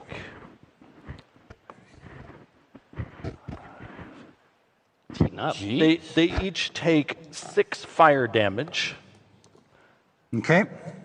And then... That causes this one to burn up and incinerate the goblin inside it. Delicious. Nice. Smells like burnt goblin in here. And then I have the Mechco charging across the chamber toward this other Dolgrim to try to stop it from getting into that big bladed mech. Hello. All right. Oops. You're +5. That's a 7. Total? Total. Okay, that first swing misses. You have a second swing with the other arm. All right. This time, 13. That is a hit. Nice. You do 3d6 plus 4 bludgeoning. Holy shit. Plus 1d6 fire. So 4d6 God. plus 4. This is green flame flails. Yeah. Green flame! If you hadn't called it out, I would never have figured out that crispy was crispy like Perkins. I just got it. It took me this whole time. Like Oh, it's the P. Yeah. I got Chris, but then I I didn't didn't get even the P. get Chris. It just worked its way through. Yeah. It is crispy. Crispy. How much damage did you hit the That's Dolgrim cute. for? 18. He's splattered and on fire. Nice. 18! Yeah, Thank you. the classic shit. Deep cut. All right. All done? That's my turn. But I am trying to get a look at this damn thing. This Oh, this contraption. magical Yes. with Yes. a DDR pad in front of It's it. so scary looking. So you think it's some sort of Dimensional altering Oh, wouldn't that be nice? machine? no. Nah. I had to try. Sure looks Reality like one to me. Fixer 2000. Yeah, exactly. You think it's a liquid converter, that it turns one liquid into another kind of liquid. You pour the liquid in the top and it dispenses out the bottom as something else. Omen, Yeah. please make a note for future business ventures. Yeah. There is a water into wine machine over Yes. here. Right, way ahead. More of you. fascinating to you is this. This is a transporter pad. There's also a transporter pad. Okay. So there we go. So that's how we get to the third letter. All right. What? Yes. I've played Dungeons and Dragons before. Ed. Okay, Dave? Yeah, I think I'm going to just keep swinging. I'm going to swing on this next one in right. front of me. Hey, keep a good thing going. All right, that ain't that good. Okay, that not that good, but we going to figure it out. That's a 13. That does not damage it. Okay, then I will 13 do... doesn't hit? Yeah, Not these armored mechs, no. Okay. then it's just going to be a What if a raise. bardic inspiration was involved? What if? And maybe it's just a disapproving look of like, kind of mad. What does he get to add? Like disapprove and look at me? Yeah. It's like, no, I could be better. I could be better. I'm good. I'm a good man. I'm a good boy. Add a D6. D6. That's a 3. Bumping that up. You hit. 16. Yeah. See? Look what I did. You did it. He can't even hit a mech. No, but I hit it. Look, pay attention. See? I do cool thing. All right. So that's 3, 7. Okay. And then I'm going to roll again. That's 3 again. Okay. So I'm going to take the 7 plus 4. 11 slashing damage. All right. The thing sort of staggers and clatters around a bit, but stays on its feet. Really? Would you like to move at all, or are you happy where you are? I think I'm going to just Hang on. battle it out, try and All right. take these out. Evelyn? So I've established that at the end of my turn, I take damage. Correct. I think we've all established that. Yeah. Yes. So being that I take the damage at the end of my turn, I shall take my turn. How do I exit the mech? Does that cost me anything in this action economy of 2025? Exit the mech? Yeah. What do you mean? Oh shit!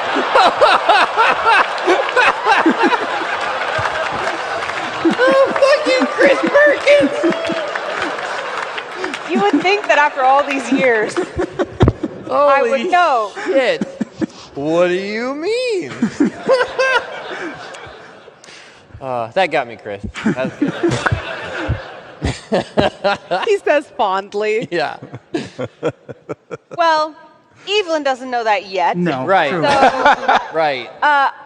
Hearing that Iffy seems to be in trouble, or that Dave seems to be in trouble, and seeing that it seems like the dog's... I'm doing a good job over here. I'm a good boy. Yeah. I heard that too.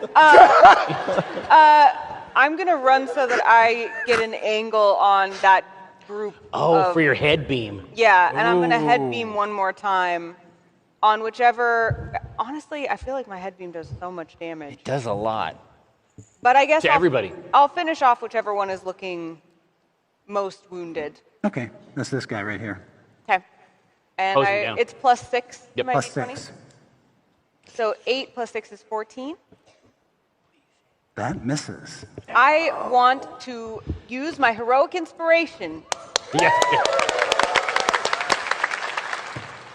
Yay! Yes. Burn a goblin. Big numbers. 23. All right, that hits. 66. Okay. For them. 3 + 1 is 4, + 2 is 6, + 5 is 11, Jeez. + 5 is 16, + 1 is 17. All right, you vaporize the goblin inside, and then the empty shell topples over a blackened, crumbled ruin. I like to think Dave's like, I'm a good boy, and then I go, and then Yeah, and I'm definitely pretending like I do. It's like, ah! I'm just making eye contact with certainty. Ah. It's something like this. Something in this thing. Evelyn gives him a mech thumbs up. But essentially, you've invented the goblin instant pot. Yeah. Yeah. And then Evelyn will attempt to exit the mech. Okay. You're not sure how to do it. You're not able to get out. You're lodged in. The spikes are in your body. You take 9 points of damage. Oh, okay. Yeah. It's okay. a good thing I did not get in that mech suit. No. Yeah, that was good, buddy. Would have been bad news. Yeah. You can't get out of him, I guess. Yeah. Now, you know how the rest of you know how she opened it up the first time. She pressed a thing on the thing's chest. Yeah. We Which, saw of course, that. she can't do from inside. Hey, guys! Little help? Understood. Okay. All right. That brings us to Jim. Oh, right. Okay. Well, yeah. I saw how she got in, and I can. You said like, boop, Yeah. right? Something. I don't know if it sounded like. I would like to walk over to Evelyn, and That's a I double will. move for you. That's a double move. Yeah. So I can't do anything else. Literally putting your hand on it doesn't cost you anything. Oh, okay. I would like to put my hand on the activator. Okay. When you do, it opens up. And you get discharged. And spits out. Just fall out. Just with holes. Yeah, exactly. Bloody Oh, holes in honey, her. what happened to you in there? Spikes. I'll try to heal you. I'm not sure I can as a mech. Oh, I'm we'll fine. see. I'm fine. I still have as many hit points as Jim. And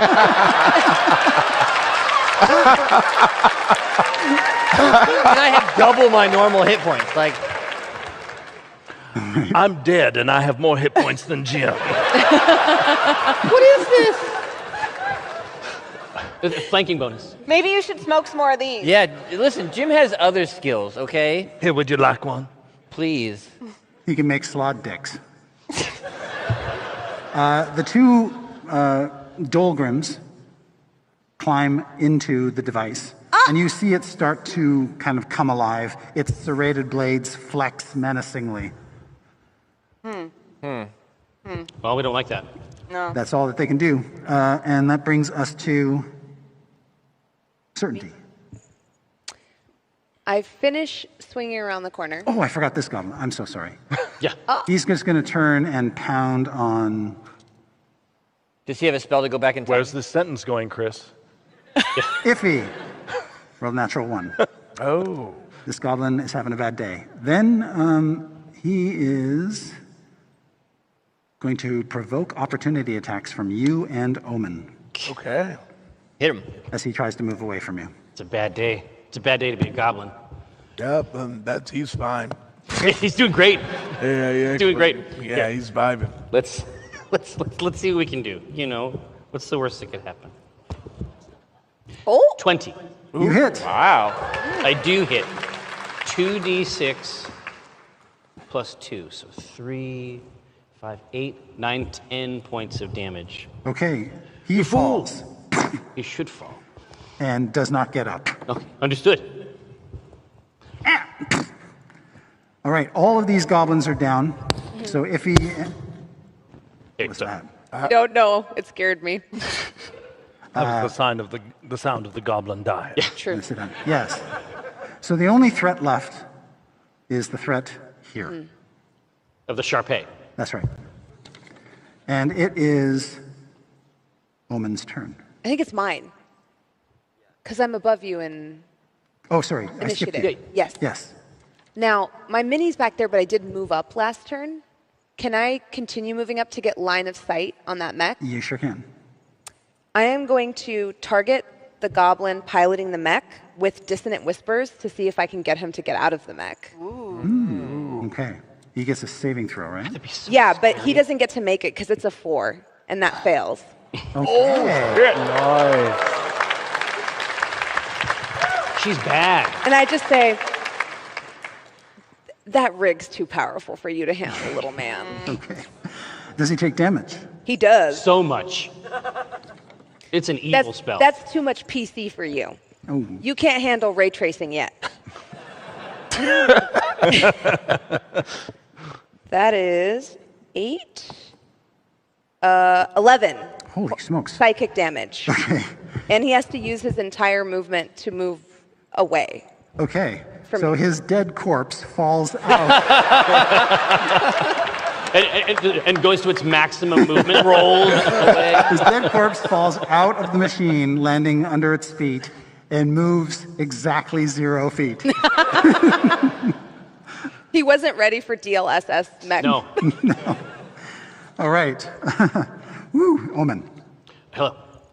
So what's the threat profile There's here? like one guy next to The only threat is this horrific chopping is machine over this, here. This wicked beast. It'll double move to get around the corner. I'm going to go around the corner. I'm not going to warn them. That was for Mike. Thank you. And I'm going to drop the prayer of healing on Evelyn. Oh, very good. Oh. Yeah, obviously she needs it. Don't you want to do that on Jim, or? I'm at more than my full health. Oh, okay. This is wickedness, is what it is. I can never die. You don't understand? Like, Yeah. I'm so healthy. Yeah, you're so healthy. Here, you can enjoy the taste of 11 hit points. Woo, yummy. All right. Thank you, Omen. Vi. All right, I got you. Is the door still open so that I could just smash the Dolgrim inside the mech? Sorry, you want to smash this guy's door? I want to smash the Dolgrim inside. Oh, the Dolgrim. You just want to throw Yes, your but flail I'm going to inside say there? that he has cover. All right. Yeah, because I'm not going for the mech. I'm going for the Dolgrim inside the mech. All right. And you get 2 attacks, right? 2 attacks, plus 5 on each. Inside us, there are 2 Dolgrims. One dead on the ground. One dead on the ground. All right. First is 10. No. Yay. And the second is 17. Yes. That's you hit. Ooh. So roll your 4d6 plus 4. I love it. So you swing this heavy flaming flail thing inside the just mech's like- ass? What color is the flame, though? It's green. Green flame! Yeah, well, you did your best. I do. We're out of budget for green flame. We can do that twice. I do. See? Budget's gone. That's it. We I ran out do of money. 17 green flame damage. Oh. Hey! All right, you mash that Dolgrim and plaster his innards all over the interior of this thing. We are out of combat. Yeah. For now, but there's a DDR pad right in front of this liquefier. Yes, this device seems like something that comes from our world, you know. Yes. It's very cool. Yes. So you know how to operate it perfectly then? Well, yes, it's the just entrench sustenance until submerged, where it turns water to wine. That spells Jesus. Who? I don't know. Until submerged. You've been writing this shit down? Real quick. Yeah, my brain started working. Well, I mean, I can't just like walk by some curtains and not look what's behind the curtains.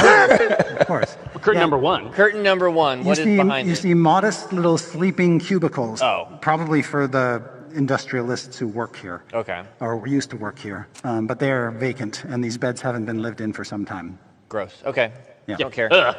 If this liquefier turns any liquid into any other liquid, could it like turn water into like healing potions? You don't know. You have to study it, activate it, try it out. I mean, we would have to give it some liquid first, right? Right. Like, yes. Just pee in it or whatever you do. all right. Honestly, yeah. That's the best idea I've heard. I've seen you Bear Grylls it so many times for less important reasons. It's than true. this. I will. Urinate. I'll drop trow. And oh, you're gonna get up on top of this horn? I get up on This is top. the second alley-oop. We've played through these scenarios several times while Yeah, camping. but you probably have to turn around because you won't be able to go. No, I can. Oh. Jim has the opposite problem. He has to be making eye contact with We've you. trained for this scenario. So he's just staring at you and just like, All right. and then I just let loose a stream onto this device. Hopefully into. We're never going to win an Emmy, are we? He said, wearing a chicken head. Yeah, wearing the chicken And then, All right, so you urinate into this contraption in the open, power piss right down into its throat. CNC, like Look at it posted up on their Oh, yeah. I know, right? Yeah. all Like, to this is a see. photo like op. water, like a water jet, like Flawed putting dick steel. just hanging out. Yeah. Yeah, I'll try to get it in the machine, Jim. All right, Jim? somebody else going to try to operate the contraption? Yes. I am strangely aroused. Vi, it's not that strange. Go ahead and make intelligence arcana check to see if you can use this device to turn Jim's piss into a healing potion. I break LOS with Jim. No, back! Come on! I need it!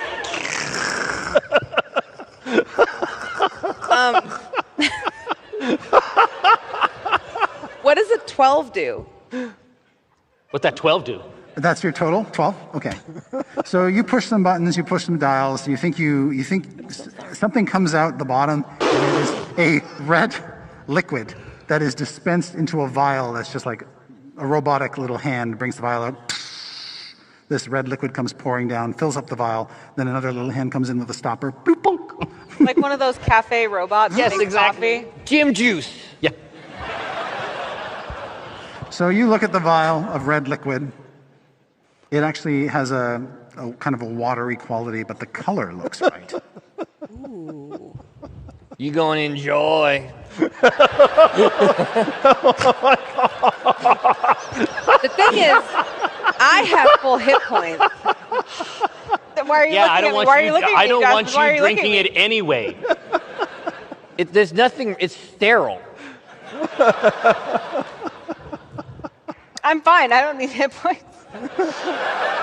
That's okay. I know what psycho wants this anyway.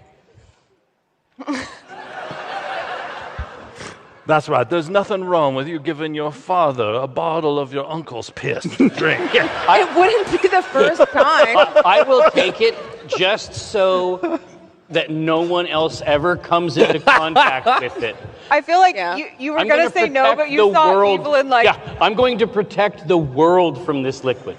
That's my new listen, job. You guys are fucking around. This is like fucking Phoenix potion or some shit. Like, this is magical. Actually, could this... Oh? I pour it onto Vi's ashes.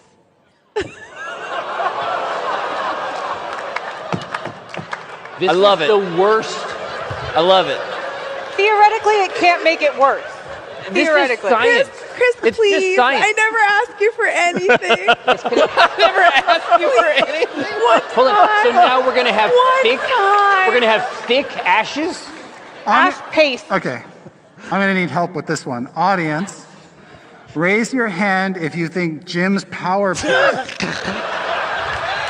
can restore Vi's corporeal form. Welcome to Acquisitions Incorporated.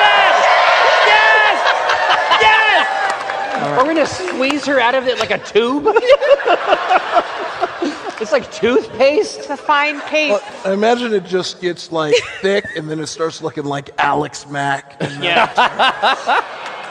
It's like Turbo Teen. He just rises up and forms. All right. This red liquid absorbs into the ashes. The ashes begin to coalesce to form a gnomish body lying on the ground in perfect, pristine condition. And your eyes flutter open and you have a sudden craving for a cigarette.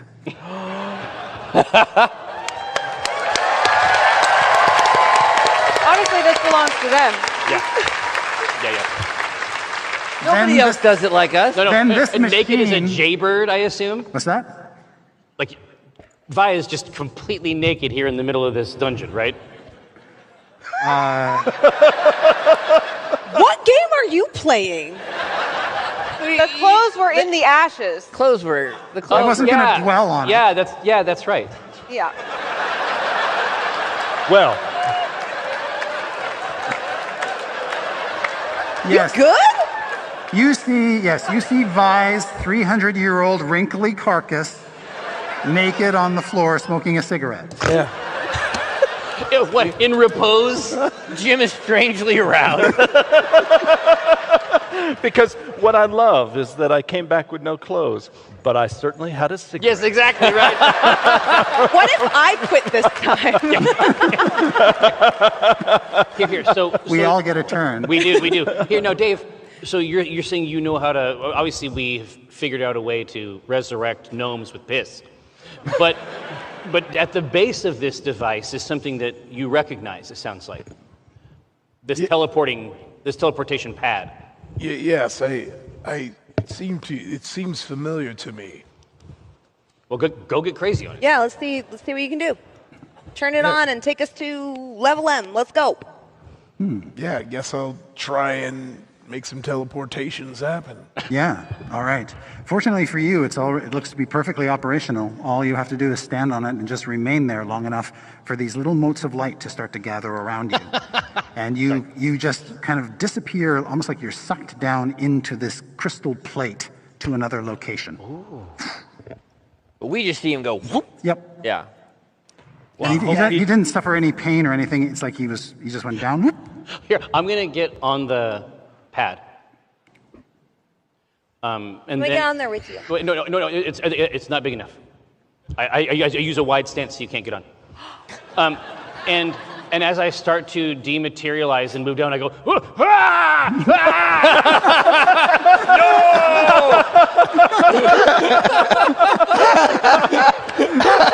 No! Jim's just like, holy shit!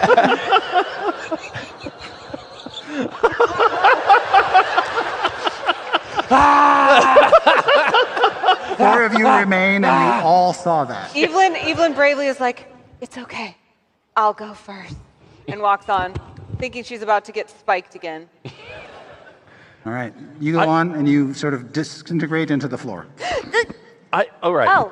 Oh. Especially you just said disintegrate into the floor. I walk up after seeing Omen's I'm dying face. Oh no, remember, I'm a gnome now. Oh, that's right. Right. You're out of body. A gnome and I with a have your cigarette. figure here.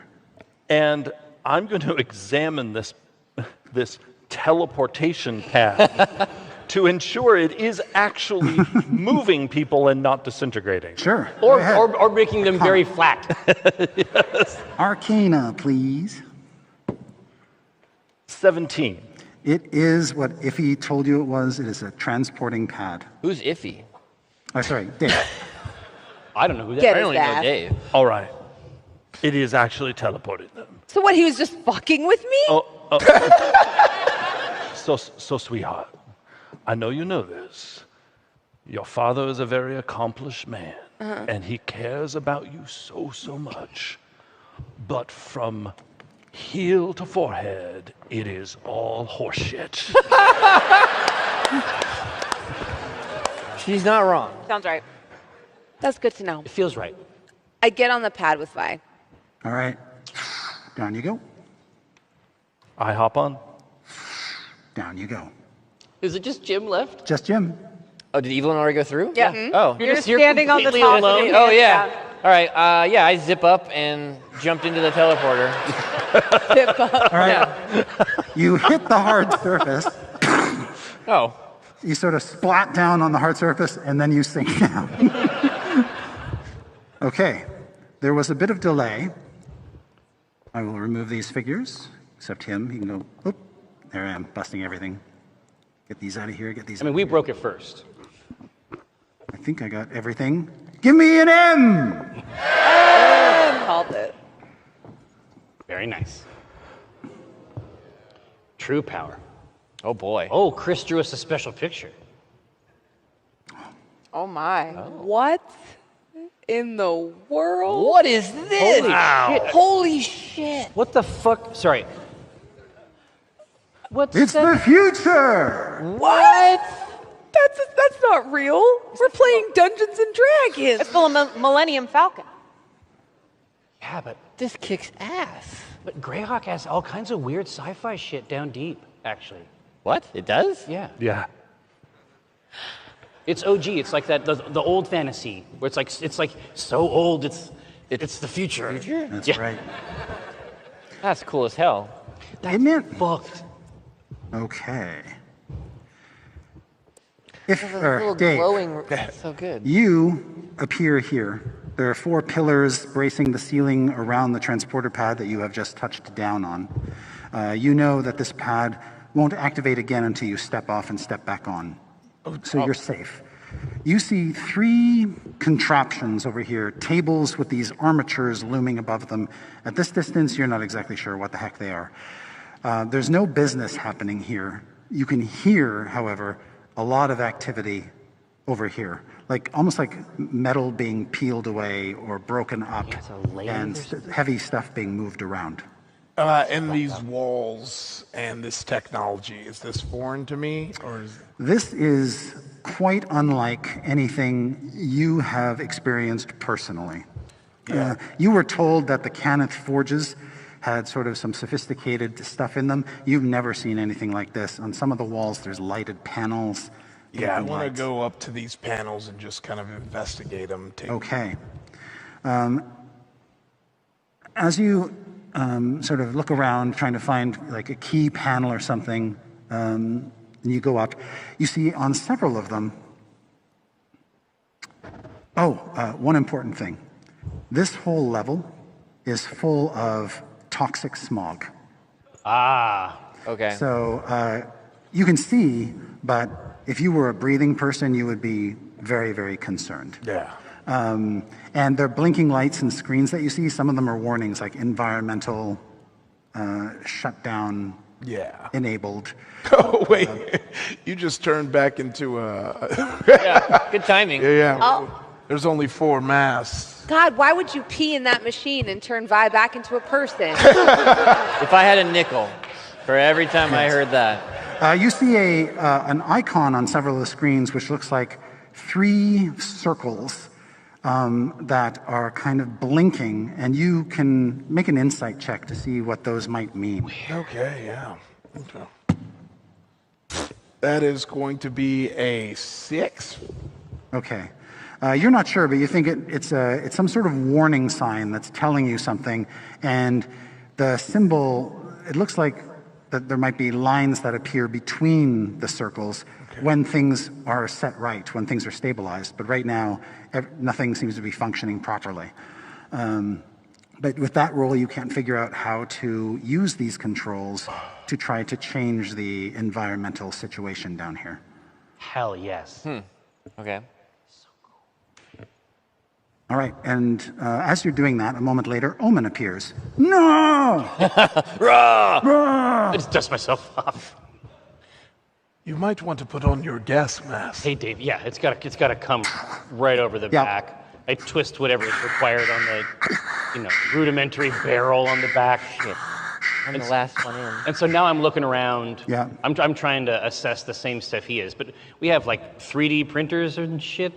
Like Yeah, these are 3D printers. some kind of lathe. Yeah, when you go over to inspect them, they're very sophisticated machinery with buttons to operate them. But go ahead and make an Arcana check. Yeah, just weird glyphs, and Arcana is not gonna be so good.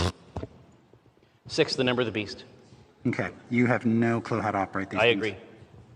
But you are in a certain line of sight where you can see there is a big pulsating machine over here through the smog.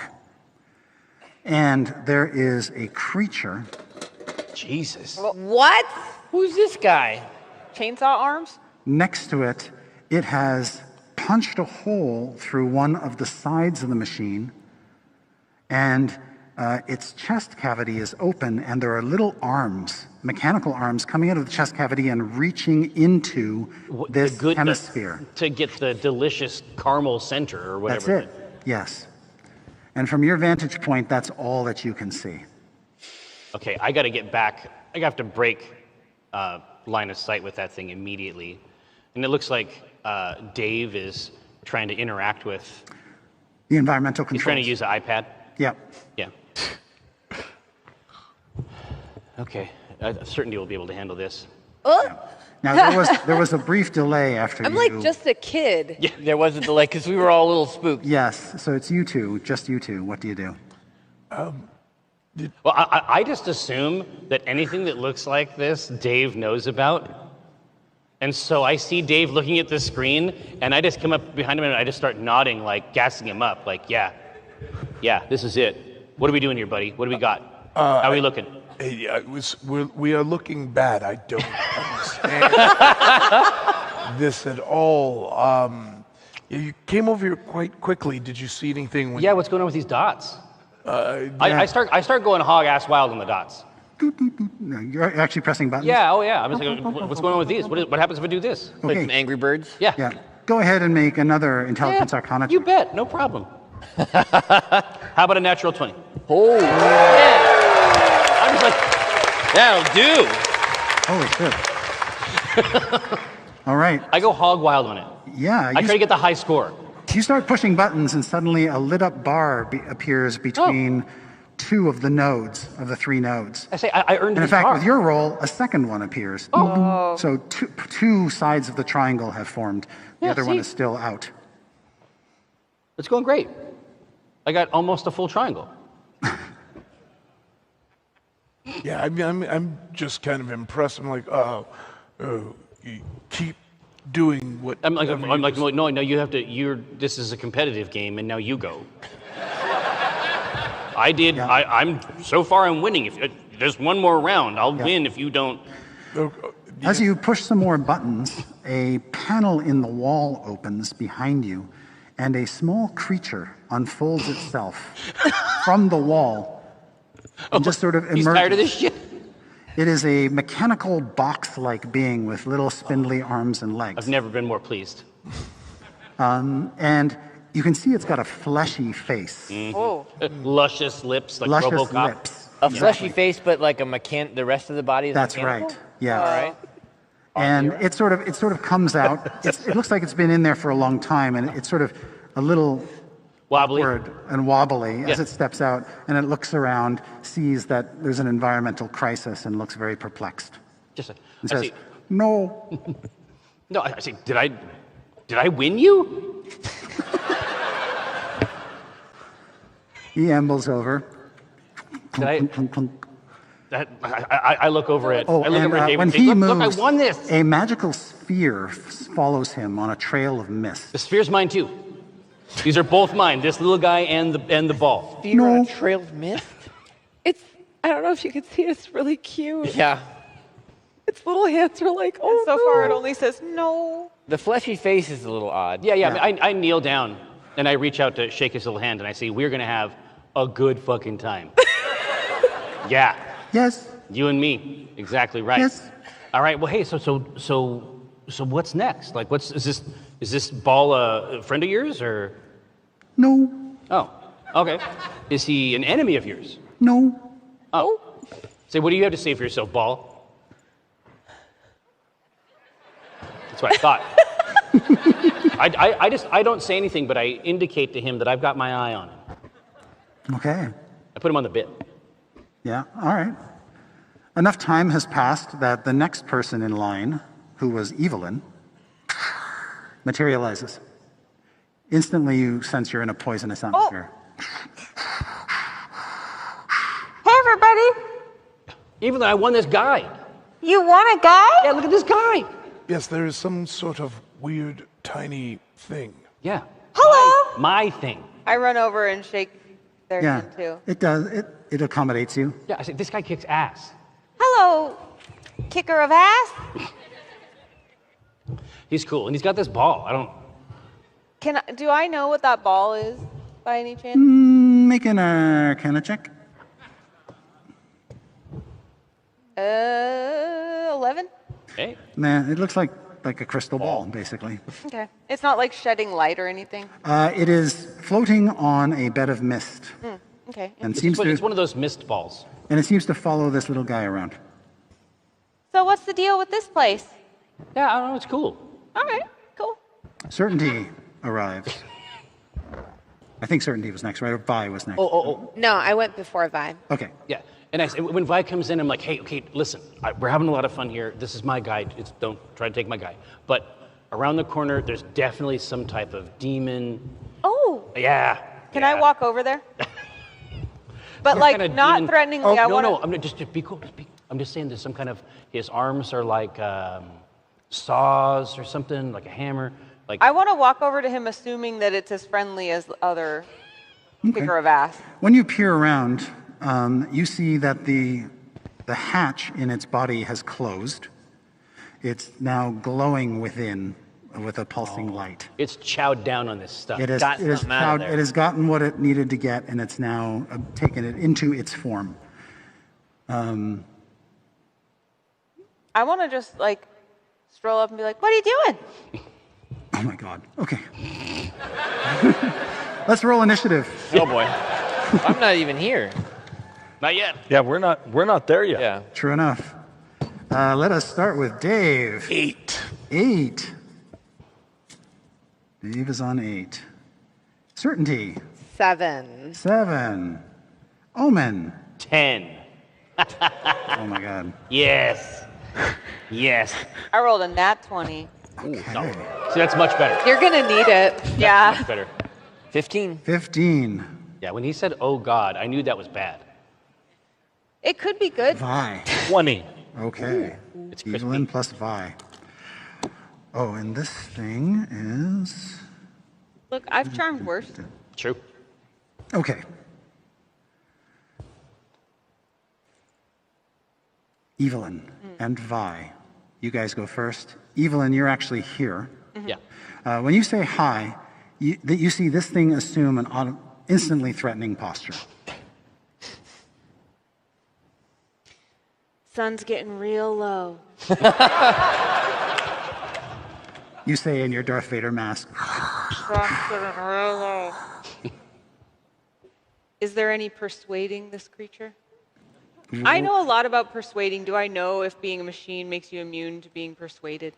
Not necessarily. Okay. I mean, Dave is a machine. There are all sorts of machines. Then I am hulking him.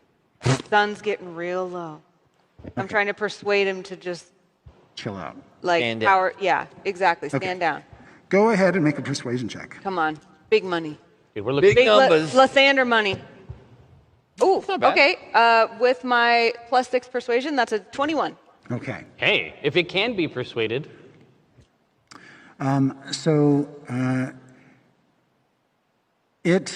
It sort of fixates on you, but actually it just sort of sags a little bit, like it's a little bit more relaxed than it was before. You can see embedded in the cowl that is kind of its head are 3 gleaming orbs. Like eyes. Do I know anything about those orbs from looking at them? Actually, I have a funnier idea. Never mind. Erase that. Uh-oh. No orbs. Uh-oh. It has... I like the orbs. Whatever light it is absorbed into its body is shining through its eyes. Okay. The 3 orbs are in its cod piece. Thank you, Chris. It's the theme of the evening. I just, trying to reinforce. I appreciate it. It ends the way it begins. Yeah. So, yes, it is wearing this iron... It's a strange kind of poetry this that I have iron no choice but to codpiece applaud. with 3 orbs, like glowing testicles, embedded in it. This is your guy? Christopher. And each orb is they're about the size of golf balls. And Hey, that's each not orb has different colored, spiny little gem-like spikes. I don't know about that. That's weirder. One of them has sort of bluish white spikes, another one has reddish black spikes, and the third has sort of green with gold flecks spikes. The orbs have spikes? The orbs, Okay. yes. And it's clear to me that it has stolen something from inside that machine. Yeah, it has and broken into ingested it. this machine and taken something from it. That it wanted very badly. And with all these other machines, mechs, we've seen like a touch panel that has opened them. Do I see any obvious touch panel? No. I just see 3 glowing crotch orbs. That's right. And the glow of the pulsating glow of something that is absorbed into its Pulsating. This just keeps getting worse. I'm so glad All right. my mom doesn't watch this show. Would you like to do anything else? Yeah, my mom is actually in the audience. Hello, Mama Craft. Our apologies. The Craw Mom. You used your action to persuade. I did. I just want to again ask, what are you doing? See if it will respond to me at all. It does not. Okay. Then that's my action. I'm done. Okay. Vi. You are next. You appear on the pad, right behind Certainty. You find yourself suddenly in choking smog. Immediately you're poisoned, which means you have disadvantage on attack rolls and ability checks. What do you do when you arrive? What the hell is going on? Oops, we forgot Vi needs a mask. There's a lot of stuff. First of all, I won this guy. And then I won. I think I won the. Are you referring to the Modron? The Modron. You mean this? Is that what this is? That's even cooler. Check out the luscious lips. This is what That's I'm always talking the tell. about. What's the regimen here? No, this is an incredible little guy, and he's got this orb. Evelyn is talking to some kind of metallic god just around the corner. Not a here. god. Well, that's great to Oh hear. my goodness gracious. I'd start dashing down to the end to see what Evelyn is doing. So Chris, can I reach so that I have sight of what's going on over here? Yes. Oops, sorry. What do so I see all of this. You see all that. And do I recognize the 3 testicles? You do. Whoa. You've seen these testicles before. You've seen these testicles before. Are you going to the testicle bar? What's going on? Evelyn doesn't recognize the testicles, but Vi does, I guess. Vi's been around. You're not wrong. I look and I yell at the 3 testicles. Yeah. And say, you damn children, how did you get here from Eberron? And where the fuck is the Lord of Blades? I traded you away fair and square. Why are you trying to screw up my better future? You all hear that. Yeah. You do not receive a response. Well, I'm not here, so maybe I don't hear it. But That's true, Jim. You don't.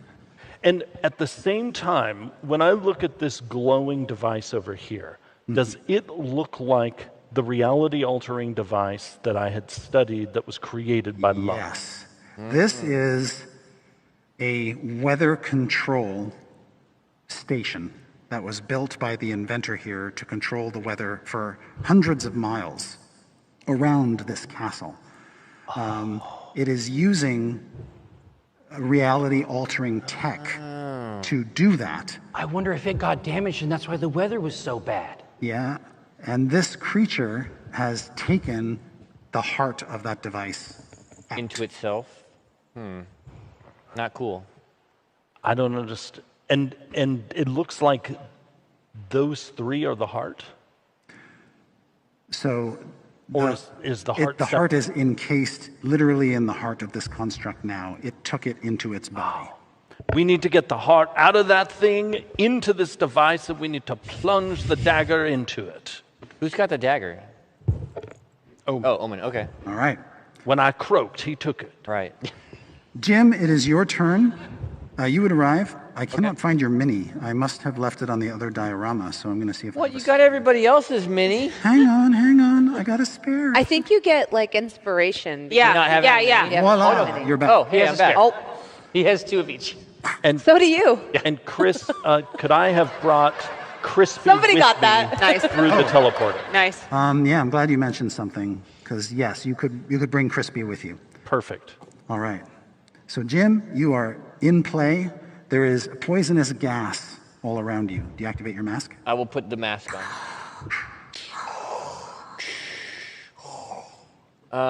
And then... At the end of your turn, you take 14 poison damage. Whoa! Oh my gosh. And my friends, I'm dying. Again. A lot of maintenance. High maintenance, I think is the term. Were you scandalized? But I still have more hit points than Jim. That's I was being cool. Jim slander is what it is. This is hateful anti-Jim rhetoric, and I won't stand for it. No, it's okay. You can keep doing it. Do I know what the floating orb on the mist is? You might. The mist orb? Yeah, you can I absolutely check? make a Arcana roll. I would love to do that. It's good. Oh shit. Oh. I rolled a 1. Plus 5 is 6. It's definitely magical. It's It definitely is a an magical orb. orb. Yes. Nice. You have concluded it's a magic orb. And that's all I get. Okay. Yeah. It's an orb, everybody. Yes. Glad I was able to show up and And illuminate the situation. you also know that that creature is probably magical with it, or has some magical qualities to it. My creature.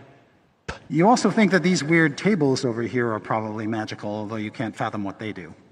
Do I still have enough movement? Could I walk over to a table? Sure. Are they moving? They are still right now, like So there's factory like a equipment. table with an armature over That's it, right. And but nothing's happening. Yeah. That's correct. It has like a keypad or something, you're saying, right? Yes, it does. And it's sort of arcane and difficult to figure out. This almost looks like a weird surgical table, although it's not quite the right shape. Obviously, something is done on these tabletops, but you're not sure Yeah. Okay. what. You still have an action. Oh, I still can go? Yeah. Oh, I thought that my... Jim, we need to get the heart out of that thing. You don't want to mess with these armatures? I cannot stress enough that to reshape reality, we need that heart. And if it has this reality-altering battery inside itself, we could be well and truly fucked. Also, Jim, look, it has 3 balls. It does have 3 balls. I can't stand that. 2 balls, that's natural. 3 balls, no. Can I cast Jim's magic missile on it? You sure can. Yeah. Okay. Now, my sheet here is a little bit abbreviated and does not actually have any information on it besides the fact that I have Jim's magic missile. I believe you get 3 beams, It's 3, and Yeah. I have to roll to hit. I get a +5. and on a 1, you hurt yourself. All right. You invented the spell. I did. I don't want to hear about it. That's a 2. That's not a 1. So that's 7. Okay, that one goes astray. 16 plus 5 That's is a a number, hit. is a hit. And the other one, the third one, is a 6 plus a 5. That's a miss. Okay, So so one hit. 1 hit. The damage on those, does anybody know? I don't have my... I'm going to It's find like out for a you. D4 plus 1, I think. believe that sounds correct. I don't think it's a +1. I just remember it being bad. Thanks. I think it's a D4 plus something. This says... Oh my God. 2d4. Yeah, 2d4. Okay, well that's 1 plus 5. All right. No, I can't get a 5 on a d3. That Or was a a 3. D4. That was a d4. A 3. So 1 plus 3 is 4. 4. Okay, you literally pop like one rivet off of this thing. So I don't pop one of the testicles? I was No. aiming specifically at a testicle. In that case, I will say that you do pop the testicle out. Hey! Oh, wow. And the little ball goes clattering to the floor at the construct's feet. Okay. Take that. How does the construct react? Oh shit, my ball! Yeah, it's like, it just sort of looks down and watches this thing go plop, plop, plop, plop, plop, plop, plop. So now that it has 2 balls, are you basically fine with it? Yeah, I'm good. Yeah. We can leave. All right. I'm going to say because you popped one of its balls out, you didn't actually damage the construct. You just used your thing to target the... That's fine. Oh, okay. Oh, allow it. All right. So it is missing one of its orbs, which is now lying at its feet. And that's Jim's turn, which brings us to Omen. Hello. And then Dave. I feel like I was able to connect 2 of the lines on the triangle. Mm-hmm. Yeah. What? You got to do the third. I feel like I connected 2 of the lines, and then 2 of these lines, I got 2 prizes. I'm thinking that there's got to be a way for me. I think if I get this third part of the triangle will be done, and I'll get the grand prize. Okay. That feels true.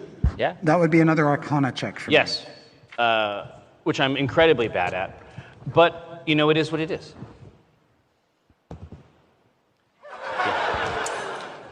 I'm so close. Dude, they're going to be asking me for special credits or coins or something here in a second. What did you roll, Jerry? 2. Oh, that's not great. A 2? You said 2? Yes. Okay. That's good to know. That's you nerve-wracking. accidentally trigger a warning klaxon that erupts throughout this entire level. It is so thunderous and loud that each creature on the level takes damage. But not a lot. This is thunder damage. How much? 24 thunder damage. Are you joking? I had to finish the game, he said. Okay. So I'm still alive. How are other people? How y'all? I'm dead, Chris. You said 24? I had 10 extra health. That put me at exactly 24. Jim falls over as his ears explode with blood. Thanks, dude. I'm going to use my reaction to cast Absorb Elements a second time, which grants me resistance to the thunder damage, and I get to harness some of it for an extra d6 damage of the triggering type. Okay. Yeah. So I believe I half it. Okay. How much was it again? 24. That's good, because that would have killed me. Okay. It does. It's already killed some. I'm good. I'm. Yeah. All right. Everybody else is still up? Yes. Yeah, I'm still up. Oh, good. Because you all have more hit points than Jim. Yeah. What is going on tonight? If it makes you feel better, Mike, technically I don't. I just know how to use my spells. That's also hurtful. Wow. What the hell? Wow. Dave, you're up, my friend. Dude, I'm close on that. Mean. Very mean. I'm close on this triangle, though. Dave, I'm please almost save there. us. I'm just convulsing on the ground, shitting myself. No, shut up. All right, let's do a quick Video game addiction is real. make sure I was actually still alive. Oh, good. Okay. Okay, I am alive, and I'm mad at the wrong person because I'm going to attack this thing. It's going to take you a double move to get there. Okay, so I'm just going to Yeah, it's look 60 at feet. it. Yeah, so I guess I have to just look at it and go, yeah. Just right. you wait. Next round. Next round, you're gonna see some shit. Wait. I'm going to be in for something. All right. Certainty. Okay. This is certainty right here. Bonus action, I'm going to cast a healing word on my Uncle Jim. Aw. For one of my last spell slots. Jim appreciates that. What is this? Is this 2? Dad, what is this? Is this 2d4? Healing word? I forget. I believe it's 2d4. Is it 2d4? 2d4 plus 2d4. 2 for a healing potion. Okay. A D100. 4. Sure, let's 2, do that. 6 plus Plus? 3, so 9 hit points back to you. I'll take it. Yes, thank you. That's probably more than you started with. No, it's 14 base, right? Is it 14? Yes, I started with 14. For the record, Jim's healing piss is much more potent. Yeah. And then with my action, I'm going to try to help my dad beat this game since he's having a hard time with it. Oh, dude, you're going to help me use my printer? Mm-hmm. Are you winning, Dad? Yeah. Is there anything I can do to help him figure out the third side of the Well, triangle? if you have your action, yeah, you can make an Arcana probably check do to it. try to complete the triangle. Okay. We're almost there. 18. 18. Wow. Okay. Yes, the whole triangle is formed. Immediately, vents near the baseboards in the entire level begin to suck all the poisonous atmosphere out. There you go. And replace it with fresh, clean, breathable air. That's much better. air. Environmental systems have been restored. That's much better. Do I get a little guy and a little ball, Mr. Perkins? Sadly, no. I think your little guy and your little ball is now my little guy and my little ball. I'm looking expectantly at that portal in the wall for number 3 to come out. You let me know when it gets here. Okay, I will. You keep watching. All right. Keep an eye on it. Good round for certainty. Yeah, I'll say. We are now with the big mother. All right, this guy is staring down at his ball. Yeah. He tries to pick it up with his axe blade and hammer. Oh, no. Ting, ting. This is so sad. Ting, ting. My ball. Ting, ting. While the other 2 balls look on. Yeah. That's part of it. Okay. Not so much success. With the hammer accidentally sort of flicks it and it goes tumbling across the floor. It's like a over mini here. golf thing. Yeah, and then it sort of turns. It goes over to the windmill. Yeah. And marches out of sight of most of you. Wow, he's more concerned about his ball than the enemies there. Would you not be? What's a third ball? I feel like that's vestigial, right? What's like a spare? What do you need to... I hang out with him So too much. now, Vi, you know more about these balls than they do. Well, let's not be so hasty. Whoa, whoa, whoa. I'm saying she's been around. No, but they have always been sort of co-functional, a team, as it were. So if these orbs are in control of this construct, yes, they're going to want to make